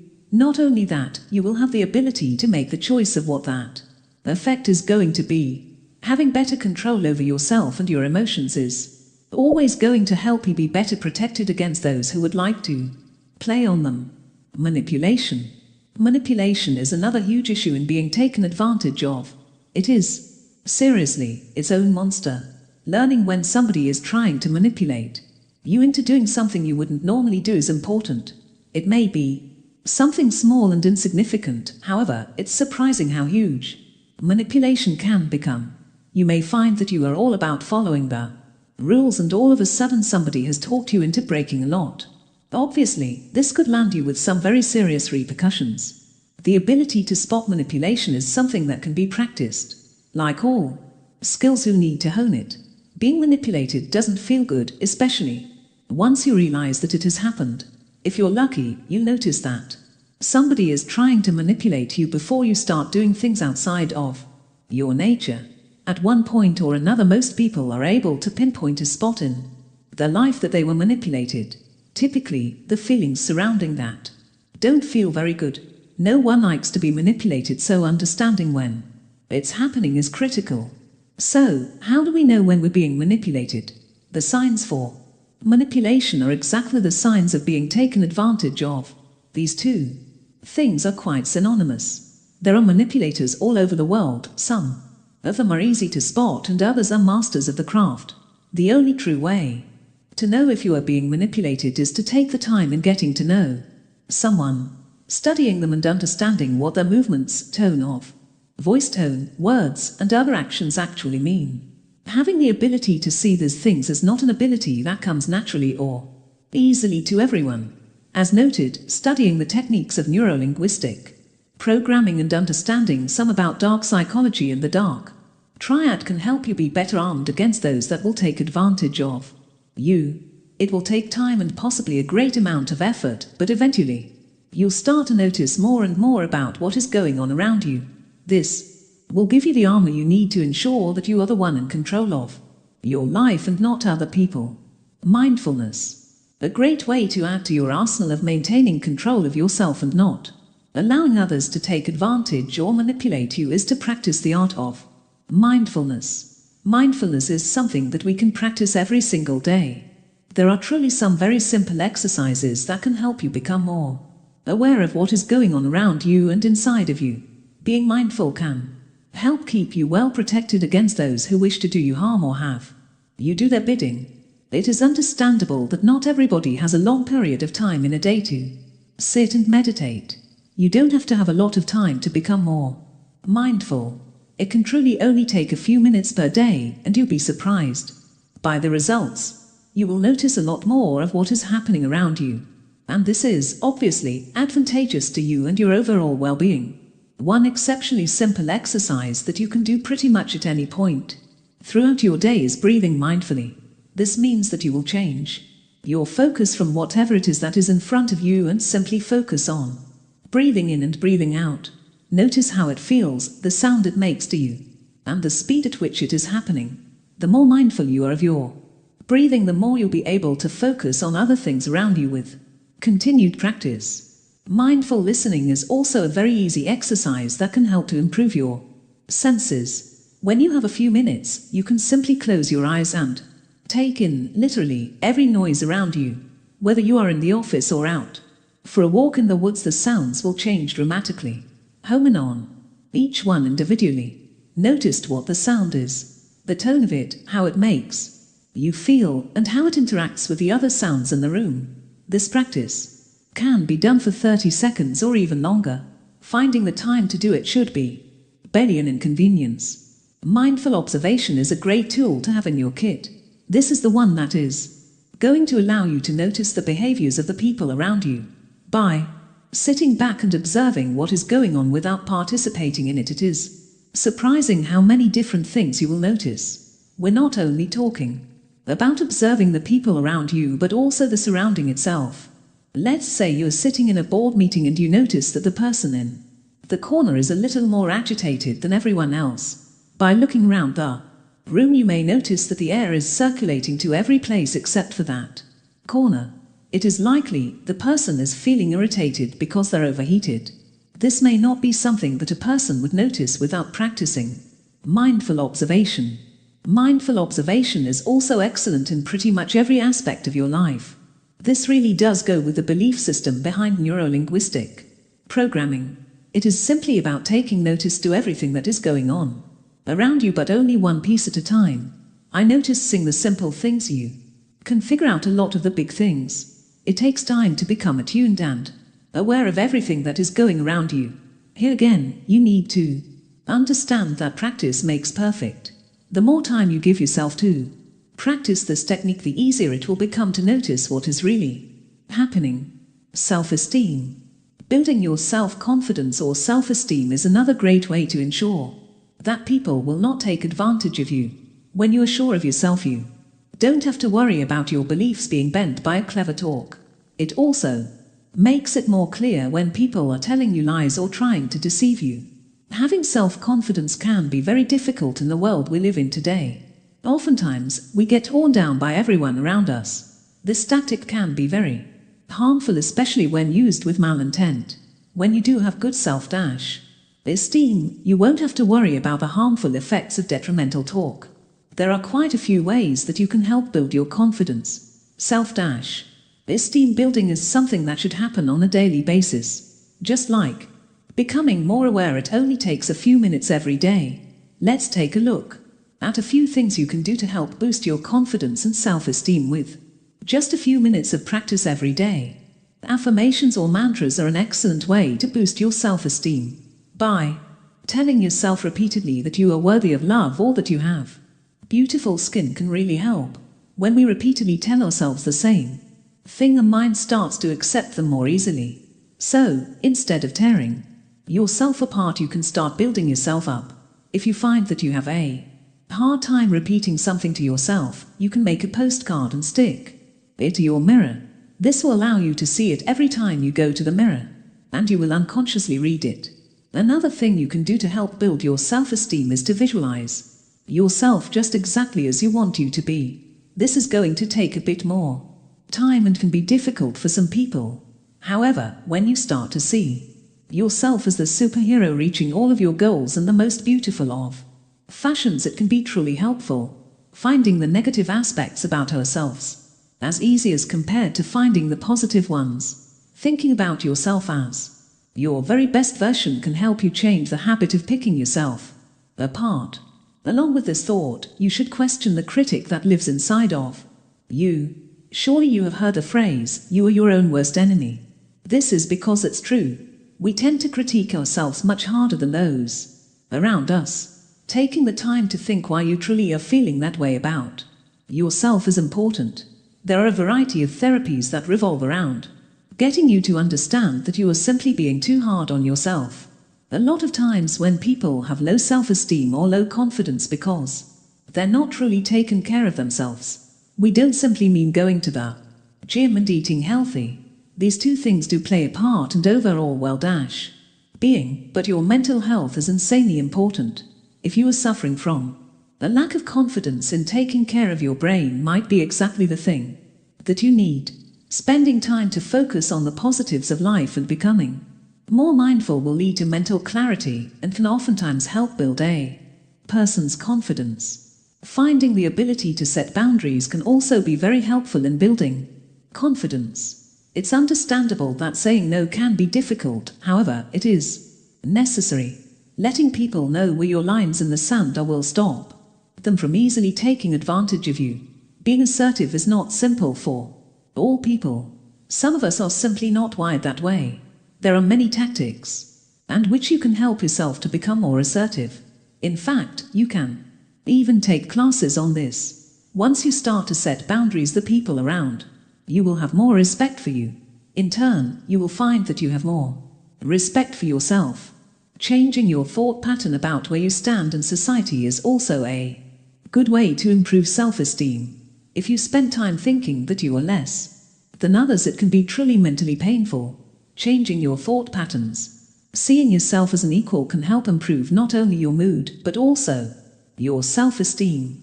Having the realization that no one is any better than anyone else is an epiphany that everyone needs to have. Sure, someone might do something better than you, but certainly there is something that you do better than them. Understanding that all things will balance is very important, and making sure that you have excellent confidence and self-esteem. Many self-esteem and confidence issues come from fear. Something you can do to help improve your self-esteem and your level of confidence is to face at least one fear every single day. Removing yourself from your comfort zone will make it easier when a new fear pops up. You won't be afraid to stand up and give your opinion in that meeting, or the thought of leaving your house becomes less and less of a big deal. It may be a bit shocking at first and difficult to face your fears. However, once you start doing it, you will feel the liberation that it brings. True freedom can be found when learning how to face your fears. Understanding human behavior can be very complicated. We are all wired a bit differently, so pinpointing one aspect of somebody against another can be very difficult. When we start to understand ourselves better, we can also understand others better. All of this comes down to verbal and nonverbal communication. The way that we deal with each other truly shows the intentions that we have. Nonverbal communication. As noted, nonverbal communication is one of the most important things that you can learn. What people are doing truly will show you how they feel, what they are thinking, and possibly what their intentions are. When you can understand the nonverbal cues that someone is giving to you, will be better protected towards ill-natured intent. It takes a lot of practice and mindfulness to be able to truly understand nonverbal communication. Focusing on one aspect at a time will allow you to put it all together. There are many different areas of nonverbal communication, and studying them singularly will help immensely. Taking the time to learn about body, language, movement, tone of voice, posture, and other pieces of nonverbal communication will take time. Each one of them is equally as important as the other. When you start to focus on yourself and the way you communicate to non-verbally, it will definitely be easier to understand what others are trying to actually say. Not falling for the words that come out of somebody's mouth, hook, line, and sinker, is absolutely advantageous. When you can pay attention to all of the aspects of what is going on with them, it will be much more difficult for them to pull the wool over your eyes. Nonverbal communication is insanely important to understand, and each person should spend some time in their lives learning about it. Conclusion. Thank you for making it through to the end of Dark NPL. Let's hope it was informative and able to provide you with all of the tools you need to achieve your goals, whatever they may be.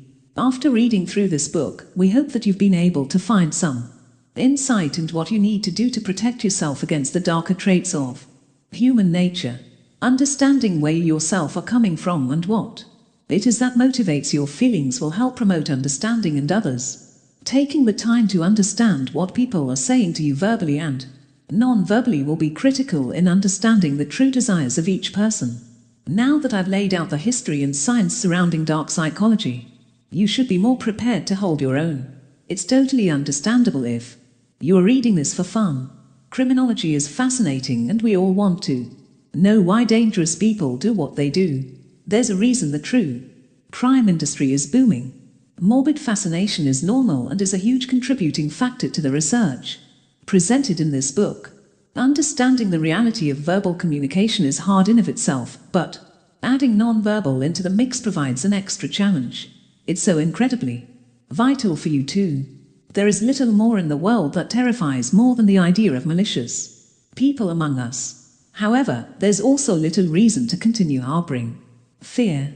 Now that you have the tools you need to fight back, it's time to put them into play. Make sure that you practice the exercises laid out in this book. They're crucial to the development of your psyche and the defenses you put up against anti-social behavior. I'm aware that talking in the mirror is rough, for example, but it does help. You need to build up your defenses and cultivate mental toughness. That is the only way to truly put a barrier between yourself and those who have ill intent.